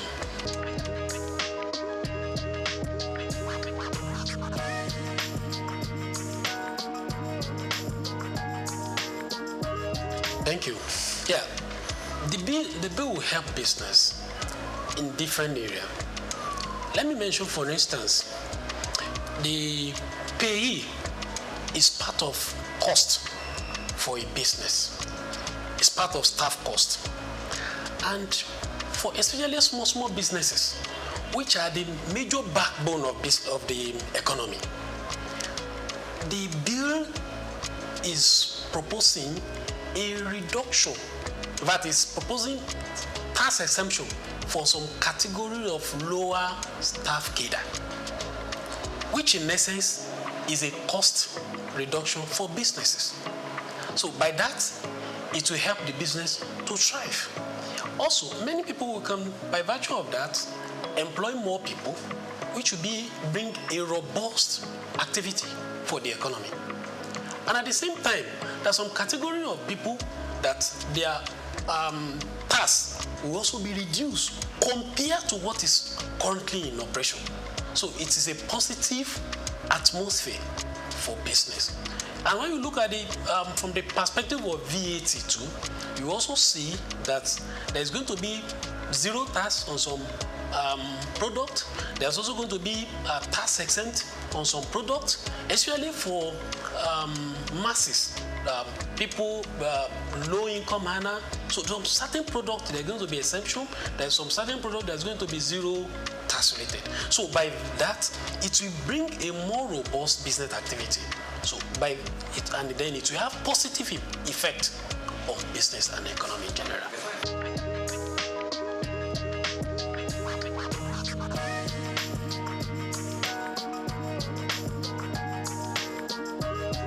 Yeah, the argument is important. It's very, very important. But when you look at it, fix and fix, the small business, it will encourage more small business.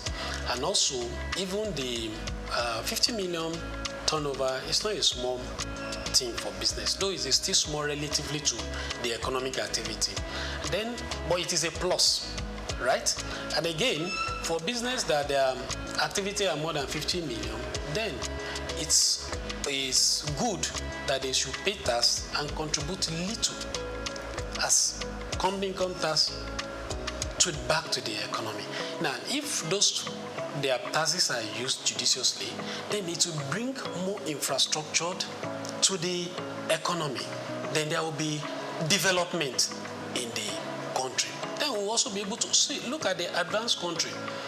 We envy them, we look at them that they are infrastructures in places, then these things are not cheap. They are not cheap. So, but the main focus for now is that is in a positive trend. It's a positive trend. I encourage that the bill should be passed and the implementation then should be followed up so that it will bring a positive effect to the economic generally and the business will thrive going forward.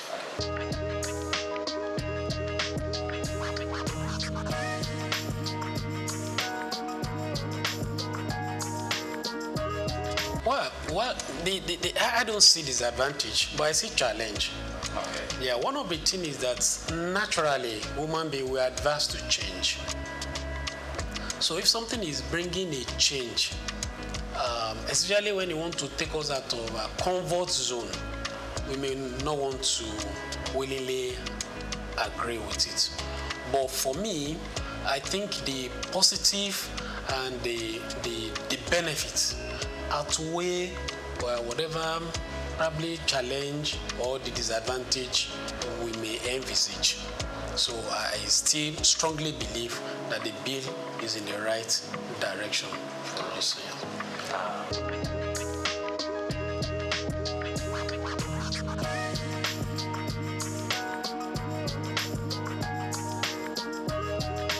Okay, I think from the angle of the value-added tax, what I would like to say in that area is that it will help the lower income earners because, like I mentioned earlier, that there's some products that's going to be zero rated, which means that there is not going to be tax VAT on them. There are some that are totally tax VAT exempted, so which means that, and these products, they are products that commonly is everybody really, but more of a masses low income earner will not with the VAT that will have been paid on it will have been an impact on them, then it's taking off. So I think from that perspective is also a good and a welcome one. And it compared to what was proposed before, a general increase in the VAT rates across board. So this one is narrow it down to a particular area. So wherein it also exempt or puts zero rated on some product that are commonly used by the masses. So it's a positive direction. It's a good one.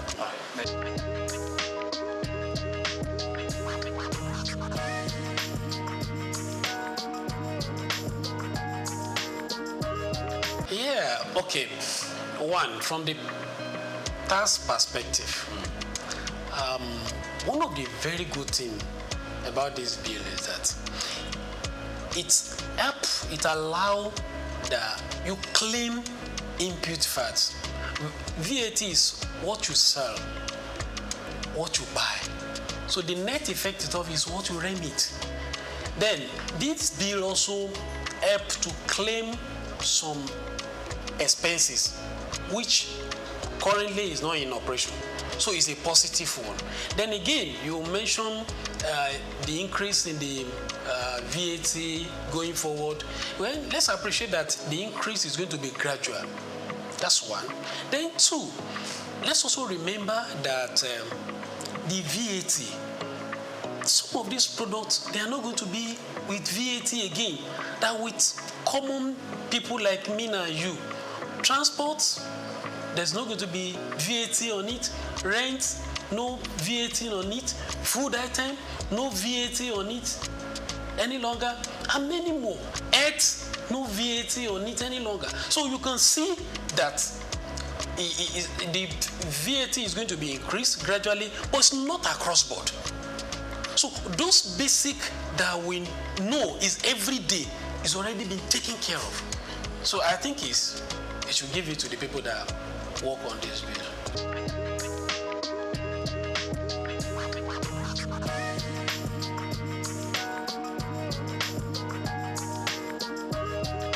Okay, thank you so much for that angle and the question.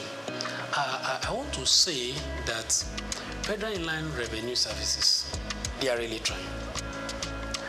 And I can tell you, there's no system that doesn't have its own challenge. But FRS, they are trying.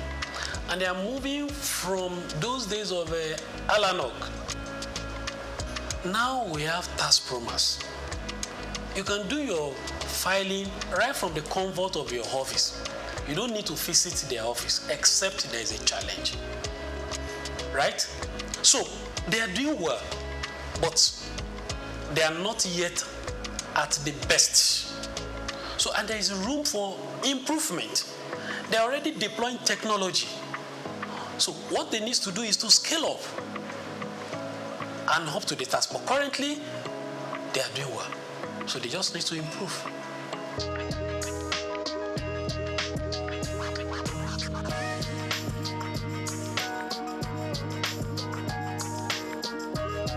Yeah, well, it depends on the perspective you look at it. Is it shrinking? Yes, we have some companies that are no more within the soul of the Nigerian. So in that case, their taxes is no more coming to us. But again, look at other businesses that are springing forth. So definitely those are coming to the tax net. And then again, there are some companies that are not, businesses that are not in tax net. So through the use of technologies by FRS, they're already bringing them to tax net. So the tax net is increasing.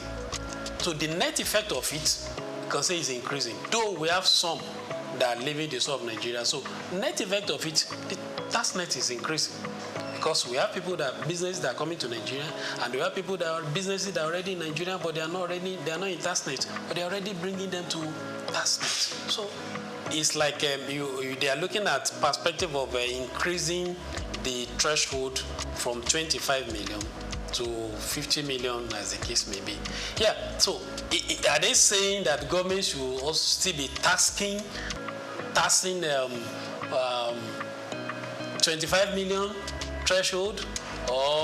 So we should applaud the bill that give opportunity for businesses that their threshold is less than 50 million, as the case may be. So, but from that angle, if you are looking at it that the business is shrinking, I don't see from that angle.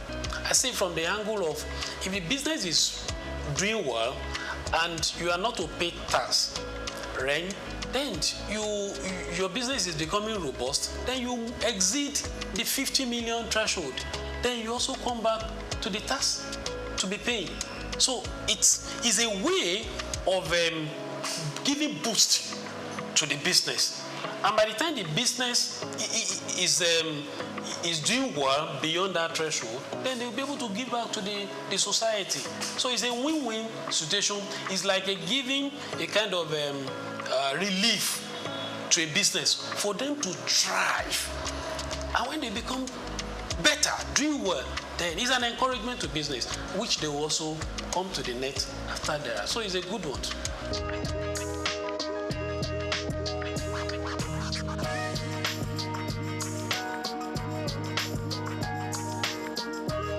The chairman of the year. The chairman. SOUQ. Yes. How would you assess his performance so far? Yeah, I think Mr. SOUQ is a reformer. Yes. Looking at the step he has taken after assuming the office, and I also see that he's somebody that is listening. He has a close relationship with the former chairman of FRS. Probably he has learned some of things from him, challenges that he faced when he was there. So I think he's helping the current chairman, and if you look at the revenue they are getting, they are meeting up with the target. And at the same time, if you look at the staff, I don't see much of issues, challenges within them. So those are the indices that you can look at from the performance of a leader. Look at the staff that is leading, look at the target, the businesses also, are they faring? So I think he's doing well, but he can do better.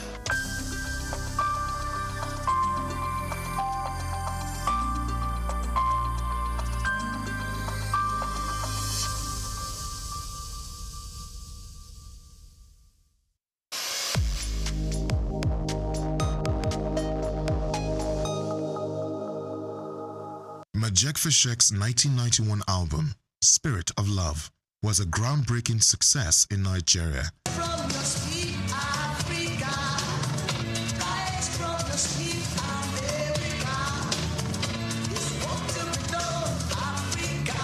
Earning critical acclaim and resonating deeply with audiences. Produced by Little Steven Van Zandt, the album masterfully blended African spiritualism, percussive rhythms, and protest songs infused with black consciousness. Fashek's distinctive sound, marked by rhythmic pauses, a set of choruses, and the inclusion of talking drums, added to the album's energetic and impactful delivery.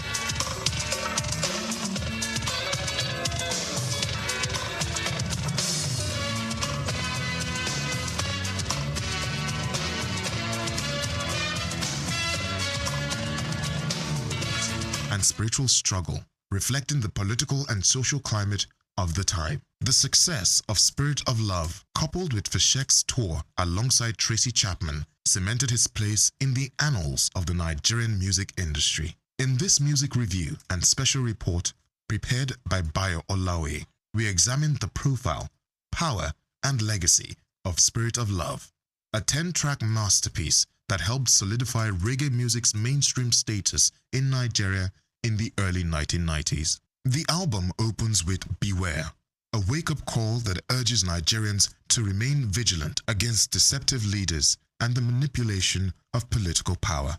The second track, So Long, Too Long, is a rallying cry for Africans and African Americans to awaken their potential and fulfill the dreams of revolutionary icons like Marcus Garvey and Martin Luther King Jr.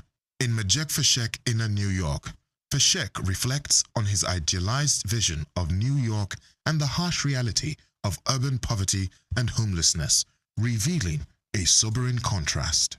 The title track, Spirit of Love, conveys a powerful message about the endurance of love over material wealth and worldly desires. On Ja People, the fifth track, Fashek criticizes oppressive political systems, likening those in power to Babylon people who exploit and subjugate the masses. He calls for resistance, lamenting humanity's obsession with control. In Religion is Politics, Fashek delivers a bold message about the misuse of religion to spread hate and fuel conflict. He urges people of different faiths to see beyond dogma and work together to build a better world. Holy Spirit presents a prophetic vision where 7 angels are sent to destroy the earth due to human transgressions.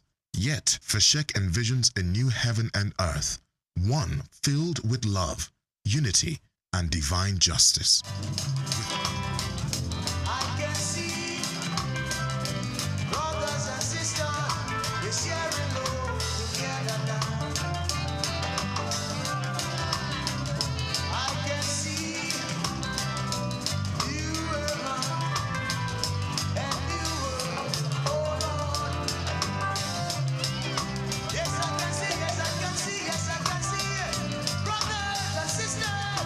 With Send Down the Rain, Majek draws on the metaphor of rain as a reward for diligent effort. The track reflects his spiritual longing and anticipation for success based on the principle of reaping what one sows.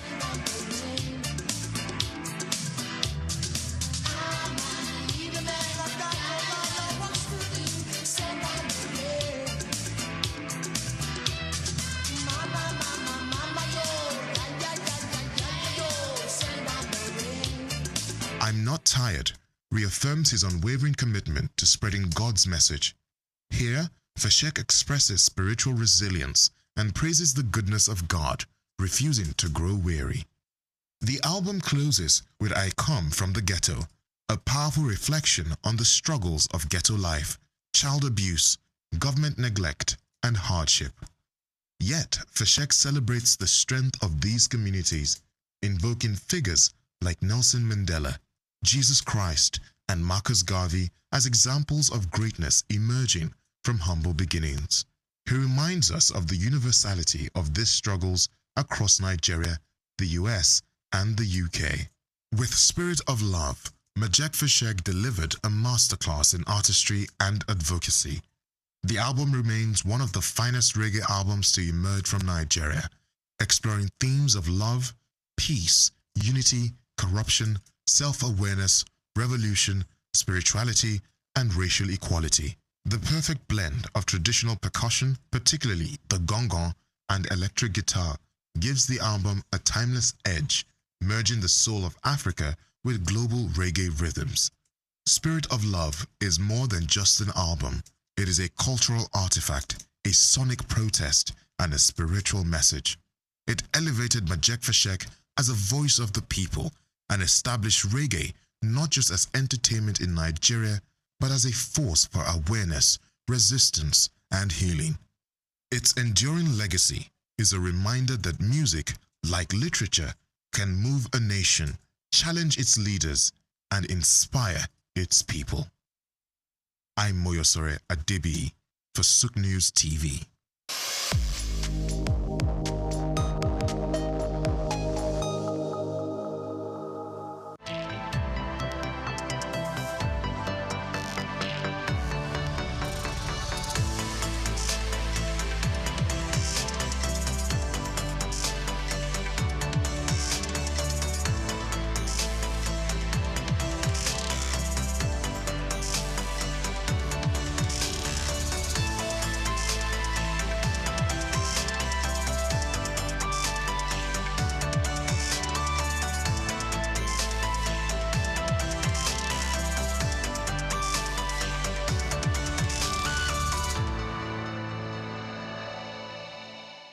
Optimism is a strategy for making a better future, because unless you believe that the future can be better, you are unlikely to step up and take responsibility for making it so. Responsibility is the price of greatness. How else can one explain the thought process of a 24-year-old youth leaving the luxurious comforts in the United States to fill in for his incarcerated father in sub-Saharan Africa, Nigeria, and run a family business holding the fort till stability was achieved? This is the story of Abdul Samad Rabiu, an unassuming, silent achiever.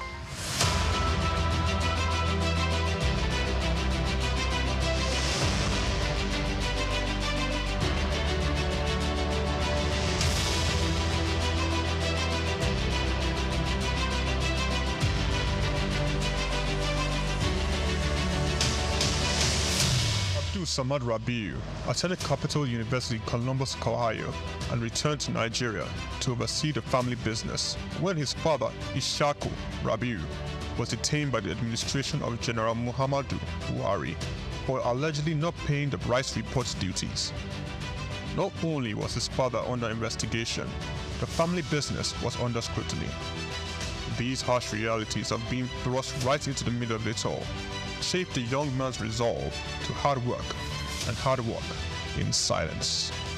Abdul Samad Rabiu is the son of one of Nigeria's foremost industrialists, late Khalifa Ishaku Rabiu, founder of Ishaku Rabiu and Sons Group, a family-operated holding company with a history of investment in manufacturing, insurance, banking, and real estate. In the 1970s, the group invested in manufacturing, with its first investment being the Kano Suits and Packaging Cases Company, a factory producing suitcases and handbags.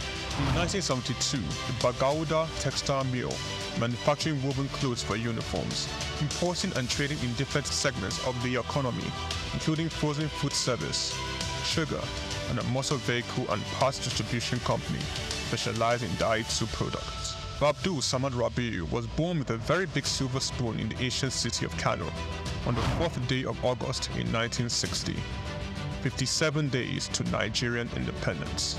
24 years later, responsibility beckoned. He was in the family business till 1988. Abdul Samad Rabiu, following in the steps of the family business, established BUA Bois International Limited in 1988. Solely for commodity trading, Bois International Limited imported rice, edible oil, flour, iron, and steel. The much-needed wins to his sale came in 1990. The government, owners of the Dettol Steel Company, got into a contract with Bois to supply its raw materials in exchange for finished products. This was the young company's much-needed windfall. Bois expanded further into steel, producing pellets, importing iron ore, and constructing multiple rolling mills in Nigeria. Nigerian Oil Mills Limited, the largest edible oil processing company in Nigeria, was sadly bought by Bois in 2005. Bois started 2 flour milling plants in Lagos and in Kano. By 2008, Bois had broken an 8-year monopoly in the Nigerian sugar industry by commissioning the second largest sugar refinery in sub-Saharan Africa. In 2009, the company went on to silently acquire a controlling stake in a publicly listed cement company in northern Nigeria, Sokoto Cement, and began to construct a $900 million cement plant in Ogu-Ogbela, Edo State, completed and commissioned in 2015, which is at that time the single largest non-oil investment in South Nigeria, and had a capacity of 6 million metric tons per annum upon completion of the second line. This was followed by a new 1.5 million metric tons line in Sokoto in 2018 and another 3 million metric ton line, which commenced in 2020 and was commissioned in 2022, bringing the total installed capacity for his cement holdings to 11 million metric tons as of January 2022. Abdul Samad Rabiu is very entrenched with his family in business, having over 40 siblings. His younger brother, Rabiu Ishaku Rabiu, was the CEO of IRS Airlines Limited, an airline based in Abuja, Nigeria. He operates scheduled domestic passenger services. Its main base was Nnamdi Azikiwe International Airport. The airline was established in 2002 and started operations in March 2002 and ceased operations in 2013. Kabiru Rabiu, our younger brother, currently serves as the Group Executive Director of Bois Group. In 2020, Kabiru was named the Best African Economic Leader under the age of 40, the 100 African Economic Leaders for Tomorrow Awards by the French Institute, Chausseo. Bois invested $300 million in the 20,000 hectares Lafiaji Sugar Estate project, which comprises a sugar mill, sugar refinery, ethanol processing plant, and 35 megawatts power plant. The company also built an export-focused refinery in Port Harcourt, the only destination sugar refinery in sub-Saharan Africa.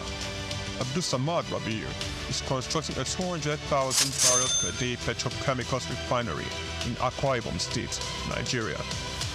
The agreement was signed with Access of France in August 2020 for the refinery aimed at serving Nigeria and the West African petroleum refining needs.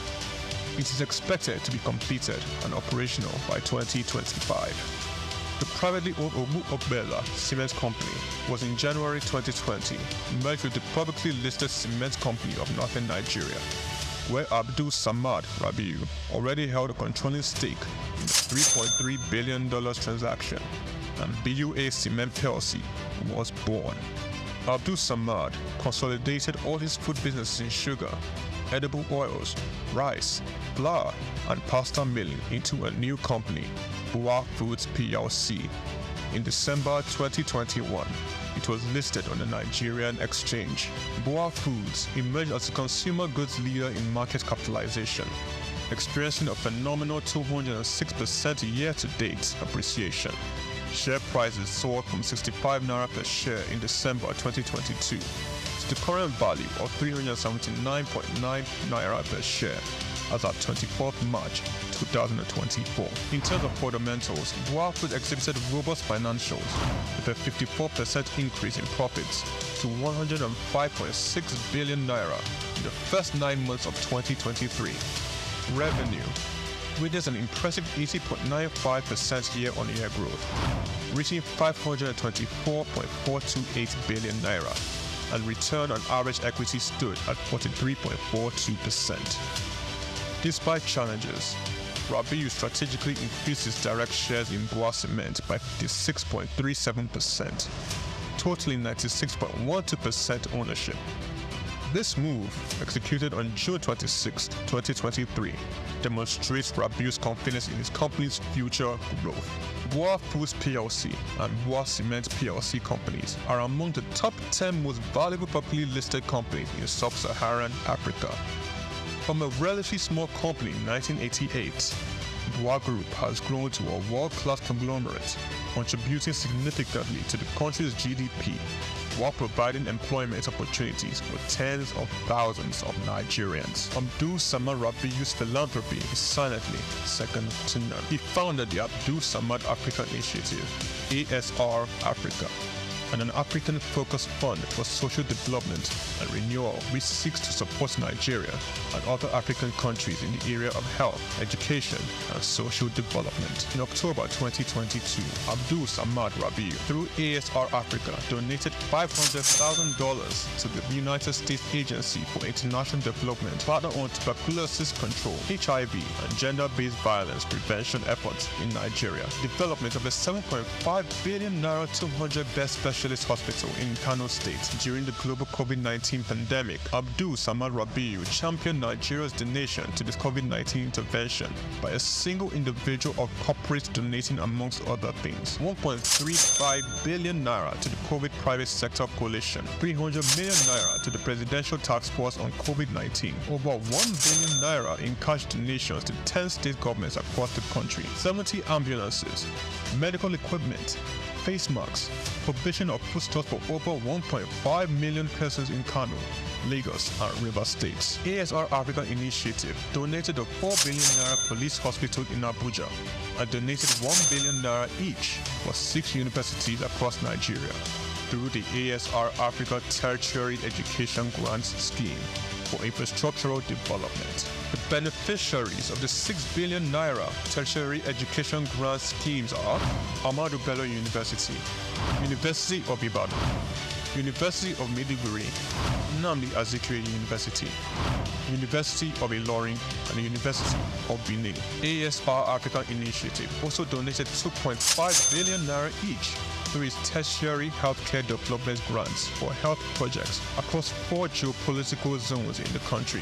These are in addition to 5 billion naira donated to build the first teaching hospital in Akwa Ibom State, donated 10 billion naira to the Security Support Fund of the Nigerian government. Abdul Samad Rabiu was awarded the 2022 CEO of the Year at the African CSR Awards, 2016 African Industrialist of the Year Awards by the All African Business Leader Awards, the 2022 Sun Man of the Year Awards, 2020 Vanguard Business Person of the Year, and the New Telegraph Philanthropist of the Year 2021, a recipient of several honorary doctorate degrees from various universities, including the University of Benin, Nasarawa State University, Sokoto State University, and Crescent University. Abdul Samad Rabiu is a fellow of the Institute of Directors, and he currently holds the prestigious Nigerian National Honors, Commander of the Order of the Federal Republic, CFR, Commander of the Order of Niger, CON, as well as the highest civilian national honor in Niger Republic. Abdul Samad Rabiu is married with children. His children are Mustafa Khadija Kuki Rabiu, Ishaku Khalifa Rabiu, Junad Rabiu. On the 22nd of January 2024, Forbes estimated Rabiu's wealth at $5.9 billion, putting him as the 6th wealthiest man in Africa and 508th in the Global Billionaires Club. The family man, the silent achiever, the giver, Abdul Samad Rabiu.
world of business is one filled with men and women willing to dine with risk.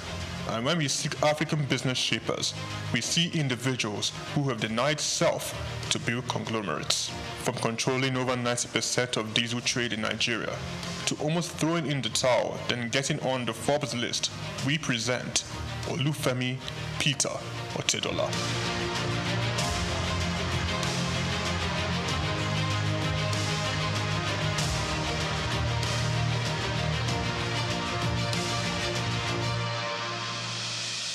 The Nigerian businessman and philanthropist was born in Ibadan, the capital of Oyo State, on the 4th of November, 1962, into the family of late Sir Michael Otedola, the governor of Lagos State from 1992 to 1993. The University of Lagos Staff School, Akuka, welcomed Olufemi for his primary education and secondary education at Olivet Baptist High School, Oyo. Olufemi proceeded to Obafemi Awolowo University, Ife, for his first degree, graduated and joined the family printing press business, working hard and gaining experience. Femi Otedola ventured out starting Centreforce Limited. The company focused on finance, investment and trading. The oil and gas sector was Femi Otedola's next port of call. From quite a very humble beginning in the oil and gas sector, utilizing connections and networks of family and friends, he cultivated partnerships in diesel supply chain. Him being the last man to the final consumer, challenges breed opportunities, and in Femi's case, it was a late delivery of diesel from his supplier with a broken truck, and he caught the idea. He could do better and provide better services. He ventured into diesel supply business, buying diesel from a retailer and supplying to companies. Femi Otedola encountered several difficulties securing his supply and timely meeting the demands of his growing clients. This definitely was an opportunity he identified in the fuel retail market. Otedola secured the finance and Zenon Petroleum and Gas Limited was born, petroleum products marketing and distribution company. Otedola, owner and chairman of Zenon, in 2004 invested 15 billion naira in downstream infrastructure development and acquired storage depots at Ibadan, Apapa, as well as 4 cargo vessels, amounting to a combined total storage capacity of 147,000 metric tons. Zenon Petroleum and Gas Limited also acquired a fleet of 100 DAF fuel tanker trucks. By 2005, Zenon controlled a major share of the Nigerian diesel market, supplying fuel to most of the major manufacturers in the country, including Dangote Group, Cadbury, Coca-Cola, Nigerian Breweries, MTN, Unilever, Nestle, and Guinness. Zenon Petroleum and Gas was the name on major invoices and Femi Otedola the name on every lips, playing toe-to-toe with major multinationals. Zenon, in a very short period, silenced the competition and almost unilaterally determined the price of diesel in Nigeria. The competitors came to Zenon for supply. Femi Otedola, with the massive success Zenon Petroleum and Gas achieved, bought a 28.7% stake in African Petroleum. Otedola branched into the financial sector and aggressively stocked up the shares of leading financial houses. He became a top shareholder in Zenith Bank, United Bank for Africa, and the largest importer of diesel in Nigeria. He acquired major shares of Africa's Finance Corporation, Mobile Oil Nigeria Limited, Chevron Texaco, and Visa Phone. Otedola has his hands deep in real estate investments, including an acquisition in February 2007 by Zenon of Sterling House in Victoria Island, Lagos from the federal government. Lagos, London, Dubai, Monaco all have the signatures of FO Property Limited. He was appointed chairman of the Transcorp Hilton Hotel Abuja and tasked with driving its expansion and upgraded to a 7-star facility. Otedola has served as a member of the Nigerian Investment Promotion Council since 2004. Was appointed by President Goodluck Jonathan to Nigeria's National Economic Management Team. Otedola is chief executive and president of the Seaforth Shipping Company Limited and was at one point Nigeria's largest ship owner after extending control over the distribution of diesel products.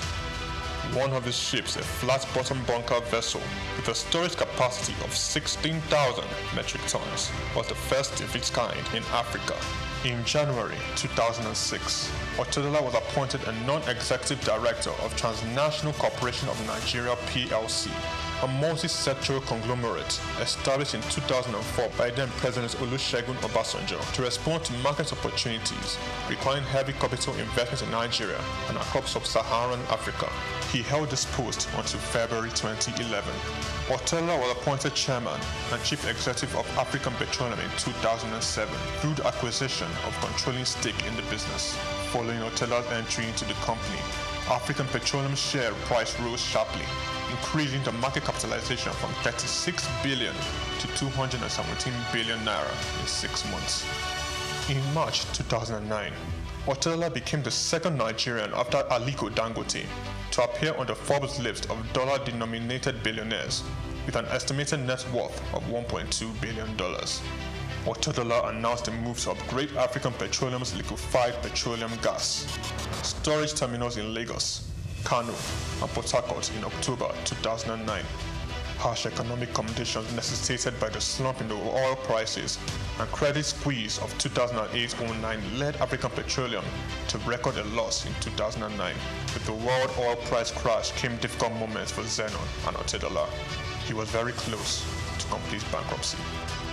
I said to myself, I was not going to have friends and enemies. I was going to have only competitors.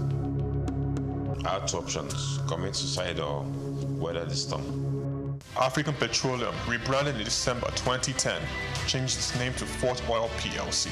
Otedola paid his near $1 billion debt and invested in the financial industry, making him a top shareholder in Zenith Bank and United Bank for Africa. Otedola restructured the business, focusing on technology and improved corporate governance, and in 2012, Fort Oil returned to profit. Otedola financed 57% of Fort Oil subsidiary, Amperion Limited, which acquired the 414 megawatt Girigu power plant for $232 million in 2013. Fort Oil improved financial position and diversification into power generation resulted in a 1,321% rise in its share price. The first half of 2014 saw the company's pre-tax profit more than double year on year to 4.1 billion naira. Revenue growth for the whole year was 33%. Fort Oil sold 70% of its equity to Swiss commodity trader Mercuria Energy Group in September 2015, giving Fort access to global commodity markets. The deal was thought to have given Otedola an estimated $200 million. In 2019, Femi Otedola sold Fort Oil PLC and announced plans to change focus from oil to power with his company, Girigu Power PLC. Girigu Power PLC became the first power generation company to list on Nigerian Stock Exchange, demonstrating to stakeholders in the sector how they can fix financing and make profits sustainably. The company's market capitalization is now 726.75 billion naira, and the share price now 290.7 naira from the 2.5 billion shares that were listed at 100 naira each.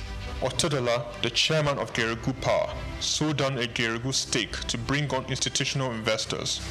In October 2021, Femi Otedola was announced as the single largest shareholder of First Bank PLC. FBN Holdings, the parent company of First Bank Limited, witnessed a commendable 437.9 billion naira surge in market capitalization. FBN Holdings appointed billionaire Femi Otedola as the new chairman of its board of directors, effective January 31st, 2024. Femi Otedola has had its share of controversies. Zenon was among the number of companies named in an alleged fuel subsidy scam report. This was followed by a case against Farouk Lawan for bribery. Otedola has also lost in the ever-evolving competing space of business acquisitions. Transcorp and Huheli Power Plant are two notable projects he closely bidded and lost. Femi Otedola philanthropy is quite remarkable. Otedola made a 300 million naira donation to the completion of the National Ecumenical Center in Abuja. In 2007, he gave 200 million to the State Security Trust Fund in a drive to reduce crime in Lagos. Donated 100 million naira to the Otedola College of Primary Education in Ekpe. In 2008, he donated 80 million to the Faculty of Agriculture at the University of Port Harcourt. Femi Otedola pledged and redeemed $25,000 to the Super Eagles in the match against Algeria in 2019 AFCON. He gave all 750 students of Augustine University 1 million naira each. Otedola sits comfortably on the Forbes billionaires list of top 20 richest people in Africa. Femi Otedola is married to Mrs. Nana Otedola and have 4 children: Olawumi Christy Tolani, Florence Ifeoluwa, Elizabeth Temi, and Fewa Otedola. Olufemi Peter Otedola is a standout astute business executive.